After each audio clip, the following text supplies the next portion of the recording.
developing country. Similarly, it is widely recognized that the climate change agenda is stalling, in some respects reversing, with dire consequences for humanity, practically in most of the vulnerable countries. At the same time, war and conflict rage senselessly across the globe. In at least one case, Ukraine, the principal adversaries may unwittingly open the gates to a nuclear Armageddon. Contemporary drivers of insecurity and conflict are all jostling in an invidious march to infamy and human misery. The expansive and expanding list includes racism and xenophobia, the continuing oppression of women under a patriarchy in too many countries, the seemingly uncontrollable chariots of artificial intelligence, the threatening pandemics and the anti-people consortia of big pharma, poverty and food insecurity, ignorance, miseducation, and disinformation, terrorism and its associated malcontents, the illegal trafficking in persons and narcotics, the subversion of participatory democracy and human rights, the failure and/or refusal of former colonial powers to entertain just and legitimate demands for reparations, to repair the contemporary legacies of underdevelopment caused by native genocide and the enslavement of African bodies, and the failure and/or refusal of the major emitters of greenhouse gases to cough up the requisite resources to the affected vulnerable countries for the required adaptation, mitigation, loss, and damage. And the list goes on. The heard melodies are troubling. Those unheard are damning. Excellencies, powerful countries and blocs of like-minded states are unwilling or unable to fashion inclusive and efficacious modalities through a genuine multilateralism to address the extant challenges facing humanity.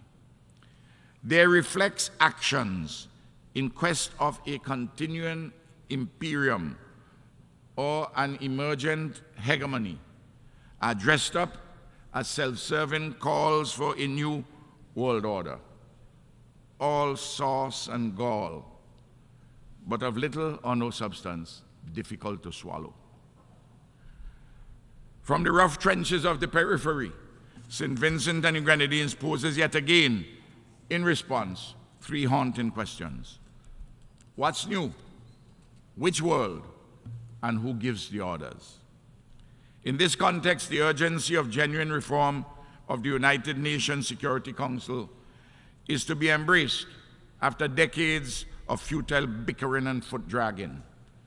Surely it is long overdue for sensible compromises on this matter, reflective of the contemporary condition of our world. In these troubled and uncertain times, enveloped in limitations and weaknesses, there are nevertheless possibilities and strengths. The wise and mature leadership of this collective, the United Nations, is immediately required in this great endeavor to put things right for humanity. We gathered here as representatives of national or regional interests are not and cannot reasonably be agents of purely impersonal forces driving humanity inexorably to further peril and even damnation. Notwithstanding the imperfections of a multilateral system grounded in international law and civilized norms, we at this assembly, in concert with each other and our peoples, can be the fresh hope, the beacon, the light, not merely to inspire, but to draw out of each other and our respective peoples a goodness, a high quality and a nobility, which oftentimes we may not even know as yet that we possess. In the process, let us clear certain ideational cobwebs from our brains. It is, for example, wholly unhelpful to frame the central contradictions of our troubled times as revolving around a struggle between autocracies and democracies. St. Vincent and the Grenadines, a strong liberal democracy, rejects this wrong-headed thesis. It is evident to all right-thinking persons, devoid of self-serving hypocrisy, that the struggle today between the dominant powers is centered upon the control, ownership, and distribution of the world's resources. The struggle has been and is about who gets what, when, where, and how. Civilized life and living now demands fairness, justice, peace, security, and prosperity for all. This civilized goal is unlikely ever to be satisfactorily attained if the strong and powerful continue with impunity to do what they can, and the weak and fragile suffer what they must, despite their oft-times enfeebled resistance. Throughout history, powerful countries exhibit a certain schizophrenia. They possess and deploy all their instruments of domination, yet they are racked by bewildering insecurities, which frequently turn them into beasts of unreason to their own detriment. In this way, they overreach and sow seeds of their own downfall. In the process, sadly, they hobble humanity needlessly. Excellencies, let us accord mature consideration to a matter of immediacy in our America, to use José Marti's telling formulation. We urge the United States of America, our friend, the most powerful and economically dominant country since the dawn of human civilization, a nation which espouses humane values, to end its unilateral and oppressive sanctions and impositions that are contrary to international law, which have been rolled out against Cuba, Nicaragua, and Venezuela. It is also plain silly and factually incorrect to label Cuba a sponsor of state terrorism, a label prompted by partisan domestic politics in South Florida. But it hurts the Cuban people massively and unnecessarily. The sanctions and coercive measures against Venezuela, including the weaponizing of the US dollar, have caused the collapse of the Petro-Carib Agreement, which delivered substantial benefits to over a dozen Caribbean countries, including St. Vincent and the Grenadines. We in the Caribbean have thus become collateral damage.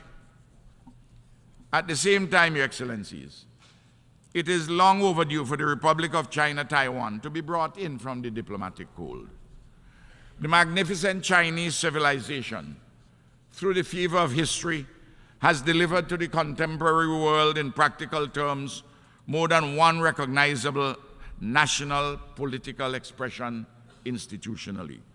Surely, Taiwan's quest for participation in relevant specialized agencies of the United Nations is reasonable and ought to be accommodated. Repeatedly, Taiwan has shown itself to be a responsible member of the international community. Peace across the Taiwan Straits is an imperative for the prosperity and security of the world. Excellencies, on the bundle of issues touching and concerning climate change, global warming, biodiversity challenges, land degradation and desertification, there is a veritable Babel, a tower of Babel. There is an overabundance of sweet-sounding lyrics by the major emitters, but they turn out to be bitterly deceptive. A lack or insufficiency of meaningful corrective action by the irresponsible climate polluters, countries and companies, constitute unpardonable, egregious wrongs. Indeed, it is a species of barbarism. The upcoming Conference of Parties under the United Nations Framework Convention on Climate Change in the United Arab Emirates is a critical test of humanity's commitment to save our planet from the ravages of man-made climate change. We know the oft-repeated benchmarks and the corrective agenda. I don't have to repeat them here. In this composite package of policies and measures, a special consideration has to be accorded the most vulnerable countries, such as small island developing states in the Caribbean and the Pacific, and the poorer communities in climate-distressed areas of Africa, Asia, and Latin America. Excellencies, crisscrossing the issue of financing for development in the era of climate change and the downside ramifications of structural distortions in the global economy for poor and vulnerable middle-income countries is the Bridgestone Initiative 2.2. And this has already been endorsed by the Caribbean Community, the Community of States of Latin America and the Caribbean, the Association of Small Island States, and dozens of countries in the African Union and elsewhere. This progressive initiative contains creative financing proposals that would result in more resources on highly concessionary terms for the poor and vulnerable regions. The multi-dimensional vulnerability index championed by vulnerable middle-income countries include those in the Caribbean. This finds a place in the reform mix of financing for development. St. Vincent and the Grenadines urges a strong support of the Bridgestone Initiative 2.0 and the MVI by this United Nations General Assembly. St. Vincent and the Grenadines also endorses the initiative of the Bahamas to remove from the OECD, the Rich Club, any global authority it assumes for suzerainty on international taxation and related matters. Properly, they ought to be resident in the United Nations. Excellencies, developing countries must refrain from being mere prideful villagers, obsessed with immediate trifles and blind ourselves to the far more compelling issues beyond our individual control and which demand a unifying solidarity with others to confront successfully our travails. Poor, vulnerable, climate-distressed and resource-challenged developing countries are absolutely fed up and insulted by the unfulfilled perennial promises of the developed world on climate financing.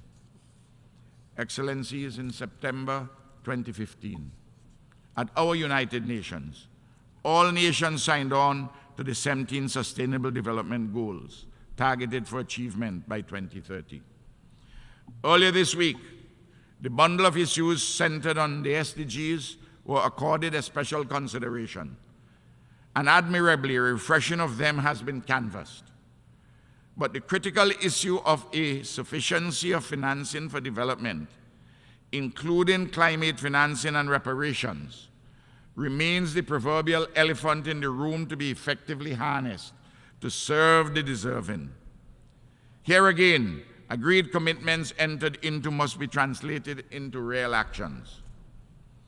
St. Vincent and the Grenadines has been insisting as part of the conversation on the SDGs that there must be a special carve-out for reparations from European countries for the legacies of underdevelopment engendered by native genocide and the enslavement of African bodies, horrendous crimes against humanity. In this matrix, a special focus is required for Haiti. The case for reparatory justice within the framework of the SDGs is compelling and unanswerably strong. The time for reparations has come. This demand will not go away. Africa, the Caribbean, and our diaspora, and others who hanker for a just world insist on it.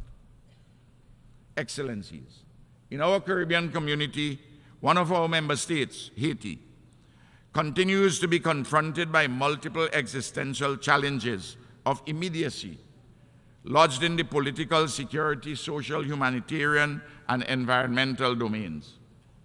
CARICOM is seeking to facilitate a political solution by engaging the widest cross-sections of stakeholders to fashion a government of national unity to replace that which is bedeviled by a lack of legitimacy and effectiveness, and to prepare the way for democratic elections in a suitable time frame. The United Nations Security Council cannot reasonably stand askance from this process in circumstances in which the criminal gangs, inclusive of those with links to the government and the national police, are essentially in control of the capital city. Security supports, not an imperial invasion, are required to accompany the political consensus so as to bolster humanitarian assistance, economic development, and a more orderly way of life and living. The situation is dire and growing worse by the day. We must not allow ourselves the luxury of Haiti fatigue. Indeed, the guns and bullets in the hands of the Haitian gangs are also in the bosoms of assorted criminals across the Caribbean and Latin America, and sourced mainly from the USA. The US, the Caribbean, and Latin American governments must work together more earnestly to stop this massive flow of guns and bullets. Across the globe, resolutions to wars and perennial conflicts are urgently required. The terrible situations, for example, in Ukraine, Palestine, several countries in Africa and elsewhere, cry out for peaceful settlement between the warring tribes. It is humane and wrong for the Palestinian people to be enduring colonial domination and externally induced suffering for decades. In our America, Your Excellencies, CELAC, led currently by the pro tempore presidency of St. Vincent and Grenadines, is at the forefront of seeking to fortify our political cooperation and enhance integration efforts. CELAC is building vital bridges with several blocs across the world and countries. All this is designed to promote peace, security, prosperity, and sustainable development for all. It is vital that our shared experiences be translated into shared expressions, including institutional expressions, to get the practical work done to enhance life, living, and production for all humanity. And CELAC ought to be allowed to follow the African Union into membership of the G20. Let us be more inclusive in solving intractable problems in practical ways. I thus welcome the proposed initiative, the proposal of the European Union to initiate an institutional summit between the EU, the African Union, CELAC, ASEAN, and with the Secretary General of the United Nations. I await the details. Excellencies, the days of masters and vassals are over. The days of imperialism are drawing nigh, and the would-be hegemons waiting in the wings with their illusions of grandeur, past or imagined, are bound for disillusionment. In any new world order, the metaphoric lambs and the lions must lie down and rise up together in mutual self-interest and respect, and for a better world. This world of 8 billion people deserves better. We in the developing world reject the crumbs. There is a loaf to be shared reasonably, with equity, and we must be at the deciding and the eating tables. Those who think that we speak with our heads in the clouds are profoundly mistaken. We know that in the great cathedral of the sky, there is a sun for steeple. It illuminates our pathways. We see things clearly. Men and women who see things clearly will never give up in the pursuit of peace, goodness, equity, and justice. We do so with urgency, yet with a patience and a calm, knowing that even now the greener leaves explode, sun brightens stone, and all the river burns. As I conclude, a summation from one of my country's poets, Daniel Williams, is apt. We are all time. Only the future is ours to desecrate. The present is the past, and the past our fathers' mischiefs. in order to avoid the desecration of the future. We must be serious about the challenges at hand and work assiduously in solidarity to address them satisfactorily. To be sure, there is no perfection this side of eternity, but we can do better than we have been doing. Time is not on our side. Let us sleep not to dream, but dream to change the world for the better. Thank you.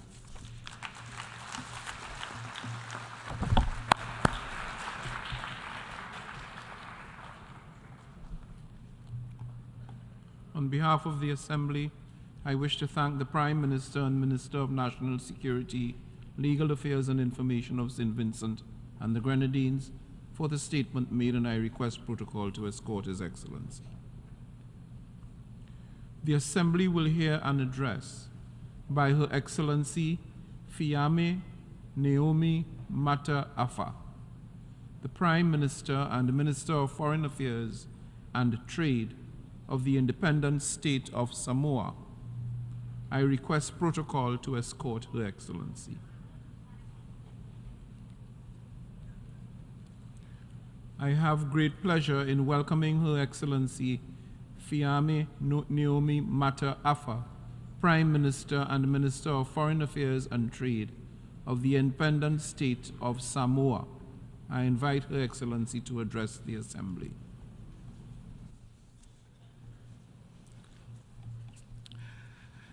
Mr. President, Your Excellencies, and distinguished delegates, Samoa extends congratulations and best wishes to Your Excellency, Mr. Dennis Francis, on the assumption of the presidency of the 78th session of the General Assembly. We are so delighted to see Trinidad and Tobago, a sister small island developing state, at the helm of our organization for the next 12 months. You have Samoa's full support in the successful execution of your mandate. It is an honor to address this Assembly on behalf of the government and people of Samoa. We remain steadfast in our support of this multilateral institution and recognize that international cooperation is essential to fight for a just, more sustainable, and peaceful future for our people and planet. Whilst many global challenges remain, it is our hope that in the spirit of global solidarity and unity, we can address with urgency the threats of the climate crisis, the accelerated loss of biodiversity, the erosion of human rights and human health, worsening conflicts, the abuse of information and new technologies, and garnering the political will to strengthen our collectivism towards sustainable development. The theme for this year's General Assembly speaks to our priorities and helps to frame our continued engagement with our United Nations family. Excellencies, the effects of climate change are etching a deepening and more devastating impact on our lives. The first half of 2023 was characterized by record temperatures in many regions of the world, intense water temperatures in various ocean basins, droughts in parts of Africa, Europe, and Asia, severe flooding, as well as cyclones and devastating wildfires in Greece, northeastern Canada, and Hawaii, decimating lives and livelihoods to ash and barren landscapes. I extend Samoa's deep condolences to the people of Lahaina, Maui, families and friends who have been lost in one of the worst wildfires to have ever affected a Pacific Island community. Indeed, our sympathies go out to all those affected by these devastating disasters.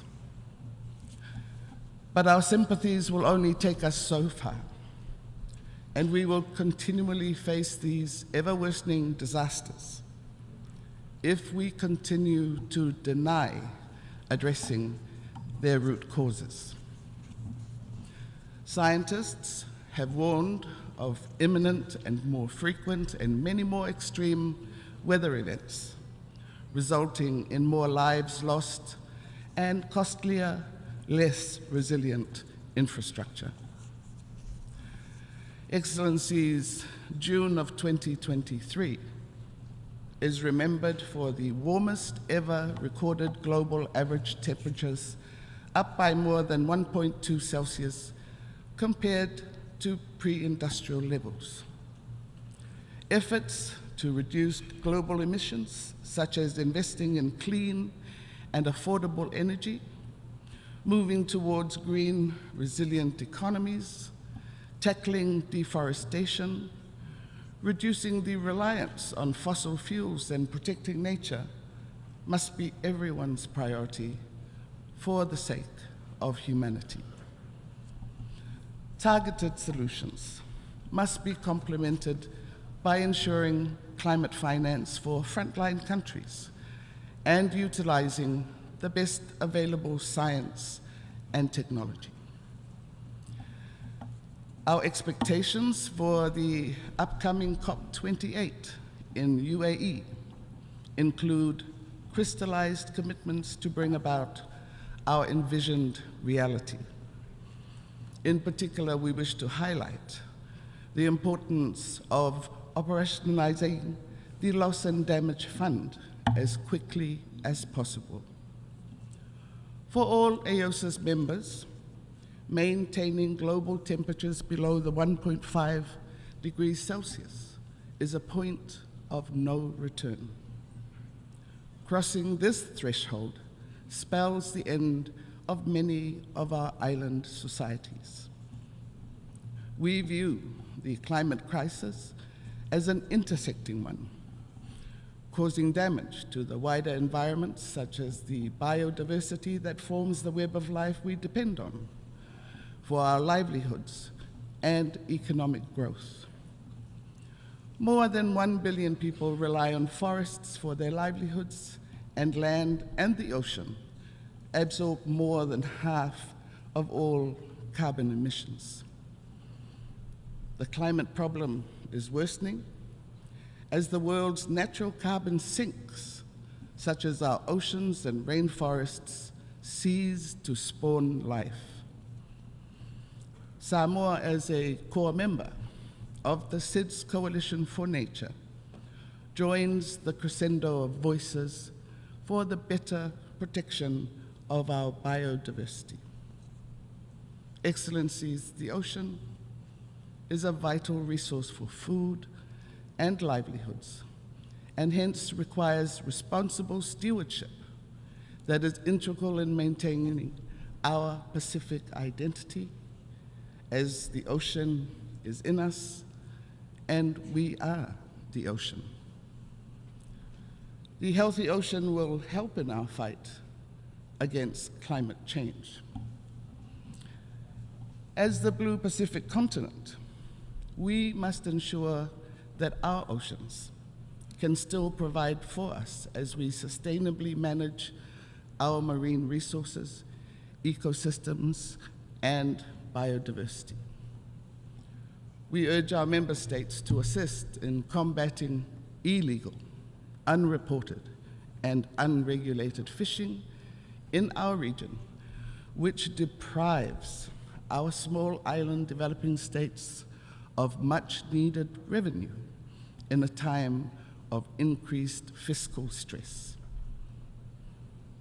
We believe in the interconnectedness of our responsibilities to our people and planet as reflected in the collective stewardship of our ocean and the goodwill that resulted in the adoption of the new treaty protecting biodiversity on the high seas. This is an important milestone in the path to sustainably managing the high seas and our ocean resources. So let us all sign the treaty for a timely ratification.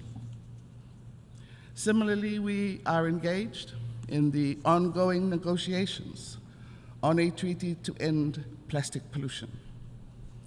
The need to address the global plastic pollution problem, especially in the marine environment, is a priority as this is a threat to our ecosystems and health. Excellencies, non-communicable diseases are a priority area for Samoa and our blue continent. Currently, chronic NCDs are overtaking communicable diseases as the dominant health problem and are the leading causes of mortality, morbidity, and disability. At the national level, NCDs account for almost half of the deaths, premature deaths, in fact, in Samoa. We have one of the highest obesity rates, particularly among children. Current data, however, shows some positive trends in the falling prevalence rates of alcohol drinkers and increase in the prevalence of people who are physically active. These statistics are catalysts for programs to promote healthier lifestyles. The government of Samoa has made people-centered health services and NCD control a priority in its pathway for the development of Samoa of 2019 to 2025, and has also issued the National NCD Policy of 2019 to 2023. With support from its development partners, the Samoa government launched a comprehensive program in May 2020 with the aim to build people-centered and systematic NCD service provision to strengthen primary health care, empower communities, promote early detection and effective referral of NCDs, and increase population awareness of NCD risk factors. Samoa remains committed to the global fight against NCDs through scaled-up capacity building of all stakeholders, quality-assured data collection, and statistics for informed and forward-looking policy decisions, as well as strategic partnerships to mobilize resources and support. To help address the rising burden of non-communicable diseases, we believe that access to a balanced and nutritional diet is a national priority. It's important to return to locally produced, quality, fresh foods with less reliance on processed, imported foods. Nutrition and exercise in combination with other lifestyle changes will do more to curb NCDs, but these efforts must be enhanced by financial support for advocacy and capacity building of our health and educational professionals. We learned from the COVID pandemic experience that in the event of a global crisis, supply chain issues will disproportionately affect small island states in favor of larger markets.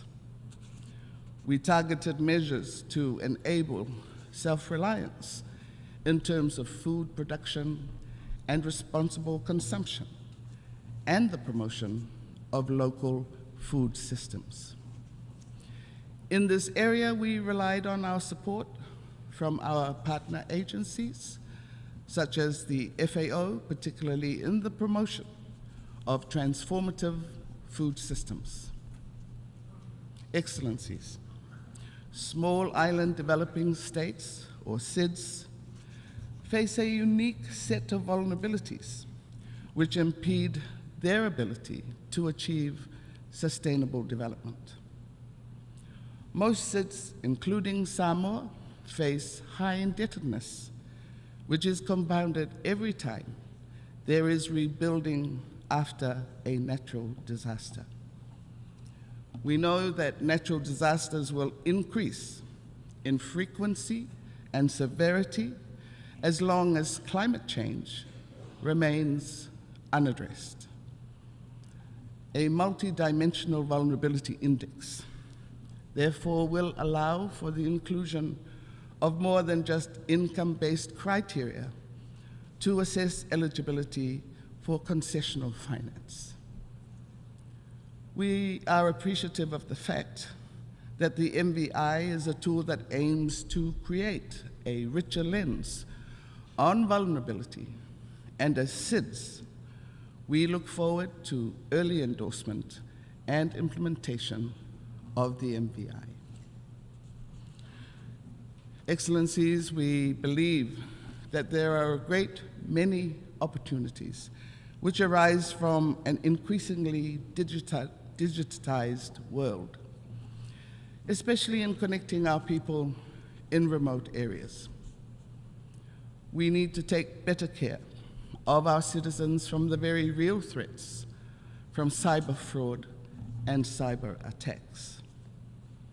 We need assistance in ensuring that our infrastructure and financial institutions are safeguarded against cyber threats, and that we can build our capacity to address and combat these threats.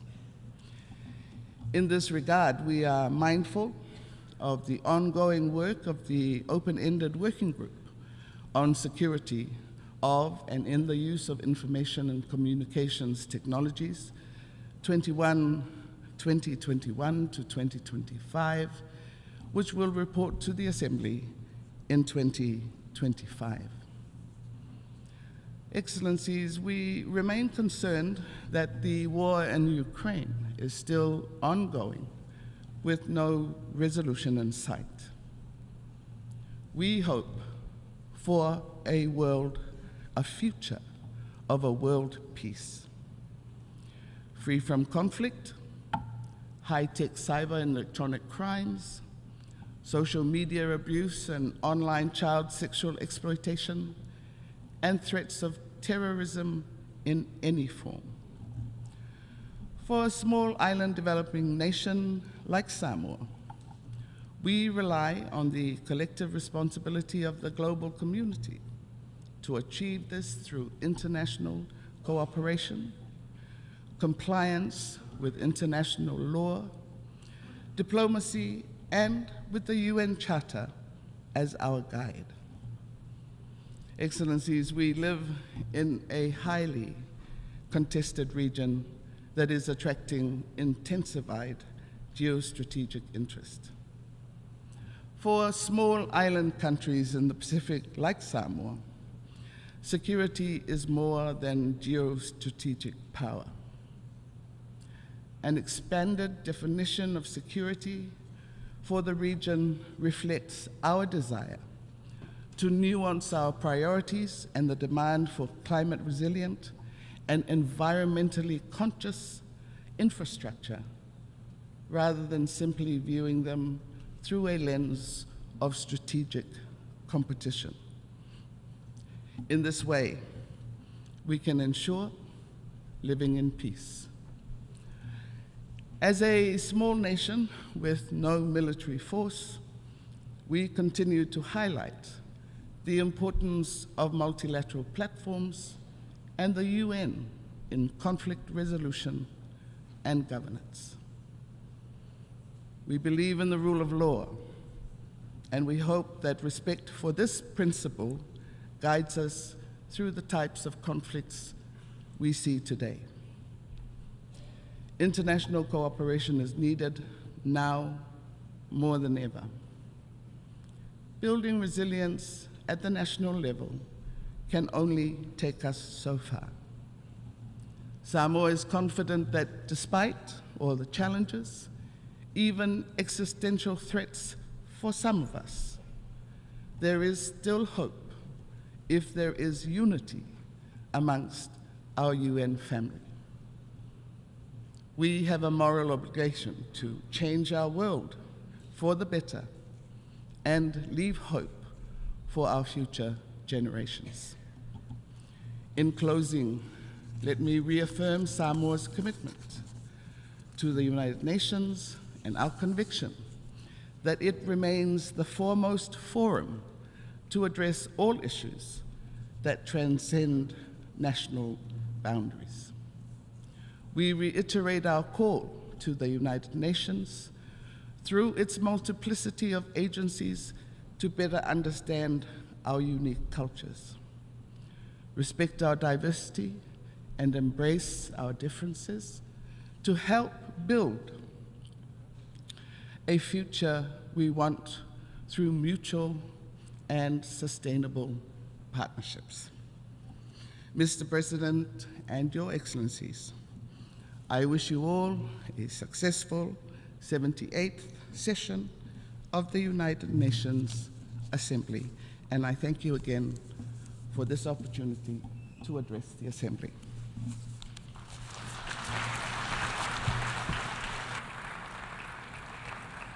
On behalf of the Assembly, I wish to thank the Prime Minister and Minister of Foreign Affairs and Foreign Trade of the independent state of Samoa for the statement just made, and I request protocol to escort Her Excellency. The Assembly will now hear an address by His Excellency Terrance Michael Drew, Prime Minister and Minister of Finance, National Security and Immigration, Health and Social Security of St. Kitts and Nevis. I request protocol to escort His Excellency.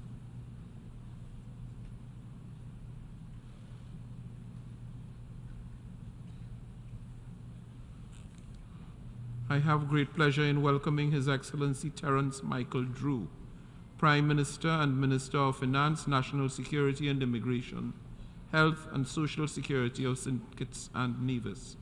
I invite him to address the Assembly.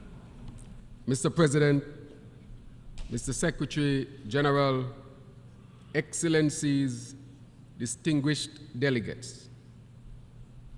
It is my honor in this, my second year as the Prime Minister of St. Kitts and Nevis, to join with members of the global family of nations and speak on behalf of the people of St. Kitts and Nevis at home and in their diaspora.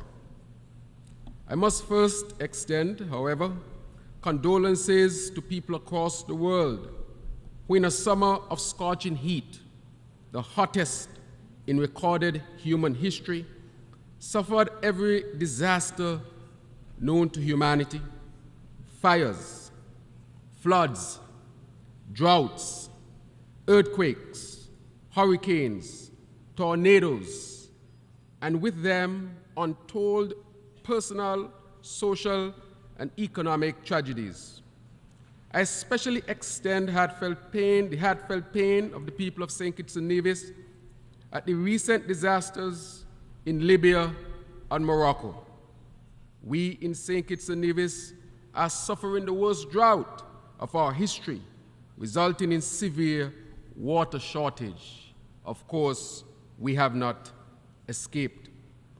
Mr. President, I extend sincere congratulations to you on your elections as President of this 78th session of the General Assembly. Your election has given pride and satisfaction to St. Kitts and Nevis, and indeed the Caribbean community, and it stands as further testimony to the fact that small island developing states can contribute to positions of global leadership. Your term comes at a time of international complexity and conflict, of great global tensions and even greater global aspirations, of new geopolitical dynamics and even newer technologies which are transforming every aspect of life as we know it. These are times of great divide in income and well-being, combined with such growing insularity and loss of trust that it shouts the need for what Secretary General Guterres has rightly identified as the centrality of prevention, coordination, and partnership.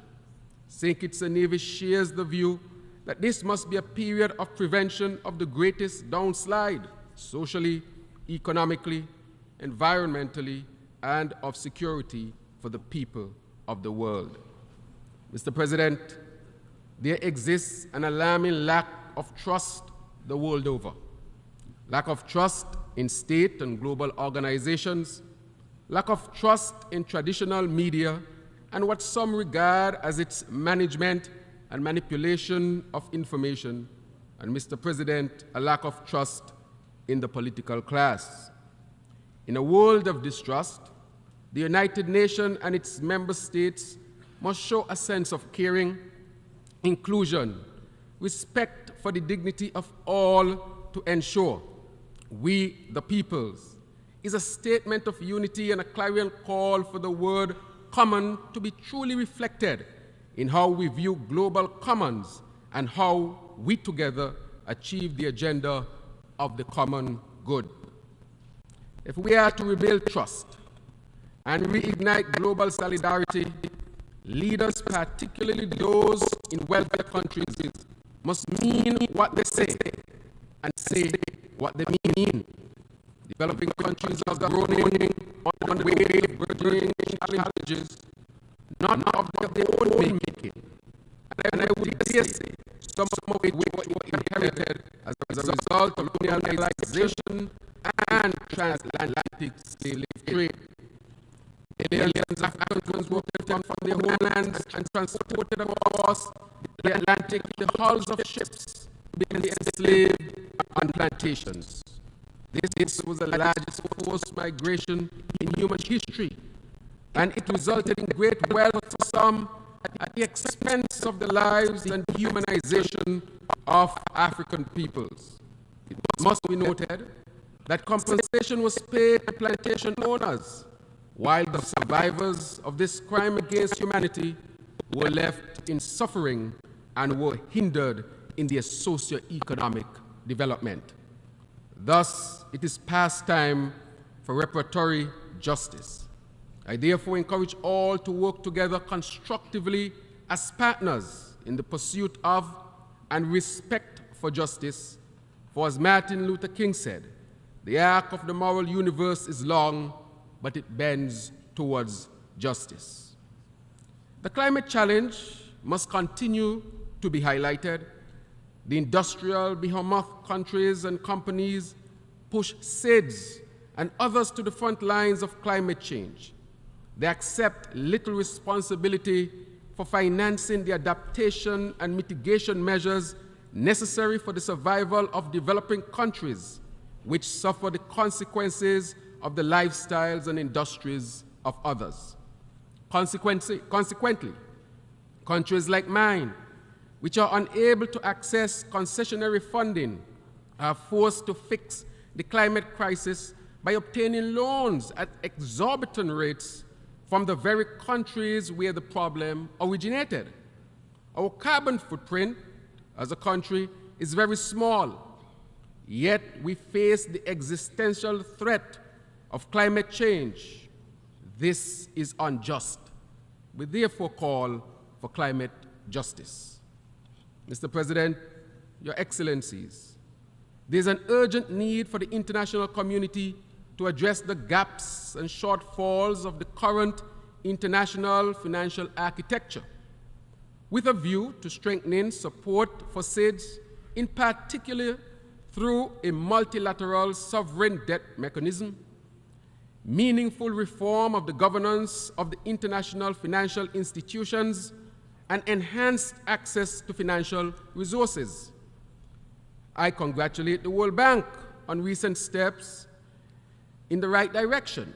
However, there is still much ground to cover if states like mine are not to fail and our economies and societies are to remain viable.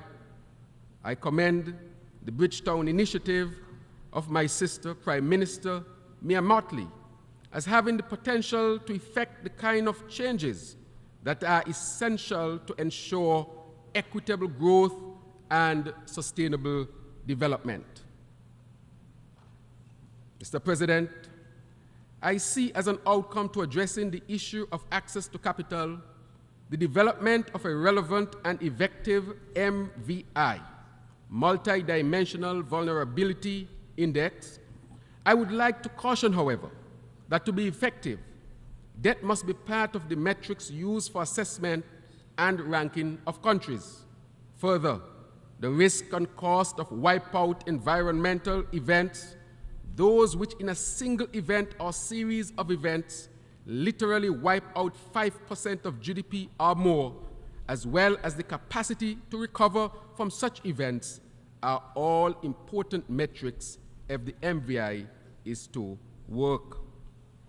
Mr. President, at the national level, our government has commenced efforts to further ensure the holistic and resilient development of our communities. This undertaking is articulated in our vision to transform our country into a sustainable island state by 2040 and demonstrates the determination with which we take ownership of our own destiny and pursue our sustainable development aspirations. Our vision is buttressed by the 7 pillars: food security, green energy transition, economic diversification, sustainable industries, the orange economy, COVID-19 recovery, and social protection. These overarching areas include environmental sustainability, sustainable lives and livelihoods, health and wellness, and fiscal and debt resilience.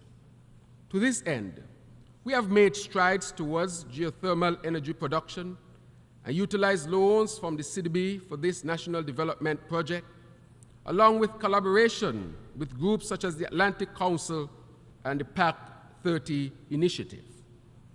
Healthcare delivery and management have been strengthened. We have learned the lessons of the pandemic and are now better prepared for the crisis in health, even though the work continues.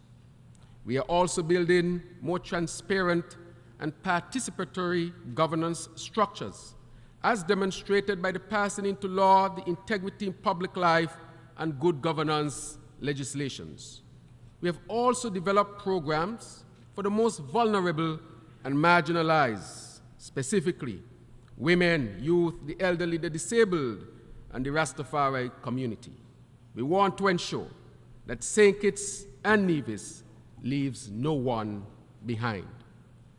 Mr. President, we aspire to create a society where our people can live in safety and security. However, we are plagued by the scourge that is the proliferation of illicit and untraceable weapons flowing into our region.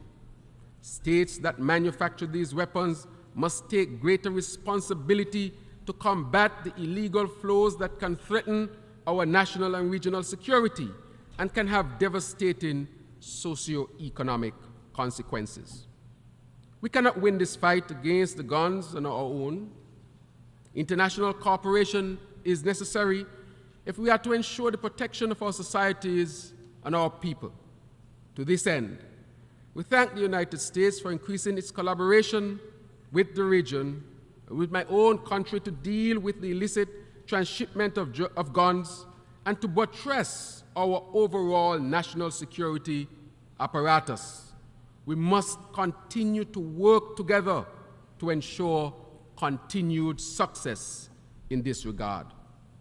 Mr. President, it is of great concern that glaring global inequities persist and are growing wider despite sustained calls for global solidarity, action, and cooperation.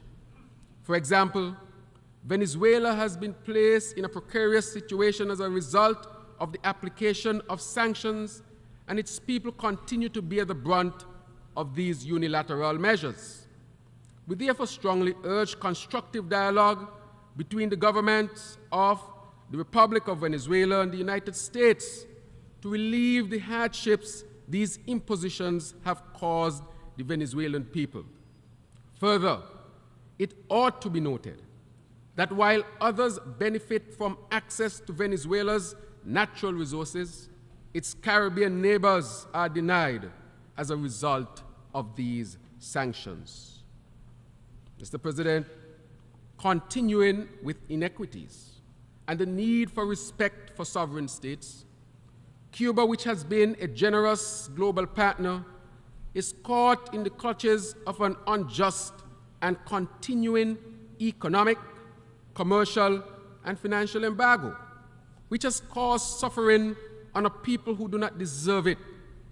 The people of St. Kitts and Nevis stand in solidarity with the government and people of Cuba and call for the immediate ending of the embargo and the removal of Cuba from the unilateral list of state sponsors of terrorism. Mr. President, speaking to the issue of governments and peoples who are excluded from the full participation within the United Nations and the global multilateral systems, I recall the situation of Taiwan. Taiwan has proven itself to be a reliable development partner, which greatly contributes to collective efforts to address the pressing global issues of today. It is our firm belief that Taiwan should be able to make its contribution to the work and budget of multilateral institutions such as the United Nations and the World Health Assembly in furtherance of the common global goals. And it is a hope that the right of its 23 million people to adequate representation can be realized. Moreover, we urge for peace in that region of the world, as war would result in severe consequences for all of us. Mr. President, closer home, the ongoing dire situation in our sister nation, Haiti, demands the sustained attention and support of the international community. Haiti, the first black republic in the Western Hemisphere, continues to grapple with unimaginable scale of human suffering. A political resolution is urgently needed, while also recognizing that appropriate measures must be taken to reverse Haiti's legacy of underdevelopment. We cannot move forward on the acceleration of the Agenda 2030 if we continue to knowingly and deliberately leave some people behind.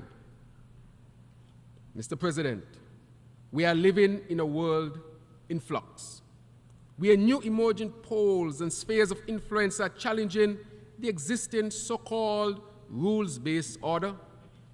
New currencies are being internationalized, new trade routes are taking shape, and new security, political and economic blocs are emerging to drive geopolitical advantage.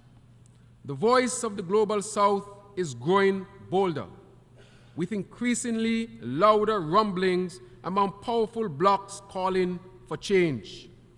The need for an enhanced role and presence of developing countries from the Global South within the UN Security Council could not be more compelling. And we are convinced that in the face of these complex changes, the reform of the Security Council is necessary to better reflect contemporary geopolitical realities and enhance its effectiveness. In conclusion, this reform is critical.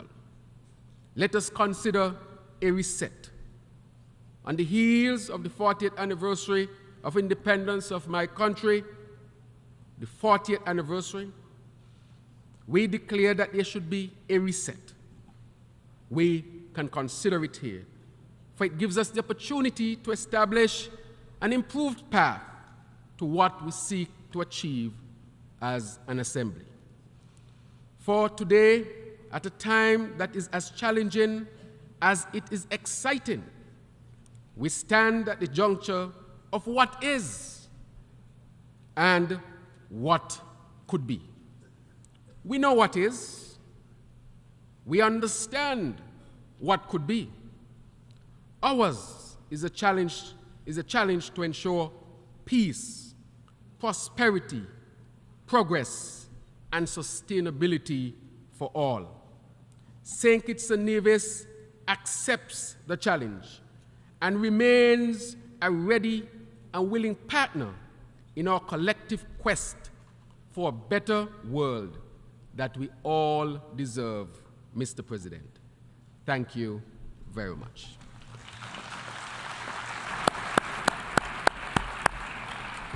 On behalf of the Assembly, I wish to thank the Prime Minister and Minister of Finance, National Security, Immigration, Health and Social Security of St. Kitts and Nevis for the statement just made, and I request protocol to escort His Excellency.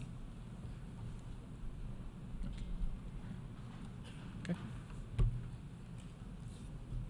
The Assembly will hear an address by His Excellency José Ulisses Correia y Silva, the Prime Minister and Minister of Reform of the Republic of Cabo Verde.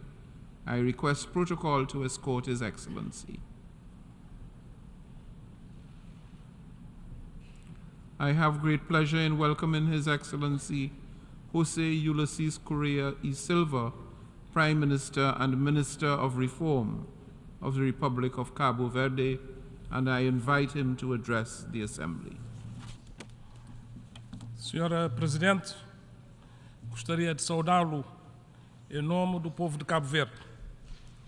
Realizamos o debate geral desta sessão guiados pelo propósito de acelerar a ação sobre a Agenda 2030 e os seus Objetivos de Desenvolvimento Sustentável.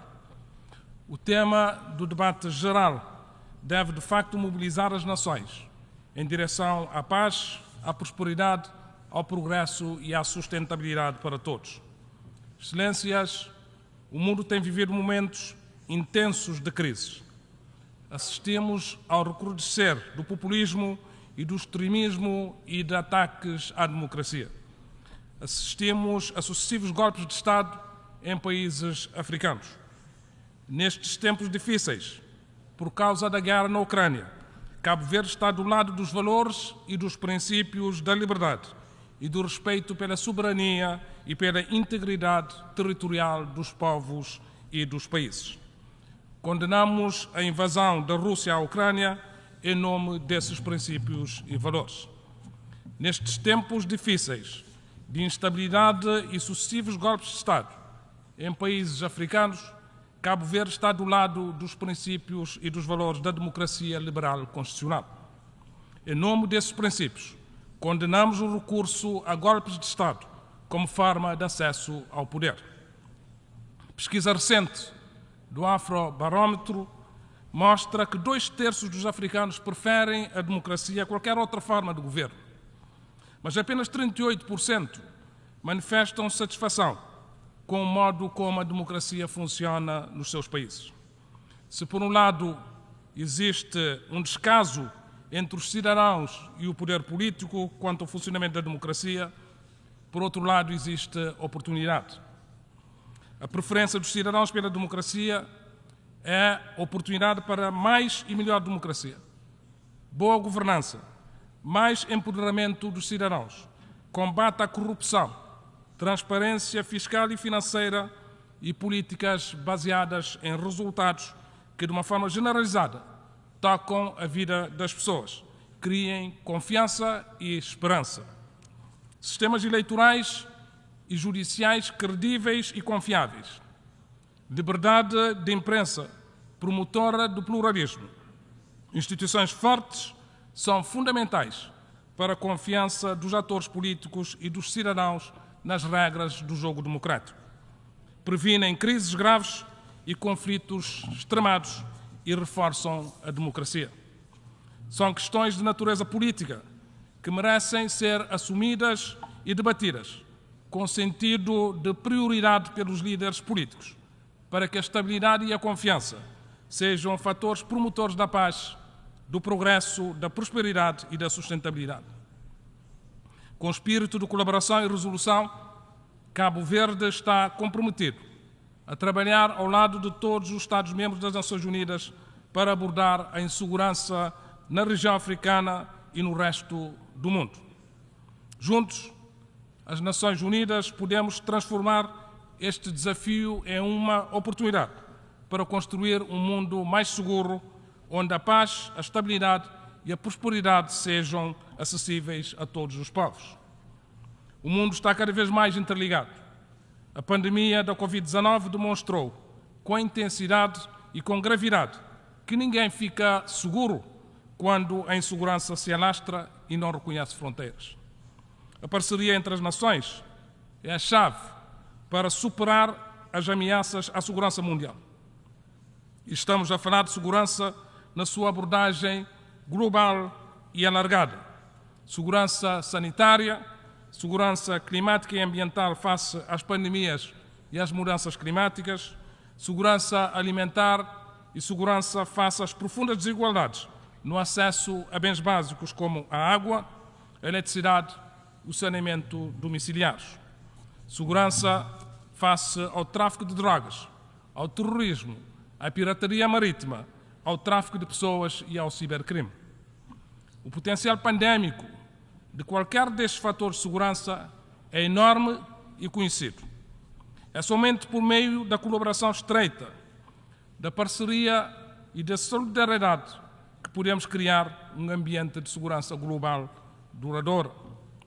Devemos nos comprometer com a prevenção de conflitos, resolução e reconstrução pós-conflito, como partes integrantes da caminhada para os ODS.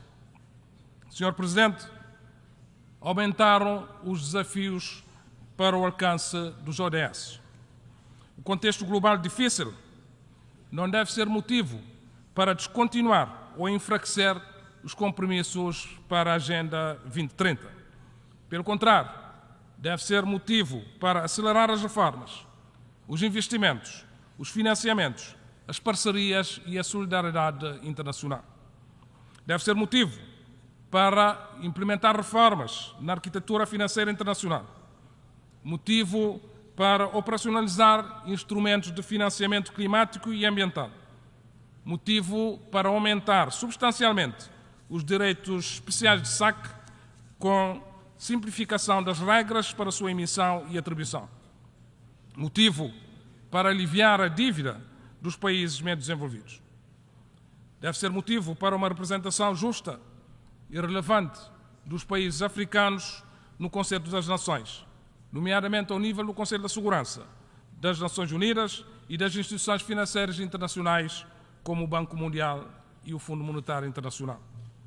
Deve ser motivo para avançar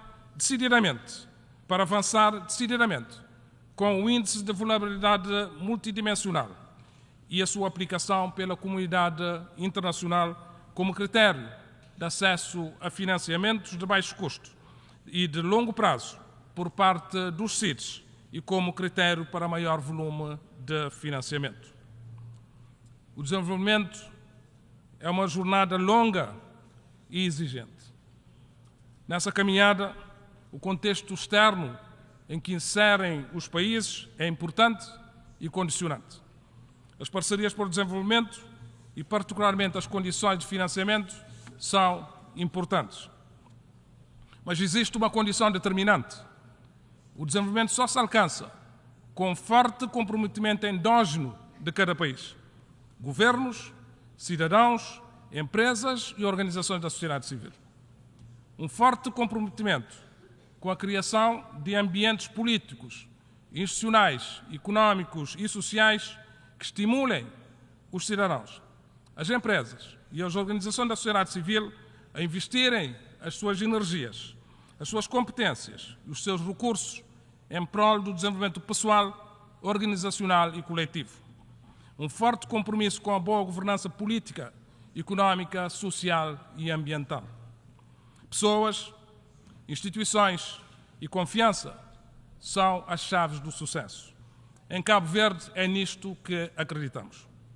Senhor Presidente, a África precisa crescer mais e melhor e ter melhor inserção na economia mundial para produzir, exportar, criar empregos bem remunerados, erradicar a pobreza extrema e proporcionar felicidade aos seus povos. A África precisa de transformações estruturais ao nível do perfil de muitas economias baseadas em commodities, com baixo valor acrescentado, para economias mais diversificadas, com maior integração nas cadeias de valor e mais competitivas. Transformações ao nível da redução das vulnerabilidades, aumento da resiliência e respostas a choques externos, económicos, financeiros, energéticos, climáticos e pandémicos. Transformações estruturais ao nível das conectividades, um dos grandes constrangimentos à integração económica africana. A África precisa de uma aposta decisiva, consistente e eficaz no capital humano. Educação de qualidade para todos, saúde para todos, acesso a bens básicos como a água, eletricidade e saneamento em casa de cada família. Os investimentos transformadores de longo prazo exigem recursos concessionais, previsibilidade, efeitos de escala e tempos de execução adequados para poderem produzir impactos significativos. O peso da dívida externa, os níveis dos riscos soberanos e as condições de financiamento dos países e das empresas africanas são assuntos sérios que bloqueiam saídas ao desenvolvimento. Precisam de soluções estruturadas e consistentes. São precisos mecanismos que criem ciclos virtuosos. A transformação da dívida em financiamento climático e ambiental é um desses mecanismos. Essa transformação pode libertar recursos para investimentos que impactam no aumento da resiliência, na redução da exposição a choques externos, na redução da emissão de carbono, na proteção da biodiversidade, na criação de oportunidades de investimentos para o setor privado e na criação de oportunidades de emprego qualificado para os jovens. Cabo Verde e Portugal celebraram recentemente um acordo de transformação da dívida bilateral em financiamento climático e ambiental, precisamente para atingir esses propósitos que eu anunciei. Se mais parceiros contribuírem, maior será a dimensão dos investimentos transformadores e mais acelerados serão os seus efeitos. Cabo Verde mantém o seu firme propósito de atingir os ODS com políticas integradas. Temos como objetivo erradicar a pobreza extrema em 2026.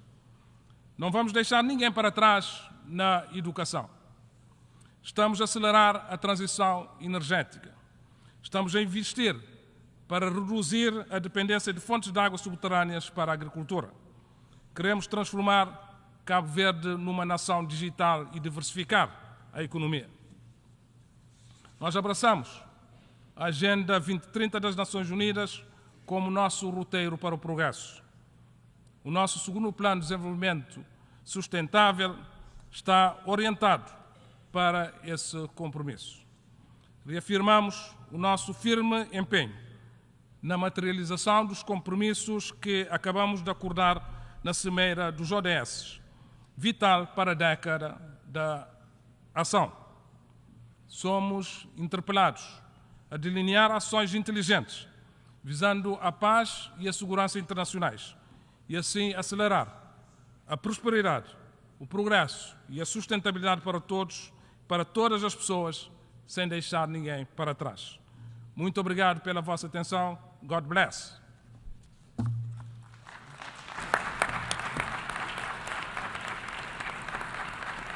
On behalf of the Assembly, I wish to thank the Prime Minister and the Minister of Reform of the Republic of Cabo Verde for the statement just made, and I request protocol to escort His Excellency. The Assembly will now hear an address by His Excellency Hamza Abdi Barre, Prime Minister of the Federal Republic of Somalia.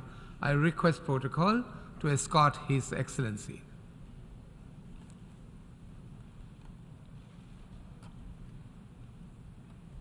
I have great pleasure in welcoming His Excellency Hamza Abdi Barre, Prime Minister of the Federal Republic of Somalia, and invite him to address the Assembly. بسم الله الرحمن الرحيم. أصحاب السعادة والفخامة رؤساء الدول والحكومات، السيد رئيس الدورة 78 للجمعية العامة للأمم المتحدة، السيد الأمين العام للأمم المتحدة، السادة والسيدات الحضور الكرام، السلام عليكم ورحمة الله وبركاته. يسعدني أن أقف أمامكم في هذه المنصة التاريخية لنشارك جميعا في الدورة 78 للجمعية العامة للأمم المتحدة.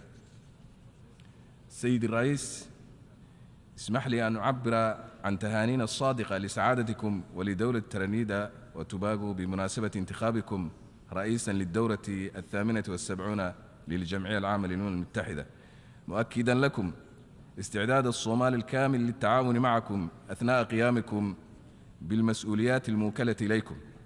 كما أود أن أنتهز من هذه الفرصة لأقدم تقديري لسلفكم السيد تشابا كروسو لرئاسته الناجحة في الدورة السابعة.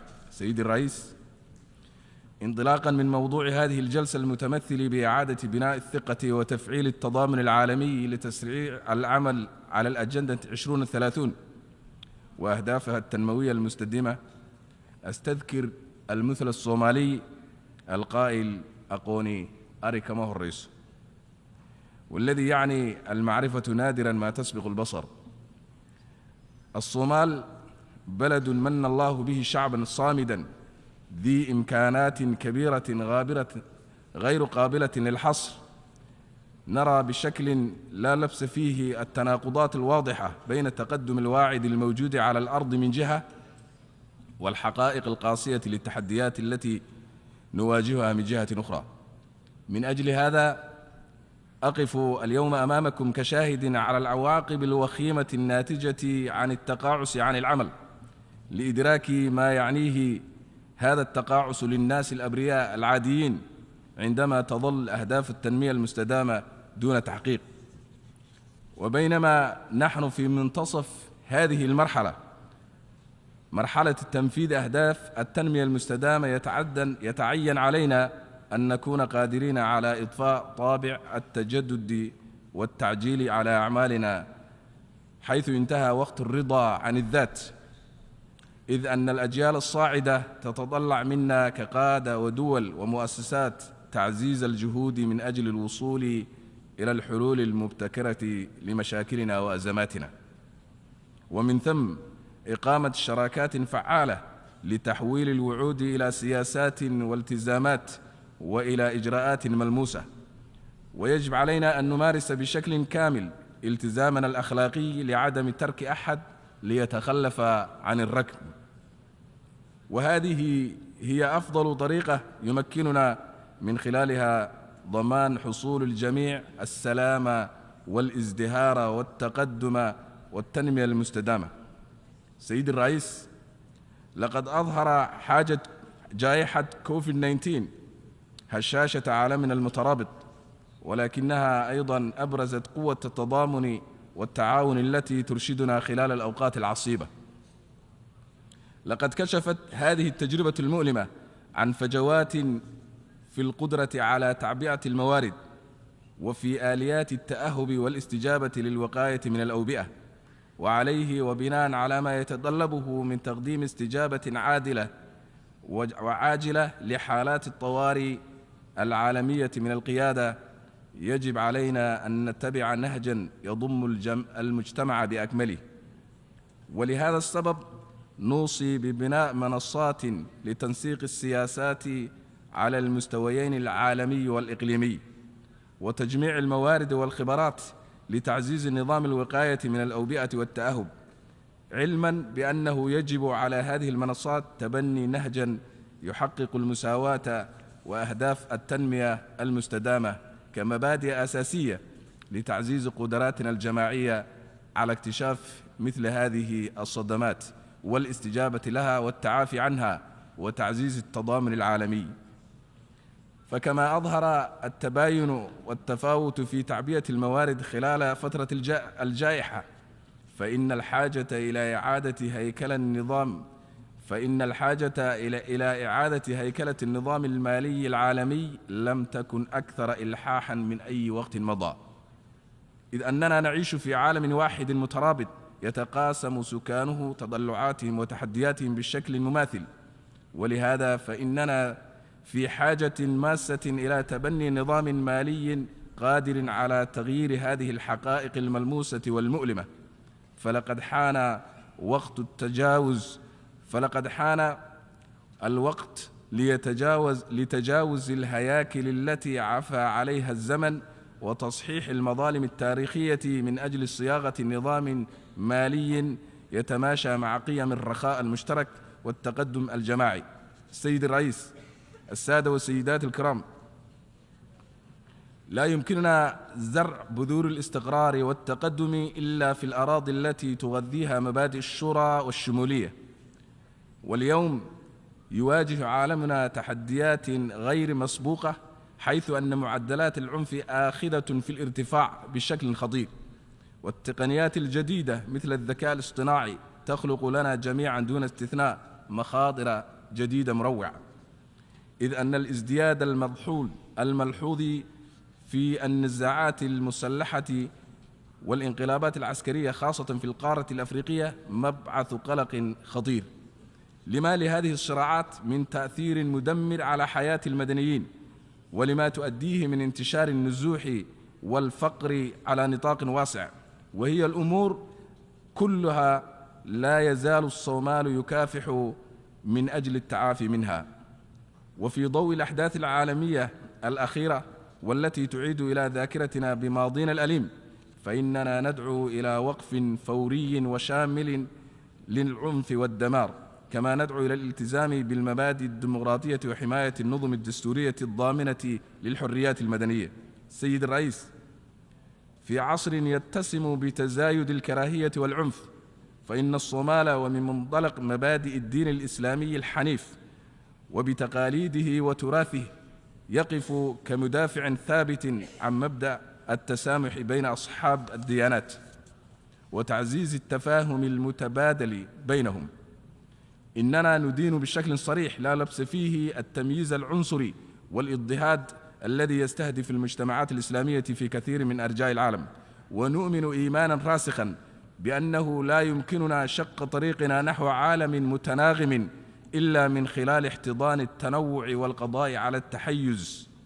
وتظل قضية فلسطين التي لم تحل وصمة عار على ضمير الجماعي، مؤكدين لكم بأن الصومال سيواصل دفاعه عن الحقوق غير القابلة للتغير للشعب الفلسطيني الشقيق وتقرير مصيره، مؤكدا دعوته في قضية حل الدولتين العادلة والذي يحترم حدود 1967 ميلادي.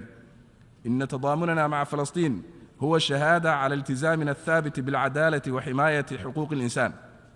إن الصومال يرحب بالخطة الجديدة للسلام والتي قدمها الأمين العام للأمم المتحدة أنطونيو غوتيريس، حيث أنها تذكير بأن الصراعات تنشأ من عدم معالجة المشاكل الناتجة عن عدم المساواة. ونحن نتفق تماما على ضرورة بذل الجهود لمعالجة الأسباب الجذرية للصراعات من خلال التنمية الشاملة والحوار وحماية حقوق الإنسان. السيد الرئيس، نعيش في نظام دولي متشرذم من جهة وغير متكافئ من جهة أخرى، ولهذا يدعو زملائي رؤساء الدول والحكومات العمل معا لإصلاح الهيئات المتعددة الأطراف مثل الأمم المتحدة والأنظمة المصرفية التنموية ومجلس الأمن التابع للأمم المتحدة، لأنه لم تعد هذه المؤسسات بهياكلها الحالية صالحة للتصدي للتحديات التي نواجهها اليوم. وعليه يجب علينا جميعا أن نبدأ بشكل جماعي في تنفيذ أجندة جماعية تجعل هذه المؤسسات أكثر شمولا وشفافية وخضوعا للمساءلة وملائمة لأغراضها وأهدافها ومقاصدها. إن قمة المستقبل التي تبناها الأمين العام للأمم المتحدة تقدم فرصة نادرة لمعالجة هذه الأهداف المشتركة، وندعوكم لمناصرة السلام والعدالة والقانون لوضع الأساس لعالم يتم فيه حل الصراعات من خلال الدبلوماسية والوسائل السلمية. السيد الرئيس، يشكل تغير المناخ تهديداً وجودياً للبشرية جمعاء، وهو تحد لا يعرف حدوداً ولا يستجيب لردود معزولة، ولا يمكن معالجتها إلا من خلال العزيمة الموحدة. إن الأحداث المناخية المتطرفة وارتفاع درجة الحرارة وحرائق الغابات المشتعلة التي تلتهم مجتمعات بشكل غير متوقع وفي كثير من الأحيان خارج عن التنبؤات، تبعث لنا كلها تذكيرات واقعية بأن عواقب التقاعس عن العمل الجماعي المسؤول لم تعد مصدر قلق بعيد. وفي السنوات الأخيرة وقع الصومال بين حلقة مفرغة من الجفاف الطويل والفيضانات المدمرة التي أودت بحياة الآلاف وشردت الملايين. ومن الظلم إلى حد كبير أن تتحمل الصومال الدولة التي تساهم بالحد الأدنى من انبعاثات الكربون عالمياً وطأة الآثار السلبية لتغير المناخ. ومن هذه المنصة ندعو المجتمع الدولي إلى دعمنا في معالجة هذه القضية الملحة وتعزيز قدراتنا على الصمود في مواجهة تغير المناخ. السيد الرئيس، ليس هناك دولة أكثر فقراً مقارنة بوضعها في الستينيات من الصومال، ومع ذلك أحرز الصومال في العقد الماضي تقدماً ملحوظاً نحو السلام والاستقرار، وبدأنا نشهد نمواً اجتماعياً واقتصادياً نوعياً وملموساً. لقد أخذت حكومتنا مبدأ الصومال يعيش في سلام مع نفسه وفي سلام مع بقية العالم كركن أساسي في سياستنا الخارجية، حيث تسعى إلى التعايش السلمي والتعاون الفعال مع جيراننا وشركائنا لتحقيق الرخاء المشترك. وعلى الصعيد المحلي اتخذنا نهجاً تصالحياً للتوصل إلى تسويات سياسية وتعزيز التماسك الدائم داخل مجتمعنا، في حين أخذنا بيد من حديد لاجتثاث التطرف والقضاء عليه.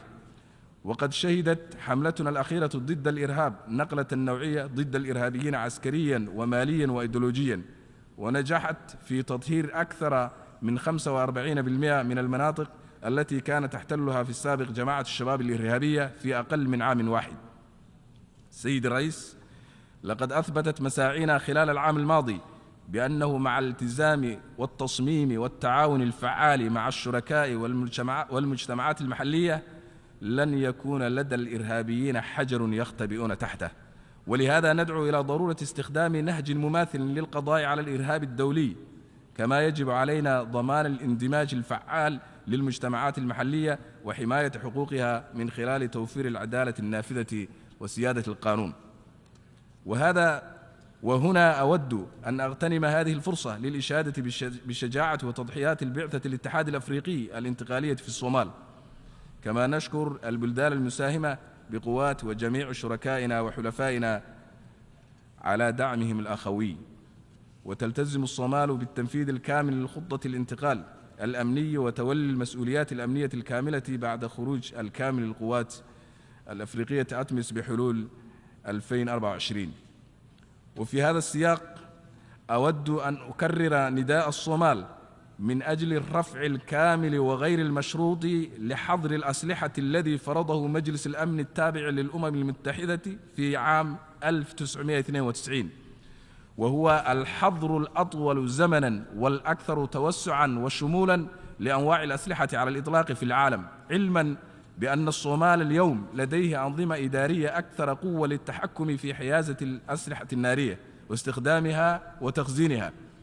إن رفع الحصار سيمكننا من مكافحة الإرهاب بشكل فعال وبناء مستقبل سلمي ومزدهر لشعبنا. السيد الرئيس، الزملاء رؤساء الدول والحكومات، السيدات والسادة الكرام، يتضلع الصومال إلى مستقبل زاهر ومشرق بحيث نقترب من تحقيق ثلاث خطوات حاسمة. الأولى، الوصول إلى مرحلة تحقيق متطلبات مبادرة البلدان الفقيرة المثقلة بالديون، حيث نجحنا في الوصول إلى نقطة القرار في إطار هذه المبادرة، ونتوقع أن نصل إلى نقطة الإكمال بحلول نهاية هذا العام، مما يمهد الطريق لتخفيف عبء الديون على الصومال وإطلاق العنان للموارد الحيوية للصومال لتحقيق النماء الذاتي. الثانية، الوصول إلى مرحلة ما بعد الإرهاب المتمثل بحركة الشباب الخوارج. فبينما نواصل حملتنا بقوة للقضاء على الإرهاب من وسطنا، فإننا متفائلون بالفرص التي لا نهاية لها لتحقيق التقدم الاجتماعي والاقتصادي في بلد خال من التهديدات الأمنية. الثالثة، الوصول إلى مرحلة ما بعد أتمس خروج القوات الأجنبية وتحمل الدولة الصومالية المسؤولية الكاملة عن أمنها، والذي هو خطوة مهمة نحو إعادة تأكيد سيادتنا وإعادة تأسيس العقد الاجتماعي مع مواطنينا وتعزيز مجتمع مسالم ومتماسك. ونحن على استعداد للانضمام مرة أخرى إلى المجتمع العالمي كشريك نشط ومنتج. ونحن وندعو المجتمع الدولي إلى الانضمام إلينا في هذه المرحلة وأن تكونوا جزءا من نجاحنا. السيد الرئيس، السيدات والسادة، في الختام، الصومال بلد جميل غني برأس مال طبيعي وبشري، أبوابنا مفتوحة على مصراعيها أمام أي جهد تعاوني للاستثمار في إمكاناتنا المتنوعة وتحقيق الرخاء المشترك للجميع. استثمر في الصومال، استثمر في المستقبل. السلام عليكم ورحمة الله.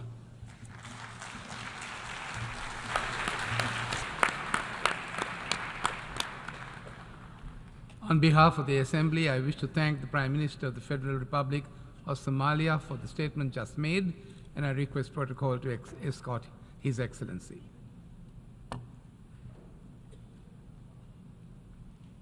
I now give the floor to His Excellency Saleumxay Kommasith, Deputy Prime Minister and Minister for Foreign Affairs of the Lao People's Democratic Republic.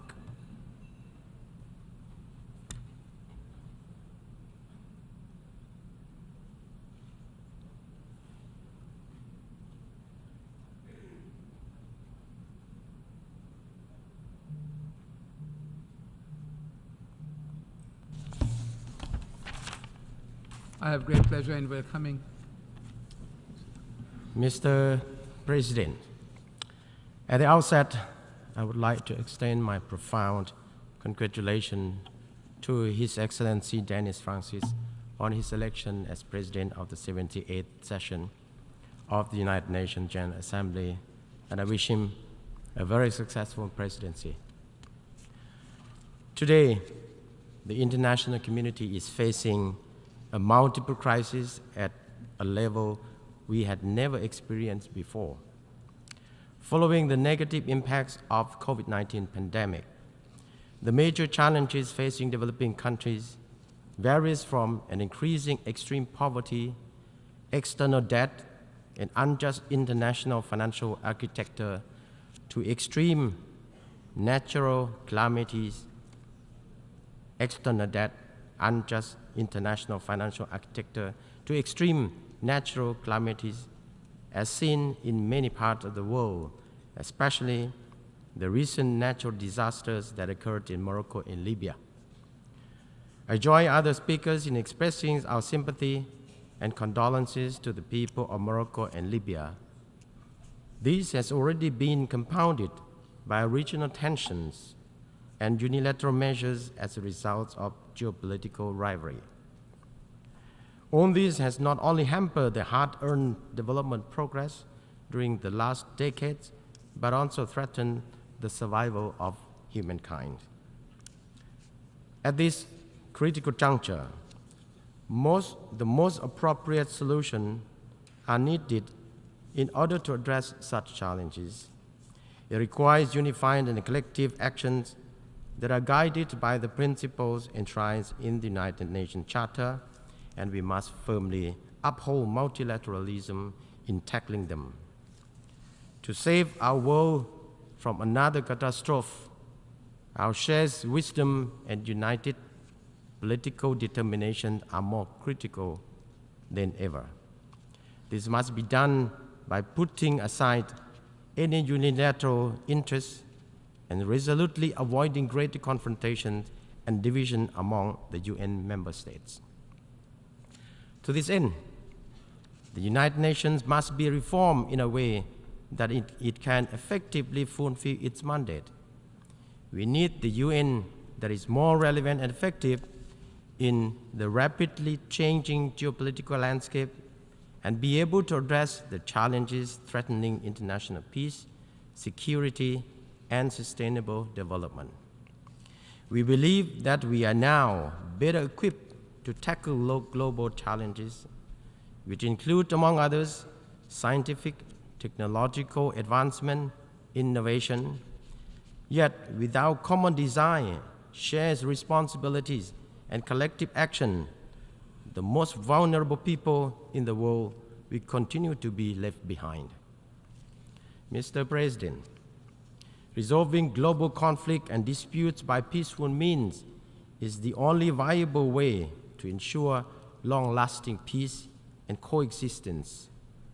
In this regard, we urge an immediate end to the conflict in Ukraine through peaceful dialogues, without which we all would continue to be impacted.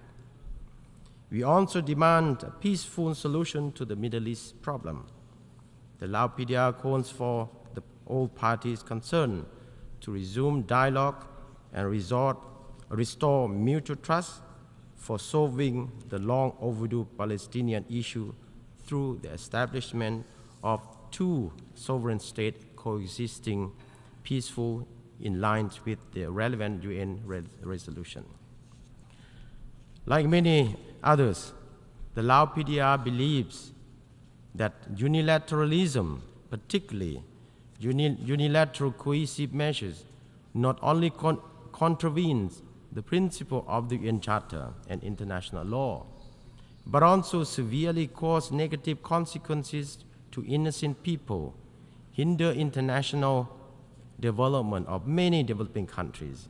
In this regard, my delegation continues to join global call for lifting the economic embargo against Cuba and removing it from the list of state sponsors of terrorism, as well as ending all unilateral cohesive measures.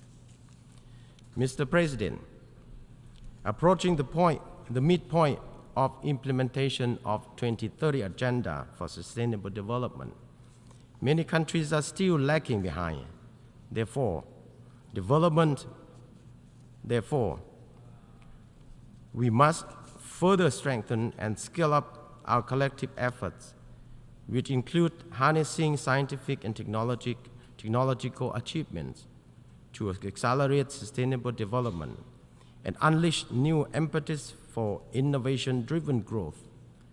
At the G77 in China summit held in Havana last week, heads of state and governments of developing countries echo that science, technology, and innovation, including information and communication technologies, have become fundamental to addressing global challenges and are one of the driving mechanisms of transformation to accelerate progress towards achieving 2030 Agenda.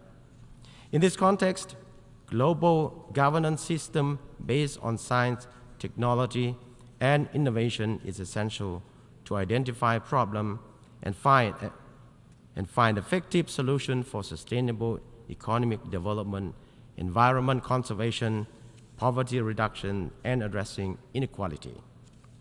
Likewise, to scale up the implementation of SDG, the UN development system, development partners, and international financial institutions must act together in a more coordinated manner.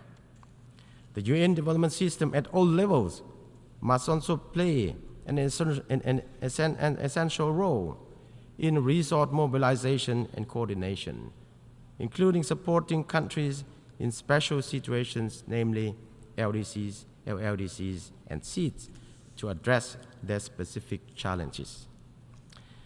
It is evident that one of the key obstacles to SDG implementation has always been insufficient financing. Let me quote the call by the UN Secretary General Guterres: "The global financial system is biased, morally bankrupt, and skewed to benefit wealthy countries." End of quote. This is a clear signal that the reform of the international financial architecture is an urgent and long overdue task. And this cannot be done without strengthening the participation of developing countries in international economic decision-making, norm setting, and global economic governance in order to adapt to the challenging global economic landscape. Mr. President, the SDG is not just a global development goal, but for the Lao PDR, it is a national commitment. In addition to 17 global SDG, the Lao PDR has SDG 18, which is achieve lives saved from unexploded ordnance, or UXO. Although most of its indicators have advanced to different degrees, the UXO remains a threat to our national development and poses an obstacle to other SDG. We therefore take this opportunity to call for continued support and assistance from the international community to address these prolonged and challenging tasks. For the remainders of SDG, their integration into our national strategies signifies our unwavering dedication. Despite our great effort, the progress base remains less than desirable, as many have stagnated or regressed. The Lao government is now carrying out the third voluntary national review process, conducting track analysis for selected SDGs to identify what need more attention and support. We will present our VNR at the 2024 High-Level Political Forum. In addition, the Lao government has taken various measures, including development of financing strategy as part of the integrated national financing framework, with a view to building a more resilient national financing architecture, as well as opening a window of opportunity to meet the financing needs. As for the LDC graduation effort, we are embarking on the adoption of the National Smooth Transition Strategy, which will help the government, development partners, and relevant stakeholders to stay focused more on development priorities, addressing the most pressing needs and challenges that may disrupt the country's graduation process. Mr. President, the Lao PDR has considerable natural capital, rich biodiversity, and abundant water resources, with opportunity to renewable energy development and investment in carbon capture and storage, which can provide the country with significant development potentials. In this context, we see the important role of science, technology, and innovation in advancing the country's national development agenda to promote green and inclusive growth, as well as digital economy over resource-driven economies with a view to enhancing sustainable use of natural resources. In this connection, the Lao PDR has adopted its National Digital Economy Development Vision and Strategy.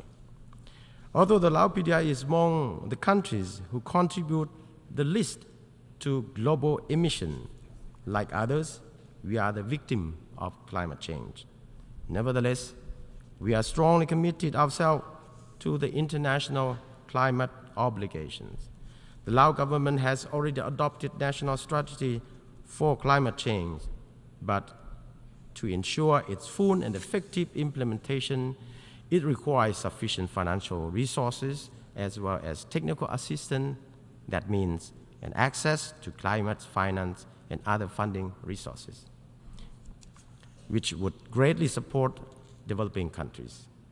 In this regard, my country urges to realize the international commitment, particularly $100 billion in climate finance for countries in need the most. To this end, our delegation trusts that the outcome of the Climate Ambition Summit 2023 will lay a foundation for concrete actions in the lead up to COP28. Mr. President, this year marks the 56th anniversary of the establishment of Association of Southeast Asian Nations, or ASEAN. As an intergovernmental organization for regional cooperation, ASEAN has not only upheld the regionalism and multilateralism, but also played a central role in maintaining and promoting peace, security, and development in the region. We in ASEAN are committed to further strengthen the ASEAN community, as well as enhancing ASEAN unity and centrality in our engagement with external partners, including through ASEAN-led mechanism in order to promote an enabling environment for peace, stability, and prosperity in the region and beyond. In 2024, the Lao PDR will assume the ASEAN chairmanship with the theme ASEAN Enhancing Connectivity and Resilience. The Lao PDR will continue to build upon the past achievement of ASEAN in strengthening the ASEAN community and enhancing ASEAN external relations with our partners for more connected and resilient ASEAN. In conclusion, I would like to reiterate the Lao PDR's commitment to multilateralism with the United Nations at the core, as well as the firm determination to advancing the implementation of the three pillars of sustainable development: economic, social, and environmental, so no one is left behind. I thank you, Mr. President. I thank the Deputy Prime Minister and Minister for Foreign Affairs of the Lao People's Democratic Republic. I now give the floor to His Excellency Demeke Mekonnen Hassan, Deputy Prime Minister, Minister for Foreign Affairs of Ethiopia.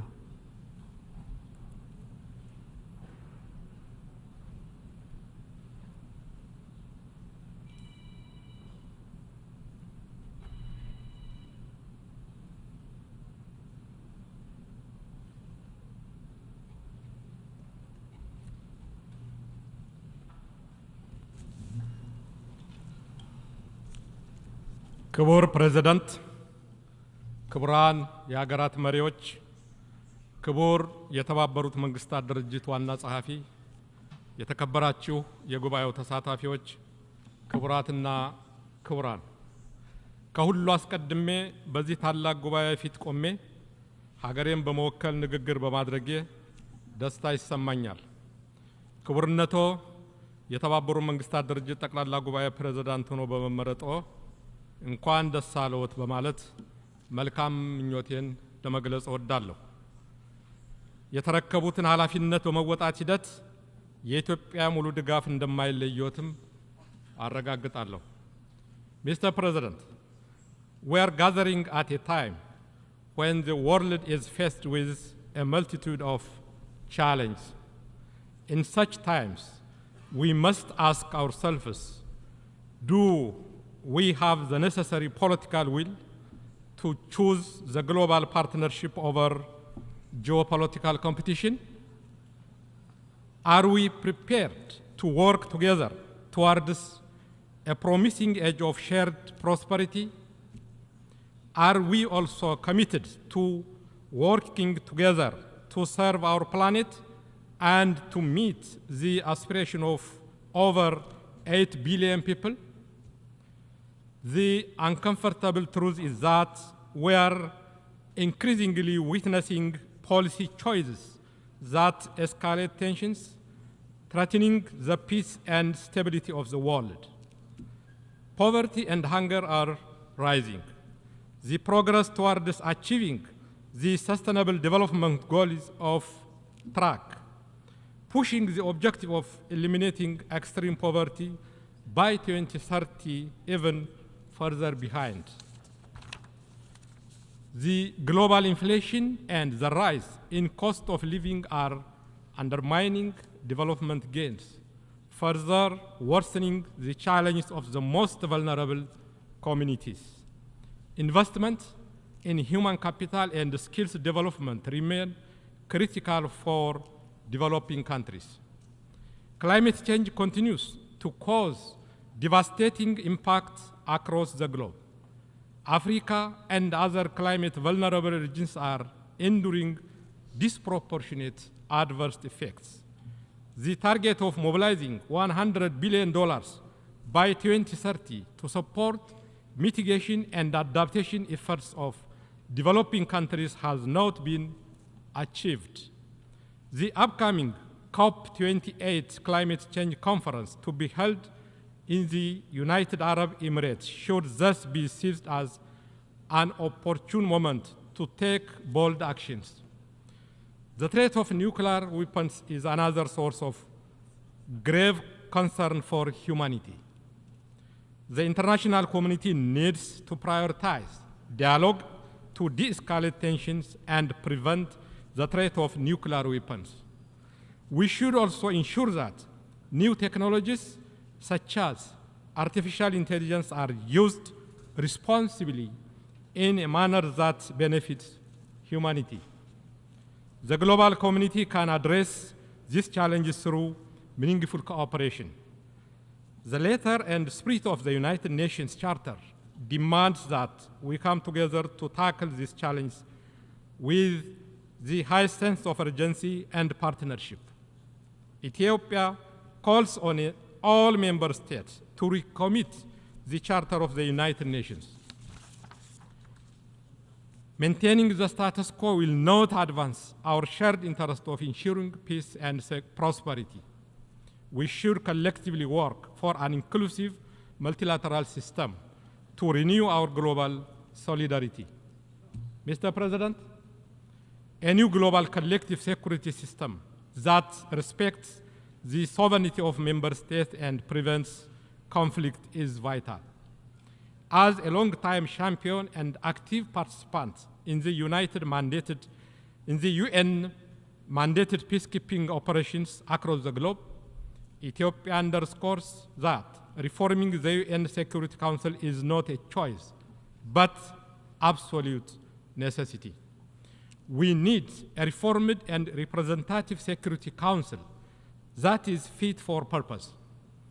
Allocating permanent seats for Africa, as contained in our continental common position, is politically and morally justified. Ethiopia commends the effort of the UN Secretary General for the financing of the African Union peace support operations from assessed contributions. National ownership of security responsibilities is imperative. For peacekeeping operations to achieve their objectives, robust capacity building support should be provided to national law enforcement structures. Unilateral sanctions and coercive economic measures violate the UN principles and international law. Ethiopia opposes such measures imposed on developing countries and calls for their unconditional removal. We wish to underline that diplomatic dialogue among sovereign nations should be the primary tool to resolve differences. Ethiopia and other developing countries have also been advocating for the reform of the United Nations system as a whole. We call for a more inclusive and effective multilateral mechanism that works fairly for developing countries. The BRICS have championed this call. That is why Ethiopia is grateful to have been invited to join the group. Mr. President, while the world has the financial resources to fund all development targets of the 2030 Agenda, its implementation has fallen behind. Therefore, what we need is firm political commitment and renewed global partnership. The Addis Ababa Action Agenda should also be fully implemented to meet the SDGs. Ethiopia has aligned its 10-year development plan with the SDGs. We are resolute in accelerating our inclusive political and economic reforms for a more peaceful and prosperous society. We are also committed to finding comprehensive solutions to the climate crisis. The Ethiopians' own flagship program, the National Green Legacy Initiative, is a demonstration of this commitment. The objective of the program is to cultivate a green culture and ensure the country's development through rural and urban green initiatives. The program has been successful, and we are making every effort to share our experience. Mr. President, the Pretoria Peace Agreement ended a two-year-long conflict in northern Ethiopia. This agreement is a practical embodiment of African solutions to African problems. The implementation of the agreement continues to make significant progress, despite some delays in the execution of the disarmament, demobilization, and reintegration process. There is a need to expedite this process and ensure its successful completion. The continued implementation of the agreement is a clear manifestation of the government's commitment to resolving political differences through dialogue and constitutional means. We are also actively undertaking rehabilitation and reconstruction programs in areas affected by conflict. I would like to reaffirm that government is committed to consolidate peace and stability throughout the country. We continue to pursue dialogue for sustainable and peaceful solutions. To ensure accountability, reconciliation, truth-telling, and healing, Ethiopia is finalizing its transitional justice policy. Nationwide consultations on policy options for transitional justice have been effectively conducted in all regions across the country.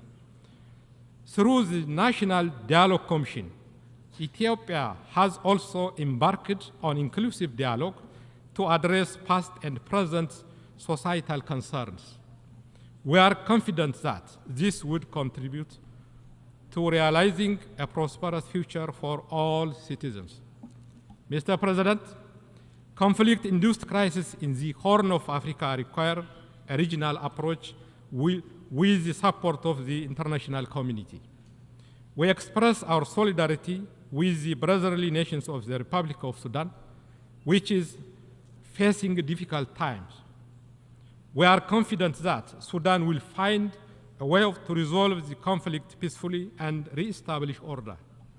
Ethiopia has been supporting the efforts for peace with full respect for the sovereignty and territorial integrity of Sudan.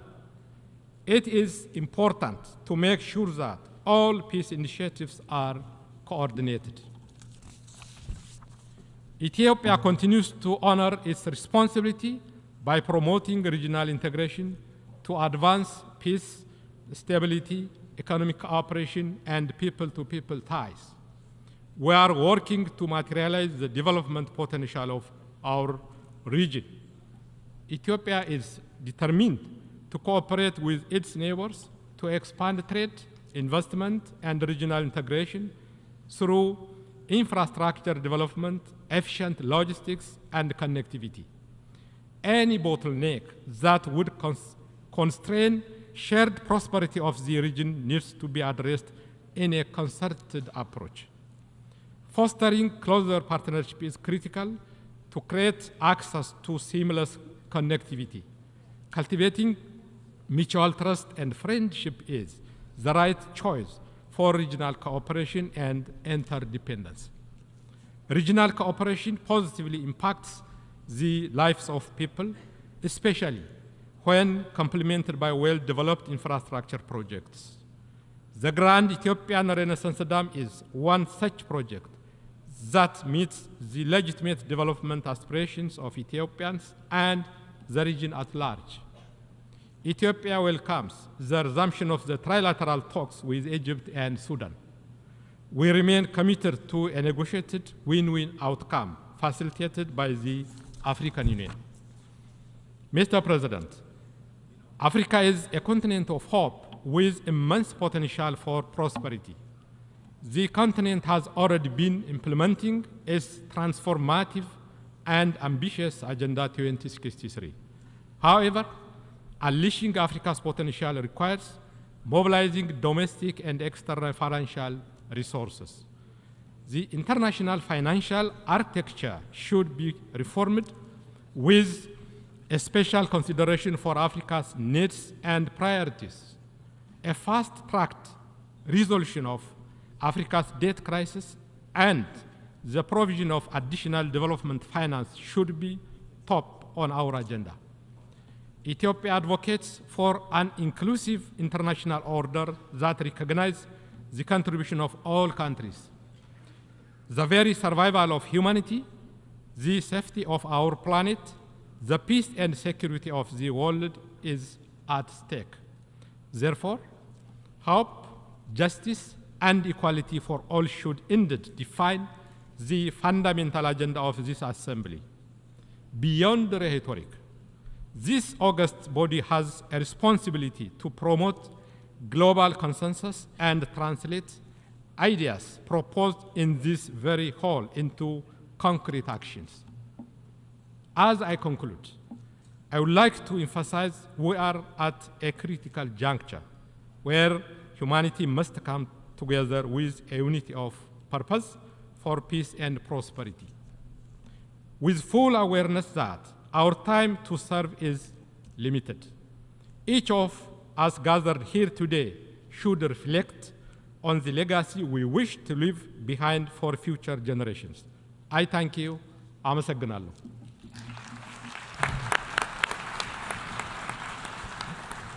I thank you, the Deputy Prime Minister, Minister for Foreign Affairs of Ethiopia. I now give the floor to His Excellency John Rousseau, Deputy Prime Minister, Minister for Immigration, Lands and Physical Planning of Papua New Guinea.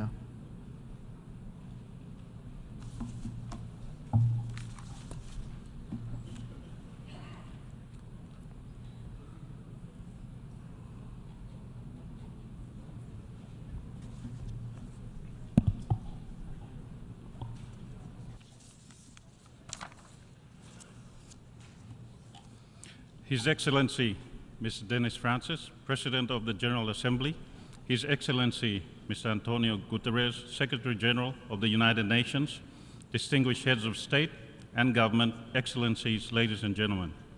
It is my honor and privilege to address this august hall for the first time as Deputy Prime Minister of Papua New Guinea, and on behalf of my Prime Minister, the Honorable James Marape, and the government and people of Papua New Guinea. I congratulate you, Mr. President, and the government and people of Trinidad and Tobago on your successful election to preside over the new term of the General Assembly's work. With your extensive diplomatic experience and unique perspective from a fellow small island developing state, your chosen theme on peace, prosperity, progress, and sustainability with multilateralism at its core resonates well with us. I wish you well in your mandate, and I assure you of our full support. May I also thank your predecessor, His Excellency Mr. Saba Korosi, for ably leading our collective work this past year in a challenging environment. We wish him well in his future endeavors. Let me also extend our appreciation to Mr. Secretary General for his strategic foresight, dynamic, and action-oriented leadership to shape a better, peaceful, prosperous, and shared future for humanity and the planet through the primacy of multilateral cooperation in this United Nations. Mr. President, today we meet with a global backdrop of development indices at national and international level, all pointing in the wrong direction, and the road ahead is not easy for all of us. These therefore requires our individual and collective partnerships for our people, for prosperity, and the planet. For Papua New Guinea, we continue to face a daunting situation to building back better from the COVID-19 pandemic aftermath. This is compounded by the worsening climate crisis, the socio-economic and supply chain adverse impacts of the unacceptable war waged against Ukraine, the financial and economic burdens arising from the existing unfair and archaic international financial system, and our own domestic challenges, including economic growth, debt sustainability, and providing our people's basic needs and social protection. We are, however, encouraged by the world coming together here to discuss and explore opportunities and solutions to surmount our shared development challenges. Fellow leaders, Mere rhetoric talkfest and hollow-sounding promises are what we must avoid. But rather, let us use this opportunity to ensure that we put in place concrete, result-oriented and workable ways and means that will help support effective, timely and sustained delivery of the basic needs of our citizens and the development aspirations of our countries while protecting our environment. Mr. President, my government has decided to take a bold, decisive and pragmatic leadership and ownership to address head-on our own development challenges in critical areas such as economic growth, health services, education, law and justice sector and infrastructure, including information and communication technology for e-government, as well as how we deal with the external shocks to our country and our people. These issues are now addressed through the Papua New Guinea new 5-year 2023-2027 Medium-Term Development Plan 4, launched in July this year, with a theme of national prosperity through growing the economy and 12 strategic priority areas of focus for our national development. It also clearly identifies the measures, including funding needed to attain our development priorities and aspirations. Mr. President, we are embarking on growing our economy from the current $31 billion per year to $57 billion by 2030 and aim to create an additional 1 million jobs countrywide. This will be catalyzed by the diversification of our economy from the non-renewable sector driven by mining, oil and gas to complementary support from the renewable sectors, including notably in agriculture, fisheries, the service sector and concrete support for our small to medium-sized enterprises in the informal and formal sector and providing the infrastructure necessary together with investment in education and health, and special economic zones with incentives for productive investment to propel our country forward. This National Development Plan, together with our overall long-term vision 2050 Strategic Development Roadmap, provides the cornerstone for the future we want. These will deliver for us on improving the quality of life for our people, the country's prosperity, peace and security, and better environmental protection and climate change, mitigation and adaptation, as well as enabling Papua New Guinea to become an upper middle income country by 2030 and to improve by 2050 our Human Development Index global rating. Our Medium-Term Development Plan 4 also integrates and reaffirms my country's strong commitment to accelerate and deliver on the 2030 Agenda for Sustainable Development, which at present remains a serious concern for us because of the global polycrisis impact domestically and our own national challenges. We are determined to ensure that our new development roadmap is a springboard for progressive implementation of the 2030 Agenda in a more comprehensive, focused, resourceful and accountable way. Mr. President, Papua New Guinea has prioritized health as a core national development agenda, as spelled out in our new 4th Medium-Term Development Plan and the National Health Plan 2021 to 2030, supported by relevant policies. It underlines our commitment to universal health coverage and quality and affordable health care by focusing on people and the environment, engaging with social partners and sectors, and increasing access to quality and affordable health services. This followed our 2020 National Review of the Health System that highlighted the need for review and reform of policies and laws on health issues in the country, and for a stronger health system to cater for our people's basic health needs and to achieve universal health coverage by 2030. It underscored the importance of multi-stakeholder approach to strengthening existing partnerships and building new ones, to mobilize resources, appropriate technologies, and financial support, including capacity building and training opportunities to deliver the health outcomes we need for our people and our country. The necessity to ensure effective governance and accountability in the health sector, including transparency and proper oversight in procurement procedures and processes and delivery mechanisms which are vital, including for eliminating overhead costs and malpractices in the health sector.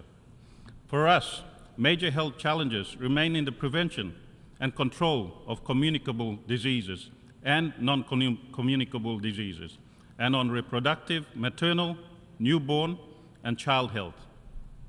Tuberculosis also remains a serious concern in our country, and we continue to witness increasing lifestyle and cancer-related deaths in recent years. However, the health review and reforms and strategic privatization has made positive impacts, including in transforming our national health system and focus on training more medical staff, including doctors and nurses. But much more work remains to be done. We therefore welcome development partnership in the health sector, which is crucial for us given the limited health-related experts, institutional and systemic capacity and resources that continue to challenge the effective delivery of healthcare and services to our people, especially the rural majority. We look forward to harnessing the outcomes of the just concluded 3 health-related high-level meetings to support a recovery from the pandemic and to deliver on SDG 3 in the country. Mr. President, the importance of partnerships for national development, including on the SDGs, especially in a challenging global situation such as today, cannot be overstated. We therefore welcome genuine and durable partnerships from all stakeholders at all levels in supporting our development priorities and aspirations, including for the SDGs. In our view, however, development partnerships should be based on an equal footing rather than a donor-recipient lens that undervalues recipient countries' contributions. This will help build trust, confidence, and enhance effective development partnerships. For Papua New Guinea, strategic development partnership is recognized in Pillar 12 of our new medium-term development Plan 4. We call on all our development partners to ensure that their official development assistance to Papua New Guinea is aligned under this framework with our own national development agenda priorities that averts unnecessary parallel efforts and for cost-effective partnerships for mutually beneficial outcomes to be achieved. Let me also use this occasion to acknowledge and thank all our valued development partners for their constructive partnerships and support for my country's development efforts. We look forward to further strengthening the cooperative relations going forward. Mr. President, financing for development remains a serious challenge for us, as it is for many other developing countries, including from the pandemic aftermath. The growing divide between countries that can access affordable financing for development and those that cannot is a serious concern that must be addressed swiftly if we are genuine about leaving no one behind. We also note the outcomes of the high-level meeting on financing for development and the SDG summit held at leaders level earlier this week, and that strongly support the call by the United Nations Secretary General for a US $500 billion annual SDG stimulus to support developing countries. This is a most timely and relevant given the challenging development circumstances the world is currently facing. If realized, accessing such funding support to developing states should be at speed, scale, and be less onerous. Mr. President, for my country, we need around $26 billion in the next 5 years to grow our national economy to reach our development aspirations of $57 billion per year economy, to take us progressively into the future, including delivering on our SDG commitment. According to the international financial system and other pundits, Papua New Guinea is rated to be at a high debt risk given our debt to GDP ratio. We recognize this concern. However, we need to fund our development framework and its effective implementation to cater for our growing population demands.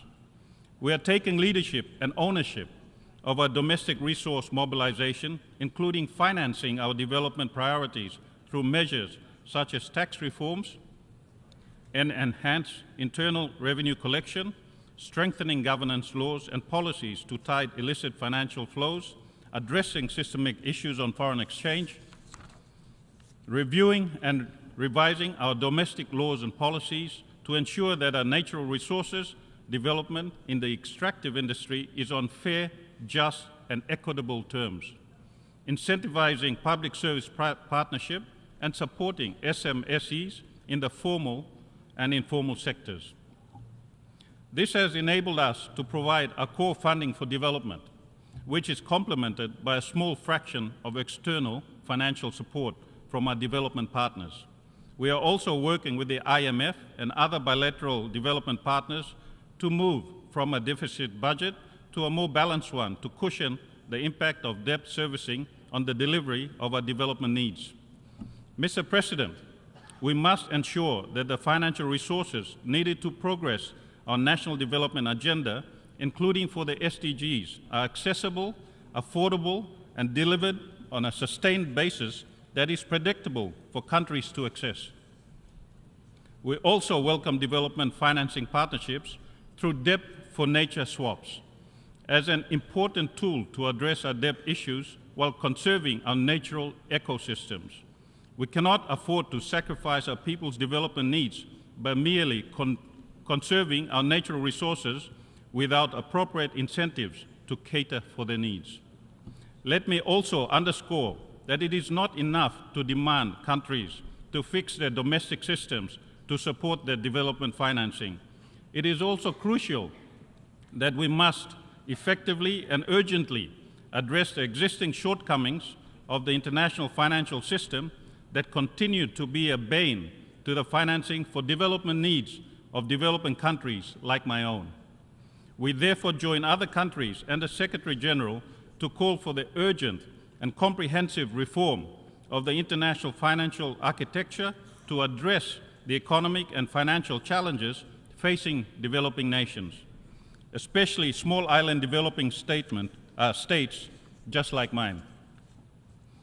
Mr. President, Papua New Guinea further calls on the international financial institutions and development partners to use the final report and recommendations of the high-level panel of the Multi-Dimensional Vulnerability Index as a tool to adequately account for the key factors of vulnerability, such as the adverse impacts of climate change and natural disasters, into their decision-making, rather than relying on the GDP, GNI per capita as the sole measure of a country's development.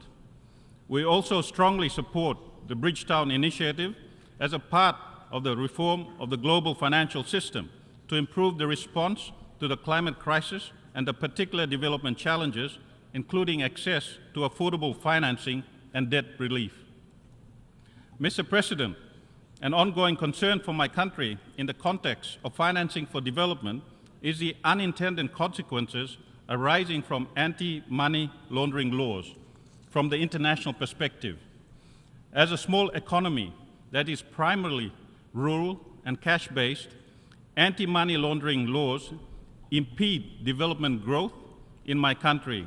We need to ensure that the application of one-size-fits-all money laundering laws does not continue to be a hindrance to the economic growth and sustainable developments of small developing countries like ours. This, however, does not imply our derogation of duties in upholding the rule of law, but rather to ensure the financing we need for national development does not become a victim of these such laws. Mr. President, the ongoing extreme and increasingly tragic weather and slow onset events multiplied across the world, which Secretary General Guterres aptly called the era of global boiling has arrived, emphasizes to all of us the critical need to confront and address the climate crisis swiftly. From our highlands region to the coastal lowlands and offshore in our island communities, the ravages of the climate crisis, as seen in natural disasters, droughts, sea level rise, and food insecurity, and also the impact on our economy, continues unabated, despite our negligible greenhouse gas emissions. This provided the backdrop to our own second National Climate Summit held last week in our capital with our development partners on what we must do nationally and with other stakeholders going forward. We applaud the United Nations Secretary General's strong and dedicated leadership on climate change, including for the Climate Ambition Summit held earlier this week. We also commend United Arab Emirates and Egypt as incoming and outgoing COP presidents, respectively, for the ministerial meeting on loss and damage, and look forward to further engage on it at COP28. Mr. President, for Papua New Guinea, like many of our fellow Pacific Island countries, let me reiterate our position that climate change is a key priority for us, as this remains the single greatest existential threat to the lives and livelihoods, security and well-being of our people. The critical importance and urgency to limit global warming to 1.5 degrees through rapid, deep and sustained reductions in greenhouse gas emissions cannot be overstated enough. This is critical to the survival of our smaller island nations in the Pacific. That is why Papua New Guinea strongly supported our Melanesian neighbor, Vanuatu's landmark General Assembly resolution adopted last March on an advisory opinion from the International Court of Justice on climate change and look forward to its outcome. As host to 7% of the world's biodiversity, Papua New Guinea has an important role, and our evolving national plans, policies, legislations, and partnerships on climate change underscores this strong commitment. This is reflected yet again in our new Medium-Term Development Plan 4, Strategic Priority Area 10 on climate change and natural environment protection.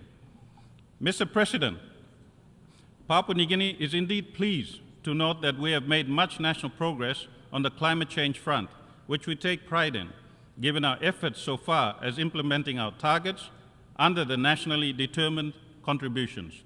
At the Climate Ambition Summit, Papua New Guinea announced our national commitments towards a 1.5 degrees global temperature goal and for climate justice.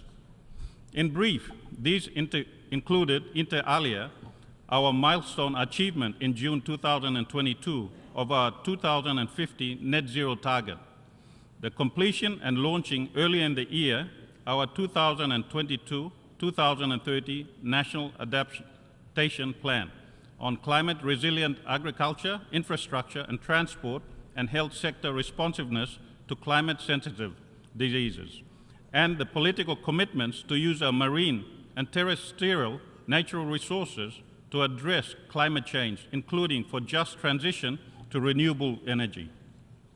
Mr. President, we therefore call again on, firstly, high carbon emitting nations and developed country economies to do better, much, much more better. Secondly, developed countries must urgently deliver on their climate finance commitment of USD 100 billion per year and ensure that the distribution of these funds is equitable, accessible, and timely. Thirdly, for international financial institutions and development partners, including the Green Climate Fund, to ensure that countries like mine have timely access to climate finance for mitigation, adaptation, and loss and damage in order to accomplish just transition and ensure resilience against the effects of climate change. Fourthly, we welcome international support for investments in downstream processing of our natural resources to make the transformation we need to further support our enhanced climate ambition for the global temperature goal and for climate justice. At the Pacific regional level, Papua New Guinea urges the international community to contribute to the Pacific Resilience Facility, a regional financing facility set up to address disasters and climate change threats in our blue Pacific continent, and thank our development partners who have contributed to it. As a maritime nation, Papua New Guinea's commitment to protecting and sustainably using the ocean and seas and its resources remains steadfast. Our medium-term development plan for strategic priority areas 10 on climate change and natural environment protection underscores this point. Not only does the ocean serve as a vital source for carbon sink, but it is also our main source for economic benefits, revenue generation, and daily sustenance of food and income for our people and our communities. As an example, our water supply 18% of the global tuna catch and 15% of the global tuna trade. We therefore strongly support and welcome the milestone adoption in June this year of the new global treaty on the conservation and sustainable use of marine biological diversity of areas beyond natural jurisdiction. We are pleased to have contributed to ensuring important areas for us were accounted for in the treaty, such as high seas pockets, extended continental shelf, rights to fisheries and capacity building, and transfer of marine technology. Mr. President, the BBNJ Treaty also complements our own National Protected Areas Policy and National Oceans Policy, as well as our Pacific Regional 2050 Strategy for the Blue Pacific Continent.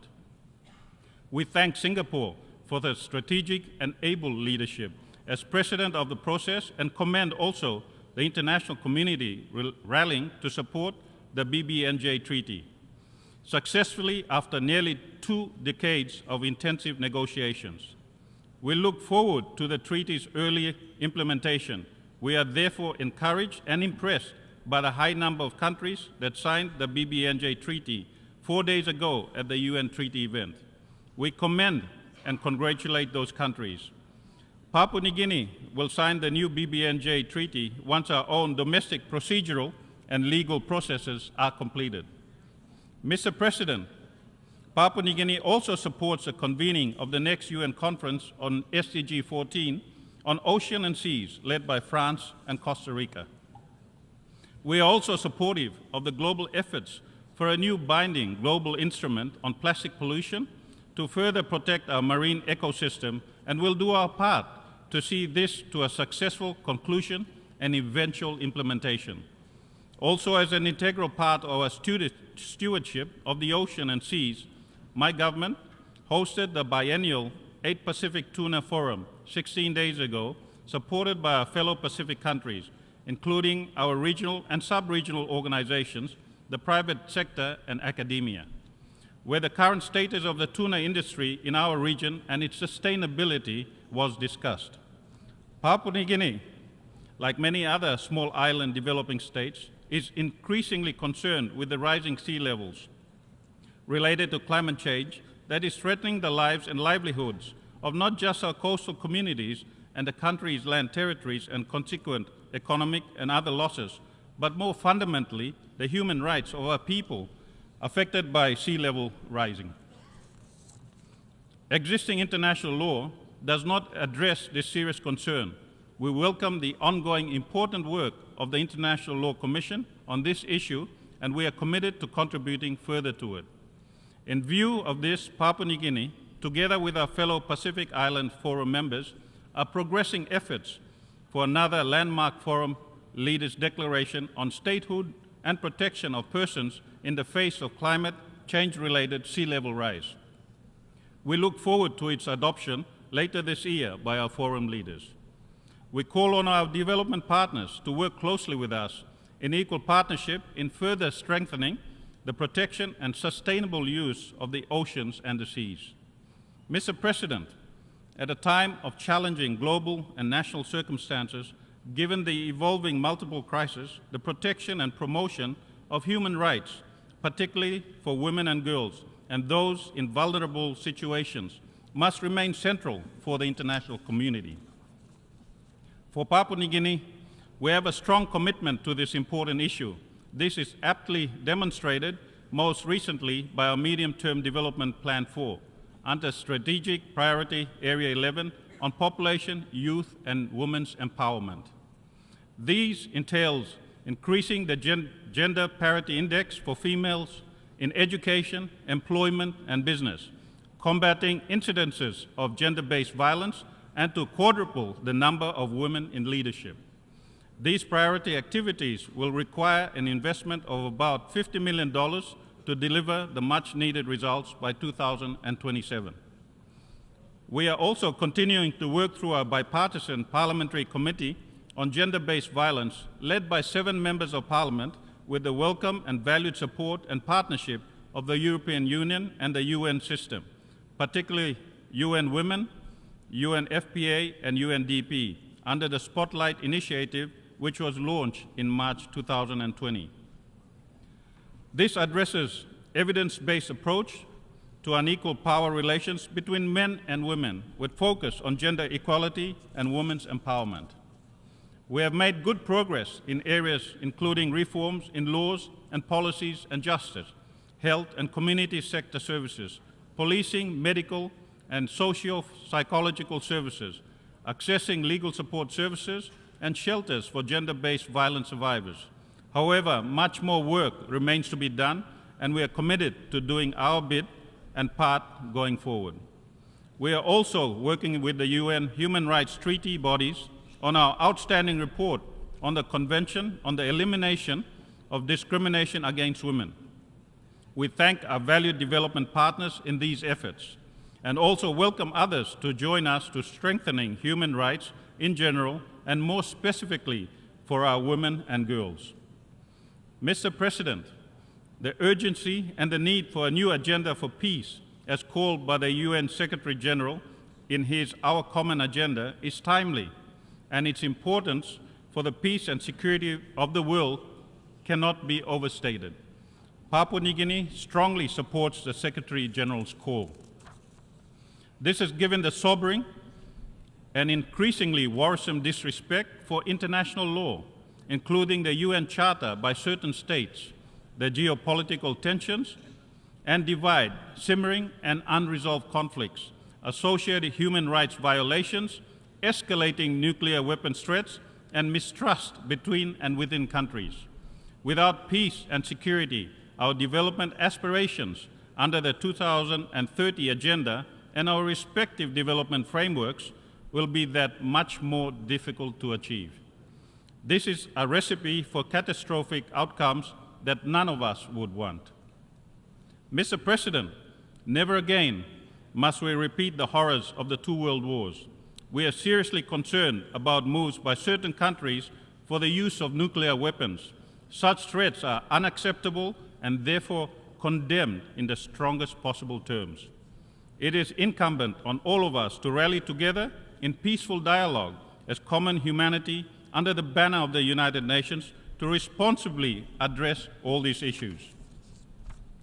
For my country, peace and security issues are a priority, and this is addressed through the law and justice sector under our medium-term development plan, strategic priority areas 5 and 6. Our strong commitment to peace and security has enabled us to increase funding and investment for capacity building and training in our country on our law and justice sector. For us, our founding foreign policy of friends to all and enemies to none continues to be a guide in our foreign relations conduct. Our national interests are economic, trade, and friendly relations with all nations. We are not interested in taking sides. Papua New Guinea has also learned from our own internal situations the importance of peace by peaceful means. It is in this spirit that we continue to engage in our Bougainville peace process, which remains a high priority for our country. It continues to be addressed under the parameters of our Constitution and the mutually agreed peace process roadmap that can deliver for us peaceful and lasting political solutions. We are grateful for the continuing valued and constructive support of the UN system, including the Secretary General's Peace Building Fund and other development partners in the Bougainville peace process, and also for the other new initiatives in 2 other parts of our country. On UN reforms, we are supportive of efforts towards meaningful reform of the United Nations to address today's realities and to account better for the greater good of everyone, such as that in the General Assembly, revitalization, and the intergovernmental negotiations process to reform the Security Council. We, however, cannot afford to have lengthy and inconclusive reform processes such as that of the IGN on Security Council reforms. This must do better, much better. Mr. President, before I conclude, as a SIDS member, we recognize the important efforts towards a SIDS-specific program of action for the next decade and the convening of the 4th International Conference on SIDS in Antigua and Barbuda next May. We join other SIDS in calling on development partners and the international community, including for funding to support SIDS, chart the pathway forward for resilient prosperity and the future we want. Finally, I reaffirm Papua New Guinea's commitment to doing our part in upholding the principles and purposes of the Charter of the United Nations as sovereign equal with other nations. May God bless us all and the United Nations. I thank you, Mr. President.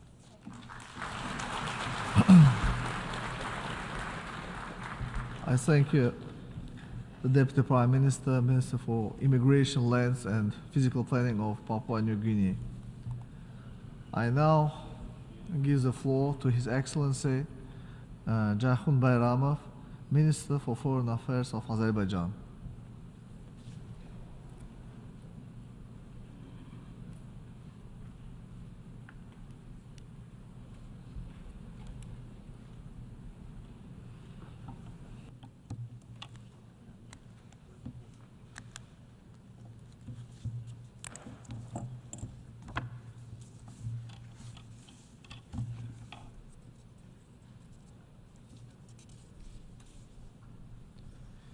Mr. President, Mr. Secretary General, Excellencies, ladies and gentlemen, I congratulate His Excellency Mr. Denis Francis on assuming the presidency of the 78th session of the General Assembly and thank the ongoing President, His Excellency Mr. Csaba Kőrösi, for his hard work over the past year.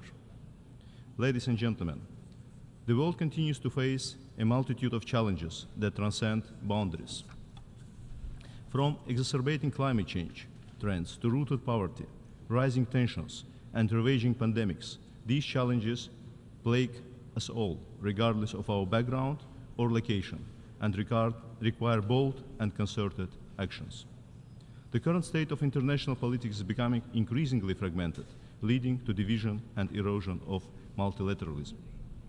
The growing trend of intolerance and discrimination, in particular Islamophobia, and alarming surge in hate speech are disturbing.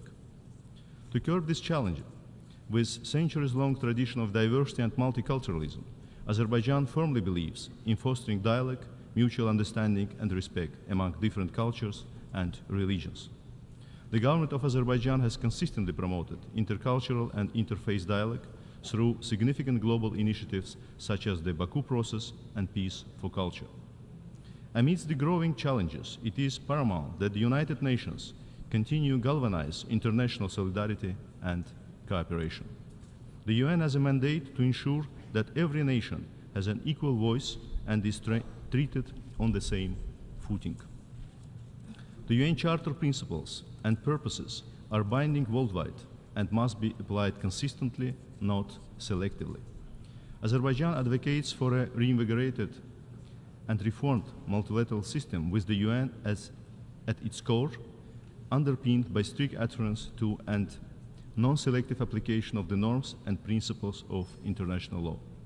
We look forward to the summit of the future as an opportunity to reinvigorate global action and reflect on collective commitment to the UN Charter and multilateralism.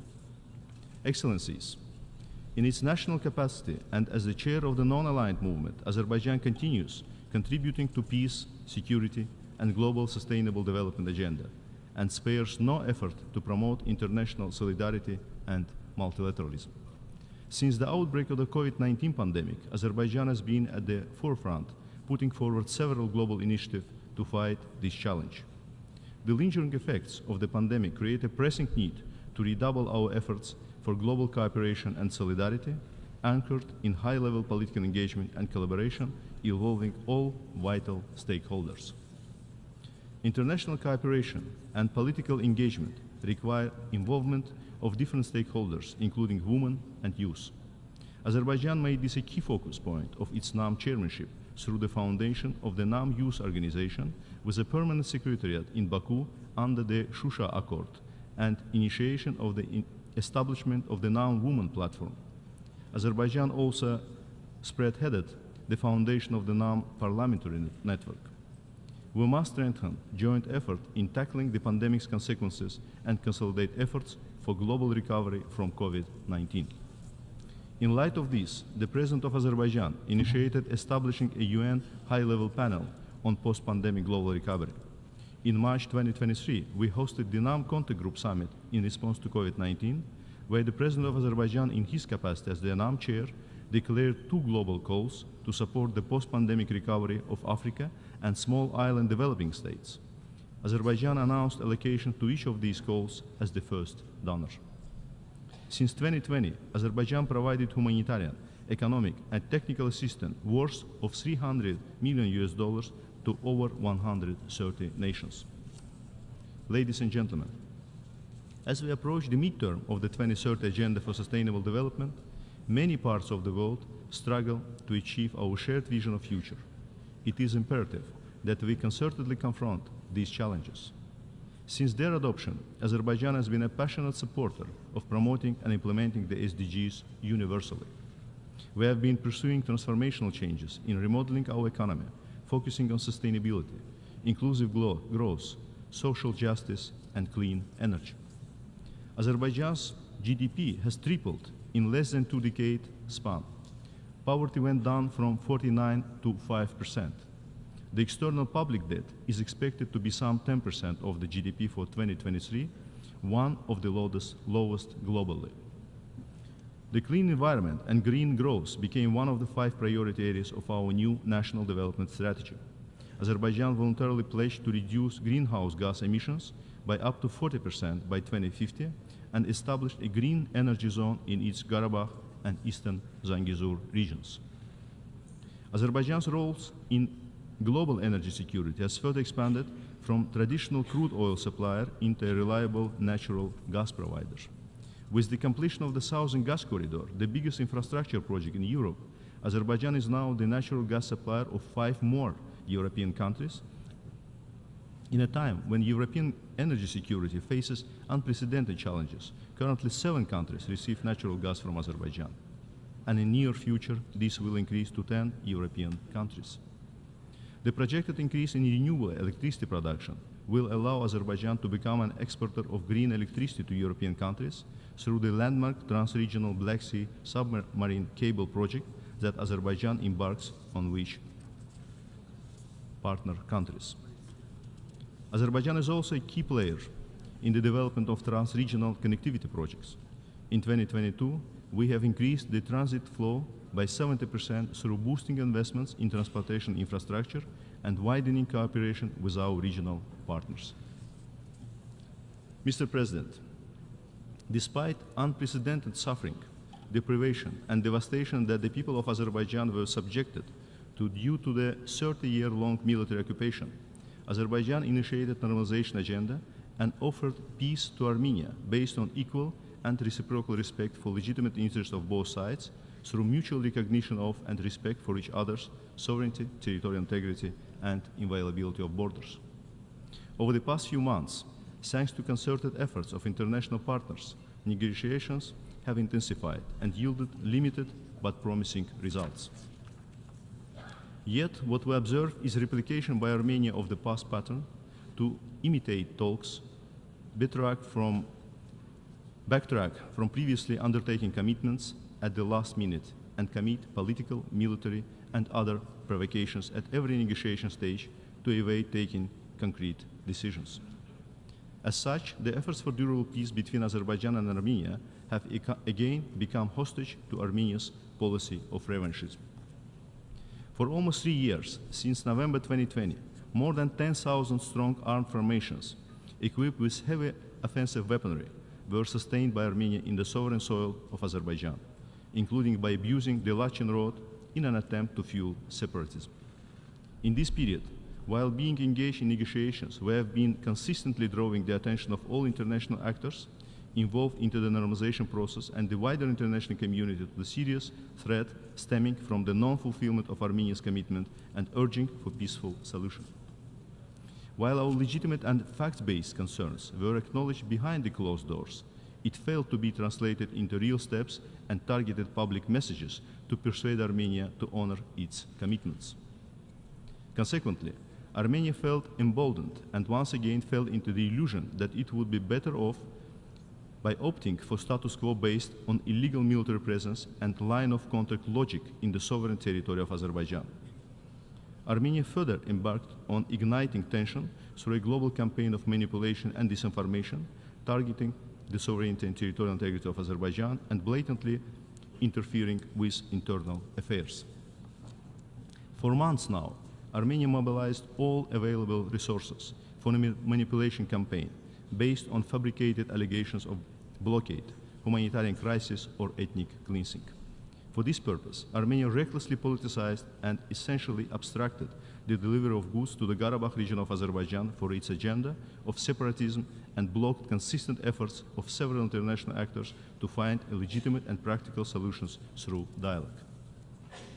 On September 18, simultaneous delivery of humanitarian goods through Agdam and Lachin, which was offered by Azerbaijan months ago and positively received by all involved international actors, was finally conducted by the ICRC, as Armenia had to withdraw its weeks-long obstructions.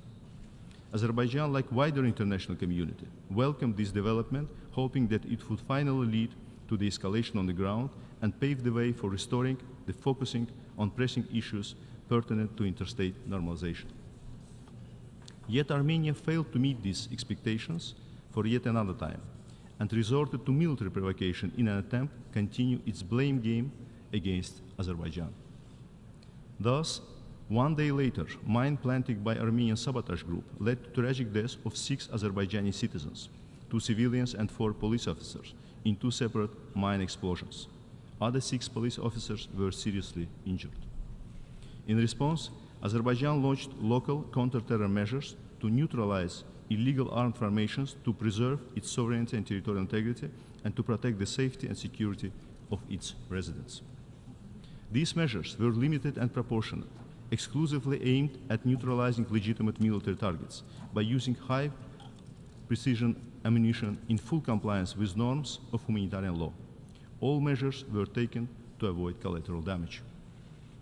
In less than 24 hours, the horrific scale of illegal militarization of territories of Azerbaijan became clear, with neutralization of more than 90 military outposts, 20 combat vehicles, 40 artillery pieces, 30 mortars, 6 electromagnetic warfare systems, and 2 anti-aircraft missile systems. More evidence is being collected now as disarmament continues on the ground. No sovereign state would tolerate illegal military presence on its soil, nor did Azerbaijan. The counter-terror measures taken by Azerbaijan achieved the set goals. Armenia and its subordinate illegal regime were forced to agree to disarm, disband all illegal structures, and withdraw from Azerbaijan. The reason why it did not happen peacefully lies in brazen disregard by Armenia and lack of adequate action by involved third-party facilitators. Excellencies, as counter-terror measures halted, Azerbaijan has now embarked on practical implementation of disarmament, demobilization, and reintegration efforts on the ground. The long overdue meeting of the Special Representative of the Government of Azerbaijan with representative of Armenian residents finally took place on September 21 in the city of Yevlakh. The dialogue will continue as a format to directly discuss the plans of the government for reintegration, as well as to address the issues related to restoration and operation of infrastructures and the delivery of humanitarian goods for public services. The central government institutions have expeditiously started to implement necessary humanitarian support measures. All efforts have now been mobilized to address the immediate needs of the local civilians. On this point, I wish to reiterate that Azerbaijan is determined to reintegrate ethnic Armenian residents of the Karabakh region of Azerbaijan as equal citizens. The constitution, the national legislation of Azerbaijan, and the international commitments we have undertaken provide the solid ground to this end. Excellencies, despite all serious challenges stemming from Armenia's destructive position, Azerbaijan once again reaffirms its readiness for a genuine dialogue and negotiations with Armenia on the basis of equal and reciprocal respect for each other's legitimate interests. We continue to firmly believe that there is a historic opportunity for both Azerbaijan and Armenia to establish good neighborly relations and coexist side by side in peace as two sovereign states within their internationally recognized borders. It is high time to seize this opportunity. For that, it is necessary for Armenia to finally realize that rejecting the offer for just and equal peace in expectation of better conditions in the future to achieve revanchist purposes is not viable and has no chance to succeed. Verbal statements by the leadership of Armenia on recognizing the sovereignty and territorial integrity of Azerbaijan, including the Karabakh region, must be transformed into tangible steps. Meaningful engagement by international actors that are able and willing to support Azerbaijan and Armenia in this hour in a fair, impartial, and unbiased manner is critical. It is equally important for all those who are unable to be an honest broker to refrain from projecting their short-sighted agendas into this process. All efforts need to be mobilized to build upon the already achieved progress and finalize the normalization process without further delay. Azerbaijan is determined and steadfast to promote the normalization agenda. Mr. President, along with the interstate process of normalization with Armenia, Azerbaijan launched a large-scale rehabilitation and reconstruction efforts to eliminate the harsh consequences of the 30-year-long military occupation of our territories. These activities aim at ensuring the right of hundreds of thousands of Azerbaijanis to eventually exercise their violated right to safe and dignified return. Thanks to the tireless efforts taken by the government, life now returns to the territories that have experienced unprecedented vandalism in 30 years of Armenia's military occupation. The first groups of displaced families have already returned to their places of origin. Regretfully, the massive contamination of territories of Azerbaijan with landmines and other explosive devices remains a significant obstacle to smooth progress of rehabilitation and reconstruction. This contamination is posing a threat to those returning home after being displaced for 3 decades. The refusal of Armenia to share all maps of mined areas and the continued planting of landmines, installation of booby traps and other explosives, even after the declaration of cessation of all military activities, further aggravates the situation and increases the human toll. Since November 2020, 315 individuals have fallen victim to landmines planted by Armenia. Some mines were transferred to the territory of Azerbaijan and planted therein after the signing of the trilateral statement. Given the ongoing landmine problem in Azerbaijan and the challenges national agencies face in addressing it, there is an urgent need for increased international support to strengthen Azerbaijan's humanitarian mine action capacity. Such support would not only aid in the mining effort but also contribute to the global campaign against landmines and demonstrate a commitment to peace and cooperation in the region. Dear colleagues, ensuring justice concerning serious war crimes and crimes against humanity is vital in healing the wounds of the past conflict. While accountability and redress ensure the rights and interests of the victims, they are also critical prerequisites on the path to genuine post-conflict normalization and reconciliation. Over more than 30 years of aggression and occupation, Armenia subjected Azerbaijani cultural heritage to desecration and destruction. This included numerous monuments of world and national importance: mosques, temples, mausoleums, museums, art galleries, archaeological sites, and libraries. The fate of almost 4,000 citizens of Azerbaijan, including 719 civilians who went missing during the conflict, remains unknown. Although several mass graves were discovered in the liberated territories, shedding light on the willful killing of Azerbaijani civilians and other persons protected under international humanitarian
post-COVID recovery, global development agenda, or energy security. The challenges we face today require a new commitment to international cooperation and solidarity. It is only through joint efforts that we can overcome present and future complex challenges to build a brighter future for ourselves and coming generations. I thank you, Mr. President.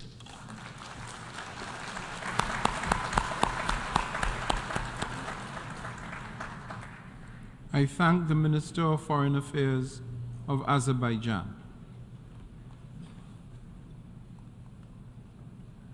I now give the floor to His Excellency Sergey Lavrov, Minister of Foreign Affairs of the Russian Federation.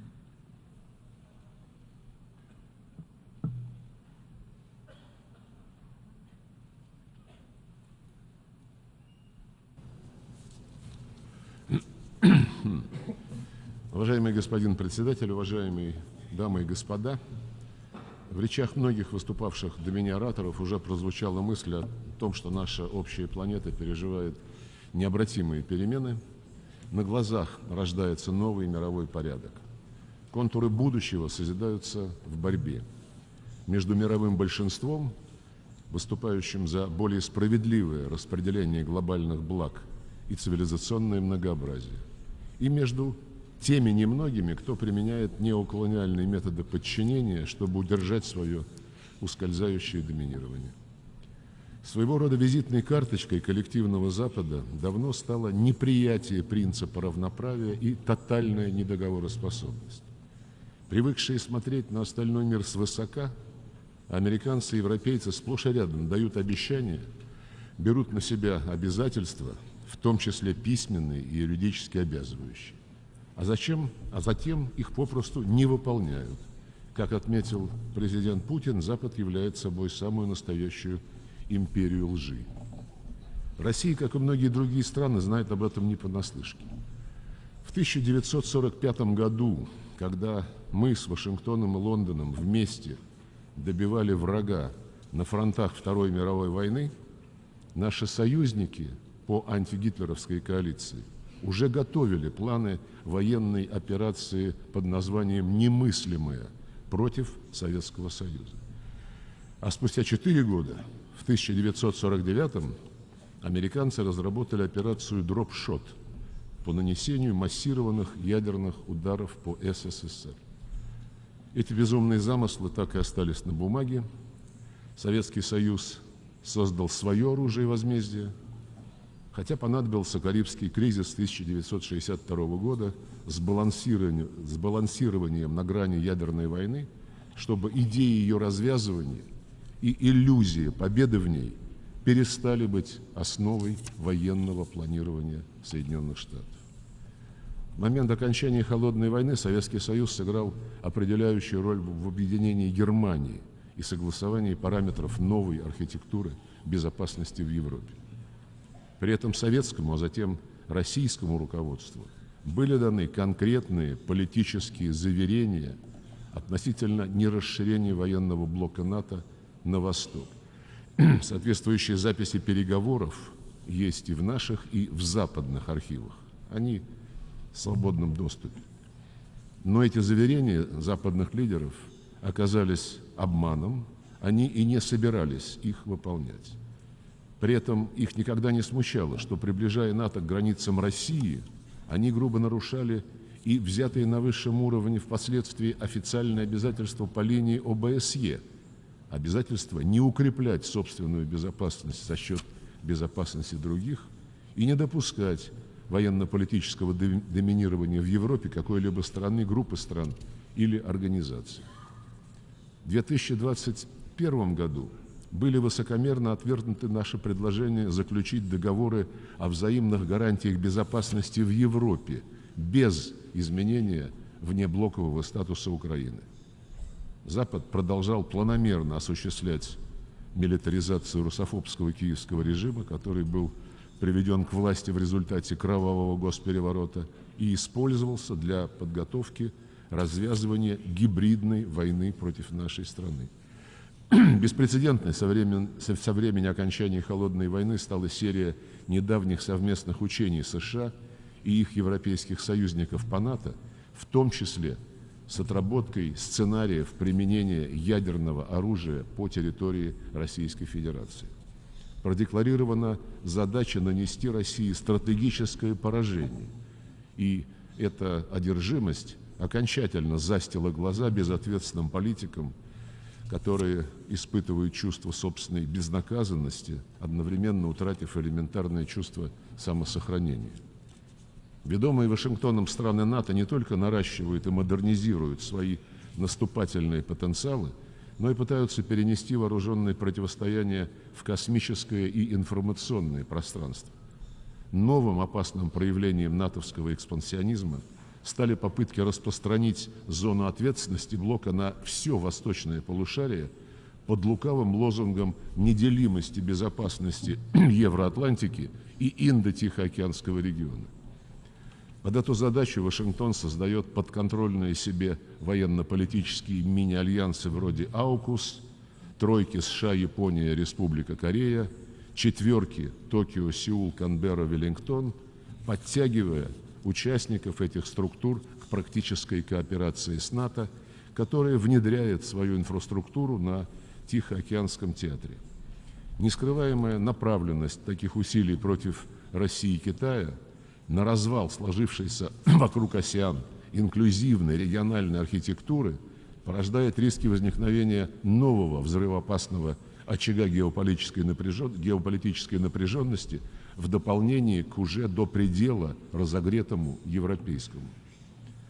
Создается устойчивое впечатление, что США и полностью подчиненный им западный коллектив решили придать доктрине Монро глобальную проекцию. Замыслы столь иллюзорные, сколь и крайне опасные, но идеологов нового издания «Пакс Американо» это не останавливает. Мировое меньшинство всеми силами старается затормозить естественный ход вещей. В Вильнюсской декларации НАТО крепнущее партнерство между Россией и Китаем характеризуется как угроза Североатлантическому альянсу. Выступая недавно перед своими послами за рубежом, президент Макрон высказал искреннюю озабоченность по поводу расширения БРИКС, расценив это событие как свидетельство усложнения обстановки на международной арене, цитирую, что грозит риском ослабления Запада и, в частности, Европы, идет пересмотр мирового порядка, его принципов, разных форм его организации, где Запад занимал и занимает доминирующие позиции. Конец цитаты. Вот такие откровения. Если кто-то где-то собирается без нас, дружит без нас или без нашего разрешения, то это рассматривается как угроза нашему доминированию. Продвижение НАТО в Азиатско-Тихоокеанский регион – это благо, а расширение БРИКС – опасно. Однако логика исторического процесса неумолима. Основной тенденцией стало стремление государств мирового большинства укреплять суверенитет и отстаивать национальные интересы, традиции, культуру, образ жизни. Они больше не хотят жить под чью-либо диктовку, хотят дружить и торговать между собой, но и со всем миром, только на равных и к обоюдной выгоде. На подъеме такие объединения, как БРИКС и Шанхайская организация сотрудничества, предоставляющие странам глобального юга возможности совместного развития и отстаивания своего достойного места в объективно формирующейся многополярной архитектуре. Пожалуй, впервые после 1945 года, когда была учреждена Организация Объединенных Наций, появился шанс на подлинную демократизацию в мировых делах. Это вселяет оптимизм во всех, кто верит в верховенство международного права, кто желает возрождения ООН в качестве центрального координирующего органа мировой политики. Органа, где договариваются о том, как решать проблемы сообща на основе честного баланса интересов. Для России очевидно, что другого пути нет. Однако США и подчиненный им западный коллектив продолжают плодить конфликты, искусственно разделяющие человечество на враждебные блоки и препятствующие достижению общих целей. Они делают все, дабы предотвратить формирование подлинно многополярного, справедливого миропорядка. Стремятся заставить мир играть по своим печально известным узкокорыстным правилам. Хотел бы призвать западных политиков и дипломатов еще раз внимательно перечитать устав ООН. Краеугольным камнем миропорядка, созданного по итогам Второй мировой войны, является демократический принцип суверенного равенства государств, больших и малых, вне зависимости от формы правления, внутриполитического или социально-экономического устройства. Запад по-прежнему считает себя выше остального человечества в духе уже пресловутого высказывания главы дипломатии Евросоюза Барреля о том, что Европа цветущий сад, а все вокруг джунгли. Его не смущает, что в этом саду разгул исламофобии, других форм нетерпимости к традиционным ценностям всех мировых религий. Акты сожжения Корана, оскорбления Торы, преследование православных священнослужителей и иные глумления над чувствами верующих буквально поставлены в Европе на поток. Грубым нарушением принципа суверенного равенства является и применение Западом односторонних принудительных мер. В странах, ставших жертвами незаконных санкций, а их все больше, хорошо знают, что рестрикции бьют в первую очередь по наиболее уязвимым слоям населения, провоцируют кризисные явления на продовольственных и энергетических рынках. Продолжаем настаивать на незамедлительном и полном прекращении беспрецедентной по своей антигуманности торгово-экономической и финансовой блокады Кубы со стороны США и отмене абсурдного решения об объявлении Кубы страной-спонсором терроризма. Вашингтон должен без каких бы то ни было предварительных условий отказаться от политики экономического удушения Венесуэлы. Требуем снятия односторонних санкций США и Евросоюза с Сирийской Арабской Республики, которые откровенно подрывают право на развитие. Любым вводимым в обход Совета Безопасности принудительным мерам должен быть положен конец, равно как и взятой Западом на вооружение практики манипуляций санкционной политикой Совета Безопасности для оказания давления на неугодных. Откровенным проявлением эгоизма западного меньшинства стали навязчивые попытки украинизировать повестку дня всех международных дискуссий, отодвигая на задний план целый ряд неурегулированных региональных кризисов, многие из которых тянутся годы и даже долгие десятилетия. Полноценной нормализации на Ближнем Востоке невозможно достичь без решения главного вопроса – урегулирования затяжного палестино-израильского конфликта на основе резолюций ООН и арабской мирной инициативы, выдвинутой в свое время Саудовской Аравией. Палестинцы более 70 лет ждут торжественно обещанного им государства. Однако монополизировавшие посреднический процесс американцы делают все, чтобы этого не допустить. Призываем объединить усилия всех ответственных стран с целью создания условий для возобновления прямых палестино-израильских переговоров. Отрадно, что Лига арабских государств обретает второе дыхание и активизирует свою роль в делах региона. Приветствуем возвращение Сирии в арабскую семью, начавшийся процесс нормализации между Дамаском и Анкарой, которому мы стараемся помогать вместе с иранскими коллегами.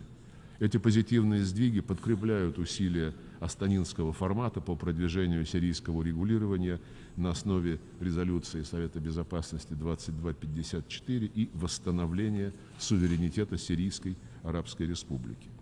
Надеемся, что при содействии ООН ливийцы смогут качественно подготовить всеобщий выбор в своей многострадальной стране, которая более 10 лет не может оправиться от последствий натовской агрессии, разрушившей ливийское государство и открывшей шлюзы для распространения терроризма в Сахаро-Сахельском регионе и для волн миллионов нелегальных мигрантов в Европу и другие части света. Аналитики отмечают, как только Муаммар Каддафи отказался от военной ядерной программы, его тут же уничтожили. Тем самым Запад заложил опаснейшие риски для всего режима ядерного нераспространения. Тревожит нагнетание Вашингтоном и его азиатскими союзниками военной истерии на Корейском полуострове, где накапливается стратегический потенциал Соединенных Штатов. Российско-китайские инициативы о рассмотрении в качестве приоритетных гуманитарных и политических задач отвергаются. Трагическое развитие ситуации в Судане – не что иное, как очередное следствие провальных экспериментов Запада с экспортом либерально-демократических догм. Поддерживаем конструктивные инициативы, направленные на скорейшее урегулирование внутрисуданского конфликта прежде всего путем оказания содействия прямому диалогу между противоборствующими сторонами. Наблюдая за нервным отношением Запада к последним событиям в Африке, в частности в Нигере и Габоне, невозможно не вспомнить о том, как Вашингтон и Брюссель реагировали на уже упомянутый мной кровавый госпереворот на Украине в феврале 2014 года. Через день после достижения соглашения об урегулировании под гарантией Евросоюза, которое оппозиция просто растоптала, США и их союзники поддержали тот госпереворот, приветствовав его как проявление демократии.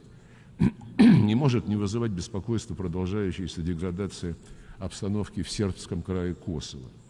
Поставки оружия косоварам и содействием создании армии со стороны НАТО грубо нарушают основополагающую резолюцию 1244.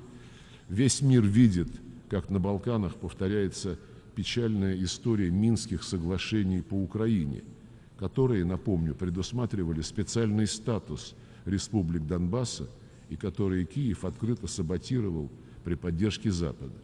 Так и сейчас Евросоюз не хочет заставить своих косовских протеже выполнить договоренности Белграда и Приштины 2013 года о создании сообщества сербских муниципалитетов Косово, обладающего специальными правами на свой язык, свои традиции. В обоих случаях Евросоюз выступал гарантом договоренностей, и, судя по всему, судьба у них одинакова.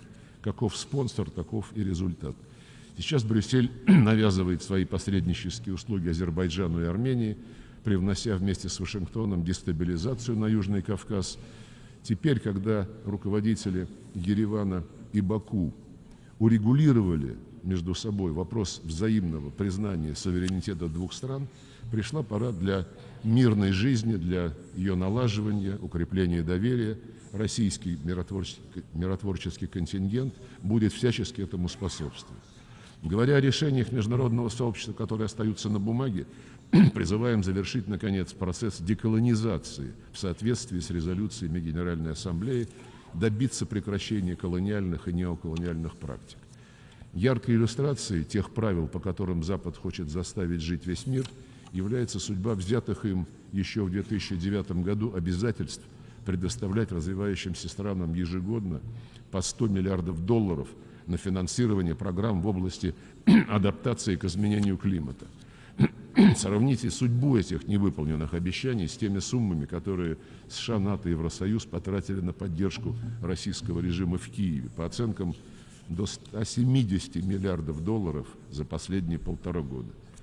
Сравните, и вы поймете отношение к себе со стороны просвещенных западных демократий с их пресловутыми ценностями. В целом назрело скорейшее реформирование существующей архитектуры глобального управления. Она давно не отвечает требованиям эпохи.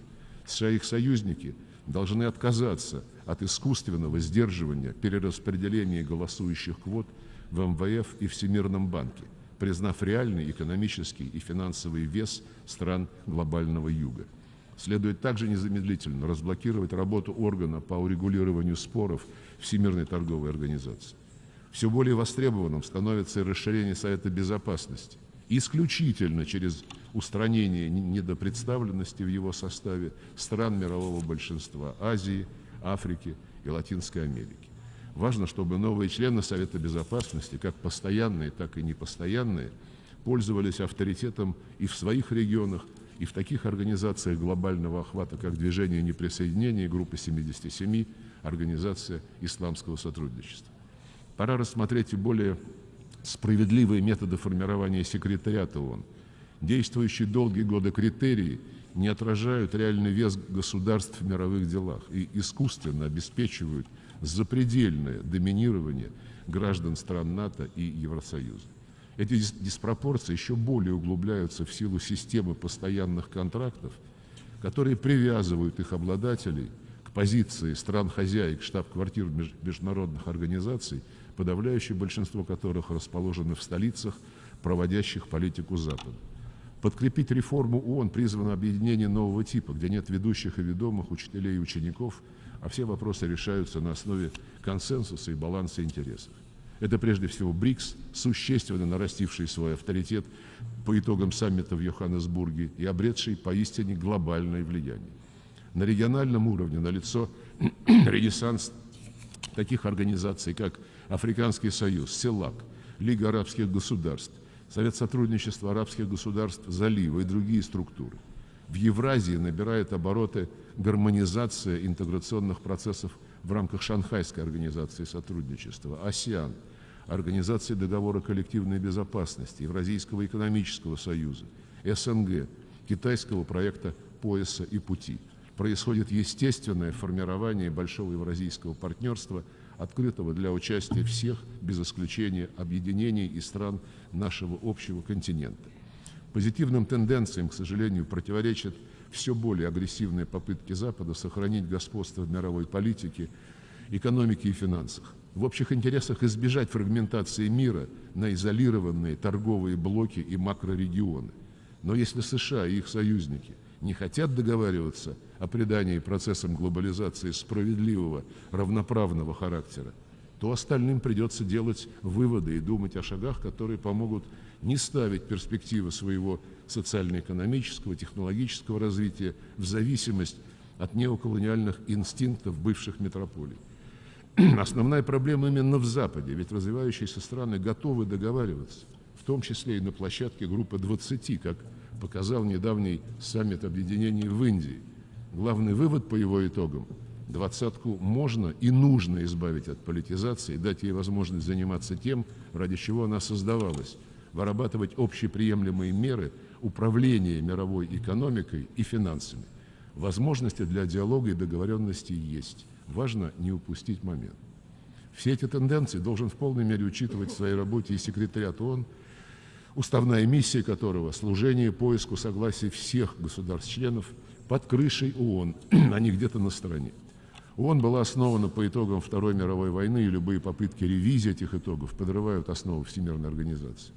Как представитель страны, которая внесла решающий вклад в разгром фашизма и японского милитаризма, хотел бы привлечь внимание к такому вопиющему явлению, как реабилитация нацистов и коллаборационистов в ряде стран Европы, прежде всего на Украине и Прибалтике. Особо настораживает, что в прошлом году против резолюции Генеральной Ассамблеи ООН о недопустимости героизации нацизма впервые проголосовали Германия, Италия и Япония. Этот прискорбный факт ставит под сомнение искренность раскаяния указанных государств за массовые преступления против человечности в годы Второй мировой войны и противоречит условиям, на которых они были приняты в ООН в качестве полноправных членов. Настоятельно призываем обратить особое внимание на эти метаморфозы, идущие вразрез с позицией мирового большинства и принципами Устава ООН. Господин председатель, сегодня человечество вновь, как и много раз в прошлом, стоит на развилке. Только от нас зависит, как будет развиваться история. В общих интересах не допустить скатывания к большой войне и окончательного развала созданных поколениями предшественников механизмов международного сотрудничества. Генеральный секретарь выступил с инициативой проведения в следующем году саммита будущего.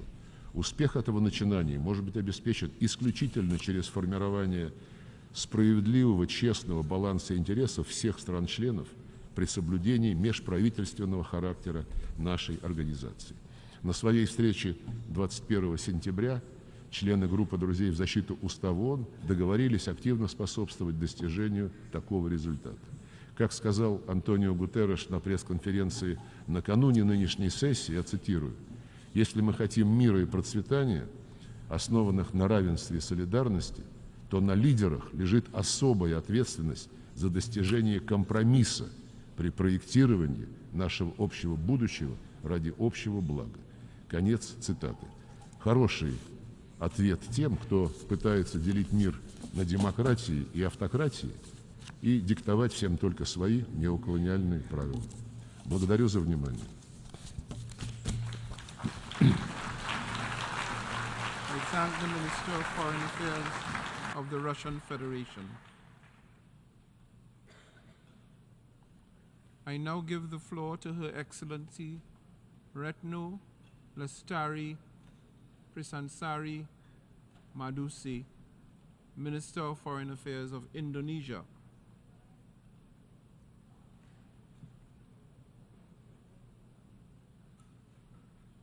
You'll have amended the text.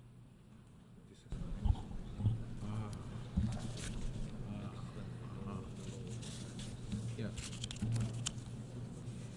Bismillahirrahmanirrahim. Excellencies, dear colleagues, today I'm wearing a traditional fabric from East Nusa Tenggara, Indonesia, while my delegation are wearing different traditional fabric representing the diversity of over 1,000 ethnicities in Indonesia. We are diverse, but we are one. Mr. President, the world now is at strategic crossroads. Global solidarity and collective responsibility are the only answer to address trust deficit and global inequality. This is the main essence transpired by the Bandung Conference or Asia-Africa Conference in 1955. Through the 10 principles of Bandung, we call for respect toward human rights and the UN Charter, sovereignty and territorial integrity, equality of all races and all nations, peaceful settlement of dispute, and promotion of mutual interest and cooperation. The Bandung Conference reminded every country of their equal rights and responsibility in maintaining peace and stability, mainstreaming win-win cooperation, and championing solidarity. Indonesia bring along the Bandung spirit when we presided the G20 last year, chairmanship of ASEAN this year, during President Jokowi's visit to Africa last month, and we will bring this spirit everywhere we go, including to this UNGA. The Bandung spirit enables Indonesia to listen and become part of solution. For Indonesia, global leadership should not only be about power or about the influence to dictate others. Instead, global leadership should be about listening to others, building bridges, respecting international law consistently, and put all nations equally. Mr. President, Excellencies, rebuilding trust and reigniting global solidarity is the theme for this year's UNGA. This theme is timely and on point. We are again at a strategic crossroad, as in 1955. Trust deficit reappears, lack of solidarity resurfaces. This situation has hampered the attainment of SDGs, especially for countries in the global south. The question is, do we really have the commitment to rebuild trust, to reignite global solidarity, to attain the SDGs target together? Will our presence today at the UNGA really bring commitment and show readiness toward a global unity and collective responsibility? Standing before this esteemed assembly of the UN, we said a lot of good words and promises. Let us now be honest with ourselves. Do we do what we said we would do?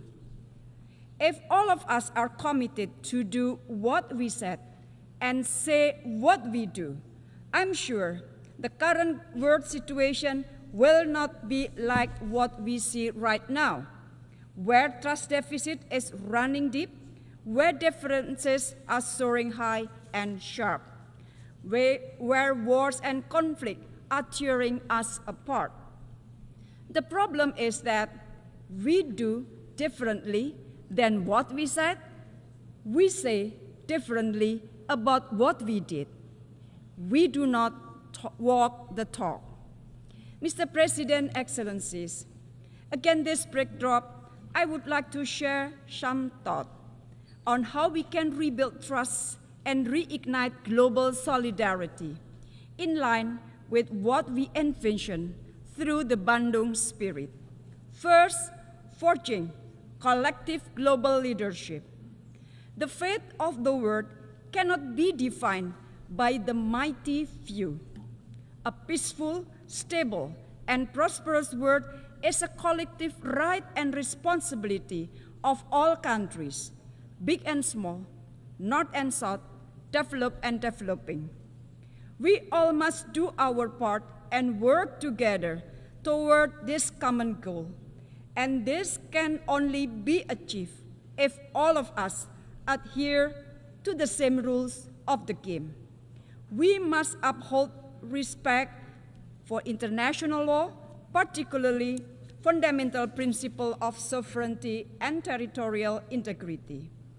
This will ensure that disputes will be settled on the negotiating table rather than at the battlefield. A collective responsibility is also needed to the people of Palestine and Afghanistan. For far too long, we have allowed our Palestinian brothers and sisters to suffer. Indonesia will not back an inch in our support for Palestinian statehood. In Afghanistan, Indonesia will do its utmost to help the Afghan people and ensure the rights of women and girls are respected, including their right to education. Second, advocating development for all. Colleagues, every country has the same right to develop and grow, but the global architecture of today only benefits the selected few. Trade discrimination against developing countries continues to happen. Global supply chain is being monopolized by certain countries. Many developing countries may not meet the SDGs by 2030. They also struggle with foreign debt and development financing. All of this would contribute to eroding trust and solidarity. Therefore, it is time for us to make a real change. Industrial downstreaming must not be an exclusive call of developing countries. Developed countries should also support this call to build a stronger future together. The same ideals are applicable in our fight against climate change and sea level rise, as well as safeguarding biodiversity. Indonesia has led by example by fulfilling its international obligation, including being among early signatories of the BBNG agreement. But developing countries cannot do this by themselves. We need developed countries also to fulfill their responsibility, including on climate financing, green investment, and transfer of technology. Technology and innovation should not be exclusive for the selected few. Access to safe and secure digital technology for developing countries, including AI, is crucial for future sustainable growth. This is time to practice what we have preached. Third, reinforcing regional cooperation. Colleagues, regional institutions should be net contributors and building blocks for global peace and prosperity. As the ASEAN chair this year, Indonesia had to navigate ASEAN through such geopolitical dynamics in the region. ASEAN has already managed to do this for the last 5 decades. We send a clear message that we will not let our region to be a pawn of rivalries. Instead, Southeast Asia must be an epicentrum of growth where all countries can benefit meaningfully. Inclusivity will forever be the pillar of our region's architecture building. It is sufficient to say we managed to pull through. ASEAN have maintained its unity and established a long-term vision for ASEAN 2045. ASEAN have reinforced its centrality in strengthening regional resilience and preparing for economy of the future. ASEAN have initiated closer partnership with the Pacific Island Forum and the Indian Ocean Rim Association for a stable and peaceful Indo-Pacific. We translated the ASEAN outlook on the Indo-Pacific into concrete and inclusive cooperation. On Myanmar, implementation of the 5 points of consensus remains the main reference. ASEAN continues to urge the military junta to implement it. ASEAN will spare no effort to ensure the people of Myanmar are not left alone. Mr. President, before I conclude, I wish to underline a point on the reform of our multilateral system.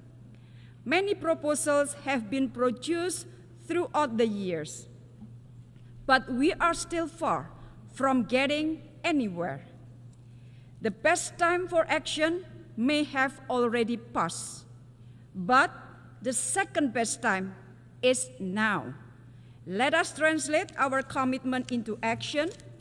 The 2024 Summit of the Future cannot fail. Trust and solidarity must be part of this effort. Our people and the world await, and we must deliver. I thank you very much.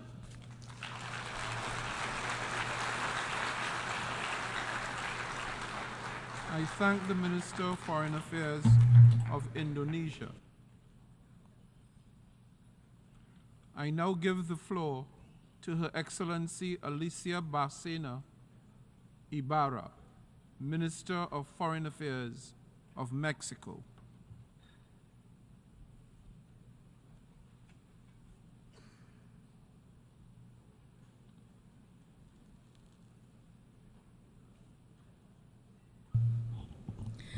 Señor Presidente, Denis Francis, amigo, reciba en nombre de México nuestras fraternas felicitaciones por su elección al cargo. América Latina y el Caribe se siente plenamente representada bajo su presidencia, muestra del compromiso de nuestra región con los propósitos de esta entrañable organización.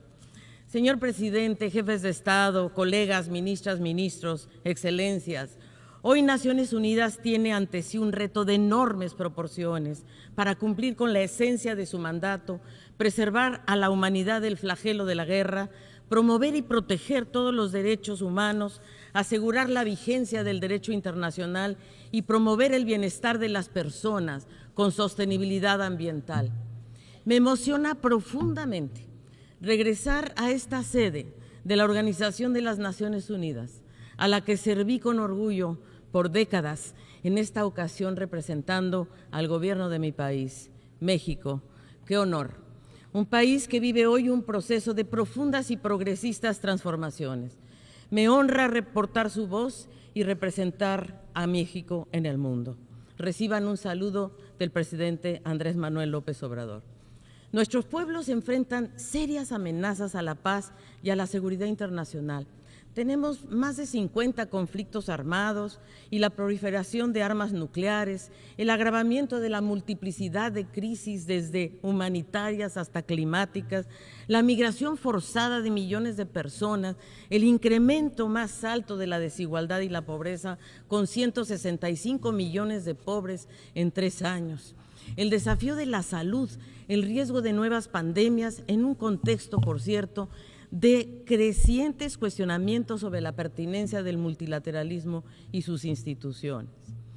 Pero no cabe duda que nuestra acción internacional pierde legitimidad cuando nuestras resoluciones no se traducen en beneficios concretos para las personas, para el planeta, para la prosperidad.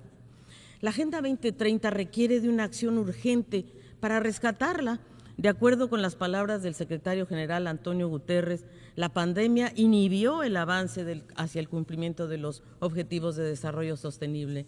Pero la trayectoria antes de la pandemia no era alentadora y el contexto actual de incertidumbre macroeconómica y geopolítica exige medidas ambiciosas e inmediatas. Porque el estancamiento en el cumplimiento de los ODS no es una métrica abstracta. Estamos hablando de centenas de millones de personas que viven en la pobreza, en la inseguridad alimentaria para niñas y niños, un medio ambiente en crisis. El futuro de las personas y el planeta no depende del azar, depende de las decisiones y acciones políticas que tomemos, guiados por la Agenda 2030. Y aquí la desigualdad es el gran desafío, porque no basta con reducir la pobreza, se requiere un cambio de paradigma de desarrollo que redistribuya el poder y la riqueza y que cierre los inaceptables brechas y asimetrías entre ricos y pobres y entre países. La igualdad no se trata solo de titularidad de derechos, la desigualdad es ineficiente desde el punto de vista económico y por ello es necesario igualar para crecer y crecer para igualar. Porque ya no estamos en una época de cambios, estamos en un verdadero cambio de época y esto requiere repensar el desarrollo, poner a la igualdad en el centro. Y tanto a escala nacional como internacional, el logro de los ODS depende de una visión de justicia social y solidaridad, que incluye, por cierto, la movilización de recursos financieros necesarios y la reforma urgente del sistema financiero internacional. Ante este complejo contexto, México seguirá encontrando fuerza e inspiración para su acción internacional en los propósitos y principios de la Carta de Naciones Unidas, porque en el andamiaje institucional que hemos construido casi ya 80 años, hemos encauzado la cooperación internacional y México ha liderado y seguirá proponiendo toda iniciativa que busque mejorar la vida de las generaciones presentes y futuras, propugnando por una paz y seguridad verdaderas y duraderas, un desarrollo sostenible, igualitario, resiliente, incluyente, con pleno e irrestricto respeto de los derechos humanos. El anhelo de transformación y el quehacer de nuestro gobierno se ha volcado precisamente hacia la transformación del modelo de desarrollo para construir más y mejores bienes públicos, garantizar derechos con responsabilidad fiscal sobre la base de una premisa básica: por el bien de todos, primero los pobres. Nuestro gobierno ha evidenciado la urgencia de recuperar el rol del Estado para regular las relaciones entre el mercado, el Estado y la sociedad e implementar políticas estructurales transformadoras. Se trata de devolver a nuestro pueblo la esperanza de un país más justo, igualitario, para no dejar a nadie atrás y a nadie afuera. Y en ese sentido, en los últimos años, se ha logrado sacar de la pobreza a 5 millones de personas. Experimentamos el mayor aumento en el salario mínimo de nuestra historia y una densa red de programas sociales que extienden los derechos a toda la población. Pero aspiramos a una visión de igualdad entre todas las naciones, donde se cierren las brechas y asimetrías entre países. Apostamos a la eliminación de la cultura de los privilegios, privilegios que niegan derechos. México reitera la importancia de la sostenibilidad ambiental como parte estratégica del desarrollo y no como una externalidad, y la relevancia de transitar hacia políticas industriales y productivas verdes, azules, que generen empleo, que disminuyan la huella ambiental, pero además que incorporen la contribución y la complejidad de los ecosistemas y sus servicios a la economía y al bienestar. Implementamos con fuerza el Acuerdo de Escazú y la defensa de los defensores del medio ambiente, los que dan la vida por la vida. Firmamos el acuerdo relativo al uso sostenible de la diversidad biológica, el que se llama BBNJ por sus siglas en inglés, y hacemos votos porque entre pronto en vigor. Queridas amigas y amigos, el cambio climático es la mayor falla del mercado de todos los tiempos, así lo dijo Nicholas Stern, y hoy es uno de los mayores riesgos globales. Las estimaciones de los costos derivados de sus efectos muestran que no solo va a afectar el crecimiento económico, sino a los sectores más vulnerables. Reiteramos nuestro compromiso por avanzar con el Acuerdo de París, pero enfatizamos la importancia del financiamiento para enfrentar el cambio climático y darle prioridad a la adaptación, sobre todo para apoyar a las naciones más vulnerables. En nuestra región, el Caribe primero. En complemento a esta Asamblea General, México participó y ha participado en la cumbre de los ODS, el diálogo sobre financiamiento, la cumbre sobre acción climática y la reunión de la cumbre del futuro. Abogamos por una profunda reforma de la arquitectura financiera internacional, que atienda las profundas asimetrías entre países, que ponga prioridad a los países altamente endeudados con nuevos instrumentos, con una redistribución de derechos especiales de giro para ampliar el espacio fiscal de países en vías de desarrollo, o bien el alivio de la deuda a cambio de servicios ambientales. Nos sumamos a la iniciativa de Bridgestone 2.0 propuesto por Barbados. América Latina y el Caribe aprendimos una muy dura lección durante la pandemia por la falta de la solidaridad global, y la imperante urgencia que tenemos hoy día es de impulsar desde la Comunidad de Estados Latinoamericanos y Caribeños, la CELAC, iniciativas como el Plan de Autosuficiencia Sanitaria, la Agencia Regional de Medicamentos y el Fondo de Adaptación Climática. Apoyamos en ese sentido a nuestro querido Gonsalves como presidente de CELAC. México busca acuerdos en todos los temas de la agenda multilateral porque nos interesa acercar posiciones sin excluir a nadie. Pero vivimos tiempos inéditos que requieren la suma de más voluntades para darle voz a todos los pueblos del sur global, al que México pertenece por historia y convicción. Por tanto, México está considerando participar en los debates y empeños del Grupo de los 77 más China, en aquellos temas y foros en los que podamos contribuir a fortalecer la posición negociadora del sur global. Pronto someteremos una propuesta al Grupo de los 77 más China para su consideración. México, y quiero reafirmar ante ustedes la vocación histórica de México por priorizar el diálogo, el entendimiento en favor de la paz y el arreglo pacífico de las controversias. Se trata de una vocación que se nutre en nuestras más hondas convicciones para la defensa decidida de las mejores causas de la humanidad. En nuestra región participamos como país garante de la mesa de diálogo de paz entre el Gobierno de la República de Colombia y el Ejército de Liberación Nacional. Asimismo, participamos en la búsqueda de soluciones para el diálogo político en Venezuela, siempre apegado a principios constitucionales de respeto a la autodeterminación de los pueblos y la solución pacífica de las controversias y la no intervención.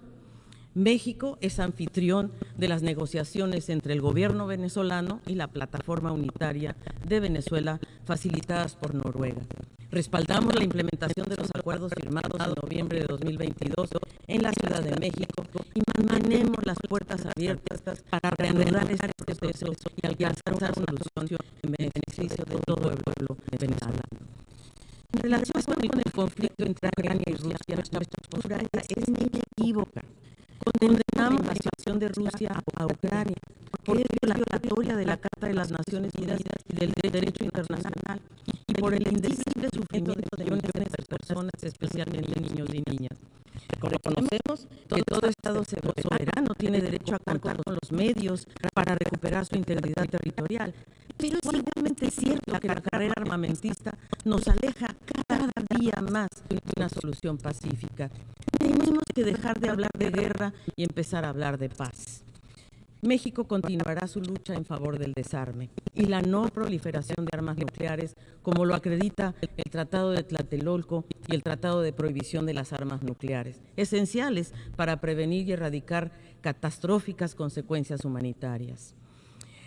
Nosotros hemos declarado, y la Asamblea General, una gran amenaza en sí misma que es contraria al derecho internacional. Rechazamos de forma contundente el tráfico ilícito de armas de fuego y simplemente les doy el dato. Nosotros recibimos 200,000 armas de fuego que se trafican cada año a México desde nuestro vecino del norte, las cuales, por cierto, caen en las manos de la delincuencia organizada, produciendo innumerables víctimas fatales. Es el otro lado de la moneda de las drogas.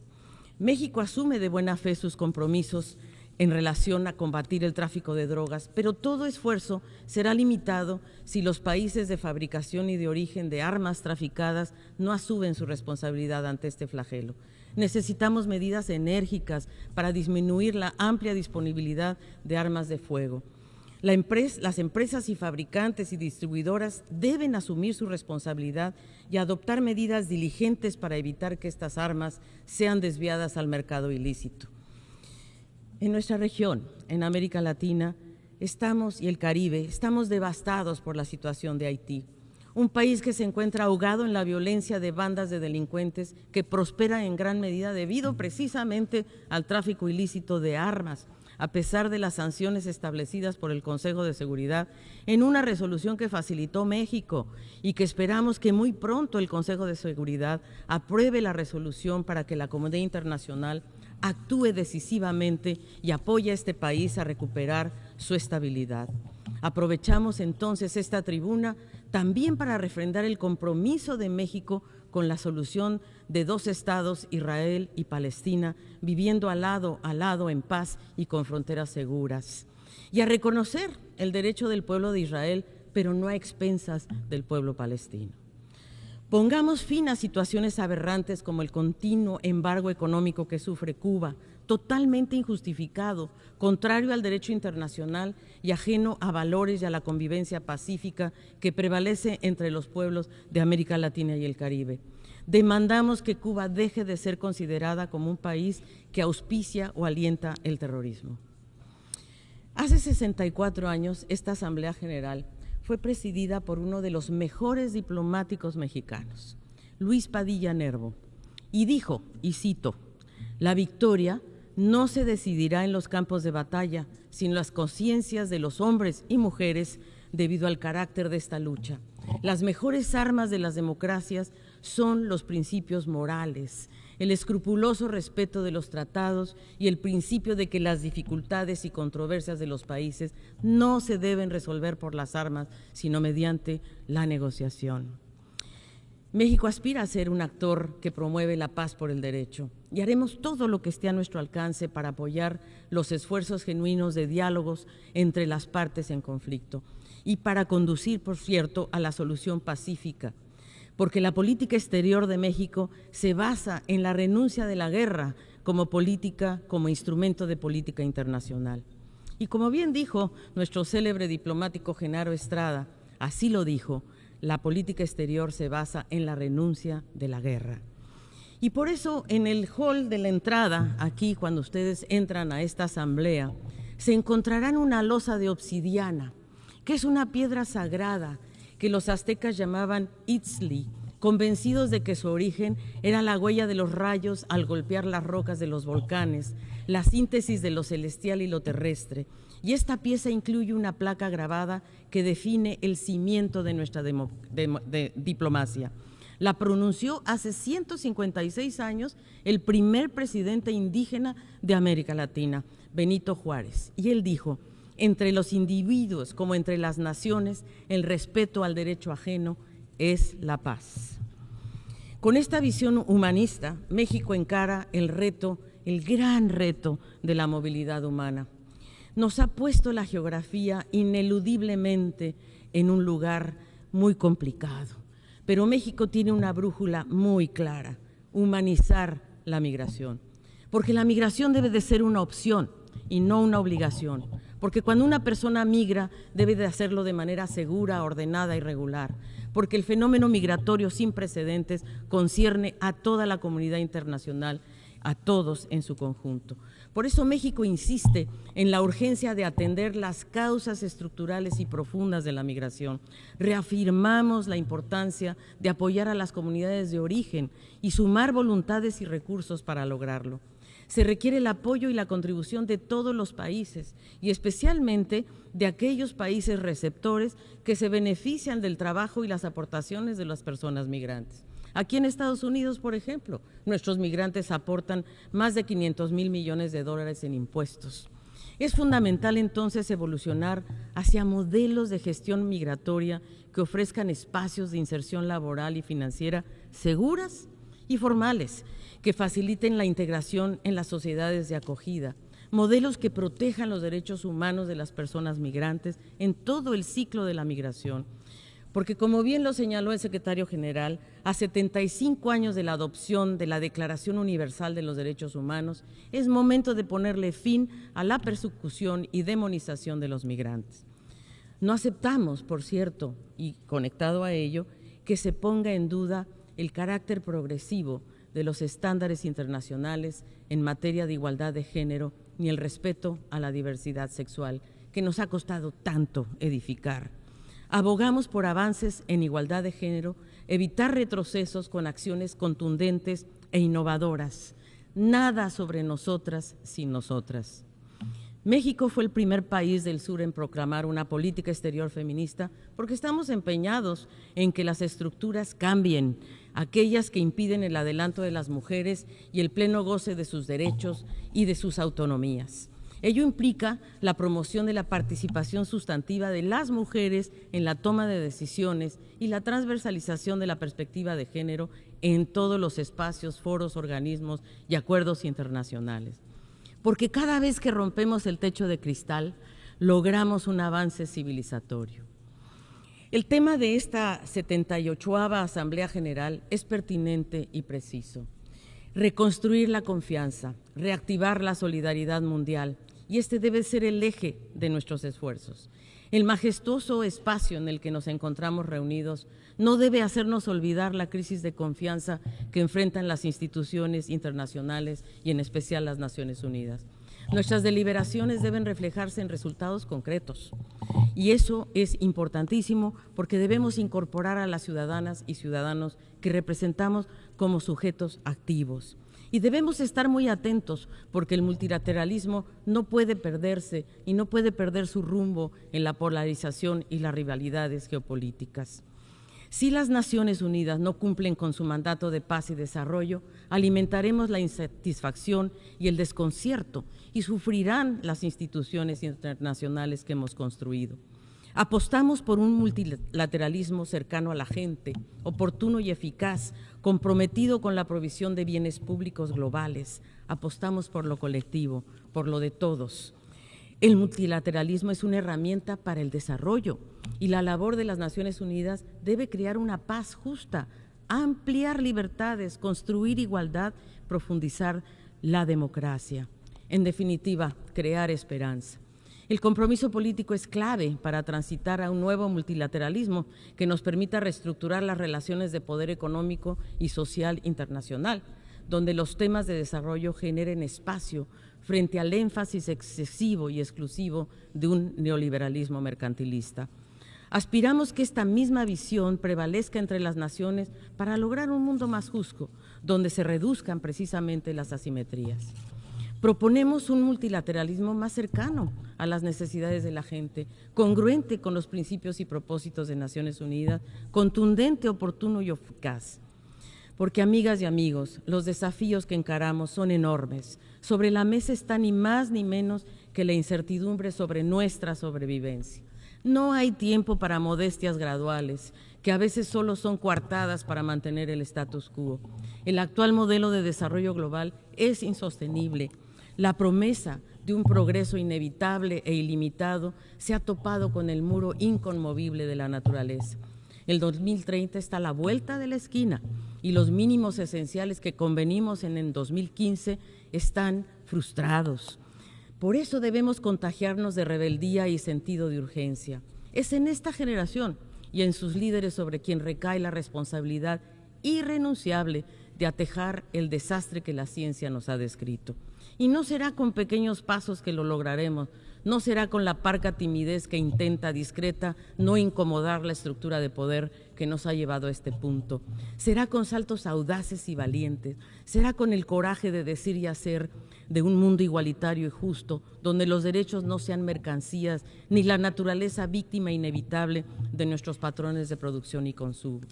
Que la obscena concentración de la riqueza y corrosiva influencia en la distribución del poder no son compatibles con el proyecto humano, porque hace 78 años dimos forma a esta institución aterrados ante el precipicio, cuando contemplamos la posibilidad de sucumbir todos en el fuego de la guerra.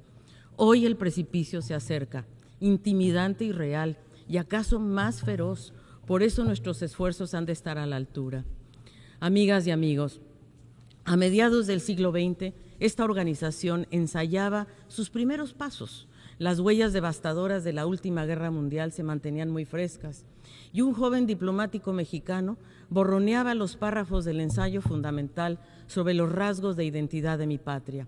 Esas cuartillas llevarían por título El laberinto de la soledad, y su autor ganaría más tarde el Premio Nobel en reconocimiento a su obra universal. Ese era Octavio Paz. Y quiero concluir esta intervención citando sus líneas de aquel momento.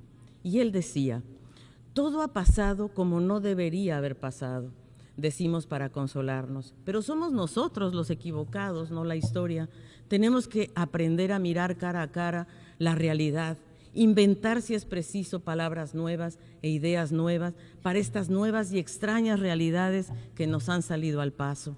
Vivimos, como el resto del planeta, una coyuntura decisiva y mortal, huérfanos de pasado y con un futuro por inventar. La historia universal es tarea común y nuestro laberinto, el de todos los hombres y mujeres. Y para esta tarea, garantizar a las nuevas generaciones un mundo y una vida posible, para salir juntos de este laberinto, cuenten hoy y siempre con la voluntad fraterna y comprometida de México. Muchas gracias.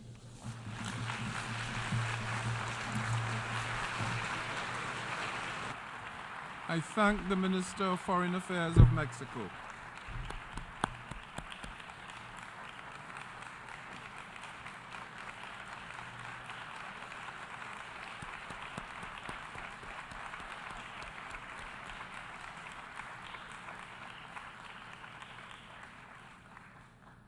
I now give the floor to His Excellency Enrique Austria Manalo, Secretary of Foreign Affairs of the Philippines.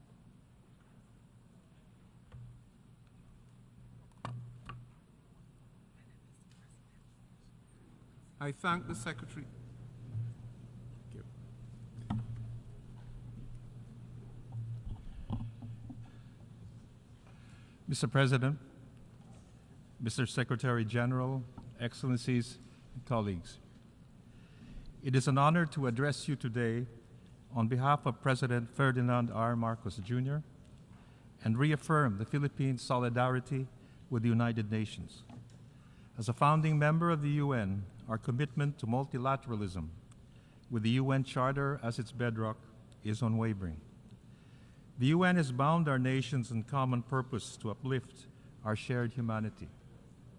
Through the ravages of World War II, conflicts, and regional and global pandemics, by establishing the universality of human rights and human dignity, and with a rules-based order underpinned by international law that guarantees the flourishing in peace of free and equal nations. With the UN at the center, amidst tides of challenge and change, multilateralism must rise to the occasion. The UN spirit calls upon us to respond decisively to existential threats such as global warming, degrading ecosystems, diseases, and food insecurity, and to reclaim the power of dialogue and diplomacy as we manage new complexions of conflict and strategic competition. We must configure our work to the realities of our time, placing people and communities at the heart of our agenda, refocusing consensus through differences, and recognizing the agency of many voices, not only the powerful few, in shaping our shared future. The theme of this year's assembly frames a global conversation on solidarity and trust as essential enablers of global action. Greater solidarity and trust also arise as outcomes of shared triumphs. They thrive more when multilateralism works. They weaken when our global institutions fail in delivering dividends benefiting all. The preservation of a rules-based global order is our collective responsibility. The UN is underwritten by a rules-based order, governed by international law and informed by the principles of equity and justice. Its present and future rest on the predictability and stability of international law, which safeguards the rights of all states. If multilateralism is to endure, all states must adhere to the rule of law. Guided by an independent foreign policy, the Philippines actively works with nations to promote a rules-based international order. We advocate the peaceful settlement of disputes in accordance with international law. This has always been our position with respect to the disputes in the West Philippine Sea, inasmuch as we are prepared to defend our sovereignty, sovereign rights, and territorial integrity. As President Marcos Jr. has declared, we are a friend to all and enemy to none. Our Constitution renounces war as an instrument of national policy, adopts the generally accepted principles of international law as part of the law of the land, and adheres to a policy of peace, equality, justice, freedom, cooperation, and amity with all nations. We recognize the role of international legal bodies in fostering greater solidarity around values that underpin the UN. This year, the General Assembly adopted by consensus a resolution to celebrate the 125th anniversary of the Permanent Court of Arbitration. As an archipelagic state whose destiny is intimately linked with the oceans, the Philippines is a champion of the 1982 UN Convention on the Law of the Sea, and we are proud to be among the first states to have signed this week the Treaty on Marine Biodiversity of Areas Beyond National Jurisdiction, which opens new windows to cooperate in the responsible stewardship of the high seas. The primacy of the UNCLOS was affirmed by the 2016 Arbitral Award on the South China Sea. The award definitively settled the status of historic rights and maritime entitlements in the South China Sea, declaring without legal effect claims that exceed entitlements beyond the geographic and substantive limits of UNCLOS. For the past 7 years, we have celebrated the award, which is now part of international law. Adherence to international law contributes to keeping the Indo-Pacific, with the ASEAN at the center, free and open, stable and peaceful. In line with this, we are guided by the ASEAN outlook on the Indo-Pacific.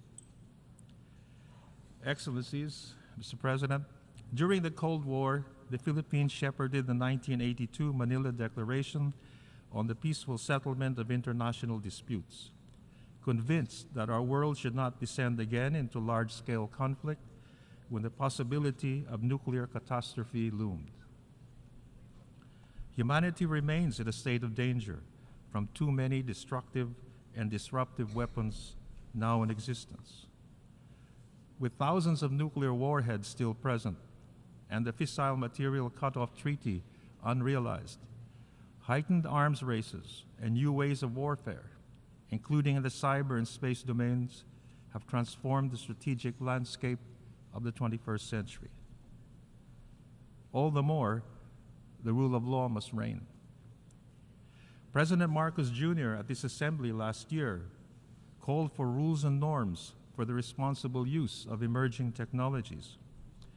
The Philippines is working with partners for rules to govern lethal autonomous weapon systems. And in this regard, we are hosting an Indo-Pacific meeting in December. We advocate the peaceful uses of outer space, the elaboration of the principle of due regard in space domain, and greater responsibility among states to reduce space threats, including debris from rocket launches. We call for UN partnerships that guarantee that new technologies are not weaponized or misused in any way to subvert democracy and freedom, to challenge international humanitarian law, and to exploit the vulnerable and violate human rights and human dignity. Mr. President, we are profoundly concerned over how extreme weather events have caused too much human suffering across the globe, reminding us of three realities. One, climate change is evolving into a full crisis. Number two, the fight against global warming and sea level rise is a race against time. And number three, effective climate action requires stronger multilateral cooperation. We need decisive, responsible, just and sustainable solutions that look after populations and protect persons that have contributed the least to global warming, but have the highest vulnerability by their geography. This is the meaning of solidarity on climate action. More than a decade ago, the Philippines pioneered a resolution in the Human Rights Council that drew attention to the impact of climate change on human rights. And though we are heartened that the link is now acknowledged, much more remains to be done. We join the call for industrialized countries to abide by their obligations under the UNFCCC and the Paris Agreement. And we look forward to COP28, adopting decisions on the Loss and Damage Fund and other climate financing mechanisms. We thank Vanuatu and the core group of states for rallying the UN to bring the question of state obligations relating to climate change to the ICJ. The Philippines will actively participate in the proceedings. And we are in solidarity with island states taking part in the ITLOS proceedings on obligations relating to climate change and the marine environment under UNCLOS. Cognizant that the future will see more climate-induced migration and displacement, as acknowledged in the Global Compact for Migration, the Philippines and the IOM convened a ministerial Asia-Pacific roundtable on climate change and migration earlier this week in New York. With the Asia-Pacific Ministerial Conference on Disaster Risk Reduction to be held in Manila in 2024, the Philippines aims to bridge effectively disaster risk resilience with the climate agenda. Excellencies, we are now in the home stretch for securing SDG outcomes globally. The 2030 Agenda for Sustainable Development is well integrated in the Philippine mid- and long-term development plans. And we can unlock opportunities for the Philippines and developing countries, including middle-income countries, to advance South-South cooperation and meet development goals across the world. As a middle-income country, we support initiatives to make international financial and development mechanisms more attuned to the needs of middle-income countries. Our partnerships should bridge development divides. Our collaboration for the future should make our societies more resilient, more cohesive, and more humane. And as I stated at the SDG Summit earlier this week, if we work together, sustainable is attainable. Mr. President, the continued reform of the UN development system is key to ensuring that the UN delivers transformative development outcomes. The UN and its specialized agencies and funds have the duty of providing efficient, coherent, and accountable support to host states, with the latter's consent and in accordance with their national development priorities. Solidarity sets the ground for international cooperation as we reinforce the global health security system following the lessons of the COVID-19 pandemic. The Philippines, together with like-minded states, has called for equity in the provision of vaccines and resilient health services in the negotiations on the Global Pandemic Treaty. We must never again witness a global emergency of such scale wherein those most in need will be provided for last. The Philippines supports the Contingency Fund for Emergencies, the COVAX facility, and other mechanisms that harness the power of partnerships to address persistent health challenges and emergencies. We affirm that health is primordial to our human development agenda. And we are all indebted to Filipino healthcare workers at the front lines of the pandemic throughout the world. We honor the many who lost their lives in the service of our common humanity. The pandemic compelled the international community, especially countries of destination, to recognize the contributions of migrants to their societies and to protect their rights. The Global Compact is the roadmap for this. Mr. President, Excellencies, this year marks the 75th anniversary of the Universal Declaration on Human Rights. The Philippines was an active member of the first UN Commission on Human Rights that drafted this seminal document, represented by the late General Carlos P. Romulo, a former president of this assembly. Following the Universal Declaration, the Philippines assumed a leading role in the drafting of the Convention on the Elimination of Discrimination Against Women and framing of instruments such as the UN Declaration on the Rights of Indigenous Peoples and the Convention on the Rights of Migrant Workers and their families. To date, the Philippines is party to 8 core human rights instruments. Recognizing human rights as an unfinished business in all parts of the world, we are a dedicated advocate for the human rights of vulnerable groups, especially women, children, indigenous peoples, migrants, persons with disabilities, refugees, and older persons. But human rights is first and foremost about people. To foster trust and engagement, dialogue on human rights must be genuine, based on evidence, and depoliticized. When constructive and carried out in good faith and with full respect for the agencies of states, collaboration on human rights can achieve concrete impact. I have echoed for the call of solidarity in fostering and advancing a multilateral architecture that promotes the rule of law and meets the pressing challenges of our century. Such an architecture demands that we invest wisely in sound, inclusive, and far-sighted multilateral institutions.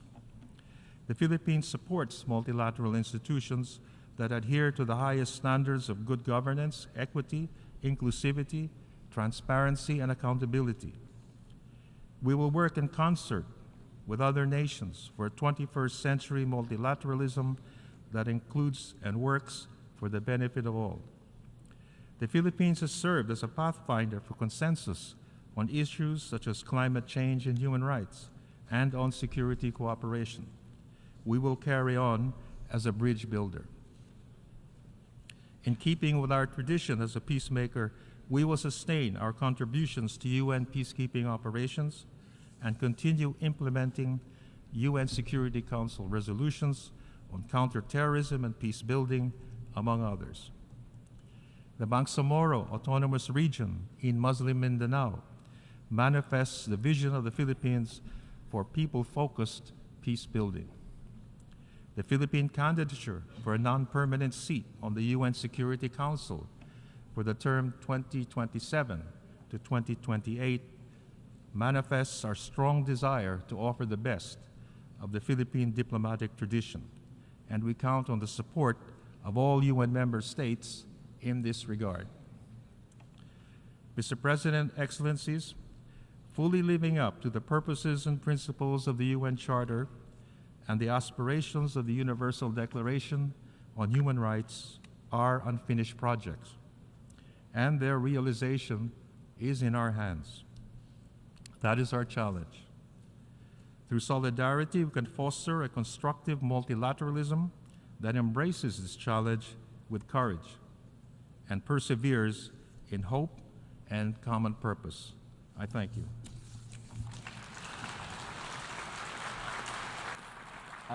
I thank the Secretary for Foreign Affairs of the Philippines.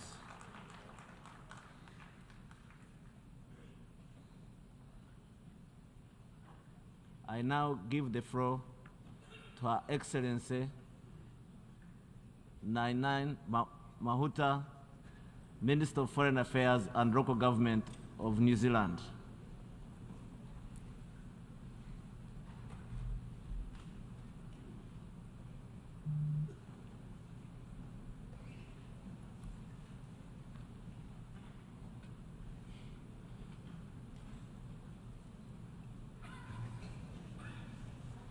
Ko tahi anō te koha o te ngira e kuhu ai, te miro mā, te miro whero, te miro pango.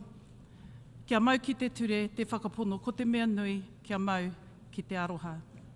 There's only one eye of the needle through which the white, the red, and the black threads must pass.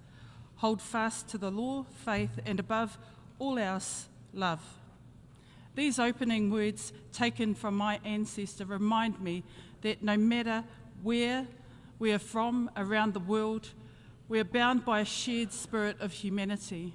Can I acknowledge the Lenape people on whose tribal lands we stand? Tēnā koutou katoa. I've been encouraged by the commitment I've witnessed in this great hall to find transformative solutions to the interlocking challenges we face. At the same time, I'm deeply concerned that the sum of our collective efforts to meet these challenges is falling well short of what is required. We meet at a time of sharply increasing danger for the people and planet. As we emerge from the worst health emergency in the past 100 years, our efforts to build back better have faltered in the face of accelerating ecological and planetary crises, deepening conflict and instability. We are failing to achieve the Sustainable Development Goals. We must rise to meet these challenges. We owe it to our citizens and to the generations that follow us. Mounting distrust and division are eroding the foundation of international cooperation and steering the multilateral system towards deadlock and dysfunction. We have no hope of meeting our shared challenges by going it alone. We live in an interconnected and interdependent world in which we will thrive or perish together. For the first time in several generations, we face the very real possibility of conflict between major powers. President, Excellencies, we cannot let this happen. The stakes for all of us are simply too high. The international rule of law and the UN Charter must mean something to a growing generation that are becoming more sceptical. We are not on track to keep global warming at 1.5 degrees. Conflict and crises continue to impact most harshly on women and children. The fabric of democratic principles are challenged and weakened by mis- and disinformation, and the list continues. Russia's illegal invasion of Ukraine last year was a direct attack on the sovereignty and territorial integrity of a UN member state. But it was much more than this. To witness a permanent member of the UN Security Council launch an unprovoked attack on a sovereign state, attempting to annex its territory and waging war on its civilian population was and remains shocking. Russia's actions violate the most fundamental tenets of international law. How can younger generations have confidence in the UN when a permanent member of the Security Council acts in a manner so fundamentally contrary to the UN Charter?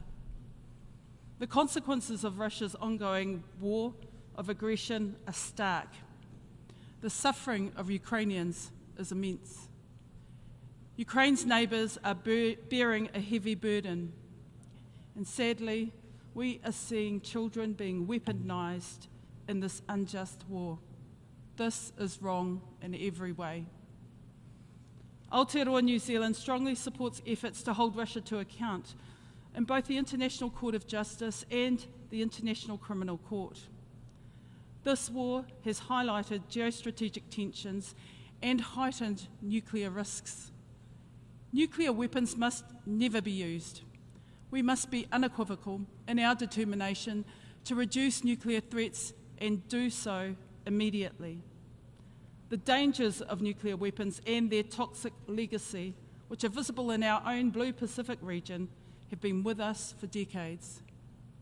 Other, newer technological developments also pose profound challenges in balancing the potential of their peaceful use with the threat of catastrophic harm if their development and military use is left unchecked. We must commit to international rules and limits on autonomous weapons systems and establish clear norms to address responsible use of other new and emerging technologies, including AI, as well as the continued peaceful use of outer space. We must also confront digital challenges, including cyber threats and online extremism, through smart coalitions in which governments work effectively with civil society and industry. This is our approach with the Christchurch call to action to eliminate terrorist and violent extremist content online. The Christchurch call is a global multi-stakeholder coalition that extends beyond traditional statecraft and governmental institutions. It has successfully galvanised significant policy change, improved tech companies' crisis readiness, and built strong collaborative relationships across sectors. Conflict and crisis is placing incredible pressure on the humanitarian system. Food insecurity is threatening the lives of hundreds of millions of people across the globe. Let me be clear, food is not a weapon and hunger is not a tool. Pervasive drought in the Horn of Africa and instability and violence in the Sahel, Afghanistan, Syria and Myanmar has left many millions in need of urgent humanitarian assistance. Playing politics with innocent lives is cruel and immoral. As we mark the halfway point in the 2030 Sustainable Development Agenda, it is time to move beyond divisive narratives and polemics.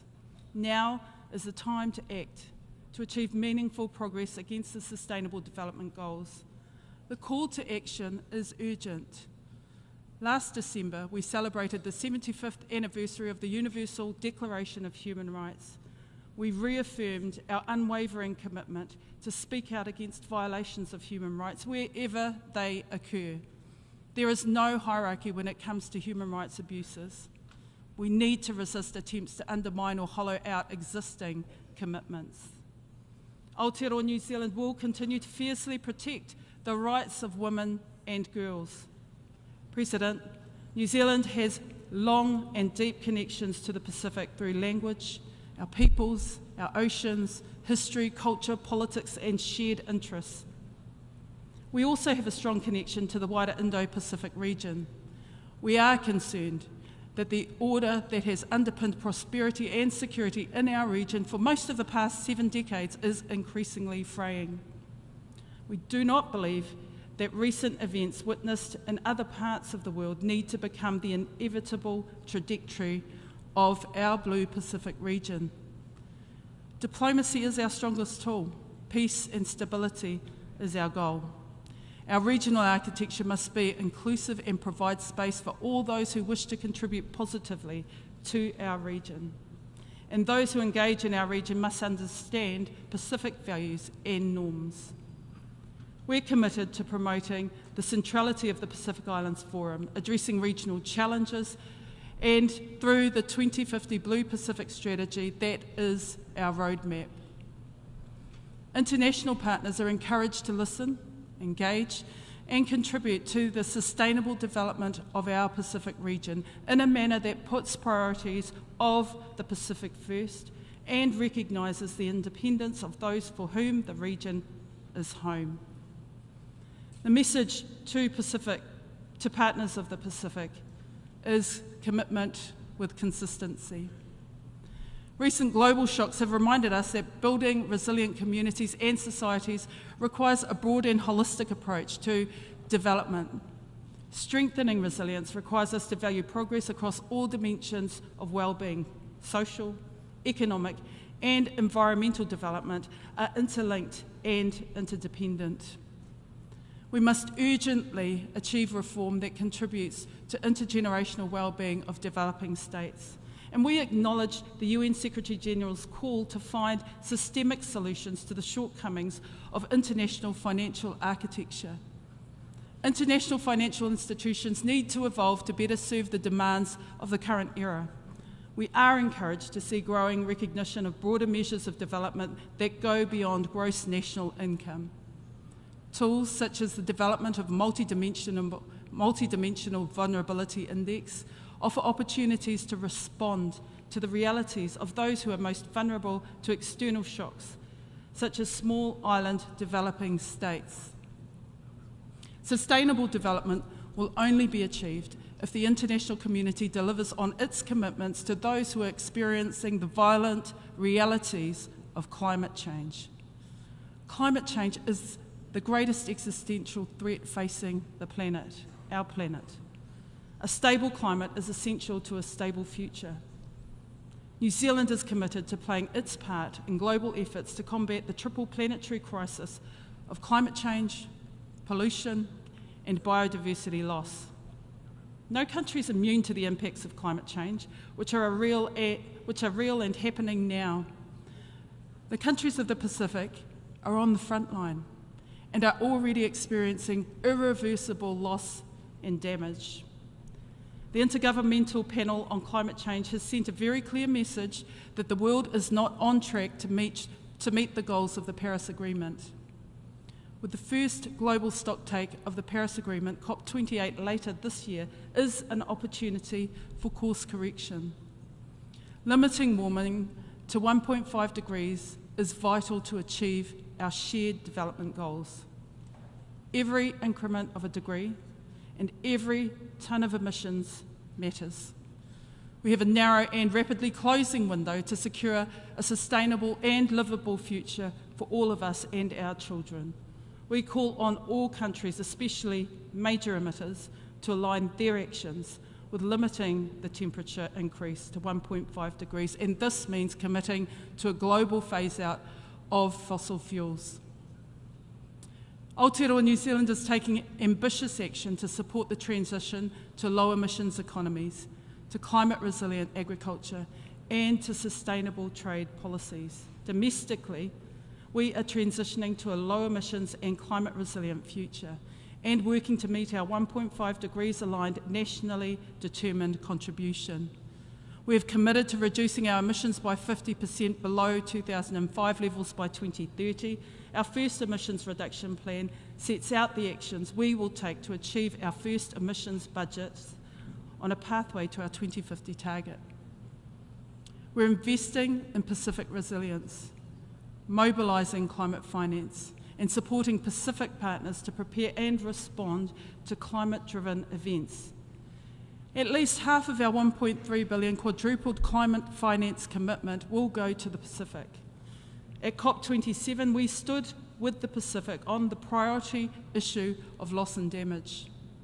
New Zealand supports Australia's bid to host COP31 in 2026 in partnership with the Pacific.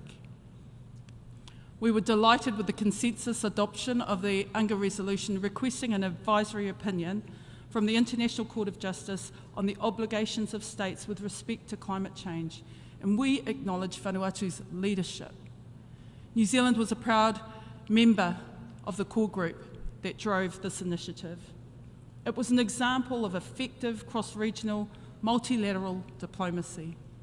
And going forward, we will work with a diverse coalition to address the adverse impacts of sea level rise, including preserving the heritage, statehood and sovereignty of countries facing existential threats as a result of climate crisis. Aotearoa New Zealand welcomed the adoption of the Global Ocean Biodiversity Treaty, the BBNJ, in March, which represents the most significant upgrade of the UN Convention on the Law of the Sea framework in 40 years. We celebrate the fact that over 70 states have signed the BBNJ Treaty just this week, and it reminds us of what we can achieve when we focus on our interests in the planet we share and work long and hard to bridge divides between states. We also applauded the UN Environment Assembly's agreement last year to launch negotiations on an international legally binding instrument to end plastic pollution. The Kunming-Montreal Global Biodiversity Framework agreed last year marked a welcome step forward in halting and reversing biodiversity loss. These significant successes show that the stakes are too high for us to leave the triple planetary crisis solely in the hands of government. We need Indigenous peoples, business, financial institutions, local governments, youth, communities and individuals to play a role because it is crucial. Contemporising our multilateral institutions to ensure they are inclusive and fit for today's challenges must be a high priority. There's never been a greater need for innovation and creativity to secure the central place of the UN in addressing the collective challenges we all face. That is why New Zealand actively supports initiatives to revitalise and reform the United Nations, its organs, and the wider multilateral system. As a founding member of the United Nations and unwavering supporter of the international rules-based system, it is difficult to admit that our multilateral institutions are imperfect. They have and they will fail us. But Aotearoa New Zealand's response will always be to find ways to make them stronger. Fiercely independent but global in our outlook, we are driven by a strong sense of our responsibility for helping to uphold key tenets of the international rules-based system: respect for state sovereignty, respect for human rights and gender equality, and for achieving progress in climate change and nuclear weapons. President, it is clear that the norms and rules established by the UN Charter, including exercising tolerance and uniting in our strengths, are under considerable strain. Aotearoa acknowledges the legitimacy of distinct political systems, histories, and cultures. At home, we choose to embrace difference as a source of strength for resolving challenges rather than a wedge to divide. We hold on to the hope of our forebears and the promise of a sense of nationhood set out in our founding document, Te Tiriti o Waitangi, the Treaty of Waitangi. The people we serve deserve our vigilance to achieve this goal. This is an organisation made up of primarily small states to deliver on the needs of small states and to achieve truly effective and inclusive multilateralism. We need to find ways to all pull in the same direction. Yes, on our own terms, but in the same direction. Next year's Summit of the Future, which has its origins in the UN Secretary General's Our Common Agenda, provides an opportunity to rebuild trust amongst nations and contemporise the way in which we work. We can and we should take full advantage of this opportunity. New Zealand stands ready to work with partners to ensure a robust outcome that best serves present and future generations. Never in recent history has there been a greater need for transformative solutions to interlocking global challenges. I, for one, don't believe in inevitabilities. We must be purposeful. And in fact, the disruptions we are enduring provide an opportunity for a reset. We need to rise above polarisation and draw strength from our differences rather than allowing them to create division. Let me end by saying, me whiria te tangata. We must weave all our aspirations and our common and shared humanity together. Nō reira, tēnā koutou katoa. Te aroha, te whakapono, me te rangi mari e tātou e, te aroha, te whakapono, me te rangi mari e tātou e. With love, faith and hope, we can all unite ourselves in a shared aspiration. Nō reira, tēnā koutou katoa. Kia ora.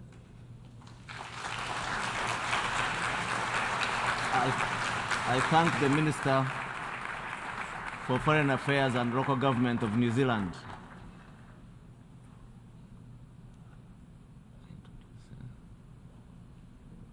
I now give the floor to His Excellency Nabil Amal, Minister of Foreign Affairs, Migration and Tunisia and Abroad of Tunisia. You have the floor.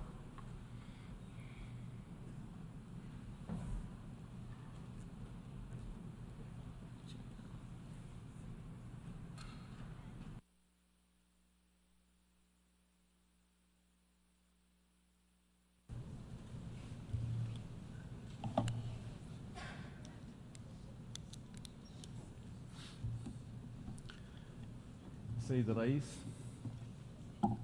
السيدات والسادة، يسعدني في البداية أن أتقدم إلى سعادة السيد دينيس فرانسيس ومن خلاله إلى جمهورية ترينيداد أند توباغو بأحر التهاني على توليه رئاسة الجمعية العامة لهذه الدورة 78، متمنيا له النجاح والتوفيق في إدارة أعمالها، ومؤكدا دعمنا لرؤيته السلم والازدهار والنمو والاستدامة. كما أعرب لمعالي السيد كسابا كاروسي رئيس الدورة 77 عن خالص عبارات الشكر والتقدير على رئاسته الموفقة، وأجدد تقديرنا ودعمنا لجهود الأمين العام السيد أنطونيو غوتيريس ولمبادرته القيمة من أجل الارتقاء بالعمل متعدد الأطراف. السيد الرئيس، يمر عالمنا اليوم بمرحلة دقيقة تعددت فيها التحديات والأزمات في ظل تفاقم النزاعات والحروب وتعمق الانقسامات الجيوسياسية، وتعثر مسارات تحقيق أهداف التنمية المستدامة، واستمرار أزمة مديونية الدول النامية، واتساع رقعة الفقر والجوع والهوة بين دول الشمال والجنوب، إلى جانب الارتفاع غير المسبوق لمواجهة الهجرة واللجوء وتواصل تأثيرات جائحة كوفيد-19 واستفحال أزمة المناخ. هذا هو العالم الذي نطمح إليه بعدما يناهز 80 عقود على تأسيس الأمم المتحدة. صورة في اعتقادنا بعيدة كل البعد عن الأهداف والقيم التي تأسست من أجلها المنظمة الأممية. ومن هذا المنطلق فإننا ندعو إلى استنباط مقاربات ووسائل جديدة أكثر فاعلية في التعاطي مع التحديات التي تواجهنا اليوم، وإلى تعزيز التعاون والتضامن الدوليين على أساس المسؤولية المشتركة ولكن المتباينة. كما نؤكد على أهمية الالتزام الفعلي بميثاق الأمم المتحدة والقانون الدولي واحترام حقوق الإنسان من الجميع دون تسييس، فهذا هو سبيل إعادة بناء الثقة بين البلدان ودعم تعددية الأطراف وتحقيق الأمن والسلم والتنمية. وفي هذا الإطار نتطلع إلى أن تكون هذه الدورة نقطة تحول تاريخي وانطلاقة جديدة لمنظومة العمل متعددة الأطراف والتعاون الدولي. السيد الرئيس، لقد علق مئات الملايين من سكان العالم آمالا كبيرة على أجندة 2030 للتنمية المستدامة، إلا أن النتائج المحققة إلى حد الآن جاءت وللأسف الشديد دون المأمول. وفي هذا السياق تدعم تونس الخطة التحفيزية التي اقترحها الأمين العام لإنقاذ أهداف التنمية المستدامة وما تضمنته من مقترحات عملية لتذليل صعوبات تمويل تنفيذها. كما نثمن مبادرته بإنشاء مجموعة الاستجابات للأزمات العالمية بشأن الغذاء والطاقة والتمويل للحد من تأثيرات الحرب في أوكرانيا على أسعار الغذاء والطاقة. ونذكر في هذا المضمار بدعوة سيادة رئيس الجمهورية قيس سعيد مؤخرا بمناسبة قمة النظم الغذائية بروما إلى إحداث مخزون استراتيجي من الحبوب للعالم كله يتم اللجوء إليه عند الحاجة. وهنا لابد من الاعتراف بأنه بات من الواضح فشل النظام المالي الدولي الذي تم وضعه في أعقاب الحرب العالمية الثانية في توفير شبكة الأمان العالمية وضمان التمويل الميسر والمستدام للدول النامية والأقل نمواً. فعلى العكس من ذلك أصبح هذا النظام يخذلها كما ساهم في تعميق الهوة بين البلدان المتقدمة والبلدان النامية التي تجد نفسها اليوم أمام خيارات صعبة بين تخصيص أغلب مواردها لتسديد الديون وخدمات الدين أو تغطية الاحتياجات الحيوية لشعوبها.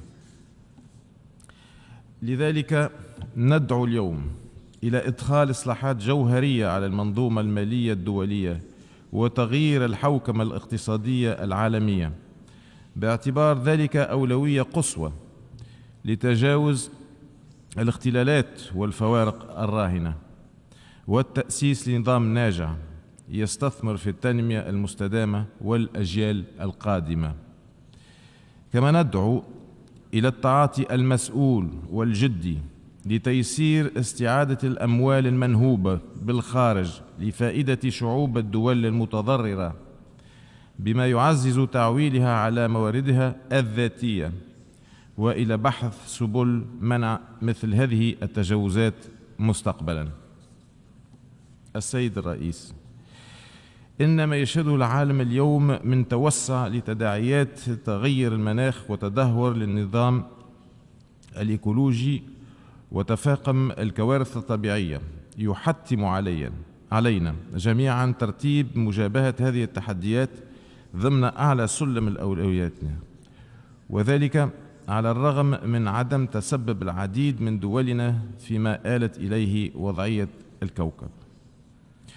وفي هذا الإطار تثمن تونس مبادرة الأمين العام للأمم المتحدة بالدعوة لعقد قمة طموح المناخي، ونجدد في هذا السياق التأكيد على ضرورة مواصلة الجهود الدولية وتكثيفها لوضع الحلول اللازمة وتحمل كل الأطراف لمسؤولياتها، بما في ذلك لتوفير التمويل المناخي للبلدان الأكثر تضرراً.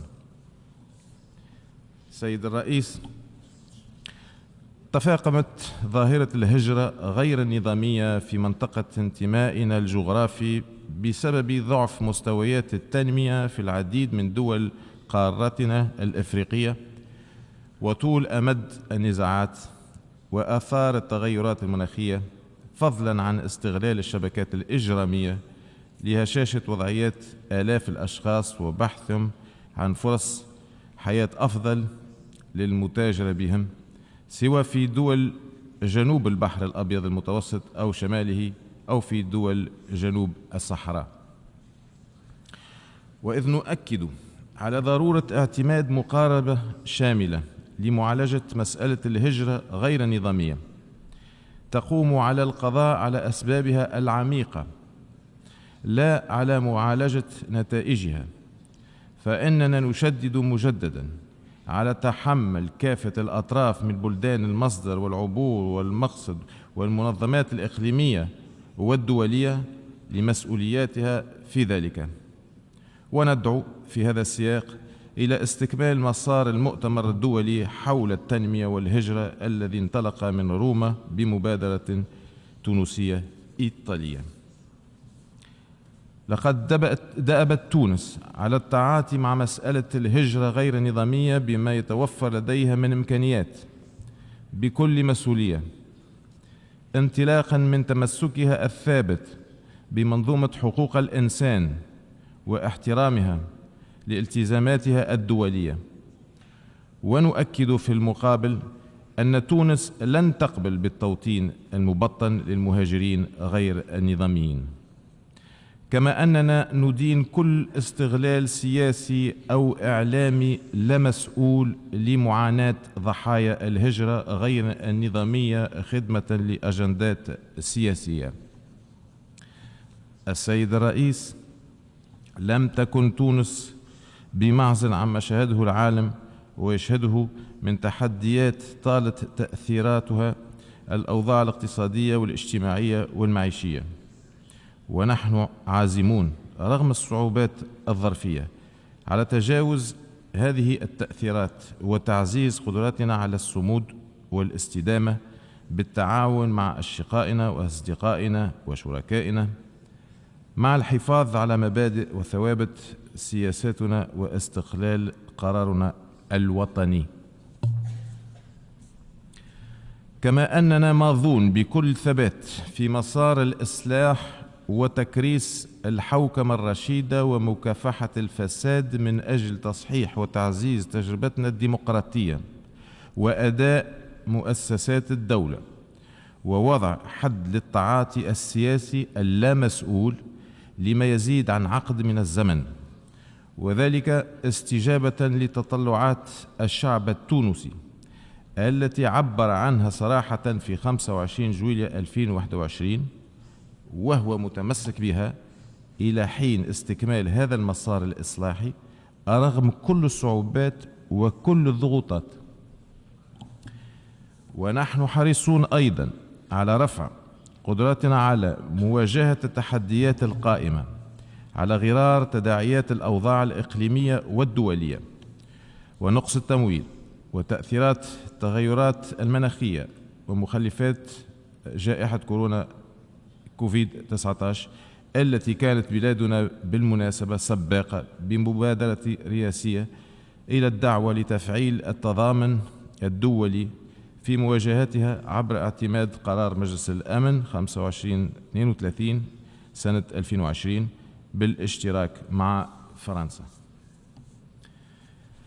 كما نواصل العمل على تعزيز الإدماج والتمكين الاقتصادي للمرأة والشباب وتوسيع مشاركتهما في كل مجالات الشأن العام وفي دوائر اتخاذ القرار، ونسعى كذلك إلى تحقيق الانتقال نحو الاقتصاد الأخضر والأزرق وتعزيز التحول الرقمي، علاوة على تأمين حماية اجتماعية دامجة للأفراد وضمان التوزيع العادل لعائدات النمو. وبقدر ما تعول تونس خلال هذه المرحلة المهمة من تاريخها على مواردها الذاتية من أجل تحقيق النقلة المنشودة، فإنها تدعو شركائها إلى التفاعل البناء مع مسارات الإصلاح والتحديث القائمة وإلى دعم جهود التعافي الاقتصادي لبلادنا من منطلق ترابط المصالح والمصير المشترك والتقييم السياسي الذكي.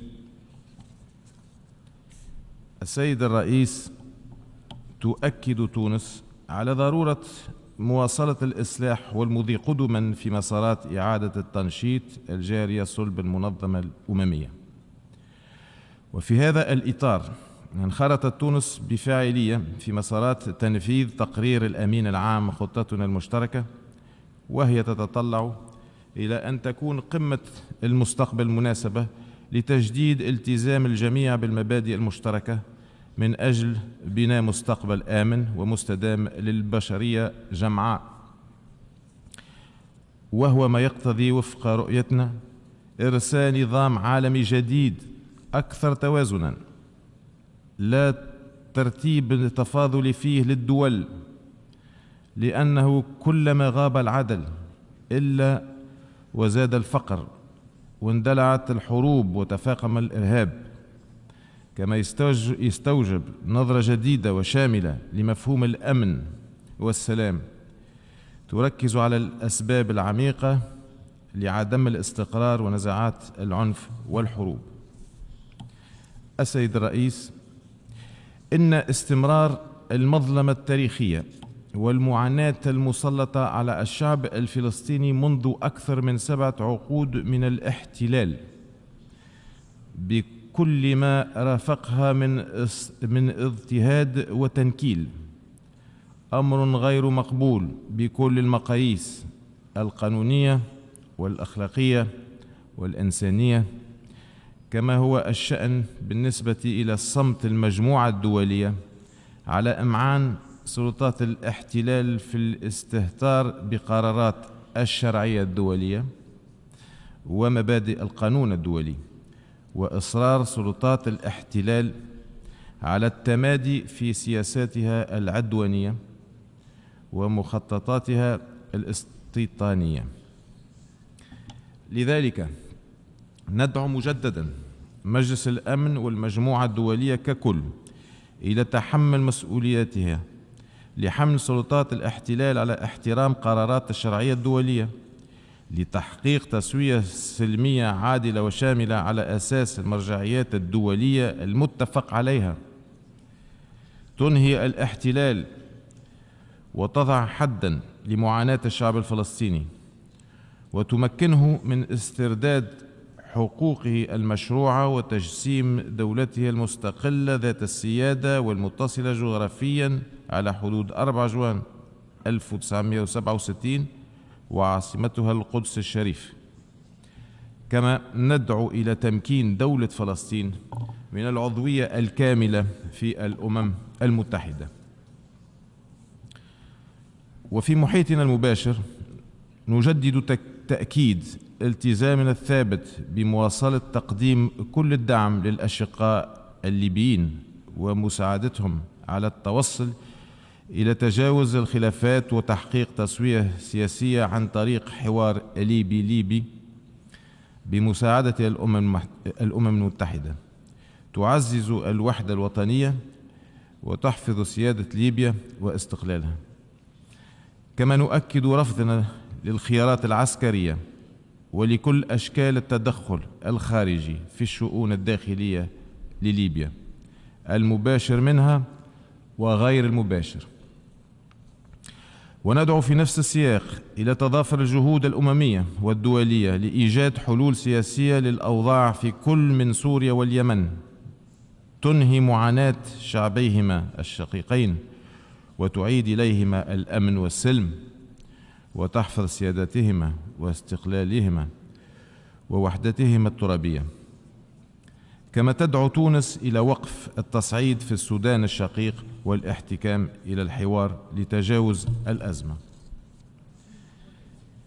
كما ندعو إلى تضافر الجهود الأممية والدولية لمساعدة إفريقيا على التخلص من الأزمات المتتالية التي لم تتسبب قارتنا في الكثير منها، ونؤكد على أهمية إضفاء بعد أخلاقي أكبر في التعاملات الاقتصادية مراعاة مصالح البلدان الإفريقية. السيد الرئيس، في الختام أود التأكيد أننا جميعا اليوم في مفترق الطرق وفي ساعة الحقيقة، باعتبار حجم وجسامة المخاطر والتحديات غير المسبوقة التي لا تستثني أحدا وتهدد حاضرنا ومستقبل الأجيال القادمة. وإن خياراتنا المبنية على الذكاء وبعد النظر ومدى التزامنا بإنسانيتنا وإيمانا بمصيرنا المشترك وتمسكنا بميثاق الأمم المتحدة وبقيم التضامن والتعاون بروح من المسؤولية ستكون حاسمة لإعادة المصداقية لمنظومة العمل متعددة الأطراف. وشكرا.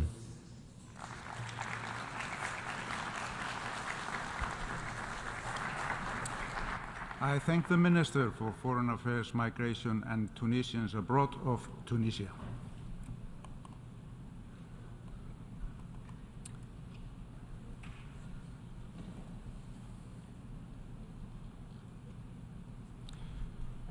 I now give the floor to Her Excellency Þórdís Kolbrún Reykfjörð Gylfadóttir, Minister for Foreign Affairs of Iceland.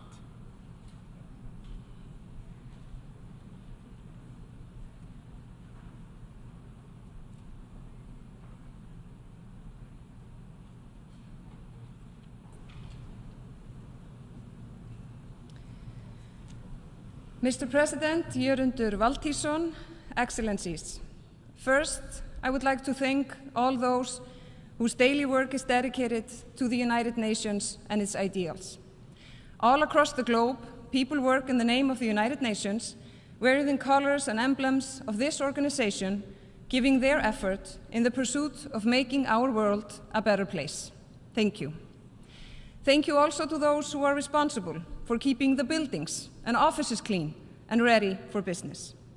Thank you to those who make sure that technology runs smoothly, to the translators and security staff, to the diplomats of the member states and those who are entrusted with making decisions and bearing the responsibility of managing the day-to-day operations of the United Nations.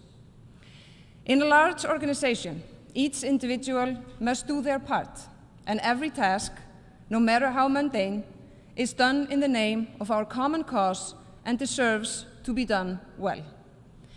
Everyone has a role to play, and all those roles are important. Mr. President, this week has been dominated by discussions of the many and serious problems that humankind faces.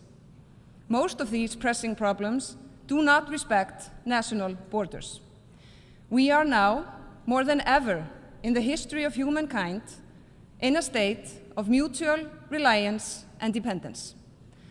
The problems created by some of us often have dire consequences for others.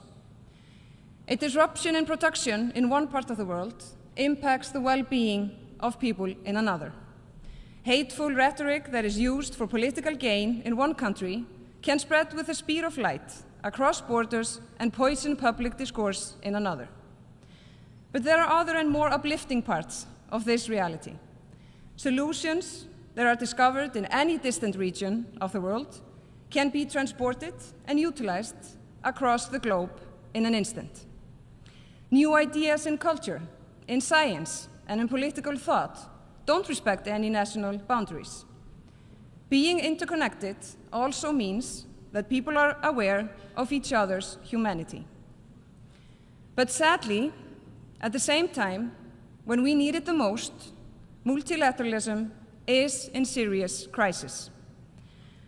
I believe that we are at a critical juncture, that when we look back at these times, 30 years from now, we will either look back with absolute sadness and horror to the catastrophe that could have been avoided, or these times will be considered a moment of strength when the international system showed that it could withstand its toughest test without breaking apart. We need to take the long view and contemplate how our actions today will look a few decades from now. How leaders act and how institutions respond will determine the difference between hope and despair. This means the United Nations, and this means us, the people who are entrusted with positions of leadership and service. In this regard, we all have a role to play, and each role is important. Mr. President, this year marks the halfway point for the ambitious Sustainable Development Goals set out in 2015. It is estimated that only 15% of the SDGs are currently on track for completion by 2030. Plainly speaking, it is half time, and we are down by a big margin. During this week, some positive steps have been taken at the SDG Summit, but it will be actions, not words, that count. Iceland presented its second voluntary national review in July. As with many others, we have a mixed story to tell. Some of our goals are on track, others are simply not. My government remains committed to the timely implementation of the Sustainable Development Goals and Agenda 2030. As for most of us, the second half will be decisive. The Paris Agreement is also in jeopardy. Over the past months, we have witnessed the increased intensity of climate change and natural disasters in the form of flooding, drought, and extreme weather patterns. Wildfires are battering every corner of the world. These have local and global ramifications, including increased food insecurity, poverty, and hunger. This is not just a threat to some in distant parts of the world. This is an existential threat to us all. And it is the most vulnerable, especially women and children and poorer communities, that bear the brunt of these events. There are the consequences of problems that they had no part in creating. Mr. President, where there is hope, it continues to be in cooperation and in a multilateral approach to solving problems. A recent example is the historic agreement reached earlier this year on marine biodiversity of areas beyond national jurisdiction under the auspices of UNCLOS, our Constitution of the Ocean. The BBNJ agreement is a testament to the importance and effectiveness of multilateralism when it comes to tackling the triple planetary threat of climate change, biodiversity loss, and pollution. It was an important milestone that Iceland is proud to have contributed to. Mr. President, December marks the 75th anniversary of the adoption of the Universal Declaration of Human Rights. It is a milestone worth celebrating.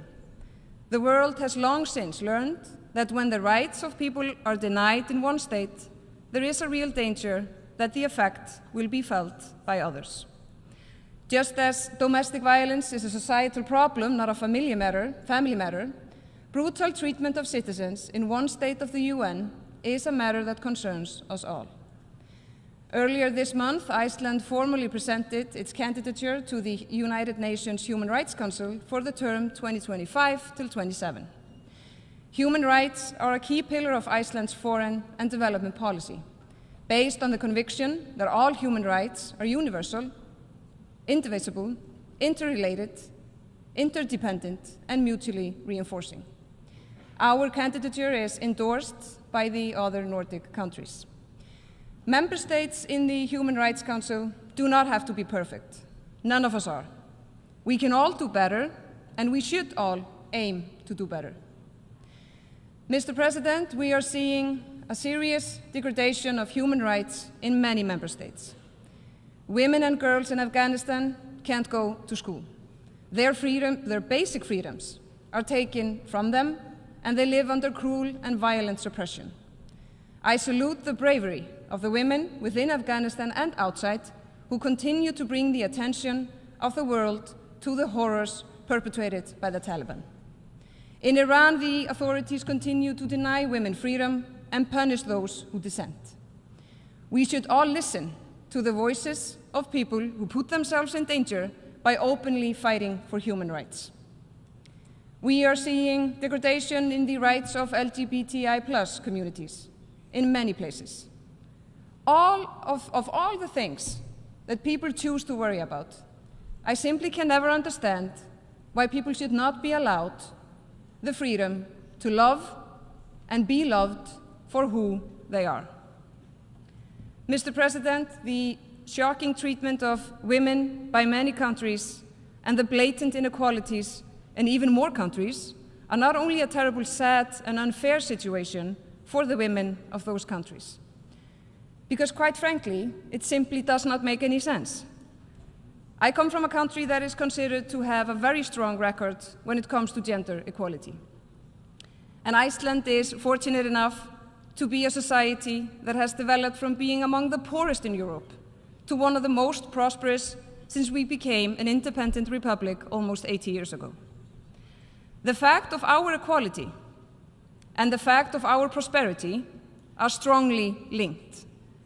We do not have gender equality in Iceland because it's a luxury that we can afford. It is gender equality that has simply made us strong. Mr. President, in Belarus, opponents of the regime are jailed and exiled while the rulers align themselves with Russia's war in Ukraine. All of those who dedicate themselves to ensuring human rights and freedoms for the people of Belarus deserve to be listened to and supported. And there are so many other places around the world where people are being punished for their opinions and for challenging authorities. Civil society, media, and freedom of speech are being undermined, not only in autocratic countries, but all over the world. Cases of people being arbitrarily detained by governments are on the rise and are deeply troubling. There is a trend in the direction of deterioration of democratic values and civil rights, often led by populist politicians who offer simplistic solutions to complex problems. They spread suspicion, peddle misinformation, and foster polarization in their societies. And this poses a dilemma. Those who undermine democratic norms do so under the protection of the same human rights that they are attacking. And while some of these rights are misused, it is also clear that we will need to rely on human-made solutions to our human-made problems. And this will rely on the creative and innovative thinking of individuals who have the freedom to express their thoughts, to challenge the status quo, and to test their ideas, services, and products in an open and competitive society. Artificial intelligence asks some serious questions that will demand close multilateral cooperation to avoid the very real risk of this technology becoming a tool of destruction rather than creation.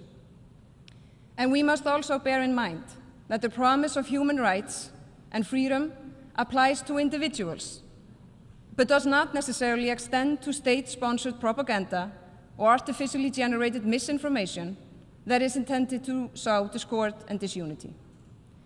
Freedom of expression is for human beings, not for programmed bots that spread hate, lies, and fear. Because human rights are for human beings. Mr. President, military coups are proliferating in Africa, the situation in Sudan is deteriorating, the Taliban regime tightens the grip in Afghanistan, the military junta in Myanmar continues to commit atrocities, and the conflict between Israel and Palestine frequently flares up with a two-state solution nowhere in sight. Russia's war of territorial aggression is not only a brutal assault on Ukraine and its people, it is also an unprecedented affront to the international system. This madness has been ongoing for over 18 months and is the sole responsibility of a permanent member of the Security Council, which should be acting on behalf of the UN membership as a guardian of international peace and security.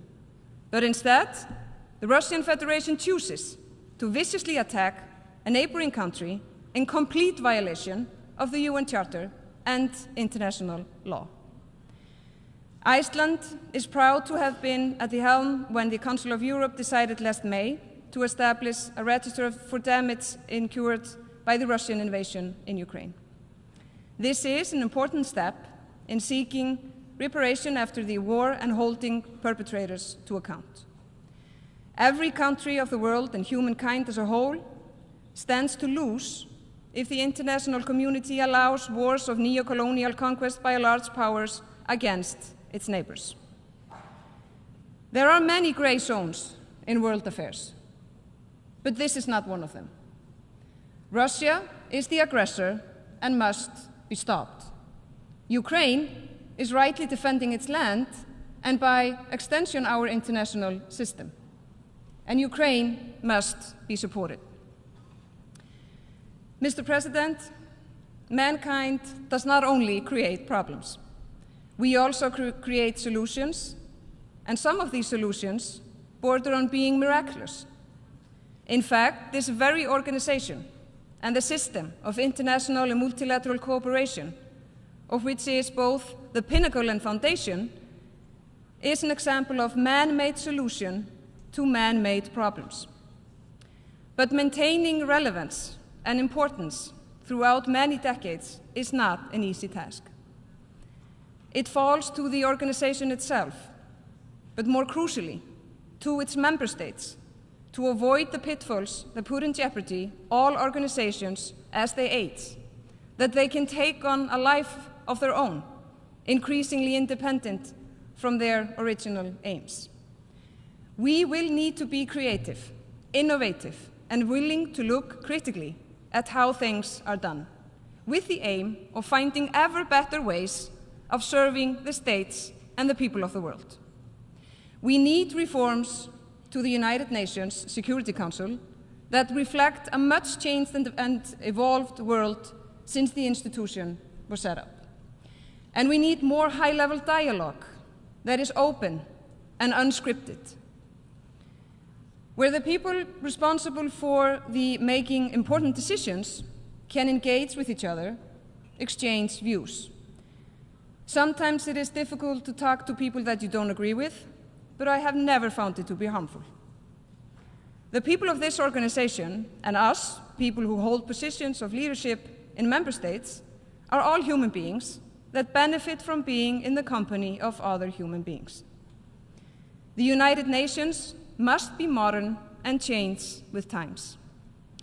This system, a miracle of the human spirit when it was first set up, must earn its legitimacy over and over again, as new generations replace those who hold memories of why our current world order, with all its flaws, is still vastly and completely superior to any other alternative. And we have no alternative but to adapt. We all have a role to play, and each role is important. And failure is not an option. Thank you.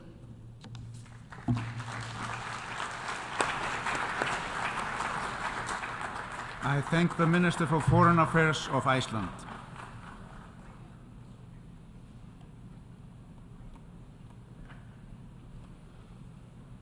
I now give the floor to His Excellency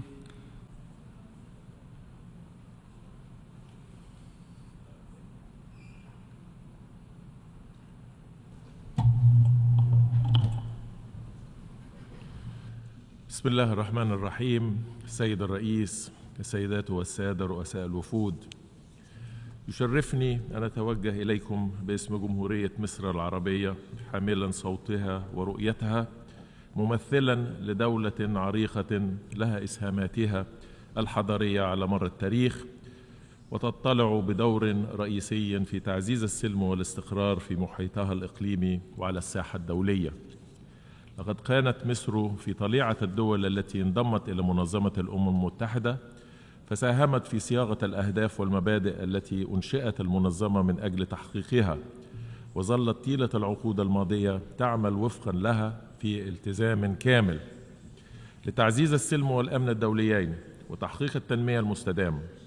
وفي المقابل يواجه عالمنا اليوم تساؤلا ملحا يتعلق بفاعلية هذا العمل وكفاءة المنظومة المتعددة الأطراف في مواجهة التحديات المعاصرة. الحق إن الحديث متواتر عن تطوير المنظومة الدولية، خاصة بعدما وجدت الدول النامية ومنها مصر نفسها في مواجهة تبعات أزمات مركبة ومتتالية لم يكن لها يد فيها، ودون دعم كاف من ذات المؤسسات الدولية التي أنشئت لمساندة التطلعات التنموية المشروعة لدولنا وتحقيق استقرار الاقتصاد العالمي. انطلاقا من هذا، أود في الدقائق القادمة طرح رؤية مصرية تستهدف تسليط الضوء على مجموعة من الأولويات لاستعادة الثقة والفاعلية في العمل متعدد الأطراف، وذلك في المحاور التالية. أولا، في عالم سمته الأساسية الاعتماد المتبادل والعولمة، فلا أمن لطرف دون سواه، ولا استقرار لمنطقة دون سواها، فأمننا الجماعي يكمن في عملنا المشترك وفي التطبيق الفعلي لمبادئ ميثاق الأمم المتحدة، وليس في التطبيق الانتقائي والمعايير المزدوجة. إن طبيعة التحديات التي تواجه عالمنا سواء من حيث تعقيداتها أو تشابكها أو تنوعها، مثل نشوء النزاعات وتهديد الأمن الغذائي وانتشار الإرهاب وعجز المنظومة الدولية عن إيجاد حلول ناجعة ومستدامة لها، تؤكد أننا ما زلنا بعيدين كل البعد عن تحقيق أهداف ومقاصد الميثاق. لقد أثبتت التداعيات الخطيرة للنزاع في أوكرانيا إنه لا مجال للحديث عن أمن واستقرار طرف دون الآخر، وأن مسؤولية تسوية النزاعات تقع على عاتق جميع الدول وليس الأطراف ذات التأثير أو التأثر المباشر فحسب. ومن هنا تحركت مصر بفاعلية في إطار محيطها العربي والأفريقي من خلال تشكيل مجموعة الاتصال العربية والمشاركة في المبادرة القادة الأفارقة لوقف نزيف الدماء والبحث عن تسوية سلمية للأزمة الروسية الأوكرانية. ثانياً، كشفت تجربة منظومة العمل الدولي متعدد الأطراف بعد الحرب العالمية الثانية عن خلل هيكلي في أسلوب التعاطي مع الأزمات السياسية والاقتصادية والاجتماعية والأمنية على المستوى العالم. وكانت السمة العامة هي استئثار القوى الكبرى بحق صياغة القرار الدولي دون اكتراث بحقوق وطموحات مئات الملايين من الشعوب والمجتمعات. ومن هنا تتمسك مصر والدول الأفريقية بتوافق أوزلويني وإعلان سرت لتصحيح الظلم التاريخي الذي وقع على قارتنا من خلال توسيع تمثيلها بمجلس الأمن، بما في ذلك الحصول على مقعدين دائمين بكافة الصلاحيات. كما دعمت مصر الآليات تعزيز العمل المشترك بين البلدان النامية وكانت في طليعة الدول المؤسسة لتجمعاتها، وتتطلع مصر إلى الإسهام بفاعلية من خلال عضويتها الجديدة في تجمع بريكس للتعبير عن مصالح وطموحات 30% من الاقتصاد العالمي المتمركز في الدول الجنوب ذات الثروة البشرية الشابة الهائلة. ثالثاً، أننا في حاجة ماسة لاستعادة الثقة في الأدوات الاقتصادية للنظام العالمي لتمكينه من تلبية التطلعات التنموية الملحة للشعوب، فلا سبيل للوقاية من النزاعات أفضل من التنمية الشاملة والمستدامة، مما يحتم دفع دور المؤسسات الدولية لدعم الدول النامية في مواجهة الأزمات الدولية الراهنة وبناء الصمود أمام أزمات دولية مستقبلية. وهنا تبرز أهمية تضافر جهود المجتمع الدولي أكثر من أي وقت مضى لاتخاذ خطوات بناءة نحو إصلاح الهياكل المالي العالمي وتطوير نظام التمويل الدولي القائم بما يمكن الدول النامية من استعادة وتيرة تحقيق أهداف التنمية المستدامة، وهو ما يستوجب استحداث أدوات تمويلية فعالة ومبتكرة، إلى جانب تعزيز فاعلية أدوات التمويل القائمة ومنها حقوق السحب الخاصة لصندوق النقد الدولي، والتي يتعين النظر في أفضل الخيارات لإعادة تخصيصها، بالإضافة إلى تطوير وممارسات بنوك التنمية متعددة الأطراف لتحقيق 3 أهداف واضحة تتمثل في زيادة حجم التمويل وتوفيره من مختلف المصادر والأدوات، سواء من خلال المنح أو التمويل الميسر والمختلف والمبتكر، إلى جانب تعزيز نفاذ الدول النامية له من أجل تحقيق التنمية وفقا لأولوياتها الوطنية. كما حان الوقت لإصلاح منظومة التجارة العالمية لترسيخ محوريتها في تعظيم عوائد النظام التجاري متعدد الأطراف القائم على القواعد. كما أنه لا جدوى من الحديث عن تسريع وتيرة تحقيق أهداف التنمية إذا لم نتخذ خطوات فورية لمنع أزمة ديون عالمية لن تعصف فقط باقتصاديات الدول الفقيرة وتزيد من تحديات الاقتصاديات النامية، بل وستحدث كذلك مزيدا من التأزم الاقتصادي العالمي. ولذا لا بد من التعامل الفوري والحاسم مع تلك الأزمة من خلال تدشين آليات شاملة ومستدامة لمعالجة ديون الدول منخفضة ومتوسطة الدخل على حد سواء، وبشكل يراعي مختلف أبعاد وسمات الأزمة، بما في ذلك زيادة أعباء الدين وتعقد هيكله العالمي وتغيير أنماط الاستدانة، فضلا عن تعزيز التعاون مع شركاء التنمية فيما يتعلق بمبادلة الديون من أجل إقامة مشروعات تنموية، ومن ثم تحويل تحديات إشكالية الديون إلى فرصة لتحقيق الانتقال العادل نحو الاقتصاد الأخضر. رابعا، يواجه العالم اختبارا وجوديا في مواجهة تغير المناخ، فالكوارث المناخية أصبحت جزءا من الأحداث اليومية، ما بين فيضانات مدمرة أو أعاصير قاتلة أو موجات جفاف مستمرة، إذ تؤكد التقارير الدولية أن العالم ليس على المسار المطلوب للتعامل مع تحدي المناخ، وبصفة خاصة فيما يتعلق بتوفير التمويل المناسب للدول النامية لدعم تنفيذ تعهداتها الوطنية.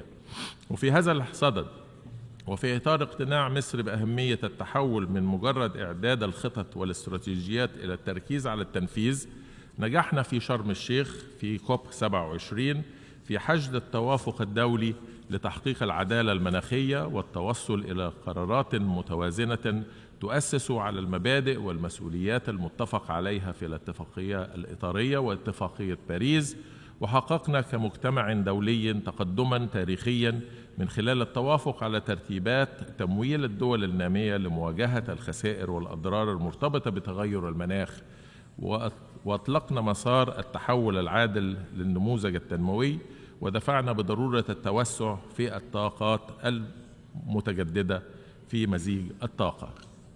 وانطلاقا من مسؤوليتنا كرئيس لمؤتمر تغير المناخ، وارتباطا بحقيقة تواضع الجهد الحالي مقارنة بحجم التحدي القائم، فضلا عما نراه من محاولات بعض الدول للتنصل من مسؤوليتها وتراجع البعض الآخر عن تعهداته، وعدم تنفيذ تعهدات التمويل المتفق عليها، بل ولجوء البعض لفرض إجراءات ورسوم تجارية حمائية تحت غطاء تغير المناخ. ولضمان نجاح مؤتمرنا القادم في دولة الإمارات العربية الشقيقة، فإنني أود أن أؤكد على أن نجاحنا يعتمد على تنفيذ التعهدات والاتفاقات القائمة، وبصفة خاصة إنشاء صندوق للتمويل الدول النامية في مواجهة الخسائر والأضرار، وتوفير التمويل المطلوب لإبقاء هدف الدرجة ونصف قابلا للتنفيذ. خامسا، يتعين أن تشمل رؤيتنا لتطوير المنظومة الدولية مواجهة التحديات المستحدثة، ومنها نقص الموارد الطبيعية. فالمياه العذبة التي كان يحيا عليها قرابة المليار إنسان مطلع القرن الماضي، أصبحت اليوم مطالبة بالوفاء باحتياجات قرابة 8 مليار إنسان. وفي هذا الصدد نرحب بنتائج المؤتمر التاريخي للأمم المتحدة للمياه 2023 وندعو لمتابعتها. وأود تناول حالة غاية في الخصوصية لبلادي التي تواجه ندرة مائية حادة. استأتي مصر على رأس قائمة الدول القاحلة، فهي الأقل من حيث معدل هطول الأمطار بين دول العالم، في حين يتجاوز تعداد سكانها 105 مليون نسمة، الأمر الذي أدى إلى الانخفاض الشديد لنصيب الفرد من المياه، ووجود عجز مائي سنوي يزيد عن 50% من احتياجاتنا المائية، مما يفرض علينا إعادة استخدام المياه المحدودة المتاحة لعدة مرات، واستيراد مياه افتراضية في صورة واردات غذائية بقيمة تقترب من 15 مليار دولار سنويا. وتعتمد مصر على نهر النيل بنسبة 98%، مما جعلها عرضة للتأثر بشدة بأي استخدامات غير مستدام لمياه النهر.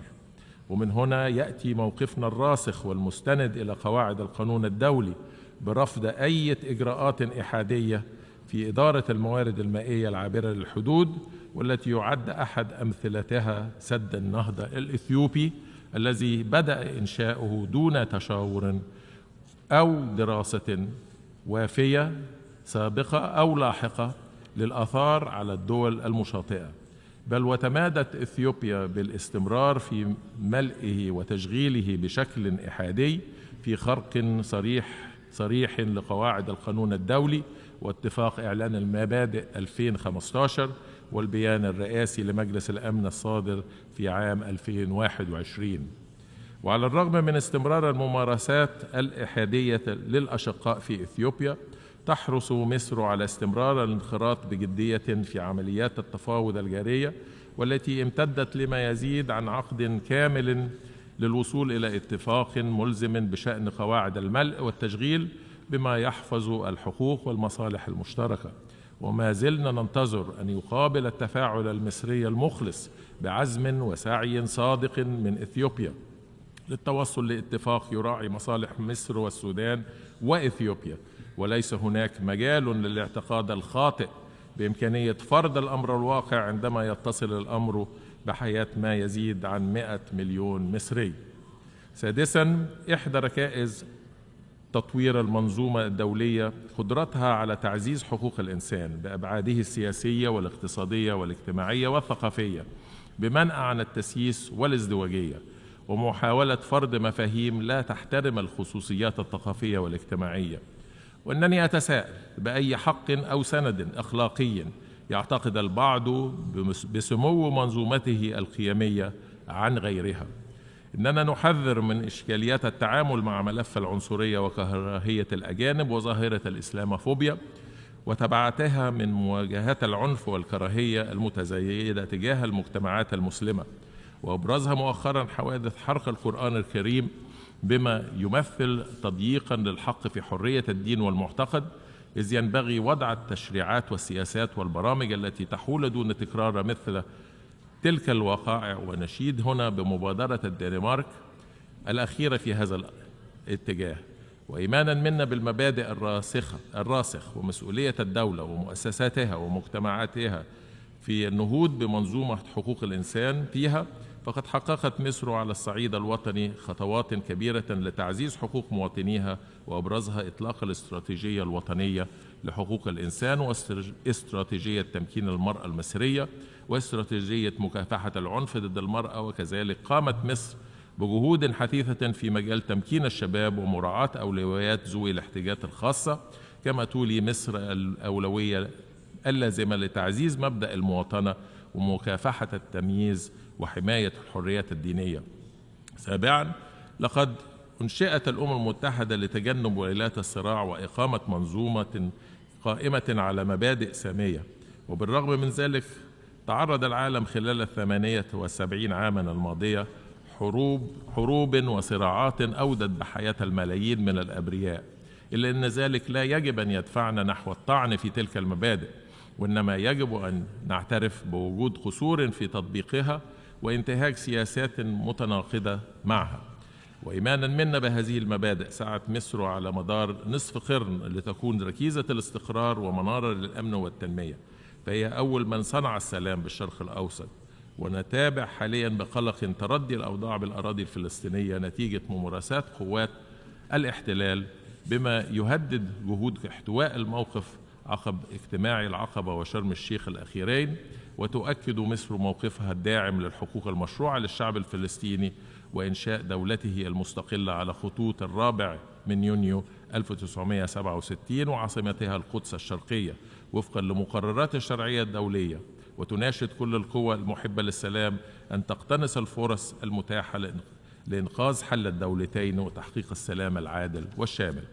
كما تسعى مصر لإقرار السلام في السودان وليبيا وسوريا واليمن وفقا لمبادئ القانون الدولي ومقررات الشرعية الدولية.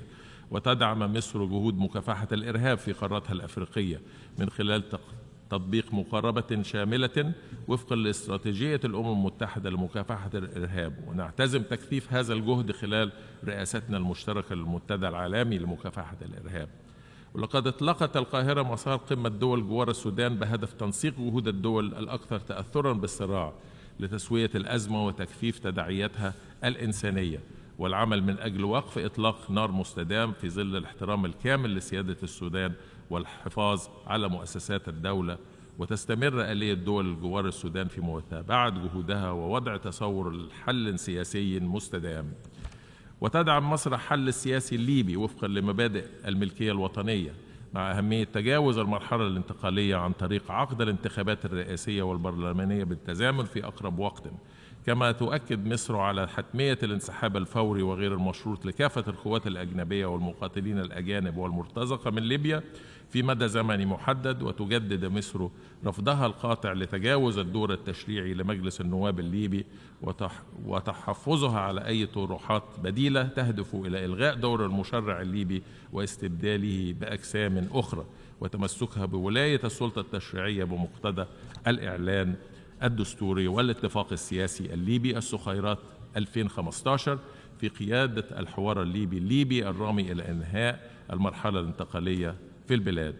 السيد الرئيس، السيدات والسادة، وفي الختام تلك كانت رؤيتنا لاستعادة الثقة في المنظومة متعددة الأطراف عبر تفعيل العمل بمبادئ ومقاصد ميثاق الأمم المتحدة وقواعد القانون الدولي، واستعادة وتعظيم دور المنظمات الدولية وعلى رأسها الأمم المتحدة. وشكرا.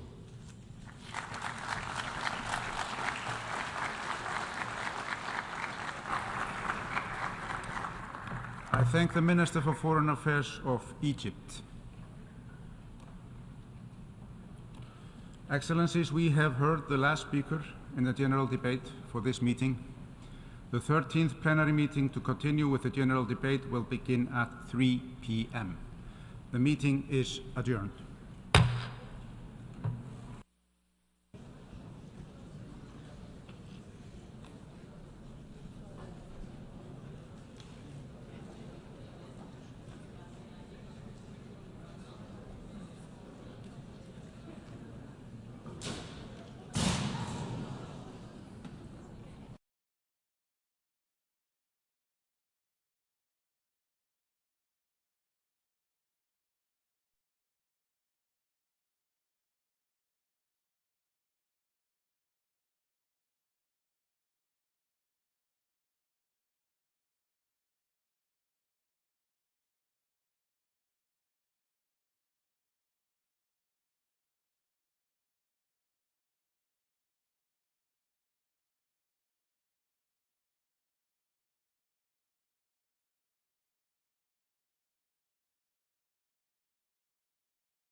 The 13th plenary meeting of the General Assembly is called to order.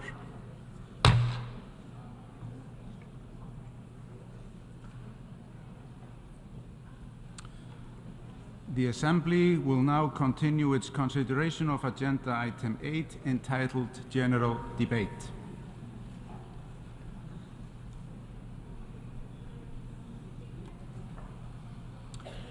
I now give the floor to His Highness Faisal bin Farhan Al Furan Al Saud, Minister for Foreign Affairs of Saudi Arabia.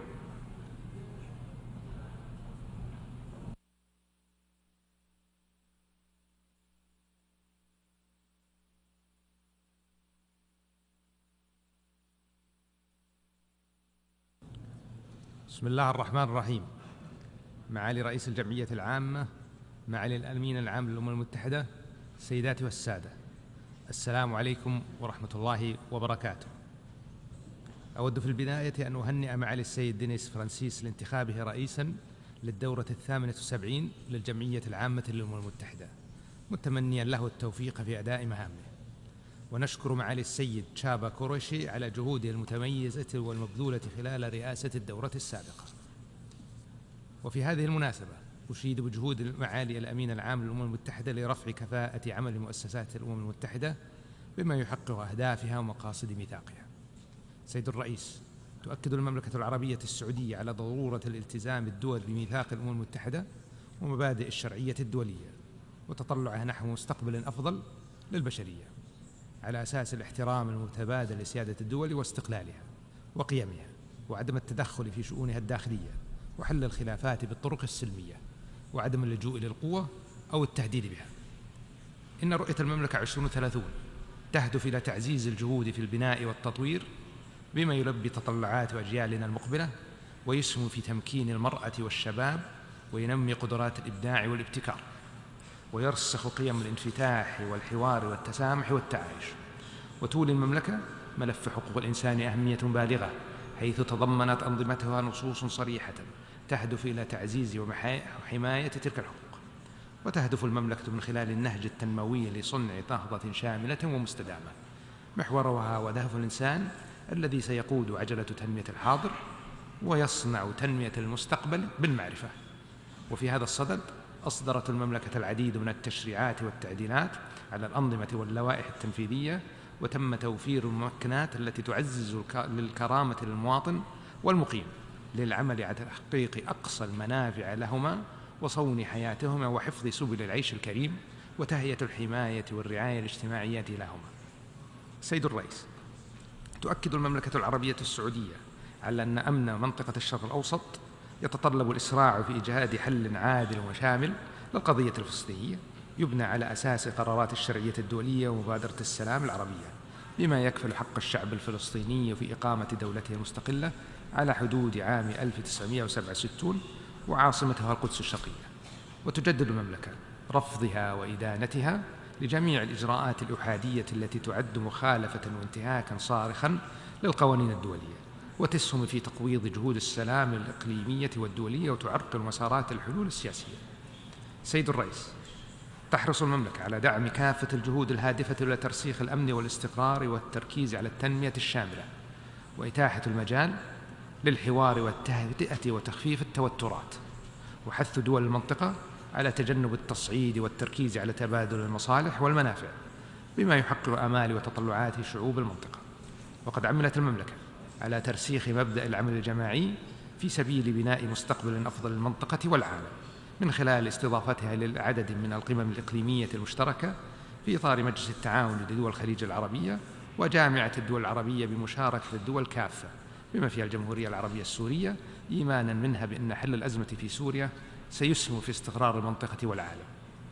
وسعيا من المملكة لاستقرار المنطقة، فقد عقدت جولات من المباحثات مع الجمهورية الإسلامية الإيرانية استضافتها بغداد ومسقط، ثم أسفرت باتفاق بكين الذي دشن استئناف التمثيل الدبلوماسي والتواصل المباشر بين البلدين على أساس الاحترام المتبادل لسيادة الدول واستقلالها وأمنها وعدم التدخل في شؤونها الداخلية واحترام ميثاق الأمم المتحدة ومنظمة التعاون الإسلامي. السيد الرئيس، تؤكد المملكة حرصها على أمن واستقرار الجمهورية اليمنية الشقيقة، ودعم جميع الجهود الرامية لحل الأزمة في اليمن ورفع المعاناة الإنسانية عن الشعب اليمني الشقيق، والدفع نحو الوصول إلى الحلول السياسية لإعادة الأمن والاستقرار إلى اليمن ودرء التهديد عن المملكة والمنطقة. كما تجدد التأكيد على مبادرتها لإنهاء الحرب في اليمن والتوصل إلى حل سياسي شامل، وتدعم الجهود الأممية والدولية للتوصل إلى حل سياسي وفقا للمرجعيات الثلاث ومنها قرار مجلس الأمن 22/16. وفيما يخص لبنان فإن المملكة تقف باستمرار إلى جانب الشعب اللبناني الشقيق، وتدعو جميع الأطراف اللبنانية إلى تنفيذ إصلاحات سياسية واقتصادية هيكلية شاملة تقود إلى تجاوز الأزمة الحالية. كما تؤكد المملكة على بسط الدولة لسلطتها على جميع الأراضي اللبنانية مع الالتزام بأحكام قرارات مجلس الأمن ذات الصلة واتفاق الطائف، بما يسهم في ضبط الأمن والتصدي لعمليات تهريب المخدرات والأنشطة الإرهابية التي تهدد أمن المنطقة والعالم. وفي الشأن العراقي تعد المملكة أمن العراق واستقراره ركيزة أساسية لأمن المنطقة واستقرارها، وتؤكد المملكة دعمها لأمنه ونمائه ووحدة أراضيه وهويته العربية ونسيجه الاجتماعي. وفي الشأن السوداني تعرب المملكة عن قلقها البالغ جراء حالة التصعيد والاشتباكات العسكرية بين الجيش السوداني وقوات الدعم السريع، ودعما لجهود خفض التصعيد في السودان وعدم تعافاقم الأزمة، فقد بادرت المملكة العربية السعودية في استضافة أطراف الصراع في جدة، حيث تبذل المملكة مع الولايات المتحدة الأمريكية الجهود سعي لحماية المدنيين وضمان إيصال المساعدات للمتضررين. وقامت المملكة بجهود إنسانية منذ بداية هذه الأزمة، ونفذت عمليات إجلاء بحري لآلاف العالقين في السودان من المواطنين ورعايا الدول الشقيقة والصديقة ومن موظفي الأمم المتحدة والمنظمات الدولية. ووجه سيدي خادم الحرمين الشريفين الملك سلمان بن عبد العزيز آل سعود حفظه الله بإطلاق حملة شعبية لجمع التبرعات للشعب السوداني الشقيق، كما وجه أيضا الله بتخصيص مساعدات إغاثية وإنسانية بقيمة 100 مليون دولار لهذه الأزمة من خلال مركز الملك سلمان للإغاثة والأعمال الإنسانية، بجانب تسيير جسور جوية وبحرية لإيصال المواد الغذائية والصحية والإيوائية وغيرها من الاحتياجات. واستمرارا لهذه الجهود رأست المملكة بالإضافة إلى الشركاء الدوليين مؤتمر المانحين للسودان رفيع المستوى الذي تعهد فيه المانحون للاستجابة للأزمة الإنسانية في شهر يونيو الماضي لحشد الدعم الإنساني الدولي لهذه الأزمة وتقديم أكثر من 1.5 مليار دولار. وتتطلع المملكة بأن تكلل هذه الجهود بالنجاح والوصول بالسودان إلى بر الأمان والخروج من هذه الأزمة.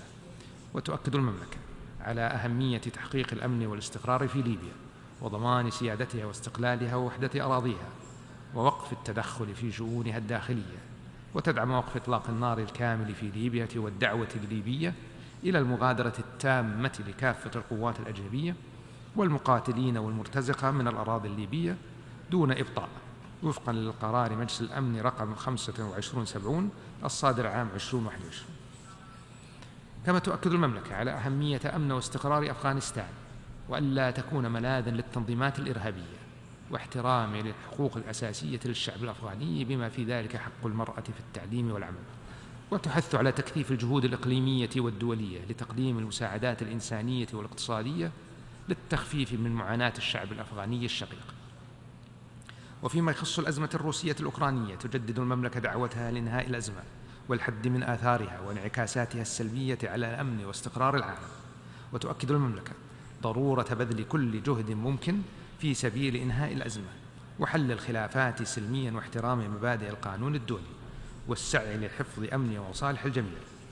وامتدادا للجهود الإنسانية واستمرارا لجهود صاحب السمو الملكي ولي العهد رئيس مجلس الوزراء حفظه الله في تبني المبادرات تجاه الأزمة الروسية الأوكرانية، وبفضل المساعي المستمرة لسموه مع الدول ذات العلاقة ولدعم الجهود الدولية الرامية لإحلال السلام، فقد بذل سموه مساعيه الحميدة للإفراج عن عدد من الأسرى من جنسيات مختلفة.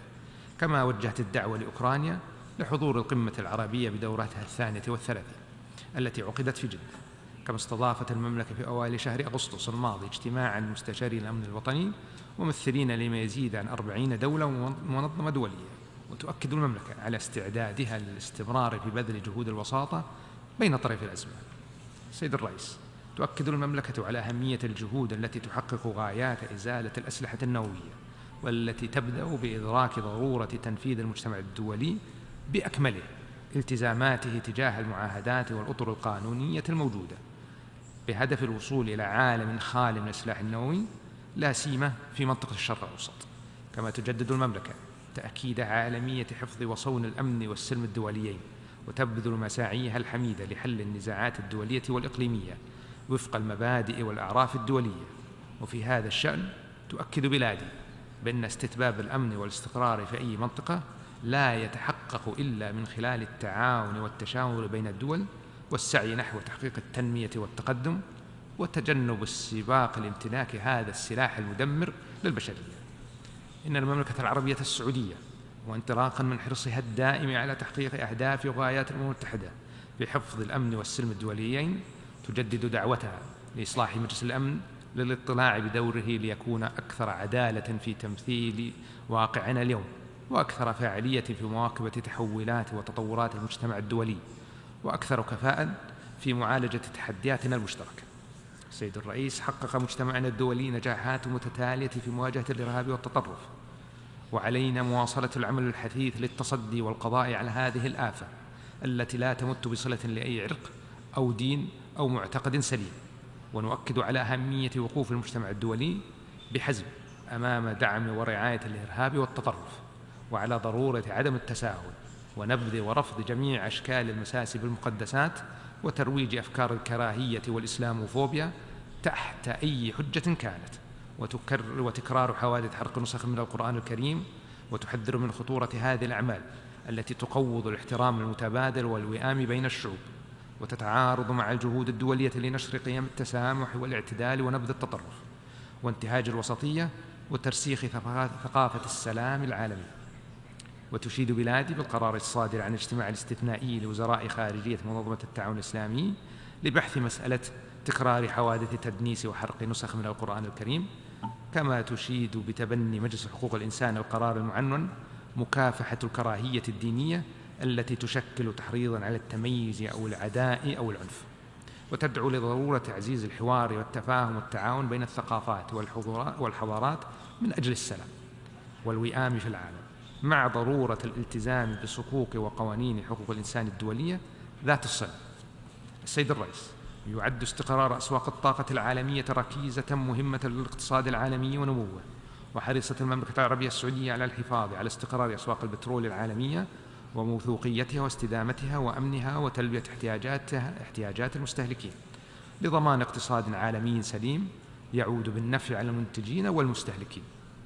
وتؤكد المملكة دائما أهمية التعاون الجماعي مع مجموعة أوبك بلس في استقرار أسواق البترول العالمية وتعزيز موثوقيتها واستدامتها وأمنها. وقد أسهمت سياسة أوبك بلس في مراقبة الأسواق عن كثب وتبني نهج احترازي في استقرار أسواق البترول وتوازنها، كما بدا واضحا في الاستقرار الذي شهدته أسواق البترول في عام 2022 مقارنة بأسواق الطاقة الأخرى مثل أسواق الغاز الطبيعي والفحم. سيد الرئيس، إدراكا من المملكة العربية السعودية لأهمية التعامل مع تحديات التغير المناخي، فإنها تولي اهتماما بالغا للمساهمة في تخفيض الانبعاثات والتكيف مع آثاره، وتدعم متطلبات الانتقال المتدرج والمسؤول نحو نظم طاقة نظيفة ومنخفضة الانبعاثات تستخدم جميع المصادر لتكون أكثر استدامة. ويتطلب تحقيق هذه الأهداف استمرار التعاون الدولي وتضافر الجهود للوصول للأهداف المنشودة، والأخذ بالاعتبار تفاوت الظروف الوطنية والإقليمية، ومراعاة الأهداف الاقتصادية والاجتماعية الشاملة للتنمية المستدامة. واستشعارا من المملكة بأهمية التحدي وترسيخا لدورها الريادي العالمي في مجال الاستدامة، فقد قدمت المملكة مبادرتي السعودية الخضراء والشرق الأوسط الأخضر من أجل قيادة الجهود العالمية لحماية البيئة وتخفيض انبعاثات غازات الاحتباس الحراري وتعزيز الصحة العامة وجودة الحياة، ورفع معدلات الطاقة المتجددة وتقنيات الحد من الانبعاث وإزالتها وتحقيق التنمية المستدامة. وقد أعلنت المملكة عن رفع إسهاماتها بتخفيض الانبعاثات إلى الضعف مقارنة بعام 2015، وذلك بمقدار 278 مليون طن سنويا بحلول عام 2030، واستهداف الوصول للحياد الصفري كما أعلن عنه بتطبيق نهج الاقتصاد الدائري للكربون، ولتعزيز الجهود الدولية لتأمين المواد المائية في جميع أنحاء العالم. فقد أعلن مؤخرا صاحب السمو الملكي ولي العهد رئيس مجلس الوزراء حفظه الله عن تأسيس منظمة عالمية للمياه تهدف إلى تطوير وتكامل جهود الدول والمنظمات لضمان استدامة موارد المياه تعزيزا لفرص وصول الجميع إليها من أجل معالجة تحديات المياه بشكل شمولي. السيد الرئيس، انطلاقا من رؤية المملكة المستقبلية الطموحة تقدمت بلادي بطلب استضافة معرض إكسبو 2030 تحت شعار حقبة التغيير المضي قدما بكوكبنا نحو استشراف المستقبل. وستعمل المملكة لتحقيق فكرة المعرض المتمثلة باستشراف مستقبل الكوكب وما يحمله ذلك المستقبل من تكنولوجيا متقدمة مع التركيز على أهداف التنمية المستدامة، حيث يمثل المعرض فرصة لتعزيز العمل في المشاريع ذات التأثير العالمي والتعاون لإيجاد حلول عالمية من خلال الابتكار والاستدامة والشمولية.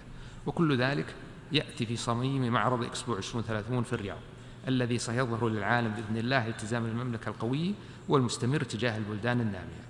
وانتهز المملكة هذه الفرصة للإعراب عن شكرها وتقديرها للدول التي أعلنت دعمها لهذا الترشح، وتدعو الدول كافة لدعم استضافة المملكة للمعرض إكسبو الدولي 2030.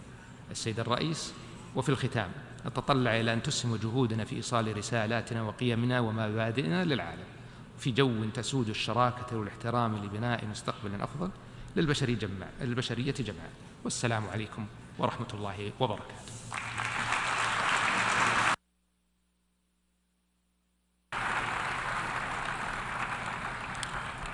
I thank the Minister for Foreign Affairs of Saudi Arabia. I now give the floor to His Excellency Mahmoud Ali Yusuf, Minister for Foreign Affairs and International Cooperation, Government Spokesperson of Djibouti.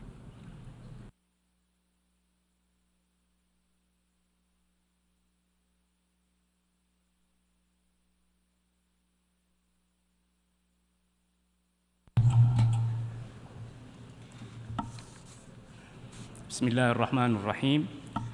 Excellences, Monsieur le Président, Monsieur le Secrétaire Général, Excellences, Mesdames et Messieurs, j'aimerais de prime abord vous réitérer mes félicitations les plus vives à l'occasion de votre élection à la tête de l'Assemblée générale et exprimer notre profonde gratitude à l'endroit de votre prédécesseur pour le travail accompli. Nous nous réunissons à un moment où les conséquences des crises multiples, sécuritaires, économiques et climatiques, continuent de frapper nos pays. La pauvreté persiste et s'aggrave à certains endroits du monde, les désastres écologiques prolifèrent, entraînant dans leur sillage d'innombrables victimes. Nous réitérons nos condoléances au gouvernement et au peuple frère du Maroc et de la Libye et leur réaffirmant notre pleine solidarité. Les innovations technologiques sont porteuses d'espoir, mais engendrent légitimement des peurs quant aux usages destructeurs qui peuvent en être faits. Tous ces défis, si nous devons les relever ensemble, exigent plus de confiance, plus de coopération internationale et plus de solidarité. Le thème retenu pour cette 78e session, rétablir la confiance et raviver la solidarité mondiale, accélérer l'action sur l'agenda 2030 et ses objectifs de développement durable vers la paix, la prospérité, le progrès et la durabilité pour tous. S'il est noble, il faut reconnaître tacitement que la trajectoire que nous semblons avoir prise est en fait inverse. Le déficit de confiance et la suspicion mutuelle sont omniprésents et affectent de manière négative la coopération internationale.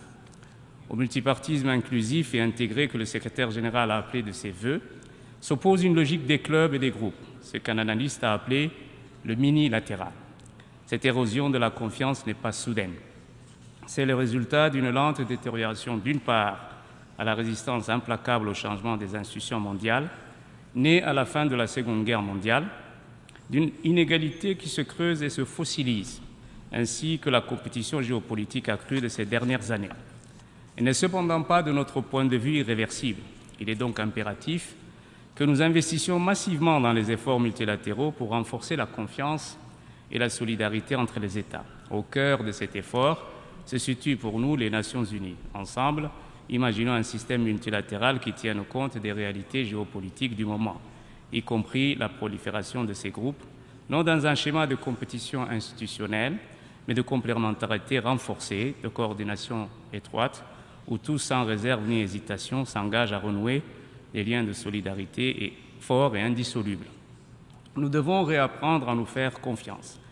Nous devons bâtir un système multilatéral réformé, juste et représentatif, où tous trouvent leur compte puissant et moins puissant. Nous devons pouvoir ensemble envoyer un message sans équivoque, ni doute, que nous sommes déterminés à bâtir une organisation robuste qui réponde de manière crédible aux défis titanesques du moment. Monsieur le Président, Monsieur le Secrétaire général, Excellences, l'urgence doit guider notre action. Le retard pris dans la mise en œuvre des objectifs de développement est accablant. Pour la crédibilité du système, nous sommes à mi-chemin et bien loin des objectifs. Selon certaines estimations, si le rythme demeure le même et que les volumes de financement restent inchangés, il faudrait 63 autres années pour y arriver. Près d'une décennie s'est écoulée depuis l'adoption de l'agenda 2030 pour le développement durable et du programme d'action d'Addis Abeba. De multiples engagements ont été pris depuis, mais malheureusement, nous nous trouvons dans une situation où nos pays sont encore plus dans le besoin maintenant que durant la dernière décennie. À cet effet, le FMI a déclaré qu'un tiers de l'économie mondiale sera en récession en 2023. Et pour la première fois, le PNUD a également constaté que l'indice de développement humain est en baisse dans 9 pays sur 10. À cet égard, notre pays reste pleinement engagé de manière constructive dans les négociations intergouvernementales du sommet du futur, qui devrait accélérer la mise en œuvre de l'agenda 2030 pour le développement durable. En outre, il est important de souligner l'importance cruciale de la réforme de l'architecture financière internationale et de la mise en place des mesures allant au-delà du PIB afin que nous puissions combler le déficit de financement du développement. La vulnérabilité croissante des pays en développement en matière d'endettement nécessite également des mesures supplémentaires urgentes pour réformer l'architecture de la dette internationale. En effet, le coût élevé de l'emprunt, combiné à la diminution des recettes publiques, empêche les pays en développement et les pays les moins avancés d'investir dans les ODD et augmente également le risque de défaut de paiement de la dette. Il nous faut nous remobiliser davantage en vue de la réalisation de nos objectifs d'ici 2030. Ce plan représente l'espoir de l'humanité. Nous ne pouvons céder à la tentation de l'abandon. Nous sommes conscients que les difficultés sont réelles. Elles ne sont cependant pas insurmontables. Les moyens pour y parvenir sont clairement énoncés par les SDG Stimulus Package du secrétaire général. Les actions urgentes qui y sont identifiées, à savoir l'amélioration de la soutenabilité de la dette, les réformes des banques multilatérales et de développement, dont le soutien est crucial afin d'accroître le financement des objectifs de développement durable, le renforcement du filet de sécurité financier mondial, la réduction des risques systémiques pesant sur la stabilité financière, le système monétaire international et le renforcement de la gouvernance mondiale et de la cohérence des politiques constituent les bases d'un plan de sauvetage des objectifs de développement durable. Le plan de sauvetage du secrétaire général, s'il n'a pas été suffisamment écouté jusque-là, doit être mieux pris en compte dans les discussions autour d'une possible réforme de l'architecture financière internationale. À cet égard, nous sommes encouragés par les déclarations de soutien que nous avons entendues lors du débat général. La réforme de l'architecture financière internationale, notamment du FMI et de la Banque mondiale, ne peut pas attendre. Nous devons renforcer la participation des pays en développement à la prise de décisions économiques internationales, à l'établissement de nouvelles normes, afin que nous puissions nous adapter au changement de l'économie mondiale. Nous devons ensemble accélérer le Bretton Woods Moment, auquel le secrétaire général faisait référence. Le dialogue doit s'intensifier autour de la réforme de l'architecture financière internationale entre les institutions financières multilatérales et les Nations unies dans le respect, bien sûr, du mandat de chaque organisation. Monsieur le Président, Monsieur le Secrétaire général, en dépit de la détérioration économique mondiale et les difficultés énoncées ci de si haut, Djibouti a œuvré inlassablement à la réalisation des ODD et a enregistré des avancées notables dans la réduction de la malnutrition et de la sous-alimentation et a géré de manière efficace la pandémie du Covid-19. Djibouti a intégré les ODD dans nos plans nationaux de développement et nos stratégies telles que la vision Djibouti 2035. Ainsi, notre gouvernement a pris des mesures pour aligner ses politiques et ses programmes sur les cibles et les indicateurs des ODD. Nous avons également identifié des domaines prioritaires qui correspondent à des ODD spécifiques tels que la réduction de la pauvreté, l'accès à l'eau potable et à l'assainissement, ainsi que la croissance économique durable. En fait, notre pays est confronté à des défis liés à la pauvreté, au chômage et au développement. des infrastructures qui sont au cœur des ODD. En outre, nous avons réussi à collaborer avec des organisations internationales, des donateurs et d'autres pays pour mobiliser des ressources et des expertises en vue de la mise en œuvre des ODD. Ce partenariat contribue à renforcer le soutien pour atteindre ces objectifs. Nous avons également travaillé à améliorer notre infrastructure de données pour mesurer et rendre compte des indicateurs des ODD. Notre pays est situé dans une région vulnérable au changement climatique. C'est pourquoi nous avons déployé d'importants efforts dans le domaine de l'action climatique en alignement de l'ODD 13, Action pour le climat. Ces efforts comprennent des projets d'énergie renouvelable et des mesures d'adaptation. En plus des chantiers d'envergure actuellement en cours dans le domaine de la géothermie, Djibouti est fier d'informer les pays amis ici présents que nous avons inauguré le tout premier parc éolien qui fournira 60 MW d'énergie propre. Ce projet a été réalisé grâce à un partenariat public-privé et une capacité supplémentaire de 45 MW d'énergie renouvelable est déjà attendue à travers un consortium d'investisseurs et avec la participation de l'autorité des ports et des zones franches et du Fonds souverain de Djibouti. Le projet sera le premier investissement international notable dans le secteur énergétique à Djibouti, d'un montant de 122 millions de dollars, et créer le premier producteur indépendant d'électricité du pays et servira de modèle aux futurs investissements privés. Le système de santé et d'éducation sont également des priorités et nous nous efforçons d'améliorer les services de santé et les opportunités éducatives, notamment dans nos zones éloignées et mal desservies. Le développement des infrastructures est également crucial pour la croissance économique et la durabilité à Djibouti.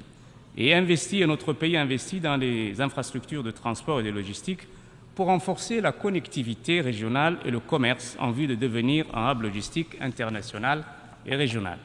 Enfin, dans le domaine de la paix et de la sécurité, Djibouti a joué un rôle majeur dans les efforts de maintien de la paix régionaux et cherche à maintenir la stabilité dans toute la région de la Corne de l'Afrique. Tous ces engagements envers les ODD reflètent les efforts de notre pays pour relever les défis pressants et améliorer le bien-être de notre peuple tout en contribuant au développement durable mondial. Monsieur le Président, Monsieur le Secrétaire général, le changement climatique demeure une menace existentielle pour nos pays. C'est une réalité particulièrement aiguë dans la Corne de l'Afrique, mais partout ailleurs dans le monde aussi. Le séisme qui a causé la perte de plusieurs milliers de personnes au Maroc, ainsi que l'immense isolation causée par le cyclone Daniel en Libye, sont là pour nous le rappeler.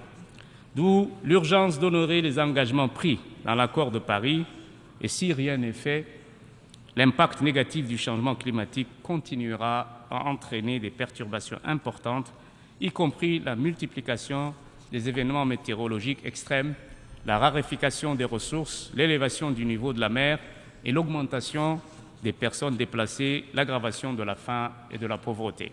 Nous sommes profondément déçus que la promesse de mobiliser chaque année 100 milliards de dollars n'ait jamais été tenue. Nous appelons vivement les pays développés à tenir cet engagement. Nous nous réjouissons de la décision cruciale prise lors de la COP27 à Saleumxay de créer un fonds pour les pertes et dommages. Nous en appelons à son opérationnalisation rapide et formons le vœu que les recommandations du comité de transition sur le mode de fonctionnement du fonds pourront être adoptées lors de la COP28 qui se tiendra prochainement aux Émirats arabes unis. Monsieur le Président, Monsieur le Secrétaire général, nous sommes encouragés par la détermination du gouvernement somalien à mettre en œuvre les priorités nationales clés sur la base du dialogue, y compris la fiscalité fédérale et les amendements à l'architecture de la sécurité nationale. Nous l'exhortons à poursuivre ce dialogue, en particulier sur le processus de révision constitutionnelle et toutes les autres questions qui demeurent en suspens. Le combat pour libérer le territoire somalien des forces Al-Shabaab est un combat vital. La mobilisation de toutes les forces somaliennes sous la direction de son Excellence, Monsieur le Président Hassan Sheikh Mahmoud, mérite d'être soutenue sans réserve jusqu'à l'accomplissement du but ultime. Cependant, nous exprimons la crainte que les gains obtenus sur ce front ne soient remis en cause par la baisse du nombre des soldats de l'ATMIS, dont nous saluons le courage et l'abnégation. Si nous comprenons les contraintes liées aux ressources financières disponibles, les conséquences de nos décisions méritent d'être soigneusement considérées. La Somalie, à cette étape critique, a besoin d'un soutien maximal à la mesure de la menace qui pèse sur elle. Nous demeurons préoccupés par la détérioration de la situation sécuritaire au Soudan et appelons à la mise en place rapide d'un cessez-le-feu et la reprise immédiate des pourparlers visant à l'arrêt des hostilités et la négociation politique pour une sortie de crise. Djibouti, en tant que président en exercice de l'IGAD, et sous le leadership de son Excellence, M. Ismaïl Omar Guelleh, président de la République de Djibouti, est déterminé à œuvrer pour une paix durable dans ce pays frère avec lequel nous partageons des liens politiques, historiques, culturels étroits. Au Sud-Soudan, nous nous félicitons de la signature en 2018 de l'accord de paix revitalisé et appelons à la mise en œuvre accélérée des dispositions de l'accord demeuré en suspens afin de conclure la période de transition. Au Yémen, voisin, nous convenons avec les membres du Conseil de sécurité que l'issue durable hors de la crise est la conclusion d'un accord de paix inclusif. Nous nous félicitons du transfert du pétrole du superpétrolier en décomposition FSO Safer, amarré au large de la côte de la mer Rouge au Yémen, vers un nouveau navire. La République de Djibouti s'est engagée dès le début et au plus haut niveau dans un plaidoyer auprès de la communauté internationale afin qu'une solution coordonnée sous les auspices des Nations Unies se mette en place. Si notre région et le monde n'avaient pas agi, les côtes de la Corne de l'Afrique et de la péninsule arabique auraient été polluées, exposant les communautés à des toxines mortelles et contaminant les réserves d'eau potable de toute la région. La navigation via le canal de Suez aurait été perturbée, interrompant la nourriture, le carburant et les fournitures vitales, ce qui aurait exacerbé les conditions humanitaires déjà désastreuses au Yémen. Outre le principe de base, arrière de repli et de coordination d'activités délicates et cruciales, la République de Djibouti a servi aux Nations Unies dans le cadre des opérations de sauvetage du FSO Safer, de plateformes de sécurisation et de stockage du pétrole brut. Plus d'1 million de barils transférés dans ce bateau ont été transférés dans un navire nommé le Nautica. À travers cette collaboration, mon pays et les Nations Unies ont épargné à la région une catastrophe écologique hautement dommageable à l'environnement, à l'économie et à la santé de l'ensemble des populations des pays riverains de la mer Rouge. Et réaliser également l'exploit d'éviter à la communauté internationale une marée noire dont le seul coût de nettoyage est estimé à hauteur de 20 milliards de dollars. À l'heure où le monde est confronté à une multitude de crises urgentes, il s'agit là d'un point positif et d'un exemple modèle de coopération internationale. Maintenant, nous devons terminer le travail en retirant le Safer de la mer Rouge. Nous sommes gravement préoccupés par l'escalade de la violence et la reprise des hostilités dans le conflit israélo-palestinien. Nous sommes concernés par la poursuite d'Israël en toute illégalité de la construction et l'expansion illégale de colonies de peuplement. La reprise des hostilités et la poursuite des activités de peuplement mettent en péril la viabilité de la solution à deux États. Face au désespoir montant, l'incertitude croissante et l'absence d'un horizon politique, il nous faut agir. L'initiative de revitalisation du plan de paix arabe, menée conjointement par l'Arabie saoudite, l'Égypte, la Jordanie, la Ligue des États arabes et l'Union européenne, mérite notre plein soutien.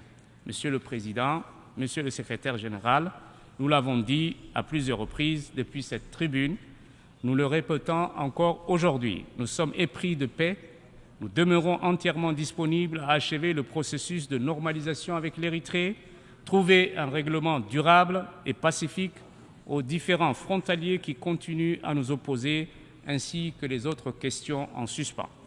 Pour conclure, je souhaite exhorter de nouveau les pays membres des Nations Unies à bâtir ensemble un avenir plus sûr, plus prospère, plus solidaire, un avenir d'où la guerre, la faim et la pauvreté sont exclus.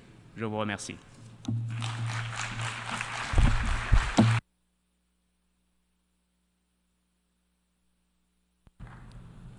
I thank the Minister for Foreign Affairs and International Cooperation, Government Spokesperson of Djibouti. I now give the floor to His Excellency Sergey Lavrov, Minister for Foreign Affairs of Belarus.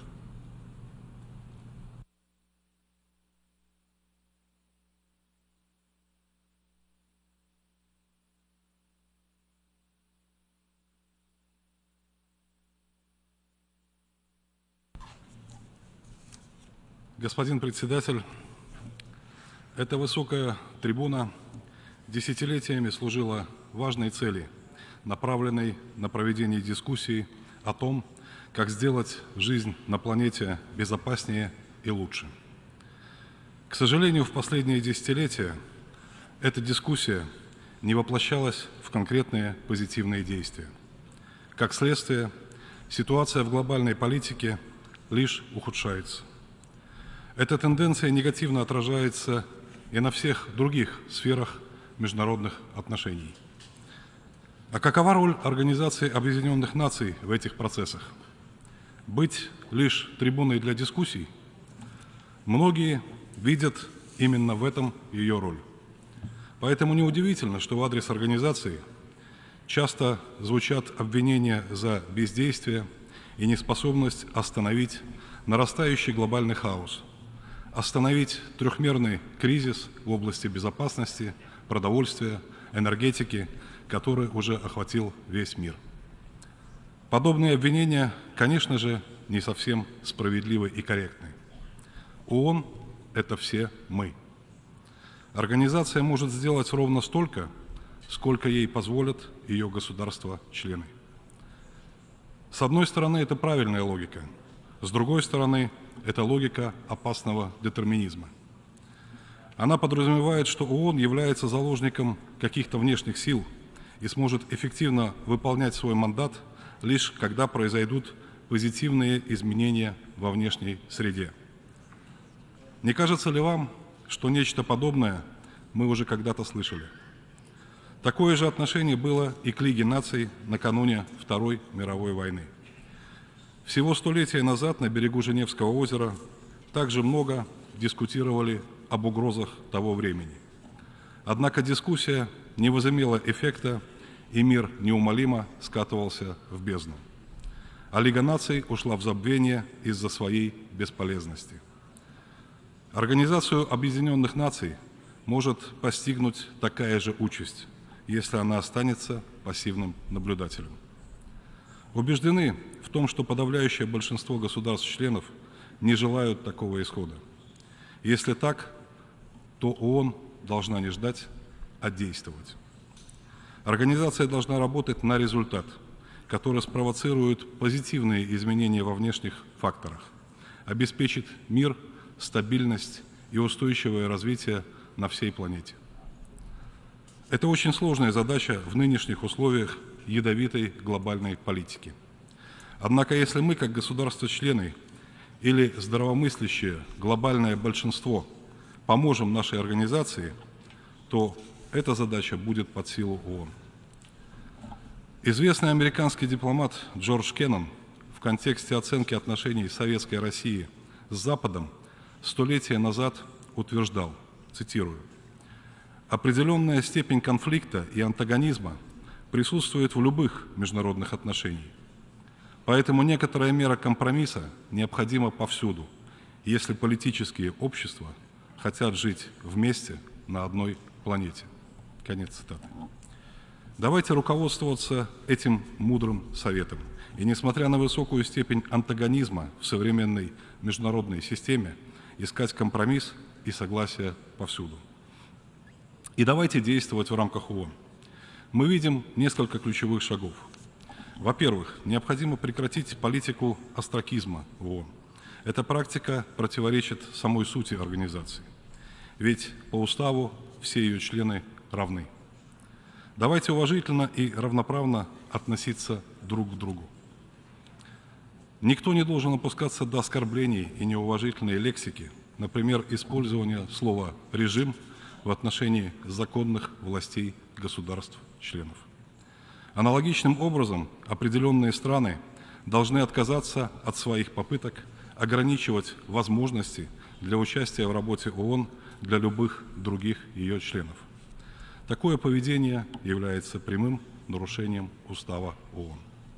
Более того, вся история многосторонней дипломатии учит, что общий позитивный результат достигается только через инклюзивность и сотрудничество. Во-вторых, отдельные государства-члены должны прекратить попытки превратить ООН и организации и ее системы в инструмент своей внешней политики. Вовлечение организации в политизацию лишь дискредитирует ее в глазах простых людей на планете. Ведь ООН создавалась для сотрудничества в интересах людей, а не для сведения счетов одних государств с другими. Убеждены, что проблемы двустороннего характера не должны выноситься в международные организации в качестве яблока раздора. В-третьих, мы можем и должны успешно работать в ООН по вызовам общего характера.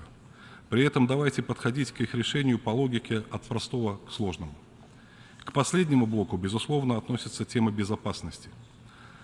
Назовем их условно вопросы первого уровня. Именно они являются наиболее опасным, я бы даже сказал, взрывоопасным яблоком раздора в глобальной политике. Остальные направления – вопросы второго уровня, как, например, борьба с изменением климата, транснациональной преступностью, пандемиями, болезнями, которые решаемы.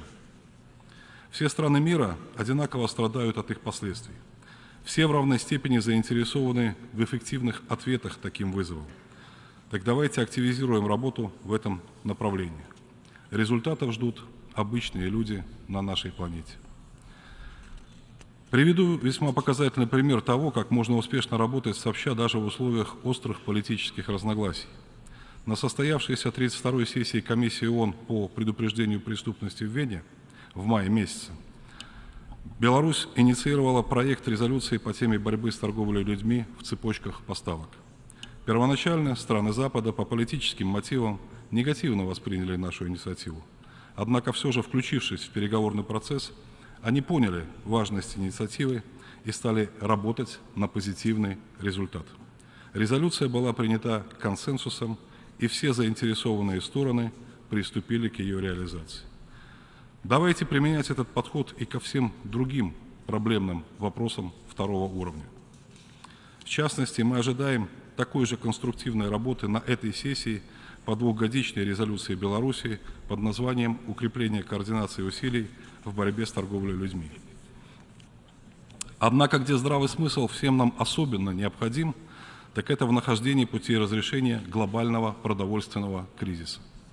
Давайте исходить из того, что в мире достаточно продовольствия для всех. В то же время миллионы людей на планете голодают. Это противоречие является результатом односторонних, незаконных санкций, которые западные государства вводят в нарушение устава ООН против неугодных им стран или в целях получения преимуществ в конкурентной экономической борьбе. Санкции, в свою очередь, ограничивают возможности по экспорту удобрений, продовольствия в развивающиеся государства, которые более всего в них нуждаются. Следовательно, глобальный продовольственный кризис является рукотворным, а не системным. Как таковой его легко разрешить, необходимо всего лишь устранить незаконные барьеры. Страны, поставившие преграды, должны их убрать. И это касается не только глобальной продовольственной безопасности, но и всех других направлений международной жизни. Односторонние меры принуждения, введенные Западом прямо или косвенно, практически против всех государств остального мира, должны быть немедленно отменены. Этого требует и здравый смысл, и общие интересы всех людей на планете. Убеждены в том, что прогресс по решению в рамках ООН глобальных проблем второго уровня позволит создать фон взаимного доверия для совместной и результативной работы по блоку вопросов безопасности. В этой области мы наблюдаем сдвиг силы от Запада к остальному миру. Подобные сдвиги в истории часто сопровождались войнами. Однако в наших силах направить этот процесс в мирное русло. Наилучший способ сделать это – расширить категорию постоянных членов Совета Безопасности ООН. Совет не отражает сегодняшние геополитические реалии. 3 из его 5 постоянных членов являются представителями Запада. Они не заинтересованы в изменении статус-кво в мире. Как следствие, Совет не выполняет свои функции по поддержанию международного мира и безопасности. Только более представительный и демократичный орган справится с этой задачей. Поэтому расширение категории постоянного членства за счет крупных развивающихся государств Азии, Африки, Латинской Америки является императивом времени. Отрадно, что Китай и Россия поддерживают такую реформу Совета, о чем они неоднократно заявляли. Призываем остальные 3 постоянных члена Совета Безопасности признать новые реалии и согласиться на их закрепление в обновленном органе. Господин председатель, президент Республики Беларусь Александр Лукашенко еще в 2017 году выступил с инициативой запуска глобального диалога по безопасности. Эта инициатива была попыткой предотвратить раскручивание негативной спирали в глобальной политике. К сожалению, некоторые ключевые игроки не захотели услышать этот разумный призыв. Как следствие, архитектура безопасности в Европе дала серьезный сбой. Но никогда не поздно сделать то, что правильно. Если мы все хотим сделать жизнь на планете безопаснее и лучше, как постоянно заявляется с этой трибуны, у нас нет иного выбора, кроме как вести диалог и договариваться.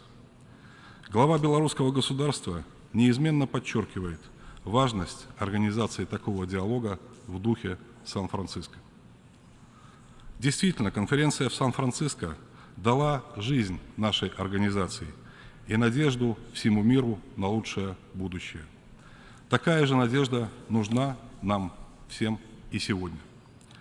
Убеждены в том, что ООН является той площадкой, где эта инициатива должна быть реализована. Вкладом в процесс глобального диалога рассматриваем международную конференцию по теме «Евразийская безопасность, реальность и перспективы», которую Беларусь проводит в Минске 26-27 октября этого года. Господин председатель, Беларусь не может не затронуть тему конфликта в соседней стране Украине. Нам очень тяжело наблюдать, как уже 1,5 года страдают близкие нам люди. К сожалению, Украина и ее народ стали разменной монетой в большой игре Запада за сохранение своей глобальной гегемонии. Очевидно, что, наращивая поставки вооружений в эту страну, Запад настроен на продолжение войны до последнего украинца. Но хочет ли этого Украина? Нужна ли украинцам война на истощение? Убеждены, что нет. Беларусь со своей стороны всегда выступала за мир в соседней стране и предпринимала для этого все возможные меры. Как отмечает президент нашей страны Александр Лукашенко, мы и сейчас готовы сделать все от нас зависящее.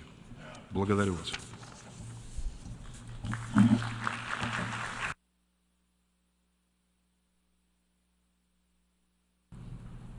I thank the Minister for Foreign Affairs of Belarus. I now give the floor to His Excellency Saeed Badr bin Hamad bin Hamoud Al Busaidi, Foreign Minister of Oman.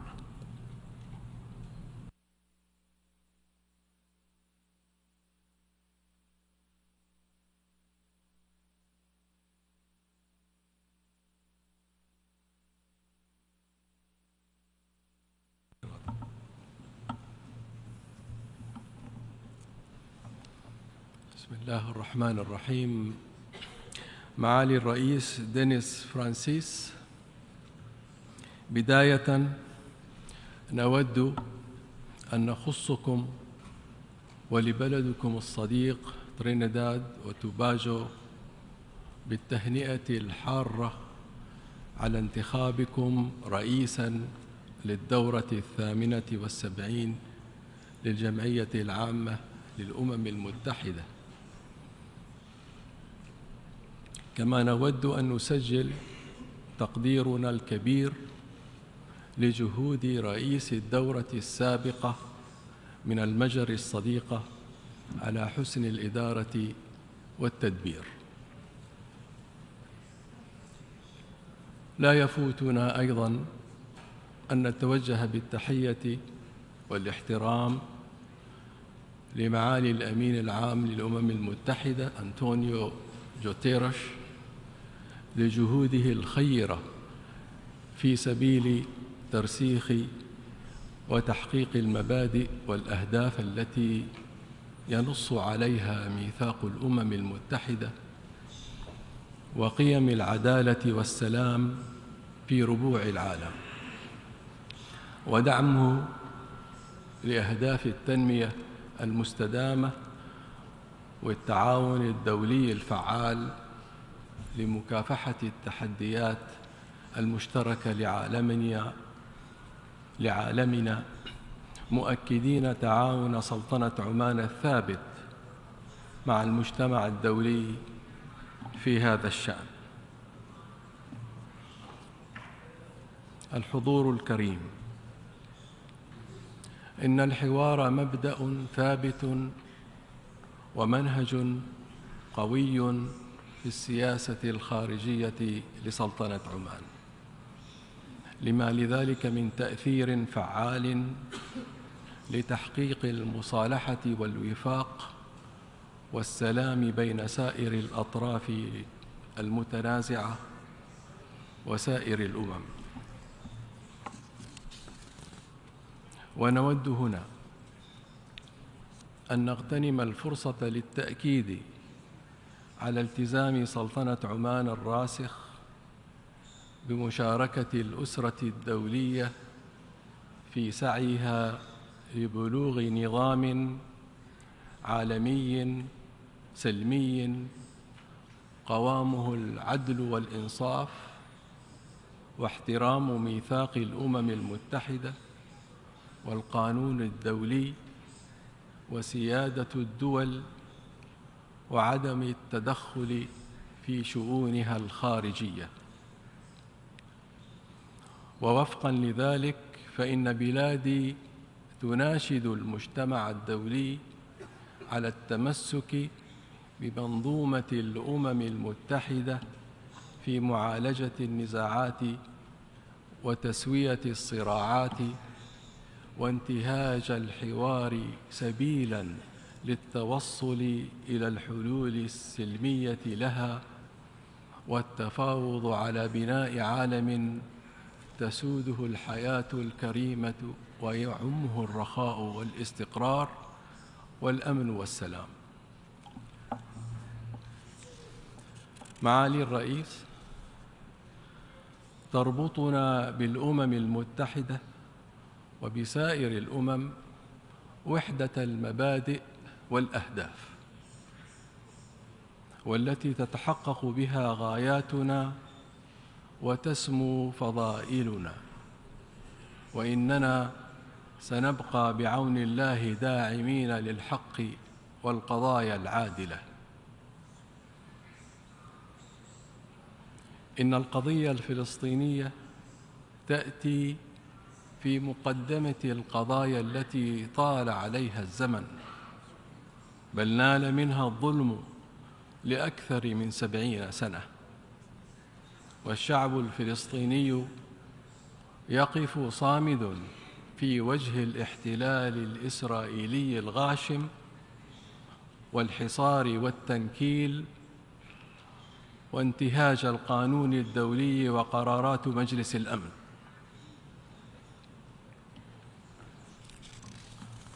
وعليه فإن بلادي وكسائر الدول والمجتمعات المحبة للسلام لا ترى مجالاً مديلاً لتسوية هذه القضية دون حل الدولتين المنصوص عليه في القرارات والمرجعيات الشرعية الدولية، بما فيها مبادرة السلام العربية. إن على الأمم المتحدة مسؤولية أخلاقية وقانونية لإيجاد حل عادل ومنصف لهذه القضية، يكفل وقف المعاناة المريرة التي يتحملها الشعب الفلسطيني وإعادة حقوقه المشروعة في الحرية وتقرير المصير، وذلك بانسحاب إسرائيل من الأراضي المحتلة منذ عام 1967 وإقامة الدولة الفلسطينية المستقلة بعاصمتها القدس الشرقية.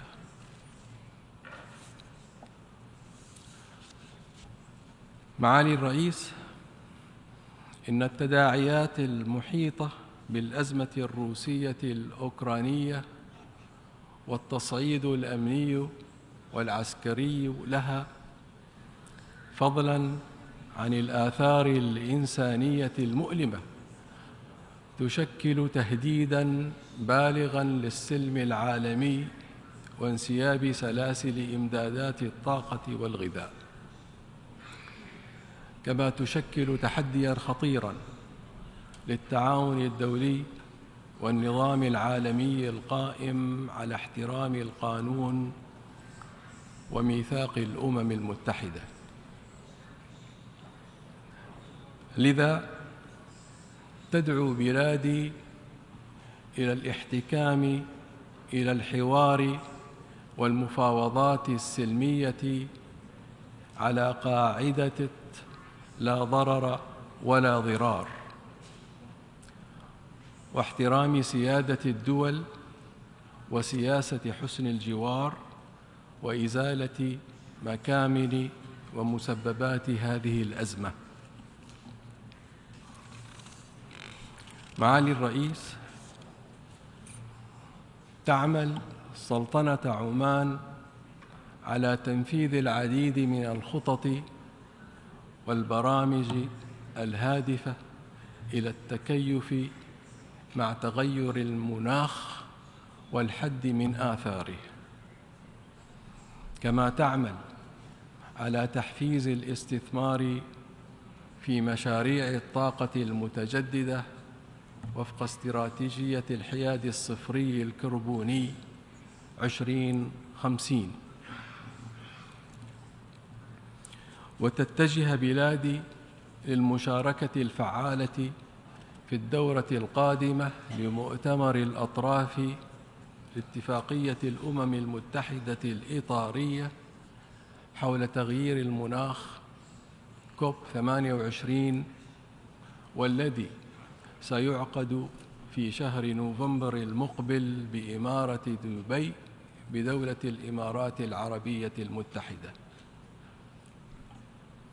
إن رؤية عمان 2040 هي بوابة بلادي نحو التنمية المستدامة وتجاوز التحديات ومواكبة المتغيرات الإقليمية والدولية.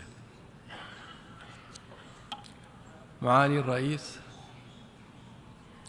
إن التطوير المتواصل للنظام التعليمي بجميع مستوياته وتحسين مخرجاته هو أمر ضروري لبناء الإنسان وتمكينه في دفع عجلة التنمية الاقتصادية والنهوض بها.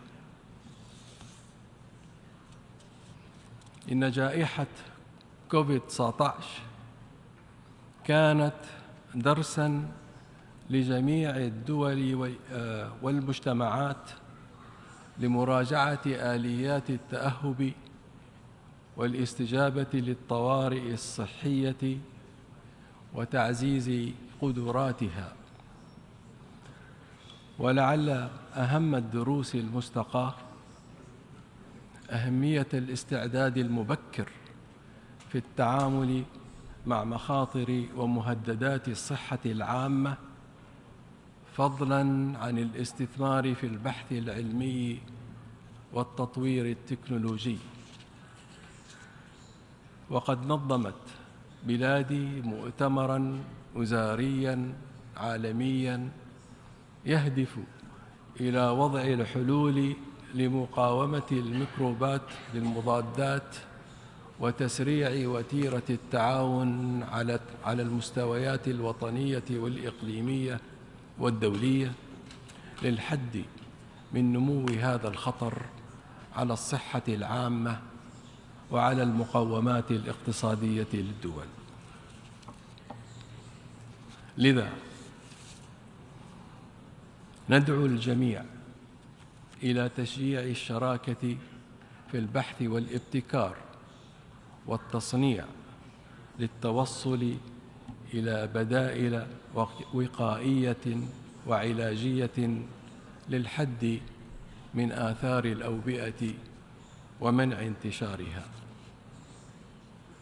معالي الرئيس، تسعى بلادي بشكل جدي إلى ترسيخ حقوق الإنسان والالتزام بالمواثيق والاتفاقيات الدولية ذات الصلة من أجل تطوير مجتمع دولي عادل يتبنى الاحترام المطلق لكرامة الإنسان وحقوقه والقيم الدينية والثقافية للدول. ومن هذا المنطلق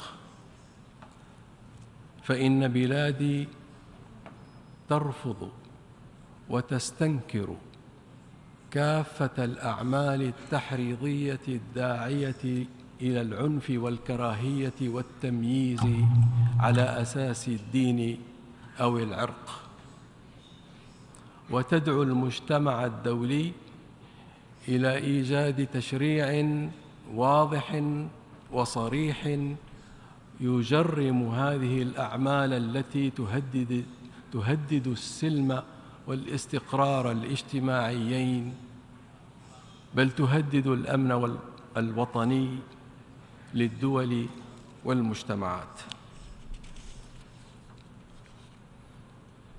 معالي الرئيس، نحن أمام تحديات عالمية معقدة أبرزها تصاعد أزمة المناخ وانتشار الأوبئة وتجارة المخدرات والإتجار بالبشر، بالإضافة إلى الصراعات السياسية والطائفية.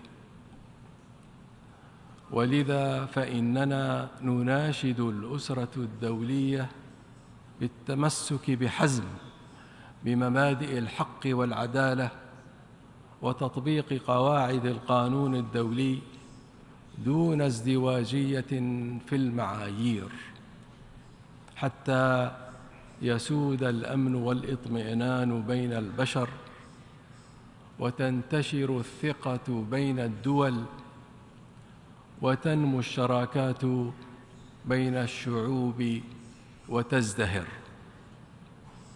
وفي الختام فإننا نعرب عن أملنا لهذه الدورة بالنجاح والتوفيق، والسلام عليكم ورحمة الله وبركاته.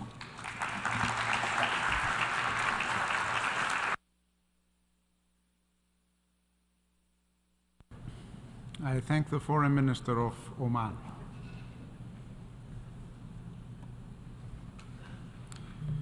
I now give the floor to His Excellency Eamon Courtney, Minister for Foreign Affairs, Foreign Trade and Immigration of Belize.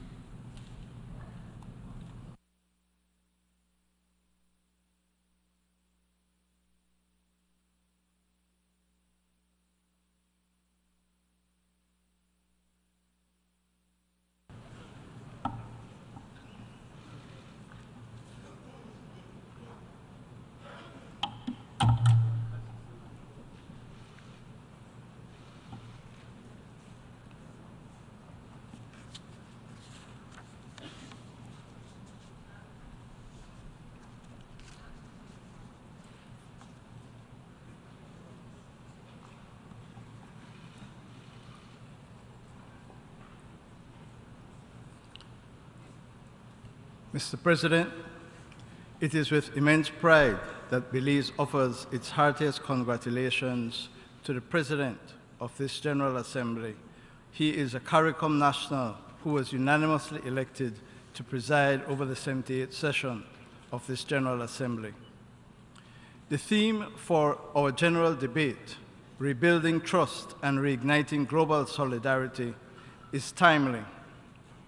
When we act in good faith, when we respect the rule of law, when we embrace our responsibility to act in the common interest of humankind, when we foster unity for a larger purpose, we manifest these principles.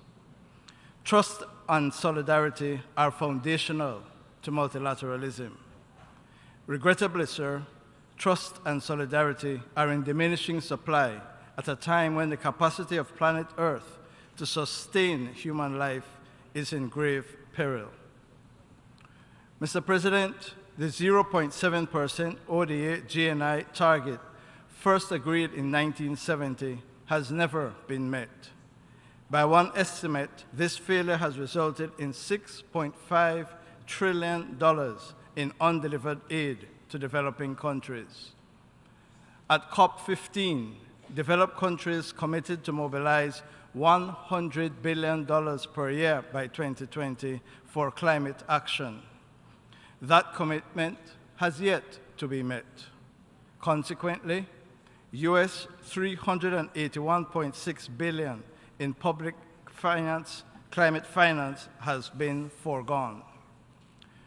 The commitment made in 2015 in the Addis Ababa Action Agenda to phase out fossil fuel subsidies has been completely ignored.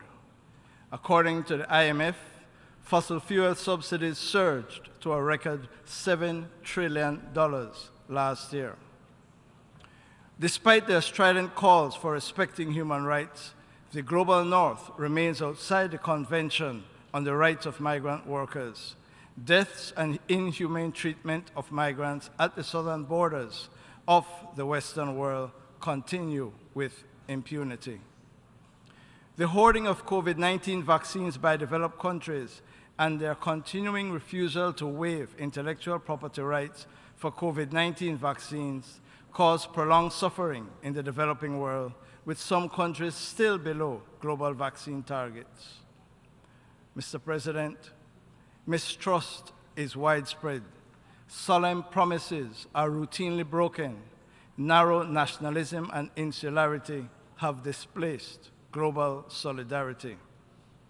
Indeed, the situation is critical. Only 12% of the SDGs are on track for achievement. For the first time, the Human Development Index declines globally for 2 years in a row, placing greater burdens on the most vulnerable. Poverty and food insecurity are rising. Hunger is at a level not seen since 2005, a major regression. High inflation has returned. The global average temperatures for the last 3 months were the highest on record. Yet, G20 countries, who are responsible for 80% of greenhouse gas emissions, are failing in their duty to drastically curb their emissions. Keeping 1.5 alive is slipping from our grasp. The development financing gap is widening, putting development out of reach for low-income and vulnerable countries. Our governments face a callous choice between Scylla and Charybdis, expensive debt payments or acquiring even more debt to invest in development and resilience. More than half of the world's top 50 most climate vulnerable countries are home to 40% of people living in extreme poverty. But as they represent only 2.5% of the global economy, their debt distress falls through the global financial cracks. Paradoxically, accompanying the progressive erosion of trust and solidarity is the inclination to further dig in, to deny the science, to dismiss the perspectives of others, to retreat into like-minded spaces, and to stoke more division. The spaces for dialogue and cooperation are closing. Polarization and fragmentation are trending. Mr. President, too much is at stake. Our existence and our prosperity, our way of life and our future. In answer, Mr. President, Belize proposes 3 broad actions which are urgent and necessary to restore trust and to foster solidarity. We are living now with the tragic consequences of 20th century multilateralism institutions and their governing mechanisms that are ill-suited for the crises of the 21st century.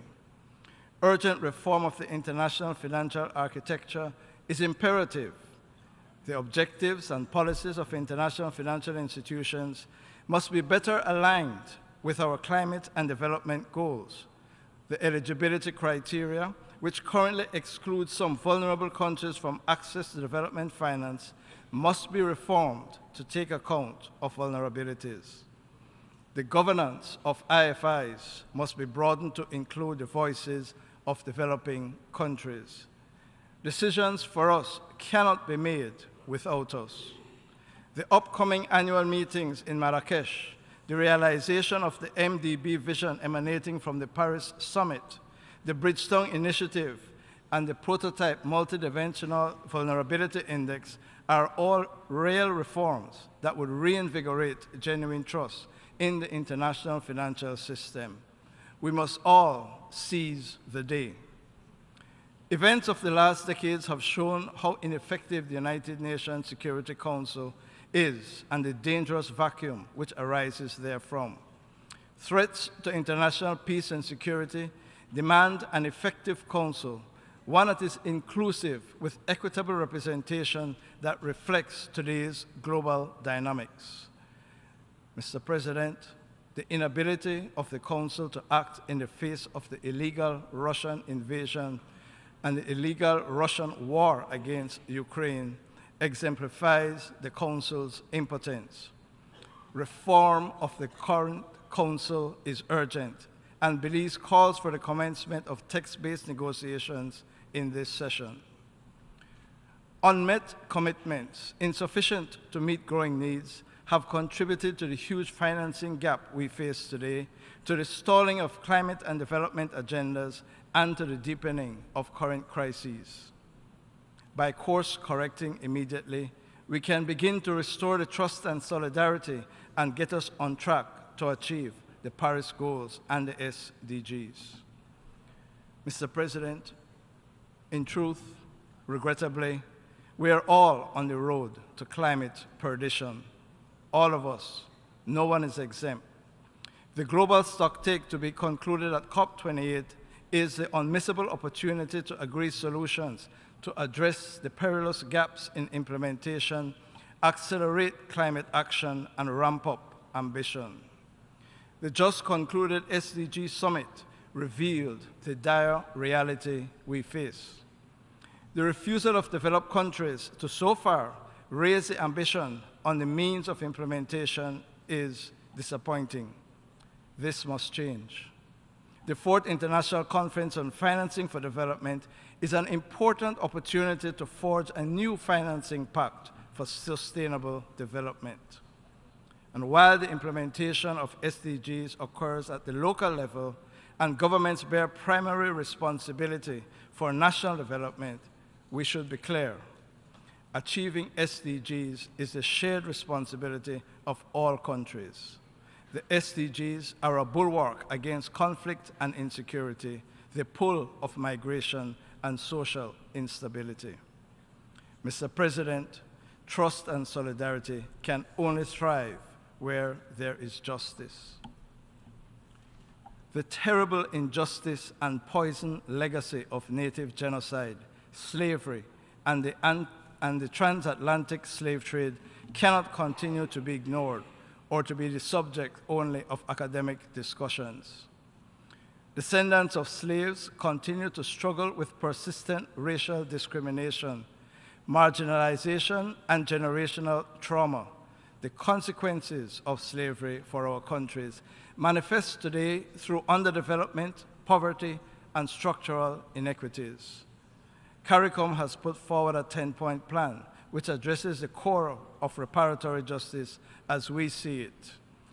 Reparatory justice is essential to any redemption from a historical wrong that is so indelible that it can never be fully remedied but must be reckoned with. To the governments of the European countries that enabled this evil, we say that the time for redemption, for respect, and for reparation is here, and we demand it. The decades-long call for climate justice must be answered. Small island developing states like Belize are the most vulnerable to climate change. Our countries are reaching the limits of adaptive capacity and already incurring loss and damage, and will continue to do so. Yet those whose economic prosperity and wealth have been based on climate-destroying activities are attempting to evade their historic responsibilities by lowering ambition on climate action, backsliding on implementation of their obligations, and refusing to deliver on climate finance. This blatant injustice, Mr. President, is compounded by the reality that to invest in resilience, to respond and recover from climate-induced disasters, we must borrow from the very same wealthy countries.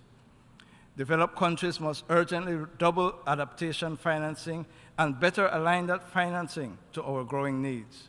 They must close the emissions and implementation gaps to keep 1.5 within reach. The Loss and Damage Fund must be operationalized and capitalized at COP28. We need adequate resources for just transitions to sustain our low-carbon economies and to further decouple our energy, transport, and electrical systems from high-polluting activities. Mr. President, too many of our member states continue to be oppressed by systematic but entirely repairable injustices. The ambivalence of the international community and the United Nations itself in response to the desperate call from Haiti for assistance is unconscionable. The Haitian people are suffering from unimaginable violence, human rights violations, and a humanitarian disaster. The CARICOM Eminent Persons Group is working to facilitate political consensus building that will be essential for Haiti's recovery. A broad-based political compact is urgently needed to transition to constitutional governance. Belize commends the offer of Kenya to lead a multinational force to provide security assistance to Haiti. Mr. President, Belize will join the other CARICOM countries in contributing to the multinational force once the appropriate framework is in place. And we call for the full funding of the Haiti Humanitarian Response Plan and a strong Security Council resolution to support the mobilization of the multinational force. Time flies. Haiti can wait no longer. Belize repeats its call for the immediate lifting of the illegal, immoral, and unjust commercial, financial, and economic blockade imposed on Cuba.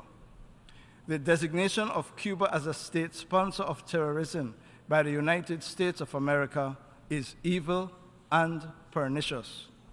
We deplore it, we condemn it, and we call for its immediate removal.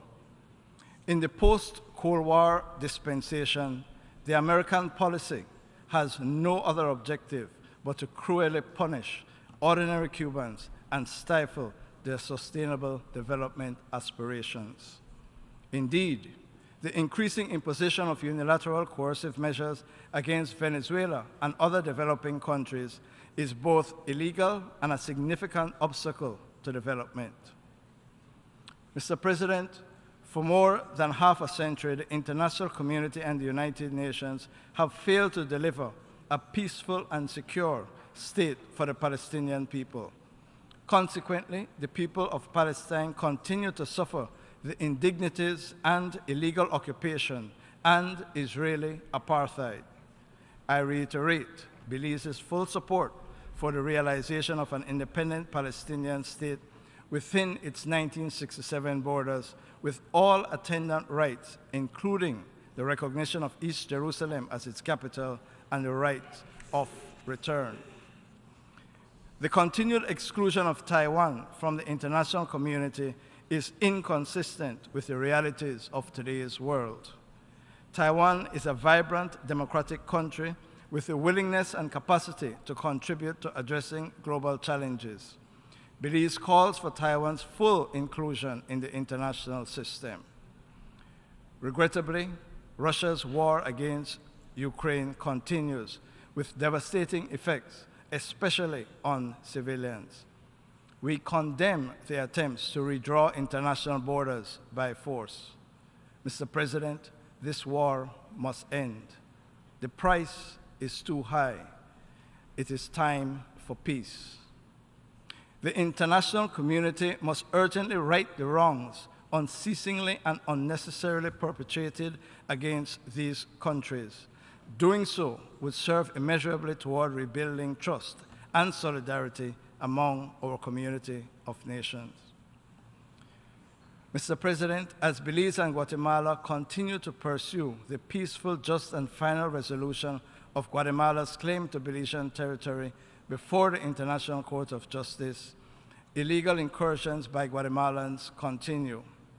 Recently, Guatemalan military forces illegally entered Belizean waters and unlawfully removed Belizean flags placed on Belizean soil. Deforestation, cattle ranching, and cultivation of illegal drugs by Guatemalans continue in remote and protected areas of Belize. These activities are contrary to international law and good neighborliness. Concluding a Sarsoon protocol to avoid unnecessary incidents in our southern and maritime space remains outstanding but necessary. Mr. President, solidarity originates from the Latin solidum, meaning to hold a debt together. All the member states of these United Nations hold a debt together. A debt to each other, a debt to our planet, a debt to leave a better world for future generations. By rebuilding trust and solidarity, we can advance the robust international cooperation that is indispensable for rescuing people and planet. Mr. President, let me close by quoting the words of the father of our Belizean nation, the Right Honorable George Price. He said, and I quote, "Creation was not finished at the dawn of this earth, but creation continues, and we have a lot to do to make the world a better place." End of quote. I thank you very much. I thank the Minister for Foreign Affairs, Foreign Trade, and Immigration of Belize. I now give the floor to His Excellency Osama Saleh Mohammed, Minister for Foreign Affairs of Eritrea. Should I read the red one? No. Oh. That is only for your information. Only the black. Yes. And this is the phonetic pronunciation of all the names. Oh, Saleh. Okay. Saleh.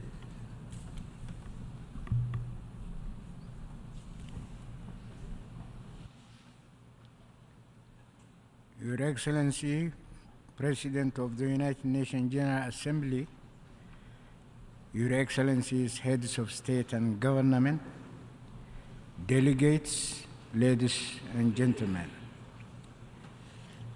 Allow me first to express my warmest congratulations to Your Excellency for your election as President of the current session of the United Nations General Assembly. I am indeed honored to convey the following message of President Isaias Afwerki to this august assembly. Your Excellencies, 78 years have elapsed since the historic establishment of the United Nations on 24 October 1945. This historic event occurred on the ashes and aftermath of the Second World War, which had caused unprecedented loss of life and devastation to humanity.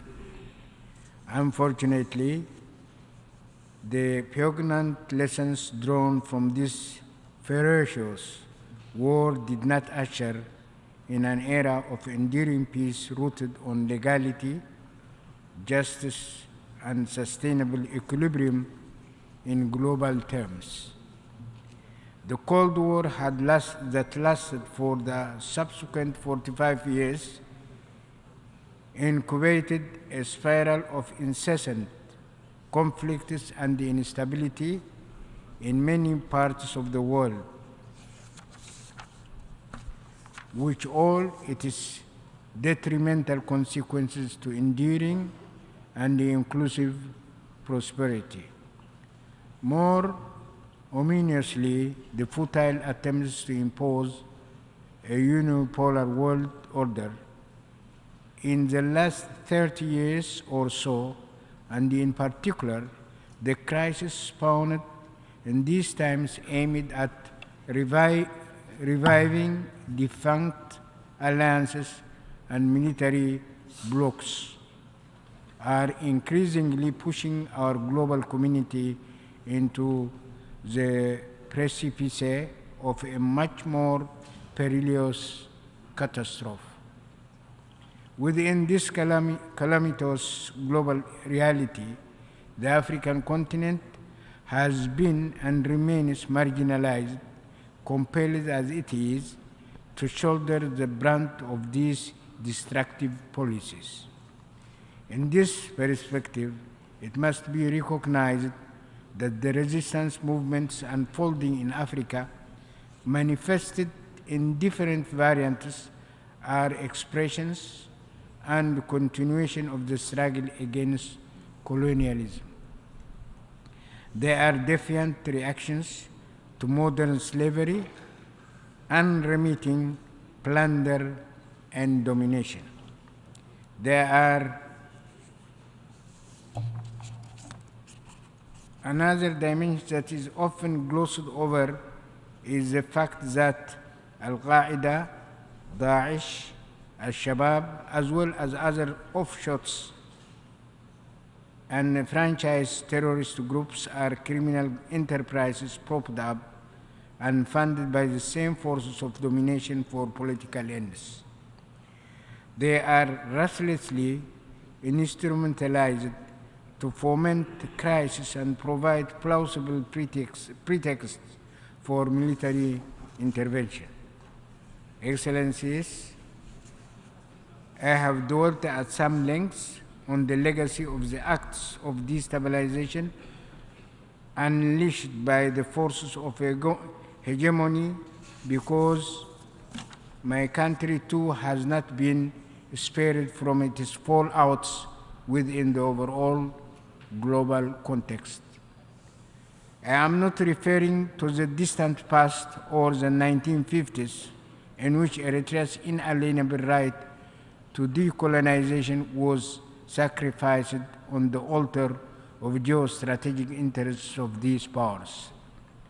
We must recognize that the sanctions imposed on Eritrea from 2009 until 2018 was another recent act of transgression and deceit, which requires full redress and accountability. Excellencies, vigorous and persistent resistance, even if amorphous, by the peoples of the world have deterred the emergence and prevalence of the intended unipolar world order for global domination and hegemony.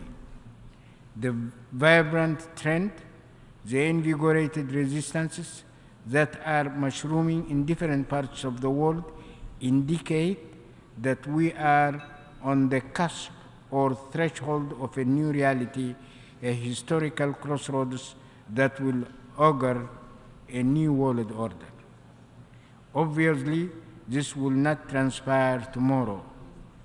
Inexorable as it is, the path will not be easy or attainable in a short span of time, but there is no doubt whatsoever that the destiny will ultimately be reached. The new desired global order will have to be accompanied and cemented by far-reaching structural changes in the global governance architecture, as well as various international and regional organizations.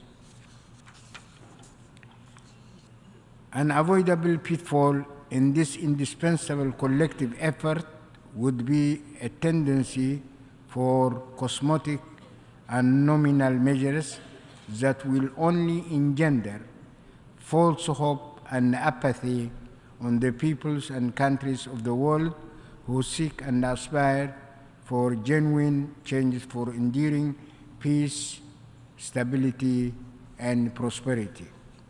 In tandem with this, the United Nations will be impelled to undergo through the requisite structural changes and profound reforms.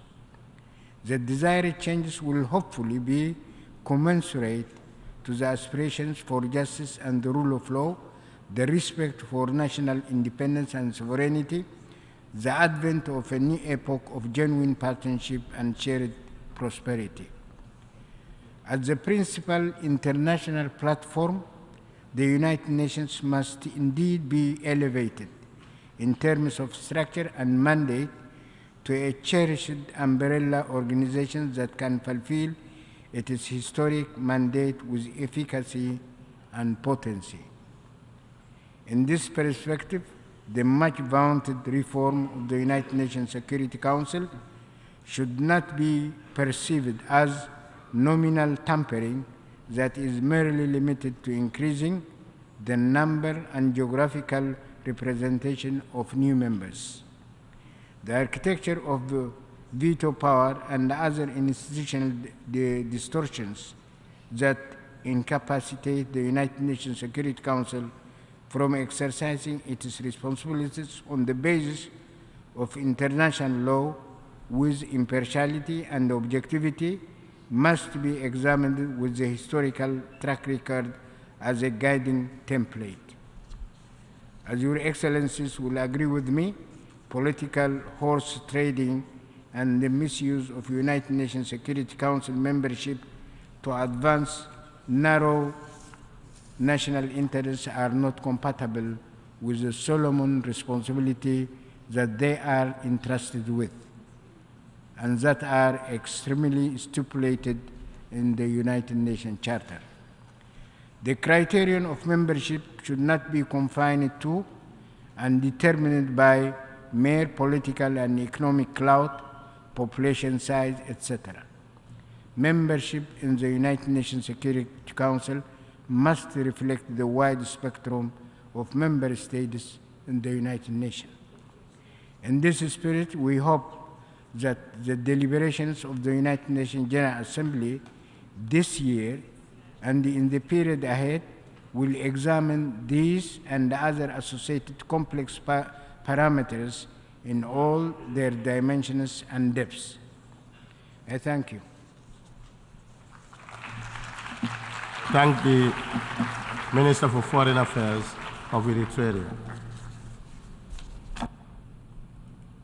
I now give the floor to His Excellency Ararat Mirzoyan, Minister for Foreign Affairs of Armenia.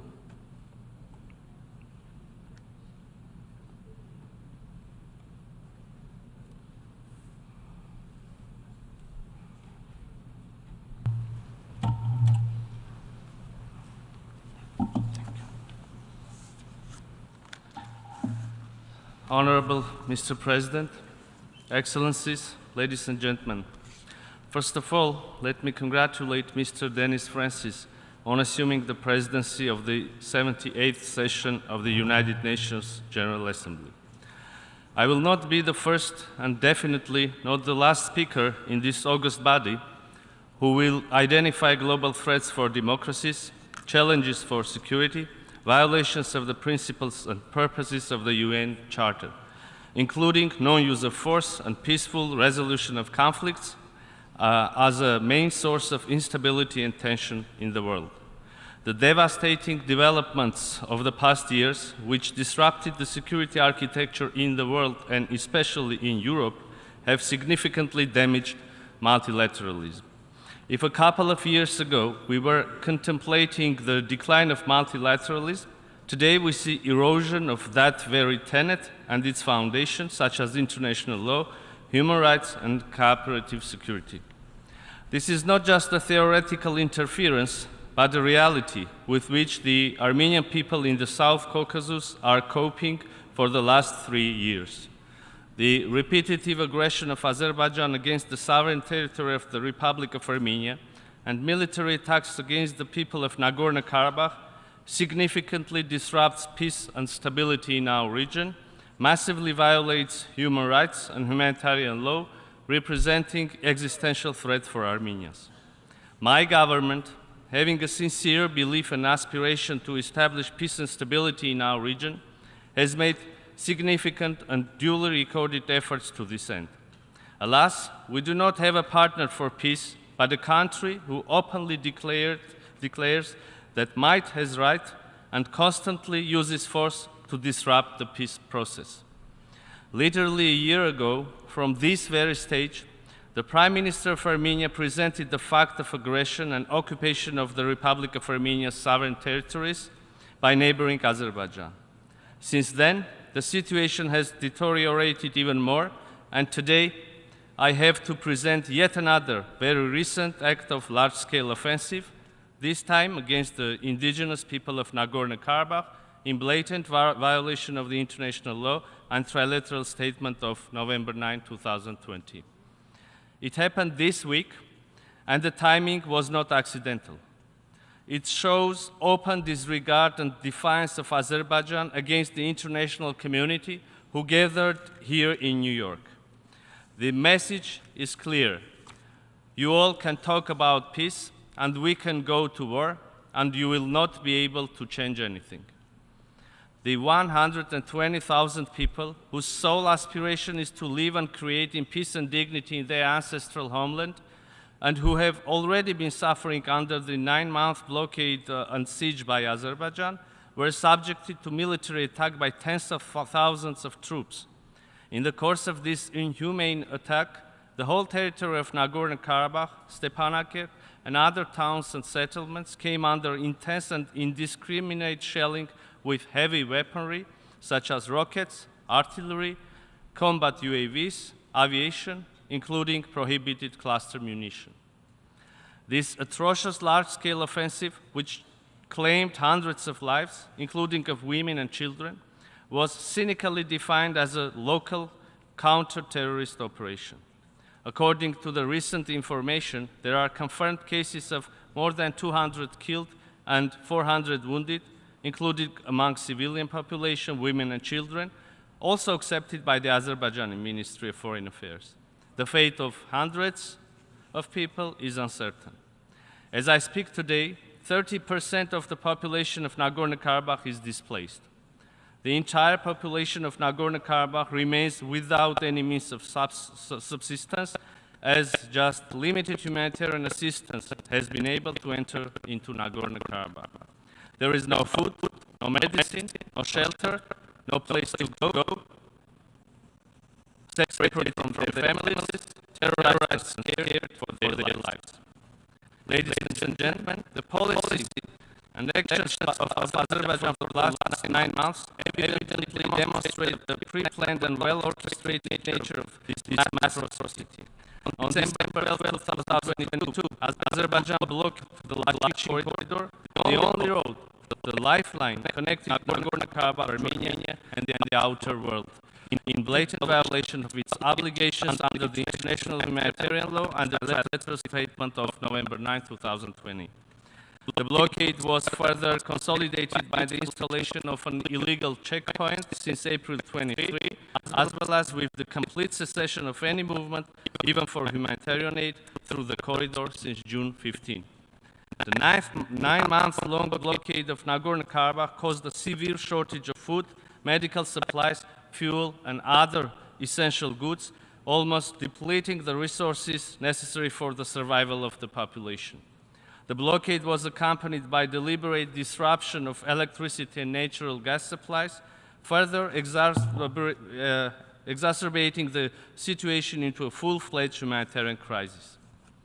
I would like to emphasize that on 22nd of February 2023, the International Court of Justice indicated a provisional measure according to which, and I quote, Azerbaijan shall take all measures to ensure unimpeded movement of persons, vehicles, and cargo along the Lachin corridor in both directions, end of quote. This order was later reconfirmed by the court's order of 6th of July. A number of partner states, international organizations, including UN Special Rapporteurs, the International Committee of the Red Cross, Human Rights Watch, Freedom House, Amnesty International, Transparency International, had been continuously voicing an alarm about the deteriorating situation on the ground. Moreover, on August 16, during the emergency meeting of the United Nations Security Council, convened by the request of Armenia, the majority of UN Security Council member states expressed clear position regarding the need to unblock the Lachin corridor and halt the suffering of the people of Nagorno-Karabakh and ensure their fundamental human rights. Whereas in response to these clear-cut calls, Azerbaijan has worsened its inhumane actions by launching this military attack against the people of Nagorno-Karabakh. On September 21, 2 days ago, September 21, 2023, the United Nations Security Council gathered once again to discuss the devastating situation in Nagorno-Karabakh. The majority of the Security Council members expressed their position regarding the imperative of cessation of hostilities by Azerbaijan, opening of the Lachin corridor, ensuring international humanitarian access, and addressing the rights and security of the people of Nagorno-Karabakh. Ladies and gentlemen, the chronology of truly devastating developments in our region come to prove that the issues cannot be addressed merely with statements and generic calls. Armenia has repeatedly warned the international community about the need for concrete and practical actions, including the dispatching of a UN interagency needs assessment and fact-finding mission to Nagorno-Karabakh. But the international community, the United Nations, failed to come to the rescue of people for the last 9 months, 285 days. The use of starvation as a method of warfare, depriving people of their means of subsistence, obstruction and denial of humanitarian access of UN agencies, hindering the ICRC humanitarian activities, constitute early warning signs of an atrocity crime.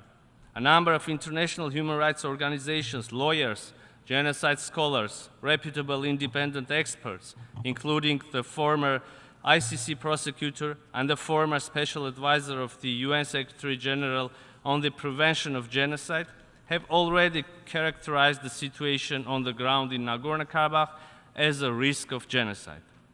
Just yesterday, the special advisor of the UN Secretary General on the prevention of genocide, Alice Nderito, stressed, and I quote, "Military action can only contribute to escalate what is already a tense situation and to put the civilian population in the area at risk of violence, including risk of genocide and related atrocity crimes. All efforts need to be made to prevent violence and sustain peace." End of quote. Let me draw your attention to the fact that after failure of preventing genocide in Rwanda, the United Nations managed to create mechanisms for prevention, thus making the never again a meaningful pledge. But today, we are at the brink of another failure.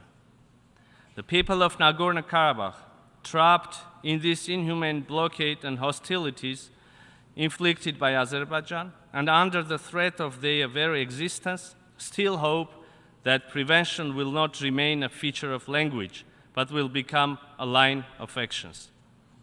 The claims that the United Nations is not present on the ground, so has no capacity to verify the situation, cannot be an excuse for inaction. The United Nations is a universal body which should stand with the victims of mass atrocity crimes all over the world, regardless of the status of territory, instead of delivering dismissive statements. We are hopeful that the international community, namely the United Nations, will demonstrate a strong political will to condemn the resumption of hostilities and targeting of civilian settlements and infrastructure, and demand full compliance with obligations under the international humanitarian law, including those related to the protection of civilians, in particular women and children, and critical civilian infrastructure. The international community should undertake all the efforts for an immediate deployment of an interagency mission by the United Nations to Nagorno-Karabakh with the aim to monitor and assess the human rights, humanitarian and security situation on the ground. The unimpeded access of the UN agencies and other international organizations to Nagorno-Karabakh in line with the humanitarian principles are an imperative. In this regard, we also stress the need to ensure full cooperation of the parties in good faith with the International Committee of Red Cross to address the consequences of the military attack, including the removal and identification of the bodies, search and rescue of missing personnel and civilians, release of prisoners of war, safe and unimpeded delivery of humanitarian assistance in strict compliance with the international humanitarian law. Azerbaijan must finally adhere to its legally binding obligations and ensure freedom of movement of persons, vehicles and cargo along the Lachin corridor in line with the ICJ orders. We firmly believe that relevant mechanisms must be introduced to ensure the return of persons displaced in the course of the recent military attack, as well as persons and refugees displaced as a result of 2020's war to their homes in the territory of Nagorno-Karabakh and adjacent regions under the monitoring and control of the UN relevant agencies, as it was foreseen in the trilateral statement of November 9, 2020. A sustainable and viable international mechanism for preventing the ethnic cleansing of the indigenous population of Nagorno-Karabakh and for ensuring dialogue between representatives of Nagorno-Karabakh and official Baku to address the issues related to rights and security of the Armenians of Nagorno-Karabakh is an imperative. Furthermore, excluding punitive actions against the Nagorno-Karabakh political and military representatives and personnel should be guaranteed. We also believe that the international community must demand the exit of any Azerbaijani military and law enforcement bodies from all civilian settlements in Nagorno-Karabakh to exclude panic, provocations and escalation, endangering civilian population, and create a possibility for a United Nations mandated peacekeeping force to keep stability and security in Nagorno-Karabakh. Ladies and gentlemen, the ethnic cleansing policy against Nagorno-Karabakh is just a part of a bigger picture. In this regard, we clearly see an intention to involve the Republic of Armenia in military actions, thus widening the geography of hostilities into our sovereign territories. The unwillingness of Azerbaijan to genuinely and constructively engage in the peace process with Armenia, including to recognize the territorial integrity of the Republic of Armenia, withdraw its armed forces from the occupied territories of Armenia, delimitate the Armenian-Azerbaijani interstate borders based on the latest available maps from 1975 corresponding with Almaty 1991 declaration, create a demilitarized zone along the interstate border, clearly illustrates the mentioned intentions. Likewise, Azerbaijan has a hidden agenda when it comes to unblocking regional transport and economic communications. As a landlocked country, Armenia is vitally interested in implementation of the agreement on the unblocking of all the regional communications on the basis of sovereignty, national jurisdiction, equality and reciprocity. Armenia is a long-standing advocate of the inclusive and equitable transport connectivity with the view to promote trade, cooperation and people-to-people contacts, whereas our neighbors continue to impose the 3 decades-long blockade of Armenia as part of its well-established policy of economic coercion of my country. The so-called corridor logic promoted by Baku and their hidden and open sponsors is aimed at undermining the sovereignty and territorial integrity of Armenia and justifying its territorial claims. The narrative generated by them, along with the use of force by Azerbaijan, both against the Republic of Armenia and the people of Nagorno-Karabakh, shows that forcefully imposing on Armenia an extraterritorial corridor, a corridor that will pass through the territory of Armenia but will not be out of our control, can be the next target. This is unacceptable for us and should be unacceptable for the international community. Mr. President, despite all the challenges, Armenia continues to engage in the negotiations to achieve normalization of relations and establishment of lasting peace in the region, and supports the efforts of the international partners to this end. Respect for territorial integrity and sovereignty within the internationally recognized borders, addressing the underlying causes of the conflict, namely the rights and security of the people of Nagorno-Karabakh, are the foundation of a lasting peace. In the end, let me state that the people of Armenia will firmly stand for our sovereignty, independence, and democracy, and will overcome the hybrid war unleashed against us. And I thank you. I thank the Minister for Foreign Affairs of Armenia. I now give the floor to His Excellency Basulma Bazi, Minister of State, Minister of Civil Service of Burkina Faso.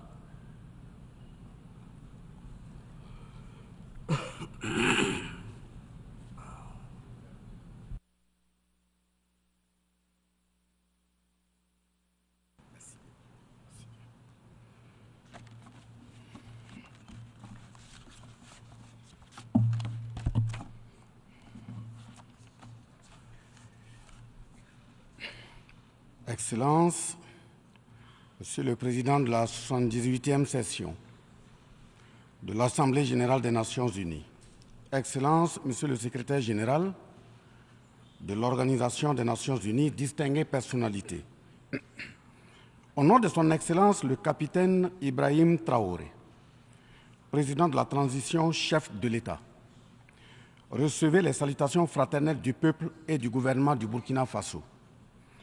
Au nom du peuple burkinabé, je m'incline respectueusement sur la mémoire des grands leaders dans le monde qui ont fait rêver et espérer d'une société humaine juste et équitable à travers leur engagement, détermination et esprit de sacrifice.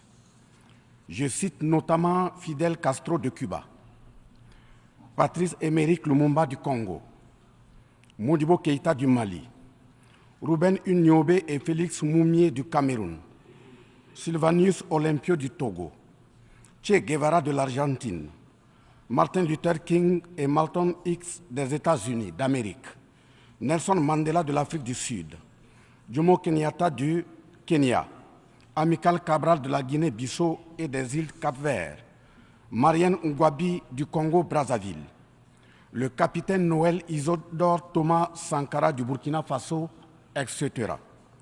Ces leaders ont été, pour la plupart, exécutés de façon violente et d'autres assassinés à travers le feu des prisons et des empoisonnements. Leur seul crime a été pour chacun d'eux l'incarnation des rêves, des ambitions, de l'espoir des peuples meurtris, violés, violentés et pillés. Monsieur le Président, ma présence à cette tribune honorable des Nations unies, au nom du Burkina Faso, pays des hommes intègres, n'est pas pour ériger des murs de lamentation. Je ne suis non plus pas là pour vous livrer un discours de convenance, mais j'ai été plutôt mandaté en sacrifice pour vous dire que le mensonge d'État, l'hypocrisie diplomatique, la boulimie du pouvoir, la recherche effrénée du gain, l'esprit démoniaque de domination et d'exploitation de l'homme par l'homme sont les vraies plaies qui gangrènent notre vivre ensemble et font courir toute la société à sa perte, y compris donc notre organisation, l'ONU. Son Excellence, M. Antonio Guterres, secrétaire général de l'Organisation des Nations unies, Son Excellence, M. Joe Biden, président des États-Unis, Son Excellence, M. Denis Francis, représentant permanent de la Trinité et Tobago auprès des Nations unies, élu président de la 78e session de l'Assemblée générale, Son Excellence, M. Luis Inácio Lula da Silva, président de la République fédérative du Brésil, permettez-moi de reprendre ici des parties de vos propos, discours respectifs prononcés à cette même tribune à l'ouverture de cette 78e session. Primo, je cite, Nous sommes dans un monde sans dessus-dessous. Des cadavres jonchent les plages où des milliardaires se prélassent. Pour la deuxième personnalité, je cite, « Nous sommes à la croisée des chemins. Nous avons une cause commune, à savoir léguer à nos enfants un monde avec un bon climat social. » Fin de citation. Pour la troisième personnalité, je cite, « Malgré les difficultés, nous pouvons nous en sortir. Ce ne sont pas les capacités qui manquent, mais la volonté politique. Sinon, nous pouvons apporter le progrès et la paix pour tous. » Fin de citation. Pour la quatrième personnalité, je cite, « Il y a dissonance entre les discours et les pratiques, les faits. Le Conseil de sécurité de l'ONU est paralysé. L'ONU doit assumer ses fonctions d'un monde solidaire et équitable, conformément aux principes édictés dans la Charte. Cela suppose qu'on ait le courage de lutter contre les inégalités. » Fin de citation. La quintessence des expressions de ces quatre autres personnalités signifie clairement que les inégalités dans le monde sont voulues, sinon qu'avec un minimum de courage et de volonté politique, nous pouvons, à défaut de les éradiquer, les amenuiser à leur congrue expression. En effet, chaque année, les discours pleuvent au même titre que les promesses et engagements. Les preuves de la dissonance entre les discours et les faits sur ces questions de principes contenus dans la Charte de l'ONU, dont la justice, l'égalité, la dignité, l'intégrité, le droit à l'autodétermination, la souveraineté des États, l'inviolabilité du territoire et le respect du droit international sont ce qui se passe en Libye, dans le Sahel précisément sur le Niger et sur la crise entre la Russie et l'Ukraine. D'abord, en Libye, suite à cette catastrophe diluvienne, des milliers de voix ont été fauchées, des milliers de vies donc ont été fauchées, pour badigeonner nos consciences de tranquillité transparente. Chaque nation se précipite pour présenter sa compassion, sa solidarité. C'est certes pour donner l'impression que nous vivons en société et que nous défendons des valeurs. L'honnêteté intellectuelle le recommande et l'histoire des consciences nous reflète que nous devons présenter nos sincères excuses au peuple libyen pour avoir été, collectivement et individuellement, par passivité condamnable ou par complicité active et inacceptable, aux côtés des bourreaux qui ont été la première catastrophe anthropique en Libye. C'est cette catastrophe qui a mis la Libye à genoux en la saccageant et tuant son guide avant que les eaux de déluge ne viennent l'endeuiller davantage. Et malheureusement, à la tête de cette catastrophe humaine était l'ONU sous la résolution 1970 et le silence coupable voit la complicité de la CEDEAO et de l'Union africaine. Cette macabre intervention, avec la France de Nicolas Sarkozy en tête, a liquidé le guide libyen, le colonel Muammar Kadhafi, le 20 octobre 2011. Si les condoléances au peuple libyen avaient un minimum de bon sens et sans hypocrisie, cette diplomatie macabre n'aurait jamais lieu autour du cas du Niger pour y créer une Libye bis. Ensuite, pour preuve que les relations internationales sont teintées d'une haute hypocrisie diplomatique, dénudées de conscience, de morale, de dignité, d'intégrité, de justice, donc de paix, ce sont encore les mêmes gesticulations dans un aliment scandaleusement mortifère qui s'agitent comme des fauves autour de leur proie blessée pour la dévorer. Aujourd'hui, nous avons fait le constat malheureux que, contrairement au discours de profession de bonne foi prononcé à cette tribune de l'ONU, invitant au respect de la Charte de l'ONU et du droit international, les dirigeants représentant le peuple frère du Niger ont été pratiquement interdits d'accès au siège des Nations Unies. Le Burkina Faso condamne fermement cette manœuvre sordide qui relève de pratiques moyenâgeuses. Cela ne peut évidemment se faire que par des esprits en perte de valeurs essentielles pour toute vie harmonieuse en société. De ce fait, nous renchérissons pour dire que l'ONU ne doit en aucun cas être un instrument dans les mains d'un quelconque pays. Les leaders panafricanistes qui se sont battus pour l'unité africaine, nos grands-parents qui sont tombés dignement sous les balles assassines des colons, les dignes fils africains qui se sont sacrifiés pour l'honneur sur le continent et qui ont lutté férocement contre la traite négrière et le néocolonialisme ont eu leur sommet de guerriers perturbés pour avoir entendu qu'une poignée d'enfants égarés de l'Afrique tiennent le Niger, telle une boule de coton, à l'envahisseur afin qu'il y mette le feu. Oui, cher continent africain, une poignée de tes enfants a décidé de t'humilier et de te vilipender à travers le mensonge éhonté d'État, en commençant par le Niger. Par conséquent, je lance un appel vibrant et solennel au peuple sénégalais, béninois, nigérian, ghanéen, tchadien, ivoirien, comorien, bissau-guinéen et tous les peuples d'Afrique à se mobiliser davantage dans la fraternité et la solidarité africaine afin d'éviter que les impérialistes mettent le feu au Niger, comme le cas de la Libye. Monsieur le Président, Monsieur le Secrétaire général, distingué personnalité, j'insiste à cette tribune de l'ONU et devant le monde entier que la CEDEAO, l'Union africaine et l'ONU doivent impérativement se muer en des organisations véritables des peuples en lieu et place de structures d'une minorité de chefs d'État. Elles ne doivent pas être utilisées et instrumentalisées pour déstabiliser des pays frères en assassinant leurs leaders. Ce n'est qu'à ce prix que la charte de l'ONU et le droit international auront un sens. Enfin, parlant de la charte de l'ONU et du droit international, un conflit entre la Russie et l'Ukraine est entretenu et voulu par certaines puissances. Ainsi, plusieurs pays occidentaux, notamment les États-Unis et l'Union européenne, y ont déversé toute sorte de soutien, notamment militaire. Les populations civiles ukrainiennes, engagées comme volontaires, dont certains pilotent même des chars, sont félicités et traités de patriotes. Le Mali, le Niger et le Burkina Faso font face à une guerre qui leur a été imposée par l'impérialisme sous le couvert de terroristes de tout acabit, sémant terreur et désolation. Malgré l'existence de cette même charte des Nations Unies, avec ses principes d'égalité, de justice d'une part, et d'autre part, le même droit international invoqué à cette tribune de l'ONU, il y a nettement un fossé abyssal dans le traitement des questions. En effet, prenant le cas du Burkina Faso, les populations civiles, face aux incursions barbares et meurtrières des terroristes, ont décidé de s'engager aux côtés des forces de défense et de sécurité.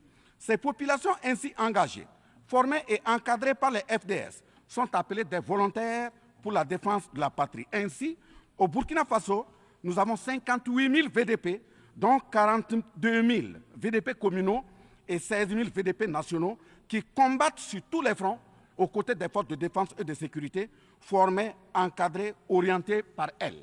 Celles-ci n'agissent que sur instruction et surveillance des FDS et conformément à des textes réglementaires en vue de protéger leur vie et leurs biens. Ce sont ces patriotes que certains chefs d'État de la CEDEAO et de l'Union africaine, sur instrumentalisation de puissances impérialistes capitalistes, tentent de faire croire à la communauté internationale que ce sont des milices. C'est cela le mensonge éhonté d'État. Monsieur le Président, si la communauté internationale était honnête et sincère dans son engagement contre le terrorisme, il ne perdurera point, de sorte à ce que des populations civiles s'engagent et se forment pour assurer leur propre défense. Parlant d'un manque de franchise de cette communauté internationale, voici les exemples. Premièrement, lorsque le Mali, le Burkina Faso, le Niger et d'autres pays se sont organisés sur leurs frontières communes en mutualisant leurs forces pour faire face au terrorisme, la France est venue de nulle part imposer son instrument qu'est le G5 Sahel. Aujourd'hui, la CEDEAO, qui a subitement une force d'intervention pour établir des démocraties, a annoncé un apport de 2 milliards de dollars US. Mais à la création de cette G5 Sahel, jusqu'à nos jours, à sa vaporisation, cette CEDEAO n'a pu débourser que 25 millions de dollars, 25 millions de dollars US. Où est donc le sérieux dans la défense des vies humaines prônée par la Déclaration universelle des droits de l'homme et des peuples? Deuxièmement, le Burkina Faso subit des sanctions cyniques suite au coup d'État du 30 septembre 2022. Cette nébuleuse dite communauté internationale, sous l'impulsion de la France qui est passée par ses valets locaux en Afrique, a tenté d'abord de faire nommer un Premier ministre au Burkina Faso en vain. Ensuite, Ils sont passés à l'imposition de ministres dans des postes stratégiques au sein du gouvernement burkinabé en vain. Et enfin, ils ont négocié le maintien des relations afin que le capitaine Ibrahim Traoré mette en œuvre tout ce qu'ils décideront, condition sine qua non d'une durée à souhait au pouvoir, l'ayant aussi refusé, au nom de l'intérêt supérieur de son peuple, une avalanche de mesures répressives, de menaces, de tentatives de coup d'État, manœuvres immorales sont en élaboration dans des laboratoires criminels. Et malheureusement, toutes ces manœuvres et missions macabres sont pilotées en marionnettes téléguidées par des personnages de couloir présidentiel africains. C'est ainsi que même cette fameuse initiative d'Accra, sans le Mali, n'a pas fait long feu. Troisièmement, en plus des coupures d'aide, d'annulation de conventions de formation de nos forces de défense et de sécurité, nous assistons au blocage de notre matériel militaire, commandé avec la sueur de nos compatriotes, toujours sous l'impulsion de la France. En exemple, pour les vecteurs aériens nécessaires pour le contrôle et la défense du territoire, nous avons eu un contrat avec le Brésil, dont la licence d'armes devait provenir de la Belgique et le système de navigation de tir ainsi que des caméras des États-Unis d'Amérique, puis un moteur du Canada. Ces moyens sont aujourd'hui fallacieusement et cyniquement bloqués. Vous parlez de défense des droits humains à cette tribune de l'ONU.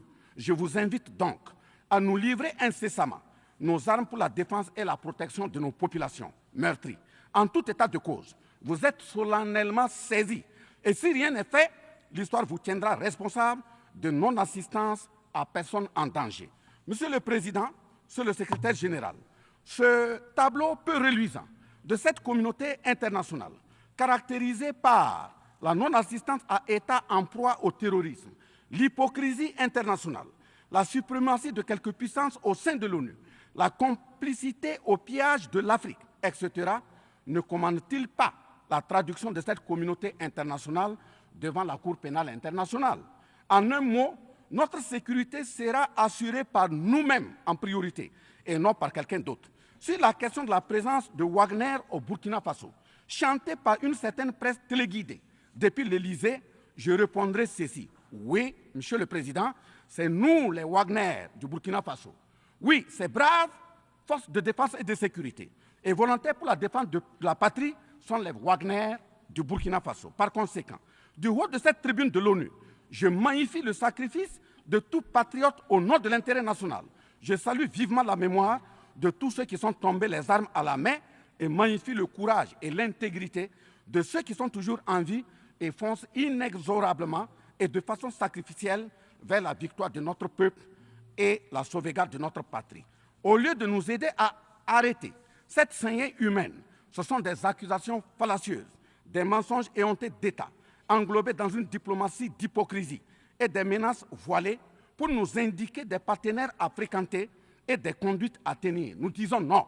Au nom de la même charte des Nations Unies et du droit international que vous évoquez tous et toutes ici à cette tribune, les peuples africains en général et sahéliens en particulier sont résolument engagés à assumer absolument et pleinement leur émancipation totale pour un progrès social véritable. Ainsi, le Burkina Faso liera de façon souveraine ses partenariats avec qui il veut et achètera ses moyens de défense avec qui il veut.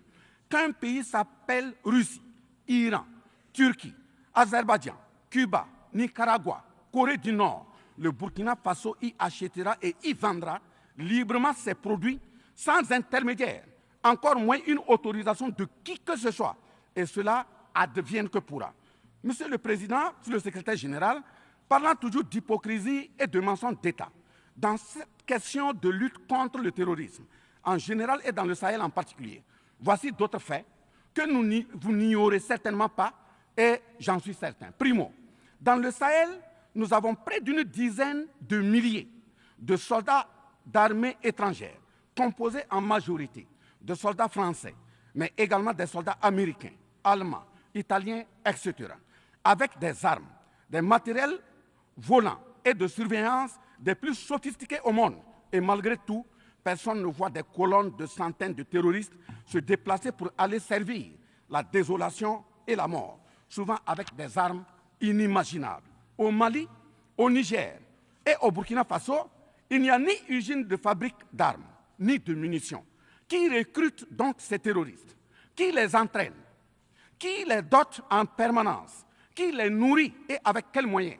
Croyez-vous à cette philanthropie au nom de laquelle des Occidentaux vont envoyer leurs militaires au Sahel mourir pour des beaux yeux des Sahéliens? Si oui, qu'est-ce qui justifie les énervements et autres gesticulations puériles et diplomatiques dès qu'on dit à la France de déguerpir militairement? La vraie raison, ce sont les ressources du sous-sol au Sahel. En effet, l'Assemblée nationale française a voté la loi numéro 057-7-27 du 10 janvier 1957, parue dans le journal officiel de la République française du 12 janvier 1957, portant création de l'Organisation commune des régions sahariennes, OCRS, qui regroupe des parties du Mali, du Burkina Faso, du Niger, de la Mauritanie, de l'Algérie, etc. Cette zone n'a jusque-là pas d'égal dans le monde en termes de richesse de sous-sol. À titre d'exemple, la nappe phréatique la plus importante va de la Mauritanie à la Somalie, en passant par le Mali, l'Algérie, la Libye, le Niger, etc. Le journal Le Monde du 23 juillet 1957 avançait le chiffre de 6 à 7 millions de tonnes de pétrole comme production potentielle annuelle du Sahara.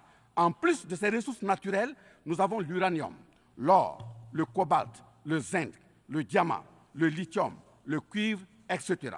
Si vous, les Occidentaux, vous aimez tant les Sahéliens pour y amener vos militaires, mourir au nom de la démocratie, de la liberté, des droits humains et de la paix, pourquoi tout le continent africain, qui compte 1,3 milliard d'habitants, dont le deuxième continent le plus peuplé, avec 30 415 873 km² et 54 États, n'a aucun siège permanent au sein du Conseil de sécurité avec un droit de veto? N'est-ce pas là, au-delà d'un crime d'État, un crime onusien? Donc, halte aux mentions diplomatiques grossiers consistant à dire que ces puissances impérialistes viennent au Sahel pour défendre la démocratie et des droits humains. Parlant de droits humains, je vous rappelle que la première charte au monde sur cette question de droits humains de l'homme est bien celle de Kouroukan-Fougan de 1236 au Mandé actuel Mali. De ce fait que les moralisateurs expansionnistes gardent leur rhétorique de respect des droits humains à géométrie variable pour leurs terroristes qu'ils encadrent. Secondo, l'Afrique n'aime pas comparer les morts. C'est un manque d'éducation que de le faire.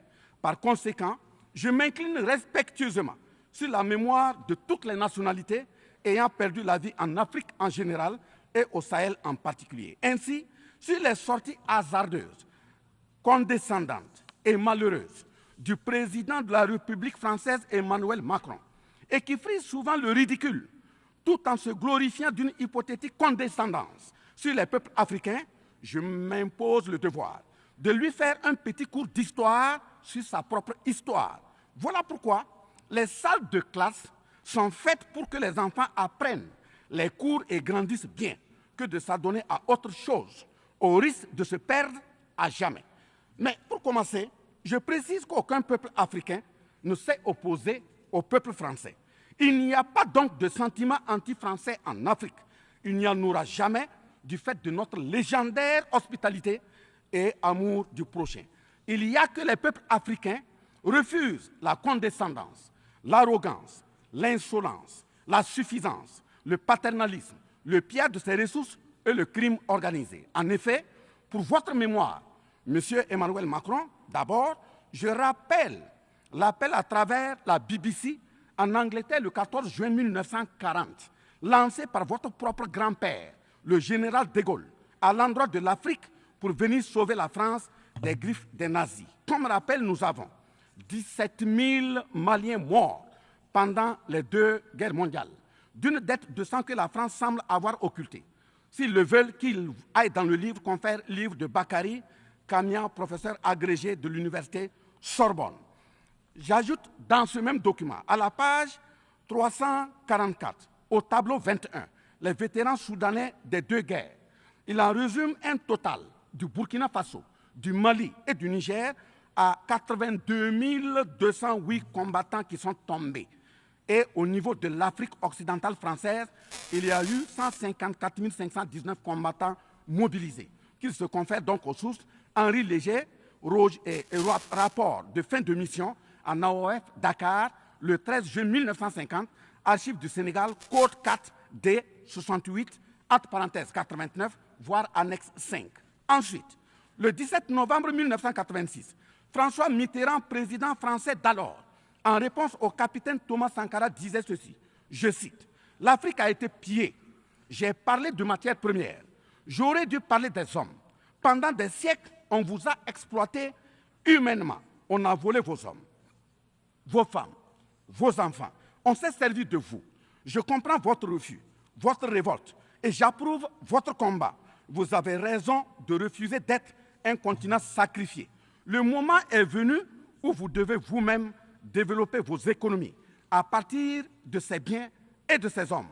Et le devoir de ces pays qui ont profité abusivement du travail africain, c'est de restituer à l'Afrique une part de ce qui a été pris au travers des siècles derniers. » Fin de citation. Effectivement, l'Afrique a toujours été vachement pillée, mais elle reste riche en hommes, en valeur et en richesse minière.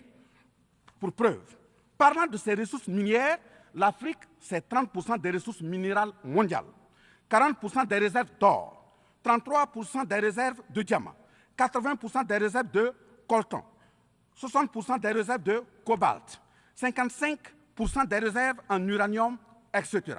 C'est pour la défense ferme de cette Afrique que la jeunesse africaine est plus que jamais debout.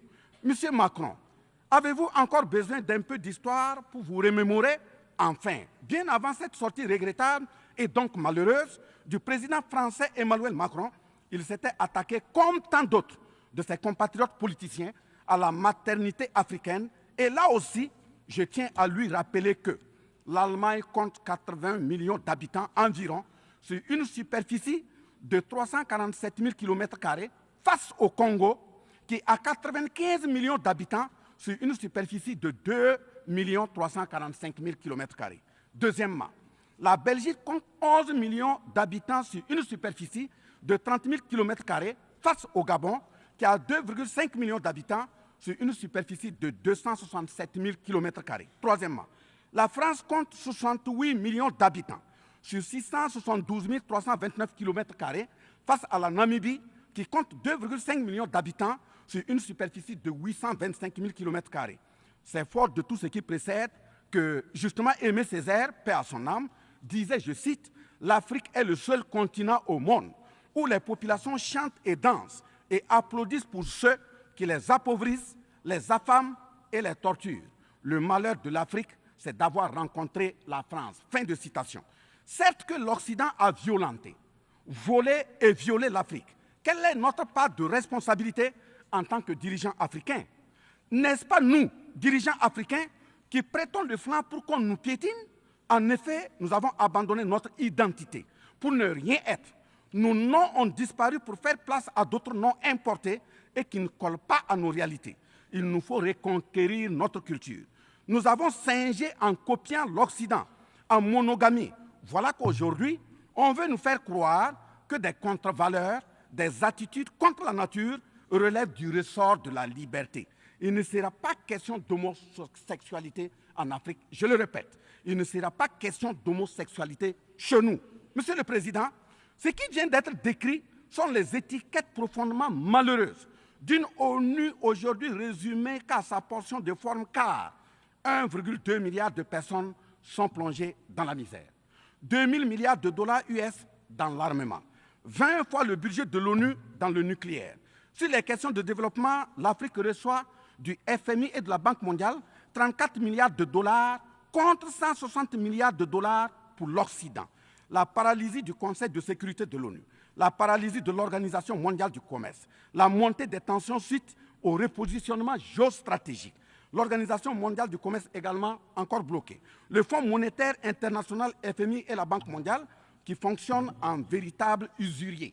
L'Organisation mondiale de la santé qui est de plus en plus dominée par les firmes pharmaceutiques de rente, donnant ainsi une priorité commerciale que sociale aux vaccins tels que le vaccin contre la Covid-19. L'ONU qui devient de plus en plus l'ombre d'elle-même de par les tentatives de sa prise en otage par un conglomérat de puissances internationales impérialistes, brouillant ainsi la clarté et le sérieux dans ses prises de position, etc. Par conséquent, les peuples africains en général, et sahéliens en particulier, se battront vigoureusement pour que la CEDEAO, l'Union africaine et l'ONU soient des institutions au service véritablement des peuples du monde pour leur profonde émancipation et le progrès social véritable. Parce que ce sont les manquements de ces organisations, leur manque de sincérité, leurs décisions clientélistes et à géométrie variable, la couverture des tripatouillages constitutionnels, avec leur lot de crimes, la promotion de la mauvaise gouvernance, le pillage, la désorganisation sociale et la corruption qui conduisent immanquablement au coup d'État, qui ne sont donc que des conséquences. Traitons donc les causes et les conséquences disparaîtront d'elles-mêmes. Mais si nous continuons avec ce jeu de l'Autriche, à la diplomatie d'hypocrisie, aux mensonges éhontés d'État, aux crimes organisés, au tripatouillage constitutionnel et à la fabrication de l'armée à la tête de nos États africains, même l'ONU risque de ne pas échapper à un coup d'État. À bon entendeur, salut. Dans ce sens,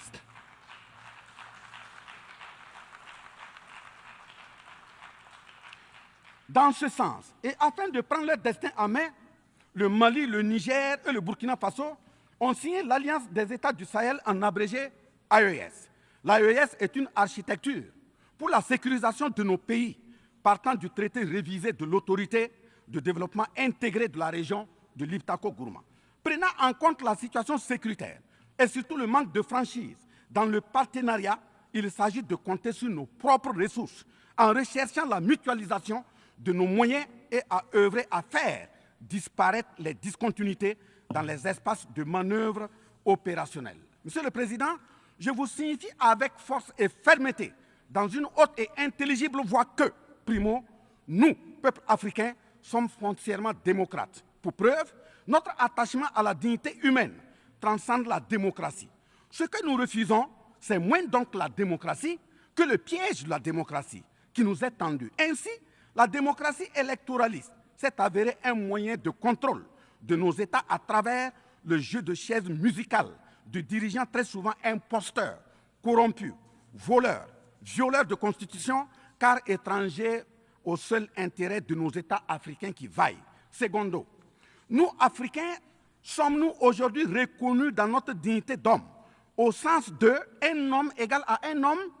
La réponse assurément est non, au-delà des convenances circonstanciées, pour nous endormir et mieux nous asservir.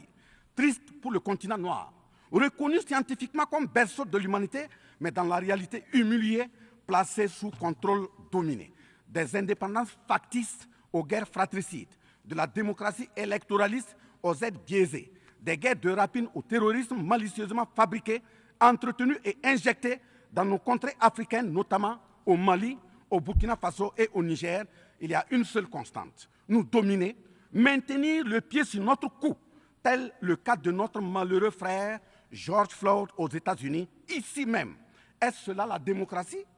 Et il se trouve des partisans de cette conception étriquée de la liberté pour justifier intellectuellement l'asservissement et la barbarie contre nos peuples en lutte pour leur dignité et leur souveraineté au nom d'un principe paradoxal de liberté qui, in fine, assassine la liberté. Oh liberté, quel crime n'a-t-on pas commis en ton nom?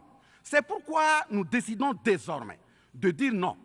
Non à tous ces amis qui veulent du bien au point de nous menacer de guerre pour imposer leur amitié. Nous adapterons notre démocratie tant brandie et chantée par des loups dans des pots de bélier afin de sécréter par nous-mêmes le leadership politique adéquat pour nos peuples en vue de leur bonheur. Oui, l'émancipation totale et le progrès social véritable pour nos peuples constituent la finalité de toute action, qu'elle soit politique, économique, socio-culturelle et ou sécuritaire. Troisièmement, les peuples africains en général, et ceux sahéliens en particulier, ont découvert des chaînes d'aliénation économique, sécuritaire, socio-culturelle matérialisées en accord secret avec la France et sont engagés à les casser pour leur émancipation véritable. Ce sont entre autres, premièrement, la dette coloniale.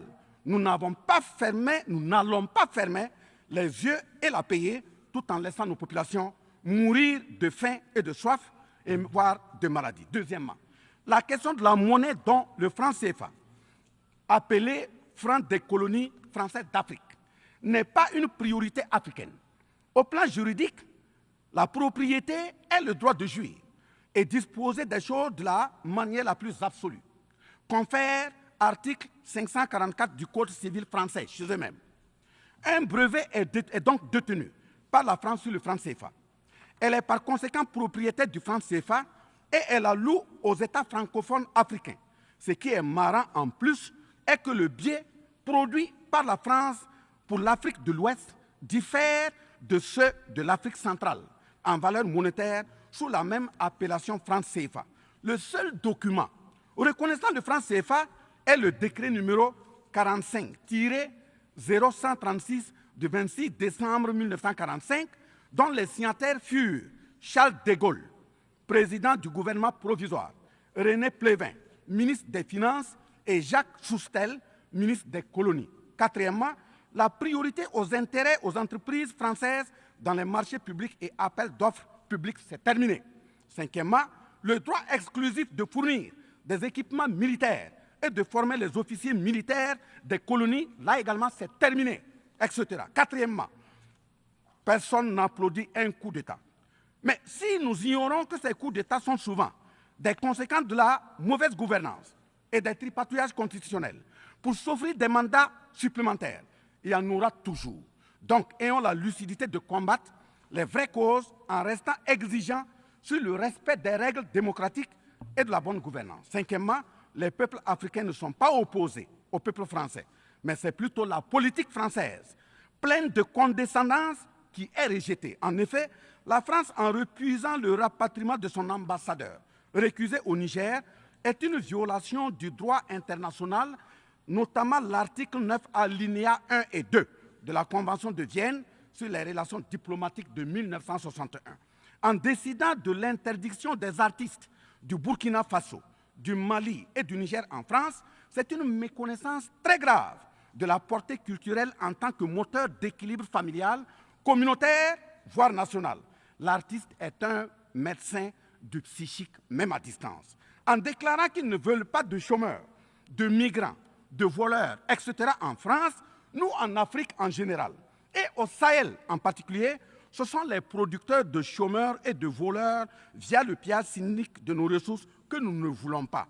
Mais sincère reconnaissance au peuple du monde, à l'ensemble des personnalités à tous les niveaux dans le monde qui comprennent et accompagnent le Burkina Faso, le Mali et le Niger dans cette montée certes difficile, mais s'adresse totale sur le chemin de la pleine émancipation, l'expression de la dignité, de l'honneur, de la liberté, de l'égalité, de la prospérité, de la justice et donc de la paix. Face à la situation que traverse le Burkina Faso, le gouvernement burkinabé a mis en œuvre des actions vigoureuses à travers l'adoption d'un nouveau plan de développement, le plan d'action pour la stabilisation et le développement, et ses 4 axes prioritaires qui sont, premièrement, la lutte contre le terrorisme et la restauration de l'intégrité territoriale. Deuxièmement, la réponse à la crise humanitaire. Troisièmement, la réponse de l'État à l'amélioration de la gouvernance. Et pour terminer, le dernier élément, la réconciliation nationale et la cohésion sociale. Ces efforts visent à offrir à la population burkinabé de meilleures conditions de vie, tout en saluant l'ensemble des partenaires à travers le monde qui nous accompagnent. Nous invitons vivement ceux qui sont toujours dans le doute ou tétanisés par des rapports au contenu faux qu'ils sont les bienvenus au Burkina Faso, à condition que le partenariat cadre avec la vision de la transition résumée dans ces 4 axes.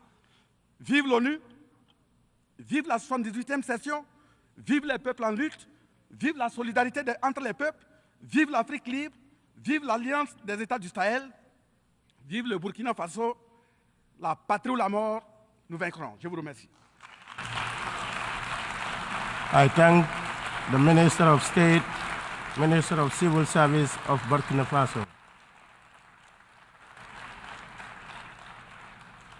I now give the floor to His Excellency Dato Erwan Pehbi Yusuf, Second Minister of Foreign Affairs of Brunei Darussalam.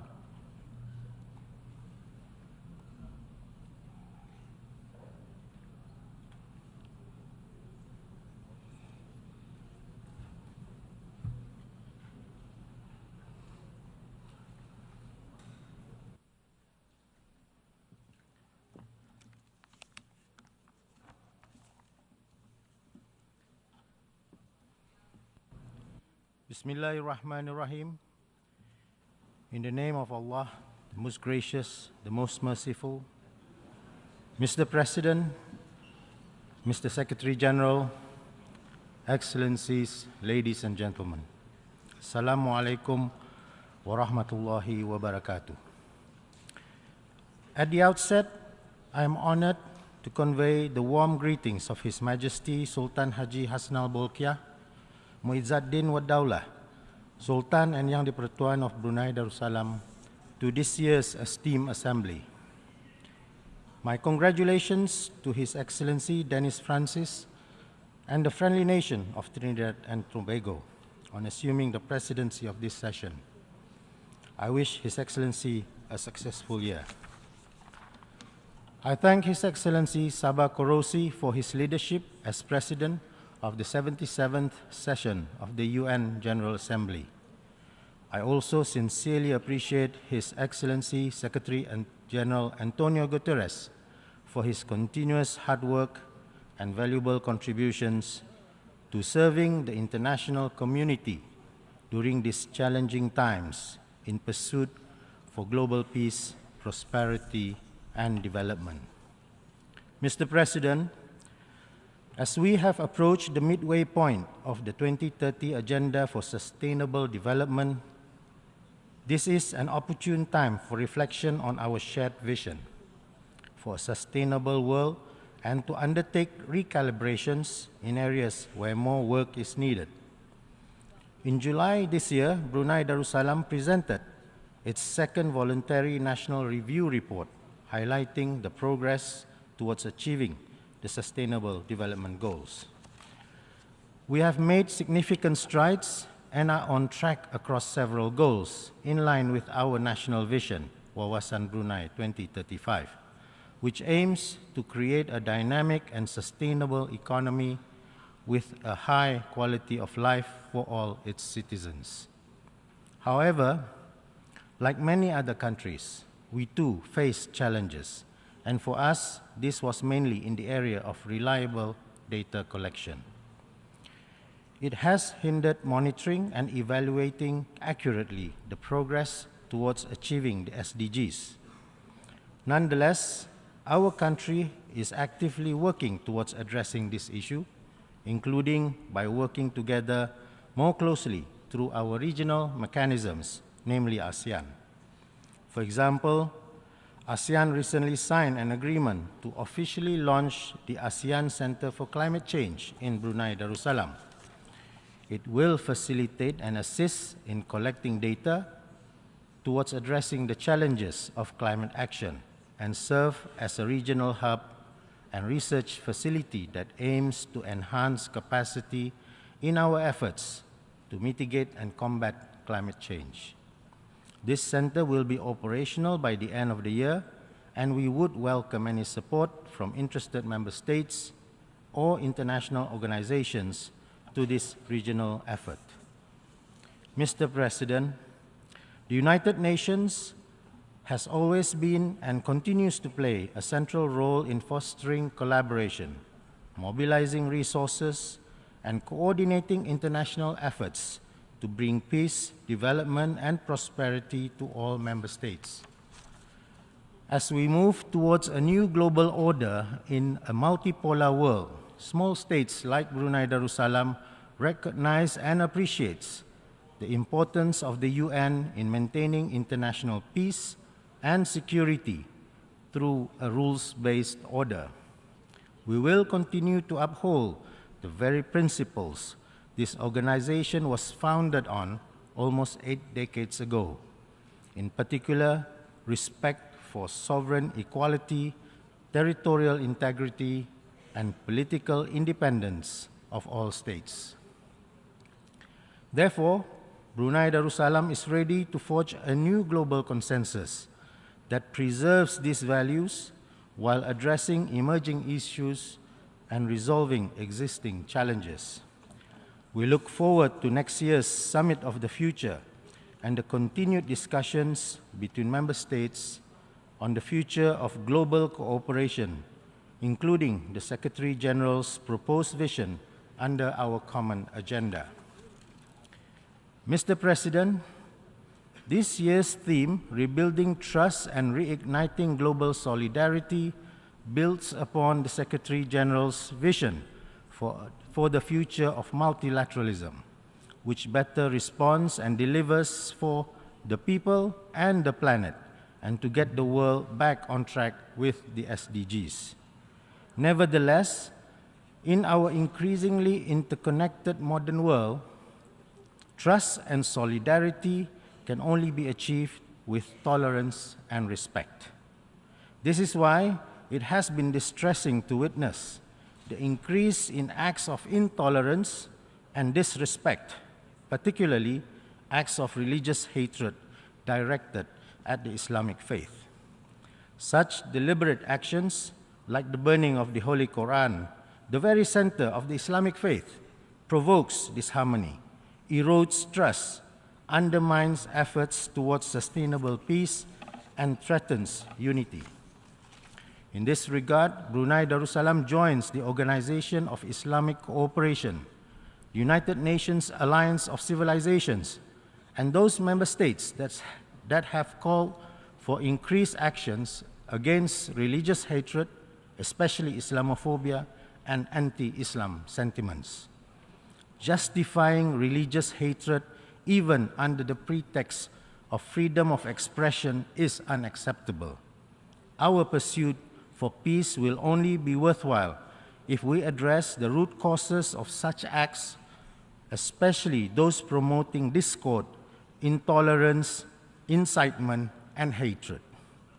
Mr. President, no nation represents our collective failure more evidently than the state of Palestine. It has continuously been denied of its fundamental freedoms, safeguarded under the UN Charter. The 75th anniversary of the Nakba earlier this year served as a reminder of how long and intolerable it has been for the Palestinian people to be deprived of their rights to self-rule, self-determination, and peace. For most, they have spent their entire lives under occupation. The aggressive policies and practices of the occupying power have victimized every Palestinian man, woman, and child, denying them of all their fundamental and basic human rights, and even their ability to achieve the Sustainable Development Goals. Brunei Darussalam strongly condemns actions that blatantly violate the rights and dignity of the Palestinian people. We stand firmly in solidarity with them to truly ensure that no one is left behind. The UN must strengthen global solidarity in upholding its commitment to the two-state solution as the viable path towards a comprehensive and lasting peace in the Middle East. We reiterate our call for an independent state of Palestine based on pre-1967 borders with East Jerusalem as its capital. Mr. President, after experiencing a global health crisis with far-reaching consequences, we are at a crossroad that will determine our future. One was hoping that we would have emerged more united in our shared resolve. Unfortunately, the reality we see is quite different. We find ourselves amidst humanitarian crisis and global mistrust of international institutions and between states that threaten our collective progress. Therefore, to ensure a better future for generations to come, it is crucial that we refuse to accept actions that divide us or conflicts that oppress us.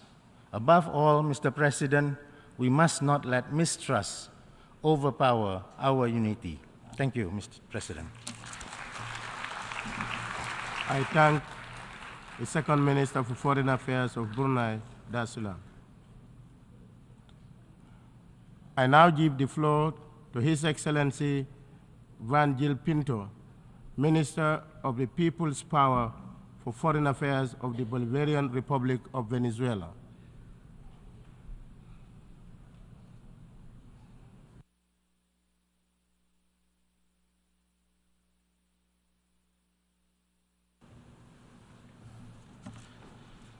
Excelentísimo señor Denis Francis, presidente de la Asamblea General. Excelentísimo señor Antonio Guterres, secretario general de la organización. Jefas y jefes de delegación, ministras y ministros, embajadores y embajadoras. Desde la patria del libertador Simón Bolívar y del comandante Hugo Chávez, traemos un caluroso saludo en nombre del presidente constitucional de la República Bolivariana de Venezuela, Nicolás Maduro Moros, y de todo el pueblo venezolano. Permítanos felicitarle a usted, señor presidente, por su elección. Queremos solidarizarnos con los pueblos hermanos de Libia y Marruecos por las recientes y dolorosas pérdidas de vidas producto de los desastres naturales. Señor presidente, a 78 años de aquel histórico momento en que la humanidad, habiendo derrotado al fascismo y al nazismo, se planteó la conformación de un espacio donde imperara el diálogo entre todos los estados, desde el cual pudiéramos edificar la estabilidad y la cooperación mundial sobre los pilares de la paz y la seguridad, de los derechos humanos y del desarrollo sostenible. Hace 18 años, nuestro comandante Hugo Chávez dijo desde esta misma tribuna, abro comillas, las Naciones Unidas han agotado su modelo y no se trata simplemente de proceder a una reforma. El siglo XXI reclama cambios profundos que solo son posibles con una refundación de esta organización. Fin de la cita. Es doloroso reconocerlo, pero esa frase está vigente. La Organización de las Naciones Unidas no ha logrado cumplir su propósito fundacional y ahora enfrentamos retos mucho más graves. Las Naciones Unidas no ha logrado derrotar el unilateralismo de países que, reproduciendo lógicas coloniales e imperiales, pretenden imponerse por encima de los principios consagrados en la Carta Fundacional de esta organización. La solución a los nuevos y complejos desafíos que enfrenta hoy la humanidad no podrá ser alcanzada hasta consolidar un multilateralismo inclusivo, la democratización de las relaciones internacionales y un verdadero sistema pluripolar. Hoy en día, como muchas de las agencias, programas y fondos del sistema de Naciones Unidas no cumplen con su mandato y acaban siendo instrumentalizadas por los intereses de Estados Unidos de América y sus cómplices. Debemos refundar la organización para que sea una institución democrática, en donde todos sus integrantes tengan voz y participen en la toma de decisiones en igualdad de condiciones. Es fundamental retomar la práctica del consenso, incluyendo en esta Asamblea General, lo cual presupone poner fin a la mentalidad de suma cero y en su lugar propiciar una visión de ganar-ganar, que nos permita así dar respuesta de manera efectiva a los intereses colectivos a partir de la cooperación, la tolerancia y el entendimiento. Se hace igualmente necesario avanzar en la reforma del Consejo de Seguridad a fin de corregir los desequilibrios históricos y dar cabida a una mayor representatividad de nuestra madre África en este importante órgano. Naciones Unidas no puede continuar funcionando como lo está haciendo. ¿Cuántas resoluciones debe adoptar esta Asamblea General para que se ponga fin de una vez por todas al criminal bloqueo de nuestra hermana Cuba? ¿Cuántas más resoluciones debe aprobar esta Asamblea General o el propio Consejo de Seguridad, cuyas decisiones son jurídicamente vinculantes para que los derechos de Palestina sean verdaderamente respetados como Estado libre e independiente? Nos preguntamos, ¿cuántas otras cumbres serán necesarias para constatar el incumplimiento de los compromisos asumidos, particularmente en materia de desarrollo? ¿Cuánto más tiempo tendrá que pasar para darnos cuenta que bajo el actual sistema es imposible alcanzar esas metas que nos hemos propuesto? Desde el año 2000, cuando acordamos los extintos objetivos del desarrollo del milenio, han transcurrido no menos de 30 cumbres convocadas por la Organización de Naciones Unidas. Resulta vital avanzar sin más demora en lo relativo a la reforma de la arquitectura financiera internacional, incluyendo la gobernanza y los métodos de toma de decisión de las instituciones de Bretton Woods, las cuales responden a intereses de una minoría de países ricos que además las politizan para ejercer la presión y dominación sobre las naciones soberanas. La refundación de Naciones Unidas implica saldar la deuda histórica con la descolonización. Nuestros pueblos fueron víctimas de crímenes de la colonización y la esclavitud. Solo es posible un futuro justo si se alcanzan reparaciones para el reconocimiento, la justicia y el desarrollo de las poblaciones históricamente afectadas. Reiteramos igualmente nuestro firme respaldo a la Argentina, Mauricio y Comoras en sus disputas de soberanía sobre las Islas Malvinas, el archipiélago de Chagos y la isla Mayotte, respectivamente, así como los heroicos pueblos hermanos de Palestina, Puerto Rico y el Sahara Occidental, a los que acompañamos decididamente en su justo reclamo por el derecho inalienable a la autodeterminación y la realización de sus legítimas aspiraciones nacionales. Señor presidente, en las últimas horas han ocurrido acontecimientos muy preocupantes. El gobierno de los Estados Unidos de América, creyéndose soberano de nuestro continente con la excusa de la ilegal doctrina Monroe, ha nuevamente intervenido en una disputa territorial que tiene más de 200 años sobre nuestro territorio de la Guayana Esequiba. El origen de la controversia se encuentra en el despojo de nuestro territorio por parte del Imperio Británico en su momento de mayor violencia durante el siglo XIX. La agresión imperialista fue impuesta de manera fraudulenta por las potencias de la época en 1899. Hoy, el gobierno de los Estados Unidos de América quiere apropiarse de nuestros recursos petroleros usando a la empresa ExxonMobil, la cual ha incorporado en su nómina al gobierno de Guyana, quien está otorgando concesiones petroleras en un mar territorial no delimitado en violación total del derecho internacional. No es posible disponer de un territorio en controversia de forma unilateral, pero el gobierno de la República Cooperativa de Guyana persiste en su conducta ilegal. Denunciamos que el gobierno de Estados Unidos de América pretende militarizar la situación. El Comando Sur intenta crear una base militar en el territorio en reclamación con el objeto de crear una punta de lanza en su agresión contra Venezuela y consolidar el despojo de nuestros recursos energéticos. Hace 2 días, la Asamblea Nacional de Venezuela decidió por unanimidad convocar a nuestro pueblo a un referéndum consultivo para ratificar la defensa de nuestro territorio soberano ante las agresiones del imperio estadounidense, quien nos quiere llevar a una guerra por recursos naturales. La República Bolivariana de Venezuela ratifica su compromiso con la paz, pero también su firme decisión de salvaguardar su soberanía e integridad territorial.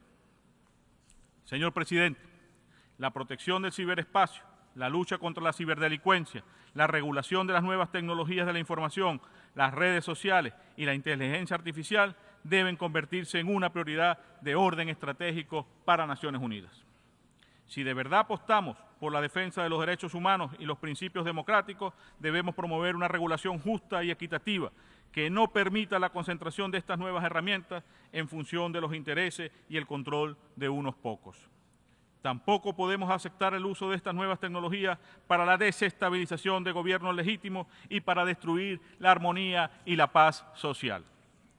Nuestro país tiene serias y legítimas preocupaciones en este respecto, a la luz de acciones de desestabilización, espionaje, sabotaje y ciberataques que han sido perpetrados en años recientes contra el sector bancario, el sistema eléctrico, la industria petrolera y los sistemas de salud nacionales. Para recuperar el espíritu fundacional de Naciones Unidas, se debe mitigar el discurso y las prácticas de odio y rechazar sin ambigüedades los intentos de algunos sectores por promover tendencias racistas, discriminatorias y xenófobas, las cuales intentan revivir e incluso glorificar ideologías que ya creíamos superadas, como el fascismo, el nazismo, el neonazismo, el supremacismo blanco y los radicalismos nacionalistas. Si bien estos fenómenos tienen sus principales manifestaciones en Europa y en los Estados Unidos de América, nuestra propia región en América Latina y el Caribe no ha estado exenta de este tipo de episodios. Hace 50 años un hombre justo que se atrevió a decir en este mismo podio grandes verdades y convocarnos a trabajar por un orden económico internacional más justo, como lo fue el presidente mártir Salvador Allende, fue asesinado por fascistas ejecutores de las órdenes de los intereses del capital transnacional. En tiempos más recientes, el extremismo político y la cultura de odio impulsada por intereses similares promovieron el atentado fallido contra nuestro jefe de Estado y Gobierno en 2018, así como el intento de asesinato contra la compañera Cristina Fernández de Kirchner, vicepresidenta de la República Argentina, a lo cual se suma a su vez el intento por desconocer la voluntad democrática del pueblo brasileño a principios de este mismo año, o los recientes desarrollos en la hermana República del Ecuador. Con un doble rasero, quienes dicen defender libertades se convierten en perseguidores. Quienes dicen defender la democracia activan mecanismos de judicialización de la política para revertir procesos democráticos o para coartar la libertad de expresión, como es el caso de Julian Assange, quien sigue siendo perseguido político de quienes no le perdonan haber revelado la verdadera naturaleza del intervencionismo imperialista. También rechazamos la persecución de diplomáticos en clara violación de la Convención de Viena, como es el caso de nuestro diplomático Alex Saab, secuestrado ilegalmente por el gobierno de los Estados Unidos de América. Exigimos su liberación inmediata.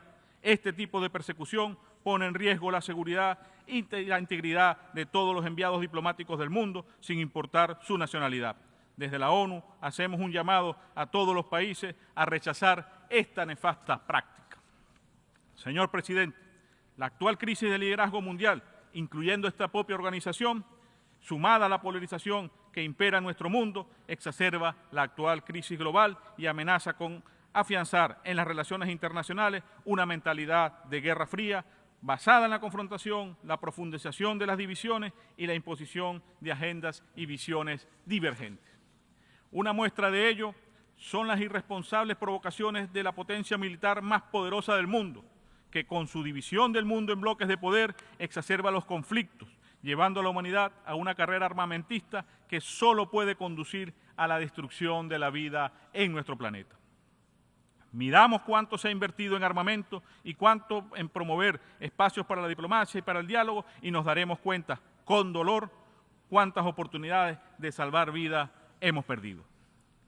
Expresamos nuestra preocupación ante el acelerado incremento del gasto militar en los últimos meses, alcanzando niveles nunca antes vistos en las últimas generaciones. Se trata, pues, de una nueva y alarmante carrera armamentista que desvía recursos que tendrían mayores beneficios para la humanidad si fueran empleados no solo en la agenda de financiamiento para el desarrollo o en la lucha contra la pobreza, sino en atender la crisis alimentaria y la crisis climática que hoy acecha a nuestro mundo. Apoyamos la propuesta del presidente colombiano Gustavo Petro de convocar una conferencia mundial por la paz en Ucrania y Palestina. Hacemos un llamado a abordar estas cuestiones de una manera balanceada y con suma cautela, a reducir las tensiones y a fomentar medidas de creación de confianza, no solo en la Europa Oriental, sino también en la península coreana y en el Asia Occidental. Seguro de que ello permitirá generar un entorno propicio para el éxito de los esfuerzos diplomáticos en favor de la paz. Venezuela está comprometida con la declaratoria de América Latina y el Caribe como una zona de paz. Participamos activamente en el proceso de reconciliación de la República de Colombia, convencidos de que el logro de la paz total de nuestras hermanas y hermanos redundará en una consolidación de la paz regional. Señor presidente, el mundo enfrenta aún una gran pandemia. Los efectos perniciosos de una política de agresión manifestada en la ilegal aplicación de medidas coercitivas unilaterales contra un tercio de la humanidad. Las mal llamadas sanciones, violatorias de toda norma del derecho internacional y de los propósitos y principios consagrados en la Carta de Naciones Unidas, constituyen violaciones a los derechos humanos de millones de personas y son aplicadas precisamente por quienes luego pretenden presentarse como paladines en la defensa de los derechos humanos. Son, además, un ataque deliberado contra el derecho al desarrollo de pueblos enteros y un impedimento para la consecución de la Agenda 2030, de la que tanto hemos hablado durante esta semana. Estas ilegales medidas han creado una crisis en el sistema de relaciones internacionales por lo que exigimos su levantamiento total, inmediato e incondicional. Es inaceptable para nuestros pueblos que resisten día a día los efectos de una política criminal de bloqueo que esta Asamblea General pretenda desconocer en sus documentos políticos tal oprobio, razón por la cual no podemos endosar ninguna declaración que ignore u omita esta cuestión trascendental para la vida y existencia de cientos de millones de seres humanos. ¿Cuánto pudieran nuestros pueblos elevar el nivel de vida de nuestros pueblos, derrotar el hambre o curar enfermedades si nos permitieran desarrollar a plenitud nuestras capacidades a partir de nuestras potencialidades? La República Bolivariana de Venezuela ha sido víctima de una cruel política de agresión y asedio. Son más de 930 medidas coercitivas unilaterales que han sido aplicadas contra nuestro país por parte del gobierno de los Estados Unidos de América y sus cómplices. Estas medidas ilegales han generado un gran dolor y sufrimiento para nuestro pueblo, con pérdidas económicas que ascienden a más de 232.000 millones de dólares, la estrepitosa caída de nuestro Producto Interno Bruto y la confiscación de miles de millones de dólares de recursos soberanos que se encuentran apresados en el sistema financiero internacional, incluyendo 31 toneladas de oro secuestradas por el gobierno británico en el Banco de Inglaterra. Ni siquiera la pandemia del COVID-19 fue razón suficiente para levantar esas ilegales medidas. Hoy estamos ante una nueva generación de medidas coercitivas unilaterales, más crueles y destructivas, que afectan el acceso a las vacunas, alimentos y otros bienes y servicios esenciales, lo cual convierte estas atrocidades en verdaderos crímenes de lesa humanidad.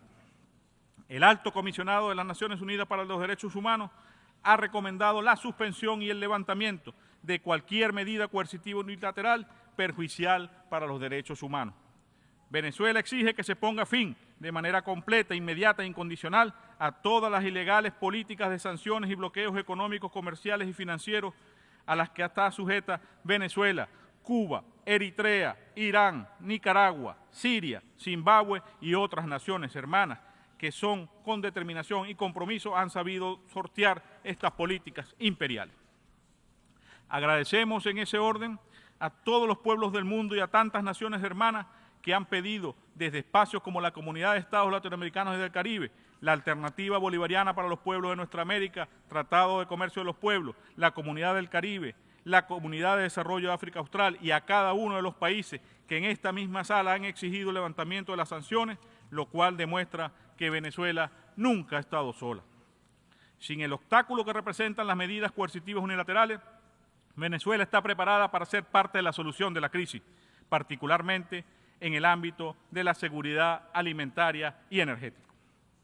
Señor Presidente, proponemos el establecimiento de una zona libre de medidas coercitivas unilaterales, en la que podamos realizar nuestras transacciones financieras y pagos interbancarios, y que nos permita garantizar inversiones directas y el comercio legal entre nuestras naciones, sin riesgos ni impedimentos arbitrarios o punitivos por parte de las potencias occidentales. Aún así, a pesar de las dificultades y la agresión, el compromiso de nuestro gobierno con la erradicación de la pobreza, con la justicia social y el disfrute pleno de nuestros derechos humanos y con los pueblos hermanos de nuestra América Latina y el mundo es irrestricto. Pese a los ataques, agresiones, asedio y saqueo de las medidas coercitivas unilaterales, la economía venezolana ha empezado un proceso de recuperación, con cifras proyectadas de crecimiento muy por encima de otros países de nuestra región, tal como ha reseñado la Comisión Económica para América Latina y el Caribe y otros organismos especializados. Estos resultados, que han sido logrados con esfuerzo propio, nos han convertido en referente regional de crecimiento económico sin nunca haber dejado de lado lo esencial, la protección de nuestro pueblo a través de la inversión social. Señor Presidente, estamos ante una catástrofe climática de carácter existencial para millones de personas, especialmente para nuestras hermanas y hermanos de los pequeños estados insulares en desarrollo, tanto en el Caribe como en el Pacífico. Los efectos de años de injusticia climática, marcada por insostenibles patrones de consumo y producción, se han visto incrementados de manera acelerada en los últimos años. Libia ha sido una de las víctimas más recientes de los embates del cambio climático, que también ha afectado a nuestro país ha sufrido inundaciones y registrado en estos últimos meses temperaturas sin precedentes. Al renovar nuestro firme compromiso con la Convención Marco de las Naciones Unidas sobre el Cambio Climático y el Acuerdo de París, insistimos en la necesidad de garantizar un financiamiento adecuado para el Fondo de Pérdidas y Daños, teniendo siempre presentes los principios de responsabilidades comunes, pero diferenciadas y de equidad. Sabemos que los recursos existen, dónde están y quién los tiene. Como dijo el comandante Chávez hace 14 años, no cambiemos el clima, cambiemos el sistema.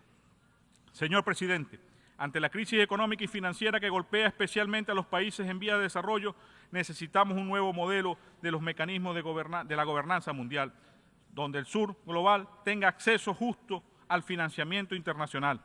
Mientras no haya una reforma verdadera y eficaz del sistema multilateral en el ámbito financiero, los objetivos de desarrollo sostenible, tema de objeto de esta reunión, están destinados a su incumplimiento.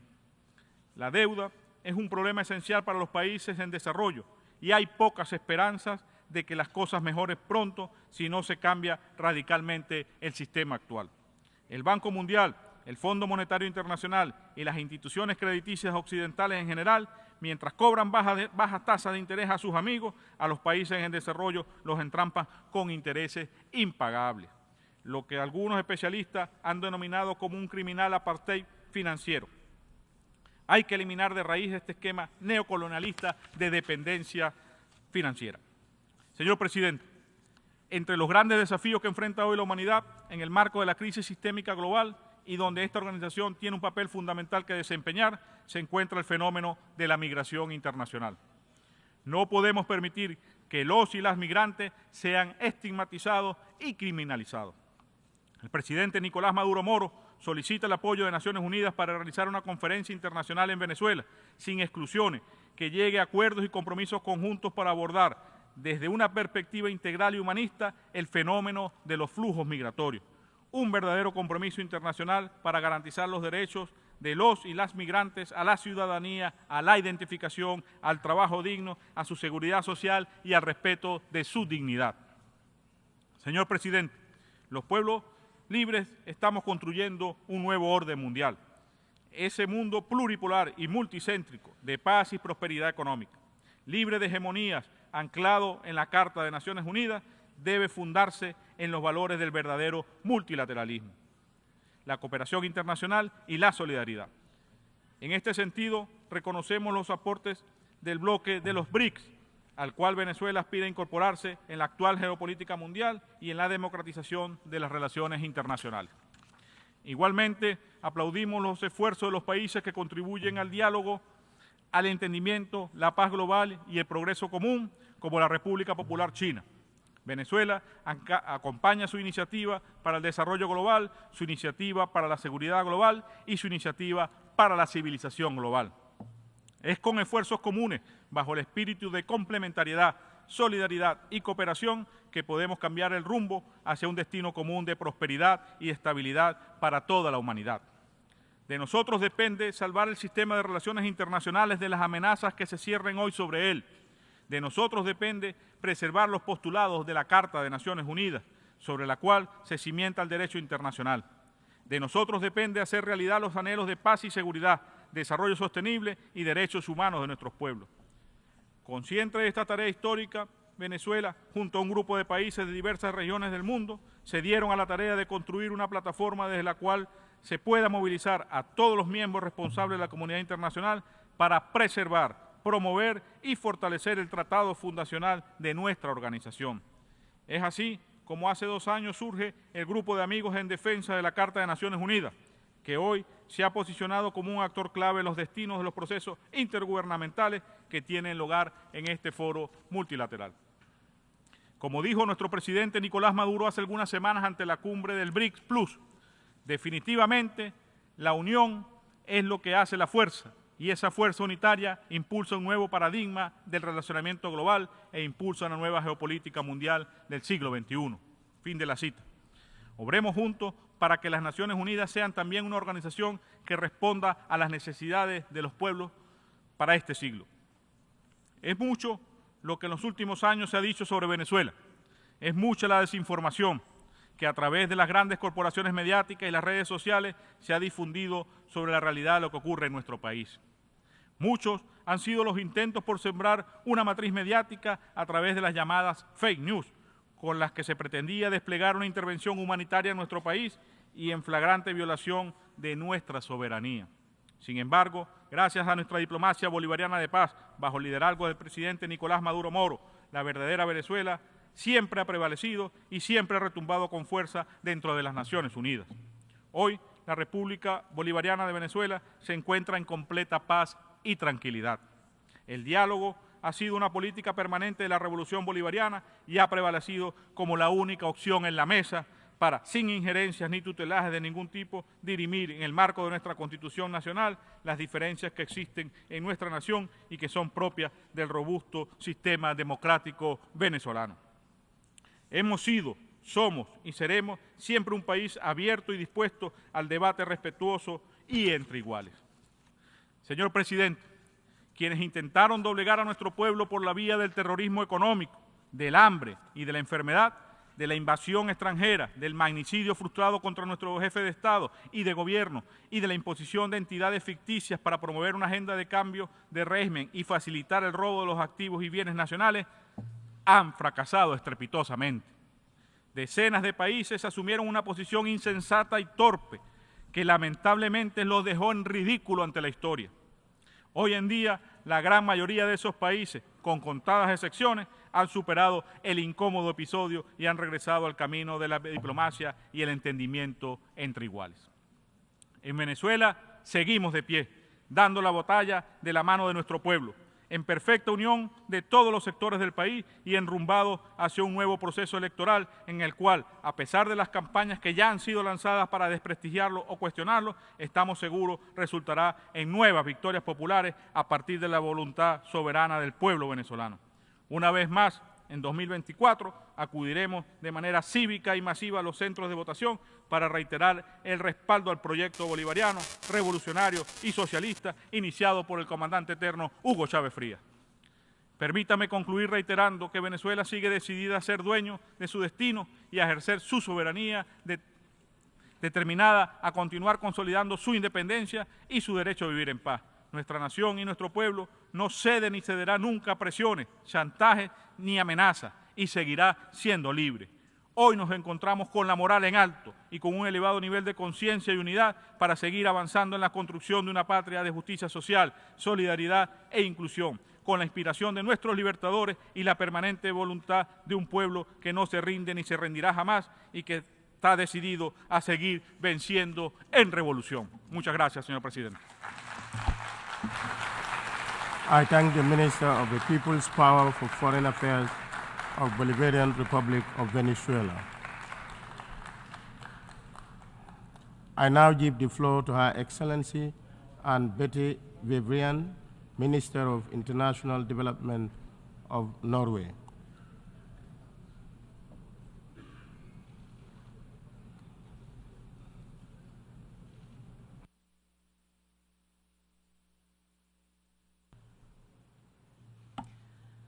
President, Secretary General, Excellencies, the United Nations was founded on a simple yet paradigmatic vision, a world governed by law, a world coming together to promote social progress, better standards of life, a world respecting the dignity and worth of every human being, a world where problems are solved through international cooperation. The generation articulating this vision had just endured the Second World War. They had, in the words of the UN Charter, experienced untold sorrow, death and destruction on an unprecedented scale. As we consider the multitude of challenges facing our generation, we can find inspiration in the visionary perspectives that led to the establishment of this organization, the pursuit of a better future, and the commitment to seek it together. President, Norway is a staunch supporter of the United Nations. The principles of the Charter are of fundamental importance to us. They are the basis of our security. They are a critical foundation for our prosperity. They guide our approach to international problem solving. And for a small country like ours, there is no viable alternative. Respect for international law is a core national interest for Norway. President, Russia's war of aggression against Ukraine is therefore of great concern to us. Let me use this opportunity to explain why. Russia is our neighbor. It is responsible for a blatant breach of the UN Charter. It has violated fundamental principles of international law. It has created a grave international crisis. A permanent member of the UN Security Council seeking to deny another UN member state's right to exist. Launching an unprovoked and illegal war. Conducting that war in the most brutal manner with complete disregard for human life and the rules of war, and occupying the largest nuclear power plant in Europe, thereby risking a grave nuclear incident. Norway has spoken out against this war. We have provided extensive civilian, military, and humanitarian support to Ukraine, and will do so for as long as it takes. We are actively supporting President Zelensky's peace formula in the understanding that the pursuit of peace is important, but on terms defined by Ukraine, the victim of illegal aggression. At the same time, we are also maintaining our strong engagement at the global level. We are assisting countries that are affected by the repercussions of the war, and we will continue to do so. President, the war taking place on the European continent is a watershed moment for Norway and for the rest of the world.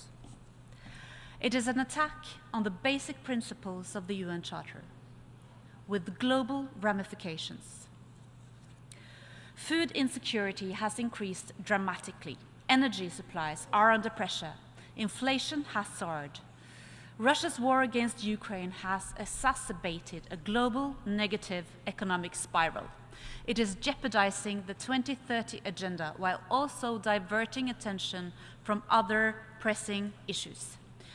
This is deeply concerning. This decade is of critical importance to humanity, our environment, and our planet. We simply cannot fail to achieve the SDGs and the Paris Agreement targets. We cannot afford to let the window of opportunity close. We must act now. Norway is doing its part. We have enhanced our climate target and will cut emissions by at least 55% by 2030 compared to 1990 levels. We are increasing carbon taxes. We are expanding the uptake of zero-emission technologies in the transport sector. And we are investing heavily in offshore wind, carbon capture and storage, and a green industrial future. We are participating actively in the climate negotiations and will go to COP28 in Dubai with an aim to keep the 1.5-degree target alive. In Glasgow, we announced that we would double our climate finance by 2026, and I am pleased to report that we have already achieved this. Over the last 15 years, Norway has provided more than $5 billion in support to tropical forest countries. We will continue to provide a high level of funding under this initiative through 2030. On Thursday this week, my Prime Minister co-chaired a meeting of the Global Leadership Council for the Global Energy Alliance for People and Planet, GEAP. Together with philanthropists, multilateral development banks, and other partners, we will work to unlock renewable energy access in emerging economies, creating an energy system for the future, reducing emissions, facilitating job creation, and not least, improving energy access for the 3.6 billion people currently living in energy poverty. Through GEAP, but also Norway's Climate Investment Fund, we have mobilized significant investments. And in 2024, we will launch a dedicated guarantee instrument for developing countries to encourage further private investments in renewable energy. President, food security is part and parcel of the climate agenda and a defining challenge of our time. Achieving food security is essential to achieving the SDGs. Too many people lack access to sufficient, safe, and nutritious food. In response, Norway has geared up its effort to combat food insecurity by providing $500 million this year for developing countries to offset the global ramifications of the war in Ukraine, and by placing food security at the heart of our development policy. We are investing in small-scale producers. We have increased our efforts to combat food loss and waste. These are important steps, not just because they will improve food security, but because we must transform the food system if we are to reach our climate goals. President, sustainable use of the oceans is part of the Norwegian DNA. Norway's Prime Minister is co-chair of the High-Level Panel for Sustainable Ocean Economy. I'm pleased to report that the panel's 18 member states will develop sustainable ocean plans by the UN Ocean Conference in 2025. I am also encouraged that so far more than 75 states, with Norway as one of them, has signed the agreement on the conservation and sustainable use of marine biodiversity in areas beyond national jurisdiction, the BBNJ agreement. This is an important step towards improving ocean governance and cooperation. It shows that the UN Convention on the Law of the Sea can adapt to meet evolving challenges. And it demonstrates that continuing strength and promise of multilateralism despite geopolitical tensions. President, the COVID-19 pandemic had devastating consequences for people, communities, health systems, and economies across the world. It was a global wake-up call. We must prepare better for the next pandemic. Safeguarding global public health requires close, broad-based international collaboration. It requires financing as well as investments in universal health coverage.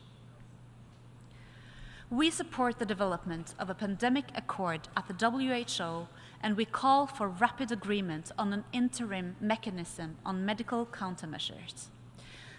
President, we are all familiar with the dividends of peace. Yet, as a community, we have long underestimated the value of conflict prevention. I would therefore like to thank the Secretary General for setting out his new agenda for peace. We agree wholeheartedly with the emphasis on preventive diplomacy.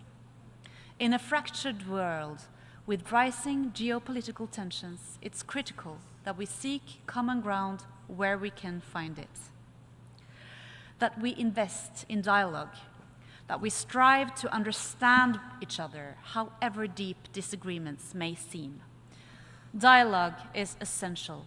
Without dialogue, we have fewer opportunities to influence, to encourage, or to simply explore political solutions in situations of conflict. Dialogue is at the heart of diplomacy. It is a basic tool for solving problems and for realizing the vision on which the United Nations is built. We welcome renewed regional dialogue in the Middle East. Signs of de-escalation and intensified diplomatic activity among the countries in the region is very welcome. We remain committed to seeking peace between the Israelis and the Palestinians, despite concerning developments, and in this 30th anniversary of the Oslo Accords, encourage much greater efforts towards creating a viable Palestinian state. As guarantor in Colombia, we support the peace agreement with FARC and the ongoing negotiations between the government and the ELN. We are maintaining our engagement in the Horn of Africa by providing substantial humanitarian support and a standing offer to assist parties looking for political solutions. In Afghanistan, we engaged the de facto authorities in Kabul. If this can help to address the dire humanitarian situation, especially for women and girls who are being deprived of education and a future, it is worth the attempt. President, human rights are at the core of this organization. They articulate a binding agenda for fulfilling human potential. They are integral to the Sustainable Development Goals. They are instrumental in realizing almost any policy objective. Societies prosper when women and girls participate on an equal footing and are free to exercise their sexual and reproductive health and rights. Good solutions are identified when ideas can be articulated freely. Sustainable economic growth requires the rule of law. The point is, the case for human rights is solid, whether approached from values, from the law, or more instrumentally. We should therefore all be concerned that standards are slipping in many places. This has to stop. As governments, human potential is our most precious resource. We cannot afford to waste it. And let me say, to those who are taking risks and are standing up for human rights and democracy, to civil society, to lawyers, to journalists, to human rights defenders, you are making the world a better place. You have our support. President, I began by referencing the establishment of this organization. A critical moment in world history, it was the beginning of an era of institutionalized international cooperation, of rights and responsibilities, of a shared agenda to improve the human condition. That agenda is as important as ever, and it is our task as member states to find ways to make progress. We listen attentively to proposals for renewal, for innovation, for creativity. The UN General Assembly is the world's most important forum for dialogue and discussion. We are thankful that it exists. So let's get to work, finding common ground, solving problems across borders, revitalizing the 2030 Agenda, honoring our international obligations and commitments. Thank you. I thank the Minister of International Development of Norway. I now give the floor to His Excellency Abdi, Minister of Foreign Affairs and International Cooperation of Mali.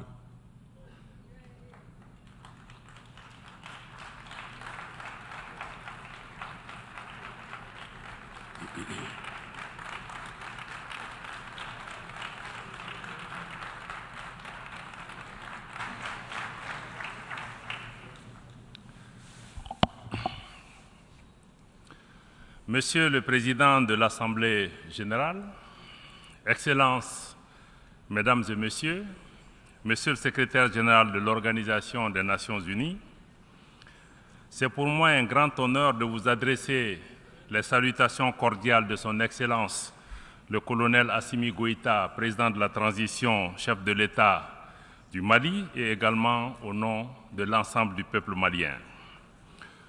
Je m'exprime du haut de cette tribune également au nom de Son Excellence le général de brigade Abdourahmane Tchani, président du Conseil national pour la sauvegarde de la patrie, chef de l'État du Niger, empêché de s'exprimer à la tribune de la présente Assemblée générale.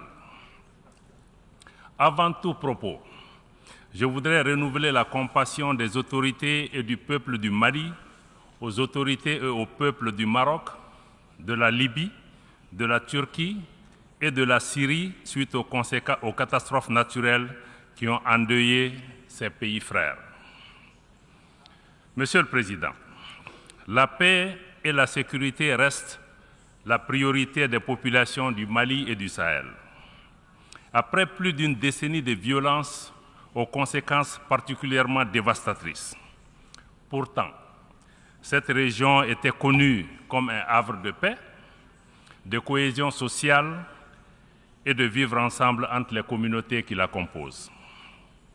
Pour sa part, le Mali a décidé de changer de paradigme et de prendre son destin en main.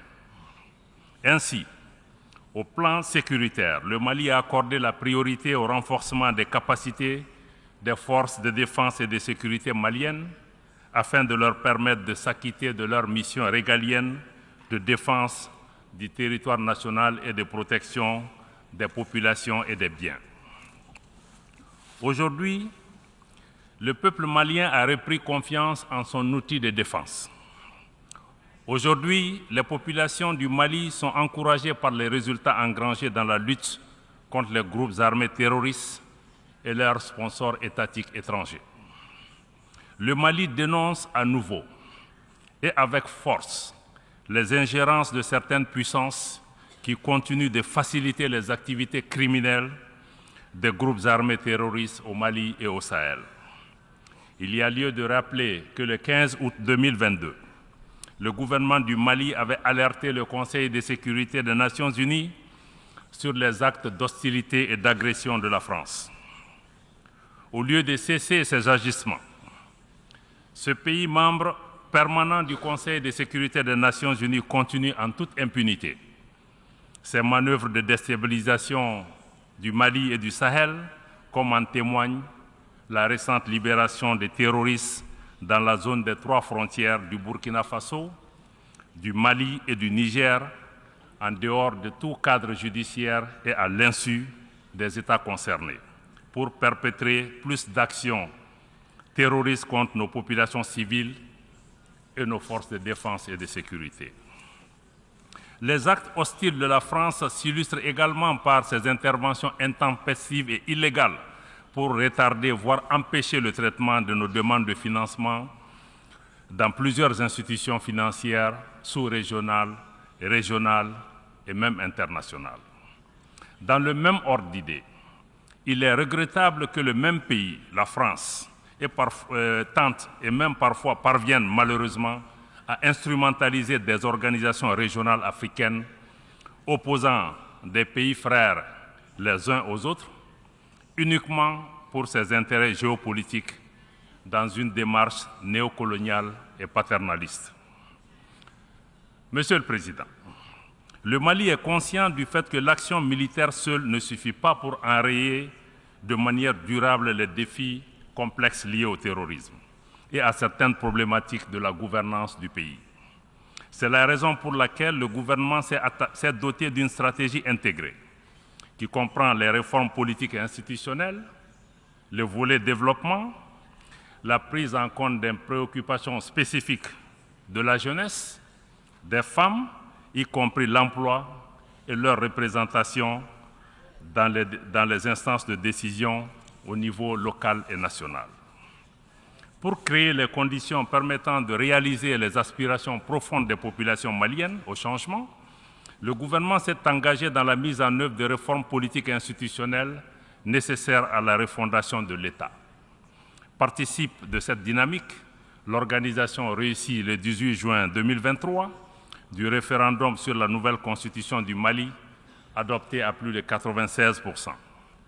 Sa promulgation par le chef de l'État le 22 juillet 2023 consacre l'avènement de la 4e République du Mali.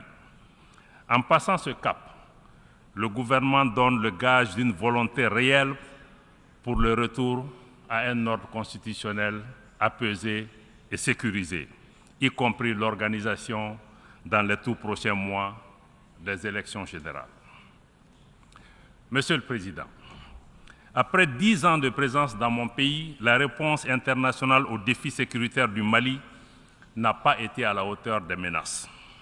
Les attentes des populations maliennes, maintes fois exprimées par les autorités, ont ainsi été souvent ignorées. La mission des Nations Unies au Mali, MINUSMA, n'a pas été en mesure d'aider le Mali à rétablir son autorité sur l'ensemble de son territoire, en dépit cependant des moyens importants investis en elle ces 10 dernières années. Durant sa présence sur le territoire national, la situation sécuritaire, malheureusement, n'a fait que se dégrader. L'insécurité qui était cantonnée dans les régions du nord du Mali au moment du déploiement de la mission des Nations Unies en 2013 a atteint les régions du centre et du sud. Cette propagation de l'insécurité est fort heureusement en cours de fléchissement grâce au succès indéniable remporté sur le terrain par les forces armées maliennes, malgré les défis inhérents à ce type d'opération. En dépit des difficultés rencontrées par la MINUSMA, dues à l'inadaptation de la mission au contexte sécuritaire, à savoir le maintien de la paix dans un environnement où il n'y a pas de paix à maintenir, le gouvernement du Mali s'était accommodé cependant de la présence passive de la mission. Cependant, il était devenu inacceptable pour le gouvernement du Mali de laisser la MINUSMA continuer à devenir partie du problème, en aggravant les tensions entre nos communautés à travers l'instrumentalisation de la question des droits de l'homme à des fins politiques et servant ainsi des agendas extérieurs de pays hostiles au Mali. C'est ainsi qu'après une évaluation exhaustive, le gouvernement du Mali a demandé en juin 2023 le retrait sans délai de la MINUSMA et nous sommes heureux que le Conseil de sécurité des Nations Unies ait accédé à notre requête. Le gouvernement du Mali travaille avec la MINUSMA en vue de son retrait ordonné, coordonné et sécurisé, et c'est dans le délai imparti du 31 décembre 2023. Conformément aux dispositions pertinentes de la résolution 2690 adoptée le 30 juin 2023 par le Conseil de sécurité. Le gouvernement de la République du Mali n'envisage pas de proroger ce délai. Le gouvernement rassure les populations maliennes et la communauté internationale que toutes les dispositions sont prises pour assurer la continuité des services de l'État après le départ de la MINUSMA. La première phase du processus de retrait s'est achevée et la seconde phase est déjà engagée. Certes, la MINUSMA n'a pas été capable de remplir son mandat, mais le gouvernement et le peuple malien restent reconnaissants pour les efforts et les sacrifices consentis durant les 10 dernières années au Mali. Je rends ici hommage à la mémoire de toutes les victimes, civiles comme militaires, maliennes comme étrangères tombées au champ d'honneur au Mali. Pour autant, le retrait de la MINUSMA ne signifie pas la fin de la coopération entre le Mali et l'Organisation des Nations Unies. Bien au contraire, mon pays tient à son appartenance à l'ONU et le gouvernement reste engagé en faveur des principes et des nobles idéaux de la Charte. De même, le Mali renouvelle son engagement à coopérer avec l'ensemble des États du monde qui le souhaitent et qui respectent les principes fondamentaux de la politique extérieure de mon pays. Dans une dynamique d'appropriation nationale, le gouvernement s'attelle à poursuivre la mise en œuvre efficiente et intelligente de l'accord pour la paix et la réconciliation issu du processus d'Alger avec nos frères des mouvements signataires qui le souhaitent. Nous nous réjouissons du chemin parcouru depuis la signature de cet accord en 2015, y compris l'adoption de la nouvelle constitution qui prend en charge plusieurs dispositions de l'accord, et le gouvernement a décidé de privilégier désormais le dialogue intermalien pour la poursuite du processus de paix avec les groupes signataires. Le gouvernement est conscient des défis qui jalonnent le chemin vers la paix, à l'instar de la série macabre d'attaques terroristes perpétrées sans discernement contre les populations civiles, les éléments des forces de défense et de sécurité maliennes. L'attentat sauvage et barbare contre le bateau Tombouctou et les assauts sur les camps des villes de Bamba, Gao et Bourem entre le 7 et le 12 septembre dernier illustrent la cruauté de ces groupes terroristes et criminels en bande organisée qui agressent lâchement des cibles comme les femmes et les enfants. Au nom du chef de l'État du Mali, du gouvernement et du peuple malien, je tiens à remercier toutes les nations amies et organisations internationales qui ont manifesté leur compassion et leur solidarité à l'occasion de ces événements tragiques.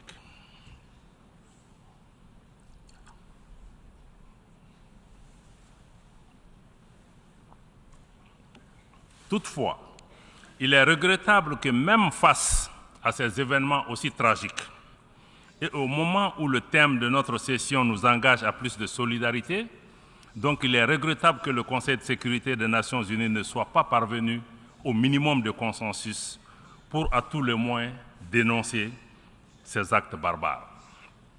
Malgré ces difficultés, ou mieux, en raison de ces difficultés, le gouvernement de la République du Mali est plus que jamais déterminé à exercer sa souveraineté, asseoir son autorité, toute son autorité sur l'ensemble du territoire national. Aux attaques obscurantistes, l'offensive des forces de défense et de sécurité se poursuivra et la riposte sera immédiate et ferme. C'était le cas récemment à Bourem où nos vaillants soldats ont repoussé une attaque de ces bandes criminelles et obscurantistes en leur infligeant des pertes substantielles. Concours de cette dynamique du renforcement de la présence et de l'autorité de l'État, l'engagement de l'État à occuper toutes les emprises libérées ou à libérer par l'aménagement. Contrairement à certaines allégations, l'occupation de ces emprises, qui est en tout point conforme au texte des Nations Unies, ne constitue en aucune façon un acte de belligérance de l'État malien vis-à-vis des mouvements signataires. Au contraire, nous continuons de tendre la main à nos frères des mouvements signataires pour une paix durable et un développement harmonieux au profit de nos populations. À cet effet, nous appelons les groupes armés à se démarquer et cesser les collisions constatées avec les groupes armés terroristes lors des dernières attaques, et ce, conformément à l'accord pour la paix, mais aussi aux différentes résolutions pertinentes du Conseil de sécurité des Nations Unies. Dans le contexte géopolitique actuel, le Mali ne souhaite pas devenir un théâtre de confrontation ou de compétition entre les intérêts géopolitiques de puissances étrangères.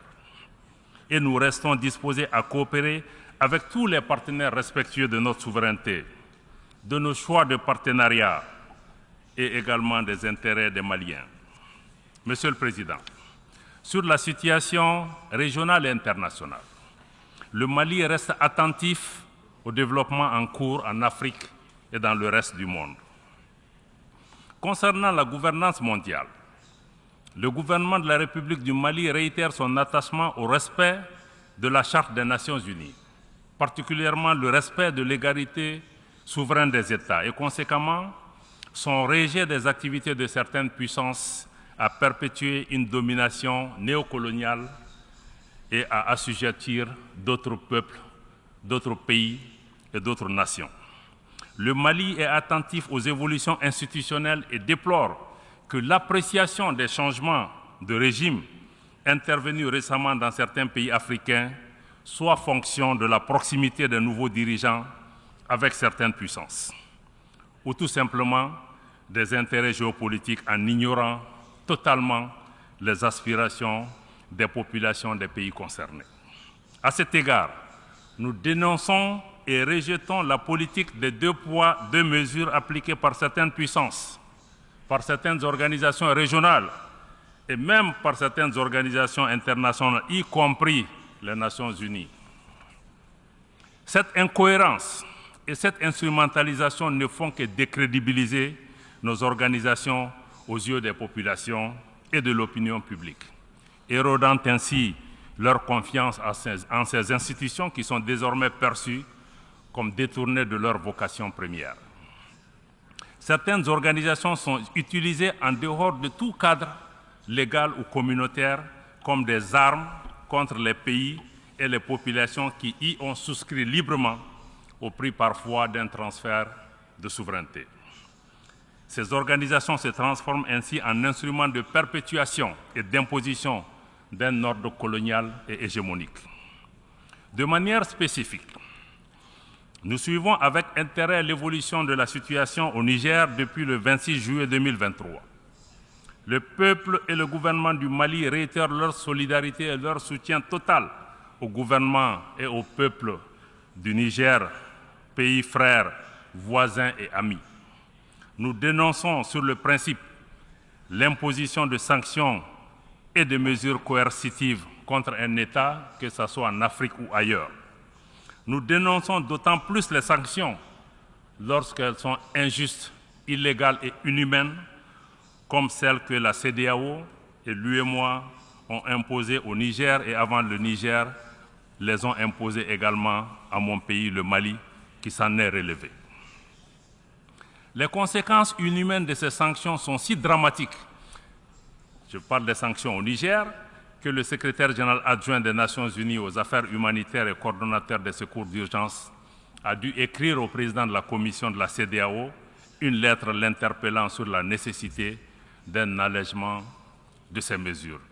Je dois rappeler que même dans la guerre qui a opposé l'Irak aux États-Unis, un couloir humanitaire a été ouvert pour permettre d'approvisionner le peuple irakien.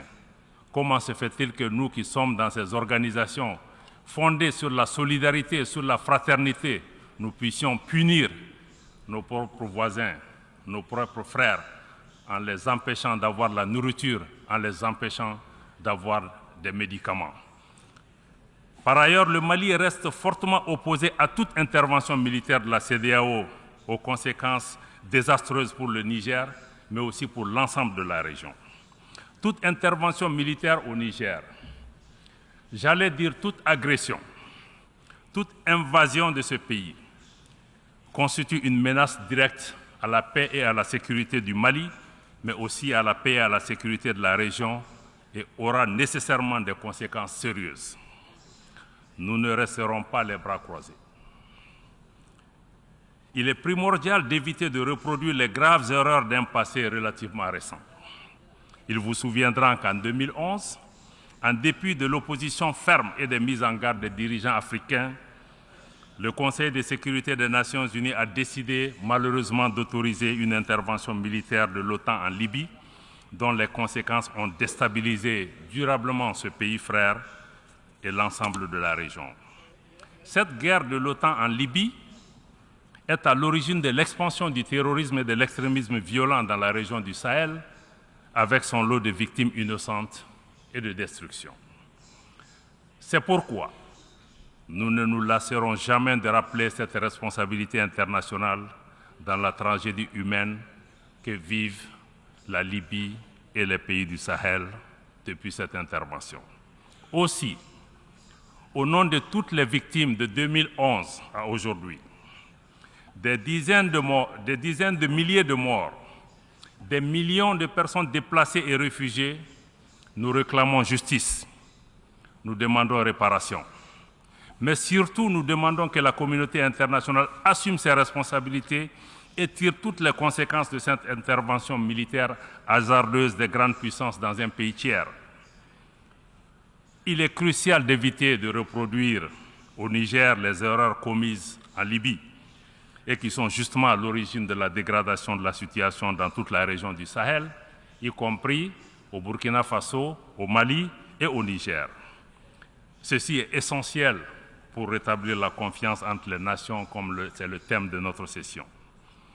Monsieur le Président, les multiples défis à la paix et à la sécurité internationale appellent à la réforme de l'architecture dédiée des Nations Unies.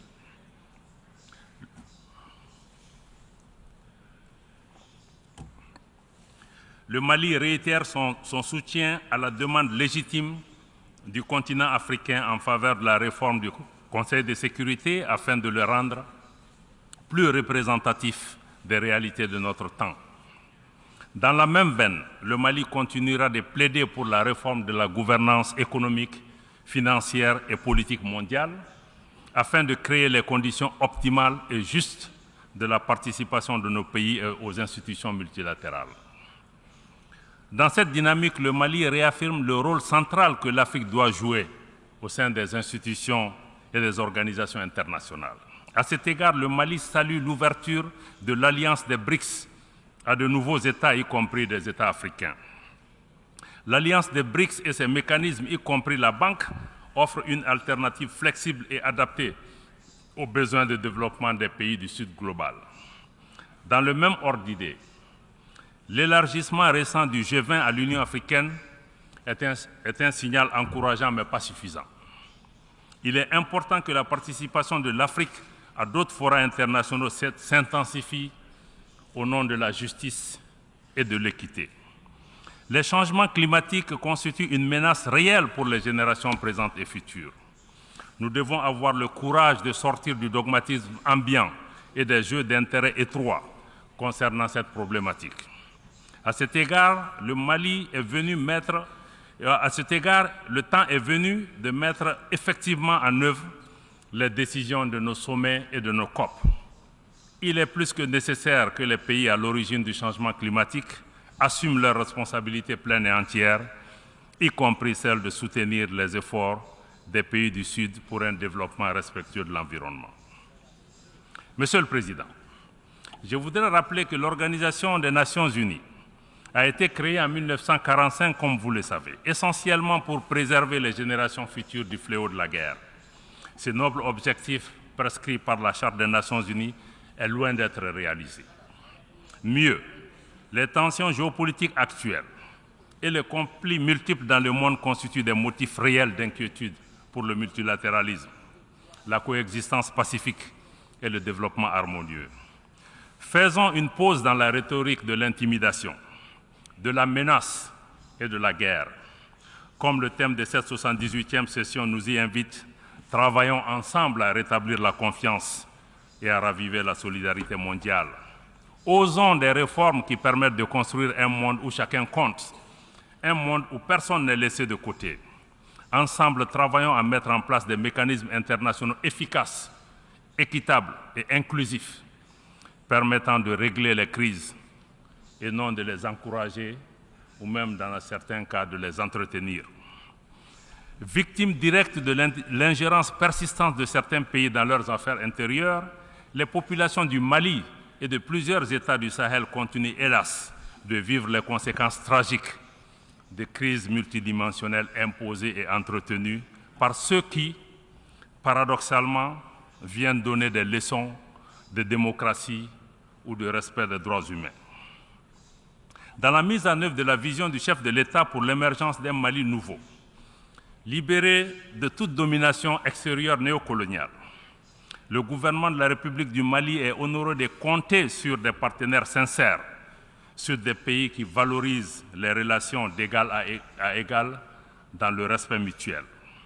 À cet égard, je tiens à adresser une mention spéciale à la Fédération de Russie pour sa solidarité agissante et un engagement fiable, tant sur le plan bilatéral que multilatéral. Le Mali demeure engagé pour le renforcement des mécanismes régionaux et sous-régionaux africains qui défendraient véritablement et prioritairement les intérêts des populations africaines. Fidèle à sa vocation panafricaniste, réaffirmée dans toutes ses constitutions successives, le Mali réitère son adhésion à tous les mécanismes de sécurité collective pertinents, notamment ceux dans lesquels le leadership africain est affirmé, mais aussi dans lesquels l'instrumentalisation est rejetée et combattue. C'est tout le sens de la création, le 16 septembre 2023, de l'Alliance des États du Sahel par le Burkina Faso, le Mali et le Niger par la signature de la charte du Liptako-Gourma.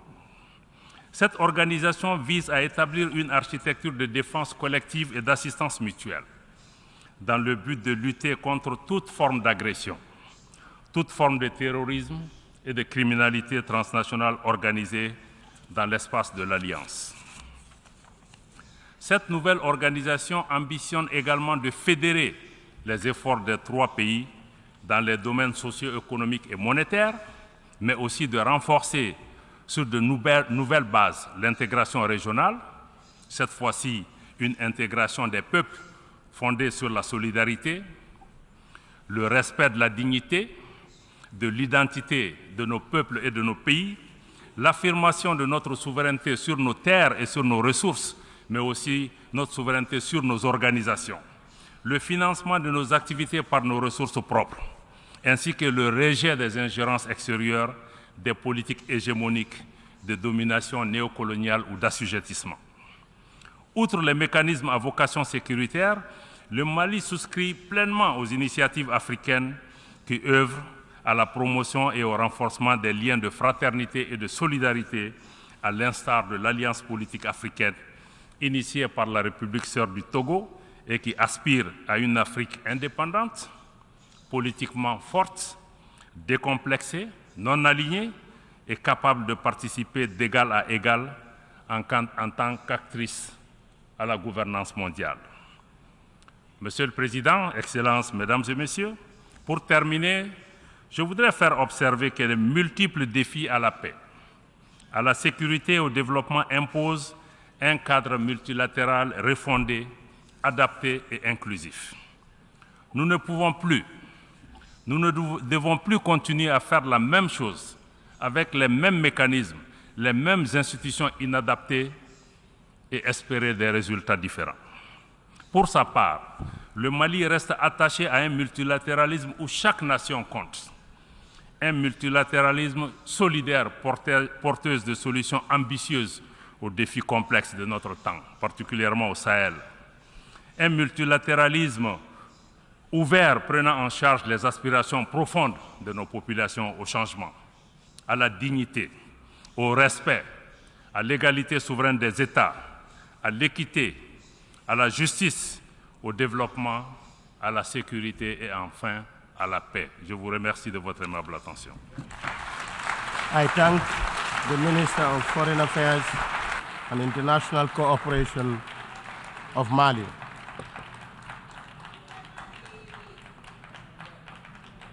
I now give the floor to Her Excellency Rem Ibrahim Al-Hassimi, Minister of State, International Cooperation of United Arab Emirates.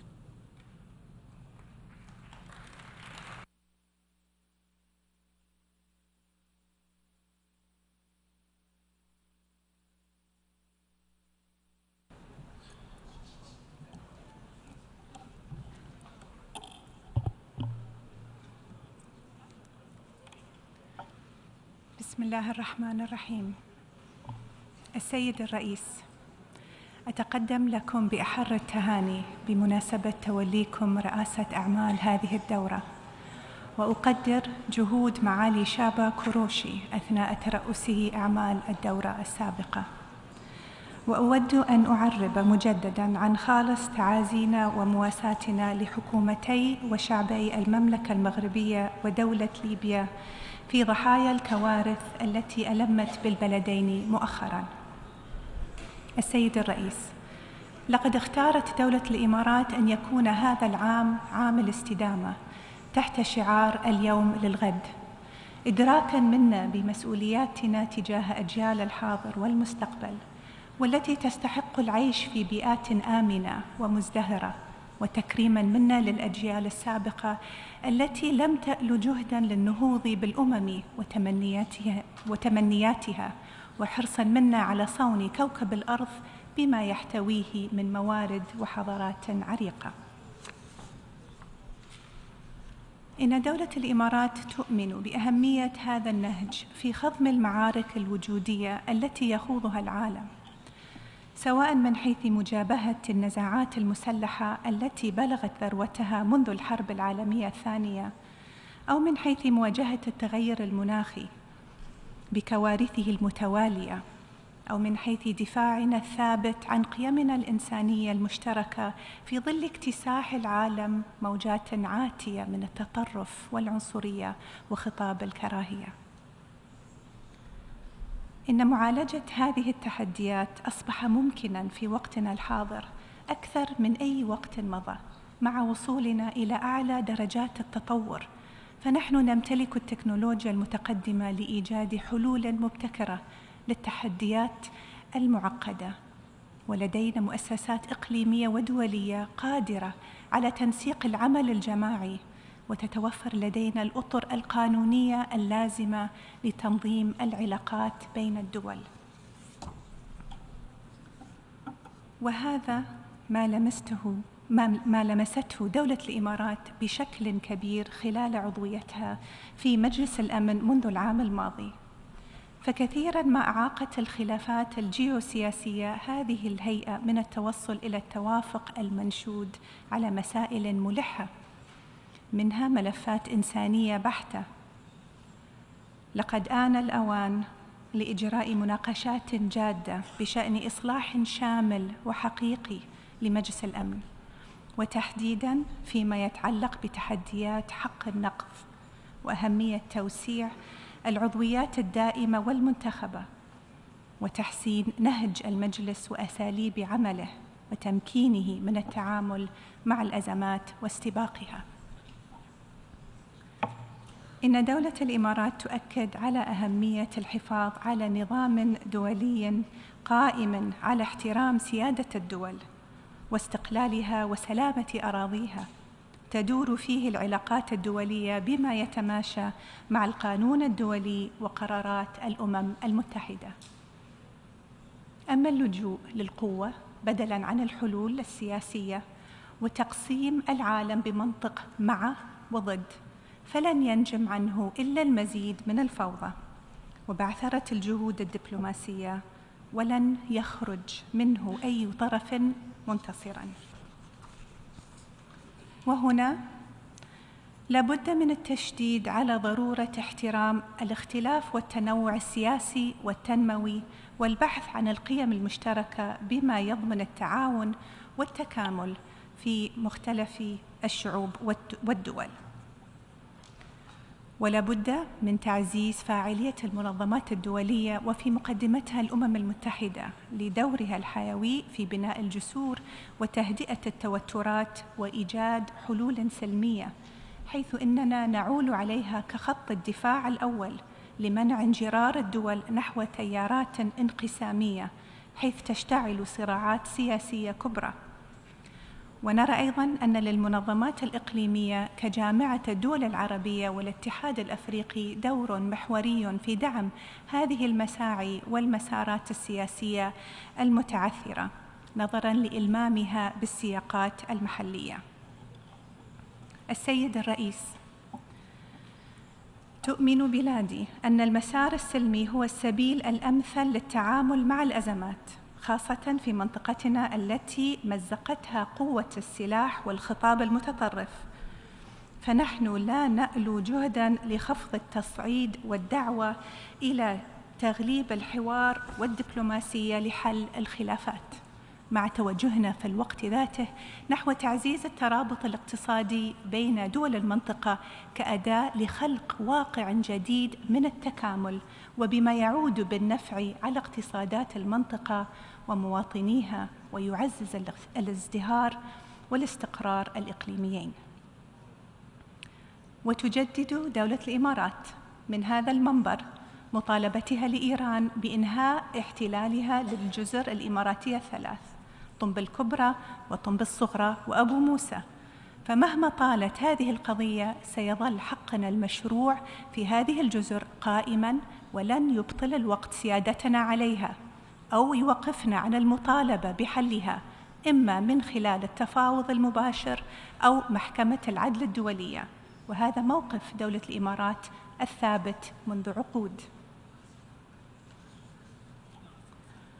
ونشدد على موقف مجلس التعاون لدول الخليج العربية بدعوة العراق إلى اتخاذ خطوات جادة وعاجلة لمعالجة الآثار السلبية المترتبة على حكم محكمته الاتحادية العليا بشأن الاتفاقية المبرمة بين الكويت والعراق حول تنظيم الملاحة البحرية في خور عبد الله، ونؤكد على ضرورة أن يتم ذلك على نحو يخدم علاقات حسن الجوار وبما يتماشى مع القانون الدولي والاتفاقيات الموقعة بين البلدين الشقيقين.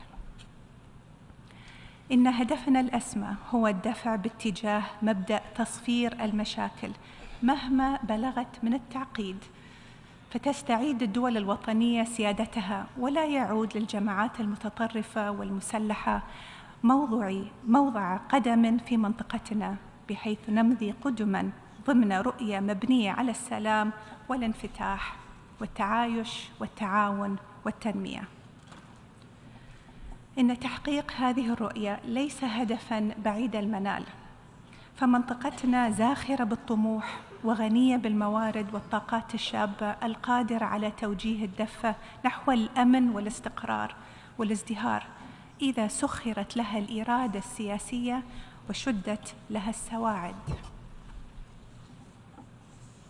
ولهذا ترفض بلادي التسليم بأن النزاعات هي قدر مكتوب على منطقتنا، فنحن على ثقة بأن الأمن والاستقرار والازدهار سيعود لليمن وسوريا والسودان وليبيا والعراق ولبنان، وأن الدولة الفلسطينية المستقلة ستقام على حدود عام 1967 وعاصمتها القدس الشرقية. ولكن هذه الجهود لن تؤتي بثمارها إذا لم نقتلع جذور التطرف والكراهية والعنصرية من منطقتنا والعالم. فقد أصبح جلياً بأن خطاب الكراهية والتطرف يرتبطان بشكل مباشر بانتشار النزاعات وتفاقمها، وهذا ما أقره مجلس الأمن حين اعتمد في يونيو الماضي قراره التاريخي رقم 2686 بشأن التسامح والسلم والأمن الدوليين، ضمن مبادرة رائدة لعبت بها الإمارات دوراً أساسياً. ورغم أن الدعوة لنشر قيم التسامح والتعايش السلمي لها تأثير نافذ على مسامع الشعوب، إلا أن تطبيق هذه القيم على الأرض له وقع أكبر في ترسيخها بين المجتمعات، وهذا يعني الامتناع عن المعايير المزدوجة في تدمير كنيسة في العراق، أو حرق مصحف في السويد، أو الهجوم على مركز ثقافي يهودي في الأرجنتين. جميعها أعمال مرفوضة تهدف إلى نشر الفتنة ونشر الفوضى. ومن هنا تأتي أهمية سد الثغرات في السياسات ووضع استراتيجيات متكاملة وفعالة تضمن حق الإنسان وترسي الاستقرار في المجتمعات. ويشمل ذلك أيضاً التصدي للممارسات العنصرية، لا سيما الإقصاء والتمييز ضد النساء والفتيات في أفغانستان. السيد الرئيس، إننا ندعو لتضافر الجهود لمعالجة التطورات الخطيرة التي تضع الاستقرار العالمي على المحك، وعلى رأسها المساعي لتطوير أسلحة نووية وتقويض منظومة عدم الانتشار، إذ لا يجب التهاون بتاتاً مع هذا النوع من التهديدات أو التعايش مع إمكانية وصولنا لصراع نووي ستكون خسائره فادحة على الجميع. ونؤكد على أهمية التخفيف من معاناة الشعوب في حالات النزاع، خاصة عبر منح استثناءات إنسانية حيث تتخذ تدابير كالعقوبات، فالمدنيين وفي مقدمتهم الأطفال ليسوا طرفاً في هذه النزاعات ولا علاقة لهم بنشوبها أو استمرارها. وقد قدمت الدول العربية نهجاً يحتذى به في الدبلوماسية الإنسانية عبر دعمها للشعب السوري الشقيق في أعقاب الزلزال المدمر هذا العام. وفي سياق نهج دولة الإمارات القائم على دعم الشعوب المنكوبة والتخفيف من معاناتها بمختلف السبل، نعتزم إطلاق منصة رقمية توظف تقنيات حديثة لتمكين الدول المتضررة من إبلاغ المجتمع الدولي باحتياجاتها الإنسانية فور وقوع الكوارث الطبيعية، بما يتيح تنسيق الاستجابة الإنسانية على نحو فعال وعاجل. ولا يفوتنا التأكيد هنا على تقاطع هذه النزاعات مع غيرها من التحديات الجسيمة، وأبرزها أزمات المناخ والغذاء وأمن الطاقة والمياه، والتي ستمتد تبعاتها لأجيال قادمة. وحين نتحدث عن أزمة التغير المناخي، فإننا نتحدث عن مرحلة مفصلية يمر بها عالمنا اليوم.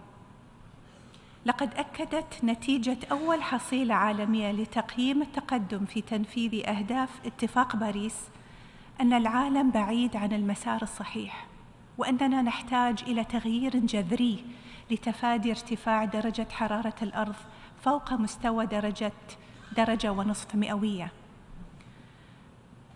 وقد يرى البعض هذا مستحيلاً، ولكن بلادي تراه ممكناً. ومن هذا المنطلق ستركز الدورة 28 من مؤتمر الدول الأطراف في اتفاقية الأمم المتحدة الإطارية بشأن التغير المناخي، والتي تستعد دولة الإمارات لاستضافتها بعد نحو شهرين، على تكثيف التعاون الدولي لتحقيق أعلى الطموحات الممكنة، حيث تركز خطة عمل المؤتمر على 4 محاور أساسية، هي تسريع تحقيق انتقال منظم وعادل في قطاع الطاقة، تطوير آليات التمويل المناخي، التركيز على سبل العيش وحماية السكان ضمن إطار يقوم على الشفافية واحتواء الجميع. علينا أن نعيد الأمل والتفاؤل بقدرتنا على مواجهة التغير المناخي، وترى دولة الإمارات أن تحقيق هذا التحول في قطاع الطاقة هو أعظم فرصة لتعزيز واستدامة التنمية البشرية والاقتصادية.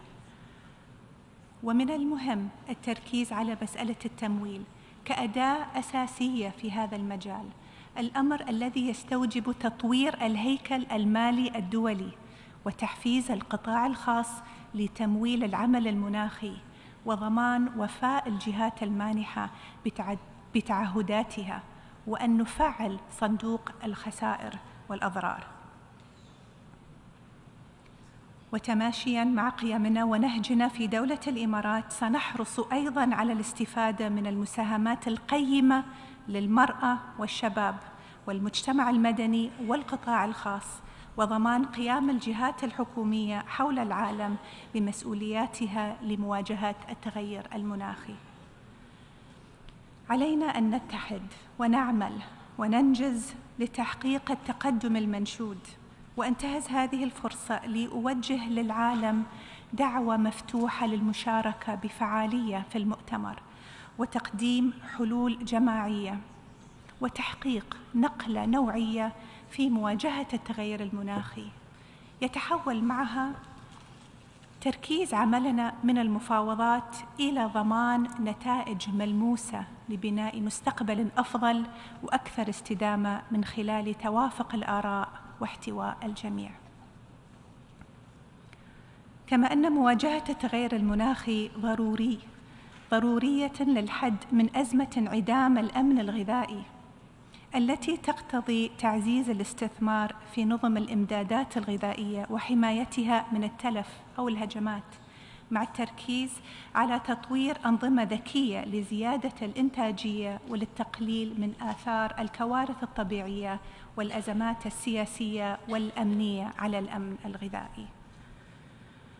ورغم تعاظم مشكلة ندرة المياه حول العالم، إلا أنها لا تحظى بالاهتمام الذي يوازي حجم وخطورة التهديدات التي تفرضها على الحياة في كوكبنا، الأمر الذي يحتم علينا إيجاد نماذج جديدة من التعاون الدولي في مجال المياه، وجعل هذه المسألة في صدارة أولويات العمل متعدد الأطراف.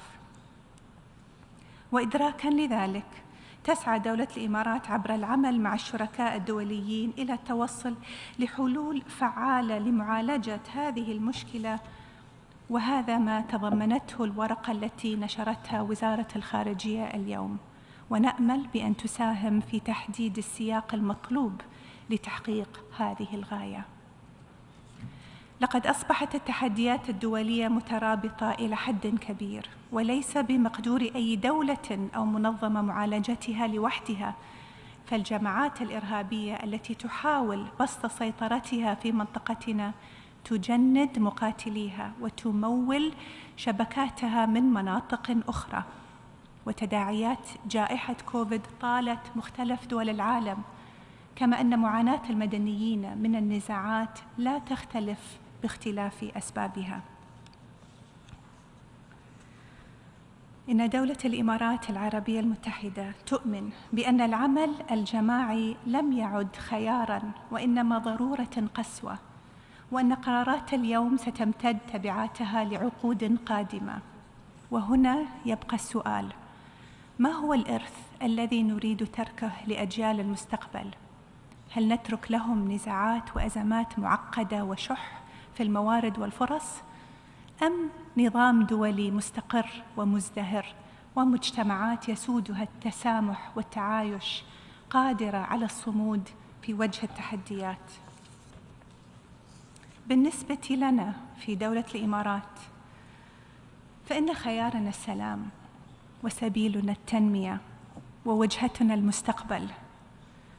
ومع عودة رائد الفضاء الإماراتي سلطان النيادي من أول مهمة عربية طويلة الأمد في الفضاء، محملاً بتجربة لا تقدر بثمن، نرى في شبابنا إمكانيات قيادية جديدة تبشر بمستقبل واعد يبني على الإنجازات التي حققناها.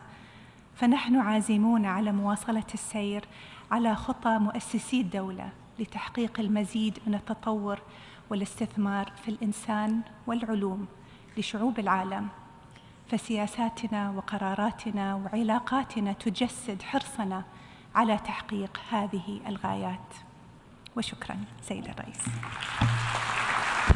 I thank the Minister of State for International Cooperation of the United Arab Emirates. We have had the last speaker in the general debate for this meeting. We will continue the general debate on Tuesday, 26 September at 9 a.m. in this hall. The exercise of the right of reply has been requested. May I remind members that statements in exercise of the right of reply are limited to 10 minutes for the first intervention and to 5 minutes for the second intervention. And should be there any delegation should make it from their seats. I call on the distinguished representative of China. 主席先生，针对今天上午菲律宾外长的发言，中方行使答辩权。中方一贯认为，联合国不是讨论相关南海问题的合适场所，但对于有关错误的论调，中方有必要作出严正回应。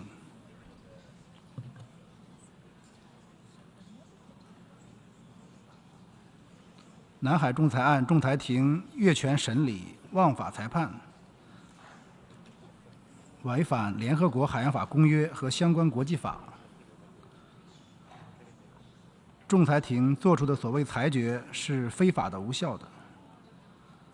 中方政府已多次郑重声明，中国不接受、不参与仲裁案，不接受、不承认该裁决。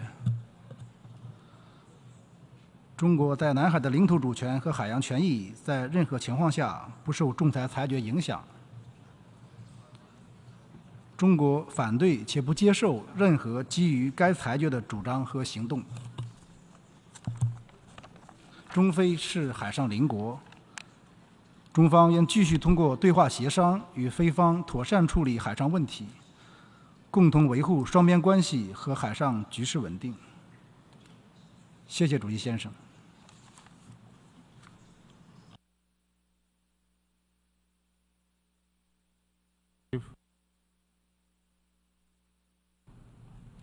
I call on the distinguished representative of Guatemala. Señor presidente, en mi calidad de ministro de Relaciones Exteriores de la República de Guatemala y en el uso del derecho de respuesta que nos asiste, deseo hacer referencia a los comentarios vertidos por mi colega canciller de Belice en su intervención ante esta asamblea. Deseo destacar la vocación pacifista del pueblo de Guatemala, cuya política exterior está basada en la buena fe y el estricto respeto al derecho internacional. Los consistentes informes de la misión de observación de la Organización de los Estados Americanos en la zona de adyacencia muestran el trabajo para la promoción de la cultura de la paz por parte de ambos gobiernos, fomentando programas de educación, cultura, salud y preservación de la fauna en dicho lugar, así como el trabajo en conjunto de las Fuerzas Armadas de ambos países en la lucha contra el narcotráfico y otros flagelos que afectan a nuestra región y que son responsabilidad de cada país. Guatemala es reconocida regionalmente como un país líder en la lucha contra el narcotráfico. Guatemala ha sido víctima sistemática de grupos sociales radicales independentistas beliceños que año con año tratan de provocar las zonas de desestabilidad que han podido generar en la zona de Río Sarstún, violando así la integridad territorial y la soberanía de nuestro país. A lo largo de nuestra historia hemos podido ser testigos de la muerte de connacionales guatemaltecos que han perecido a manos de las Fuerzas Armadas beliceñas, pero jamás ha habido un caso, a pesar de las sistemáticas provocaciones de estos grupos, que documenten que soldados guatemaltecos hayan violado los derechos humanos de hermanos beliceños o hayan alterado la paz. Guatemala reitera su compromiso de seguir colaborando estrechamente con el gobierno de Belice para continuar desarrollando la zona de adyacencia y seguir trabajando en conjunto para preservar la seguridad de ambas naciones. Guatemala honra sus compromisos sometiéndose a la jurisdicción de la Corte Internacional de Justicia para dirimir cualquier diferencia de soberanía e integridad territorial entre nuestras naciones. Guatemala cree e invierte en Belice. Hoy Guatemala es uno de los principales inversores de Belice, demostrando así nuestra convicción de que juntos podemos alcanzar un futuro próspero y en paz para las futuras generaciones. Muchas gracias, señor presidente. I call on the distinguished representative of Islamic Republic of Iran. Mr. President, I'm taking the floor to exercise right of reply in response to a statement just delivered by a delegation of the United Arab Emirates. It's regrettable to see that year after year, representatives of that country resort to the same fabrications against sovereignty and territorial integrity of a member of the United Nations by repetition of baseless claims about the 3 Iranian islands in the Persian Gulf. We regard such a statement and unfounded claims as interference in Iran's internal affairs and in violation of fundamental principles of international law and the UN Charter, including the principle of sovereignty and territorial integrity and good neighborliness. The 3 islands of Abu Musa, Great Tomb, and the Lesser Tomb in Persian Gulf have been and continue to be an integral part of Iranian territory, and Iran reiterates its sovereignty over them. Any claim to the contrary are null and void and therefore categorically rejected. Any decision and measures taken regarding those islands by Iranian officials have always been within the sovereignty and jurisdiction and based on principles of sovereignty and territorial integrity of the Islamic Republic of Iran. The government of the Islamic Republic of Iran has always pursued a policy of friendship and good neighborliness toward all its neighbors, and would like to express its continued determination to strengthen bilateral relations, including with United Arab Emirates, by dialogue and mutual respect.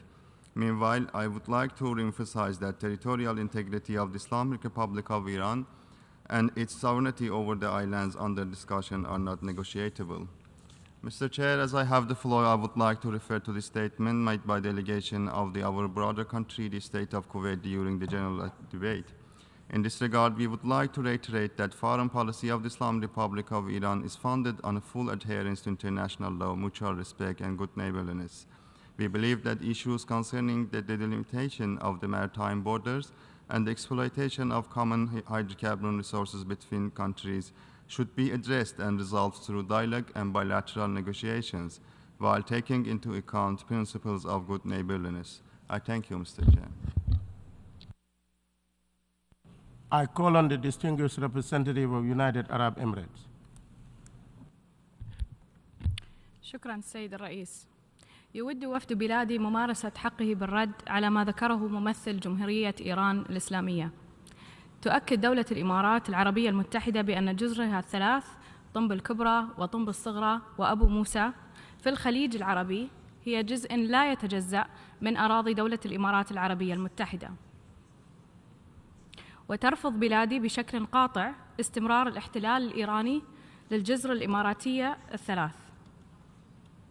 لقد دعت دولة الإمارات مراراً إلى إيجاد حل سلمي لهذا النزاع، غير أن إيران ترفض الاستجابة لهذه الدعوات. ولهذا تكرر دولة الإمارات مرة أخرى دعوتها إلى إيران للامتثال لقواعد القانون الدولي وميثاق الأمم المتحدة من أجل التوصل لتسوية سلمية لقضية الجزر الإماراتية الثلاث المحتلة، طنب الكبرى، طنب الصغرى، وأبو موسى، عن طريق التفاوض المباشر أو من خلال محكمة العدل الدولية. إننا في مرحلة نعمل فيها مع إيران على تعزيز العلاقات بين البلدين، ونأمل أن نتمكن من تسوية هذا النزاع المتعلق بسيادة دولة الإمارات على الجزر الإماراتية الثلاث المحتلة في إطار القانون الدولي ومبادئ حسن الجوار وحسن النوايا. وشكراً السيد الرئيس. The meeting is adjourned.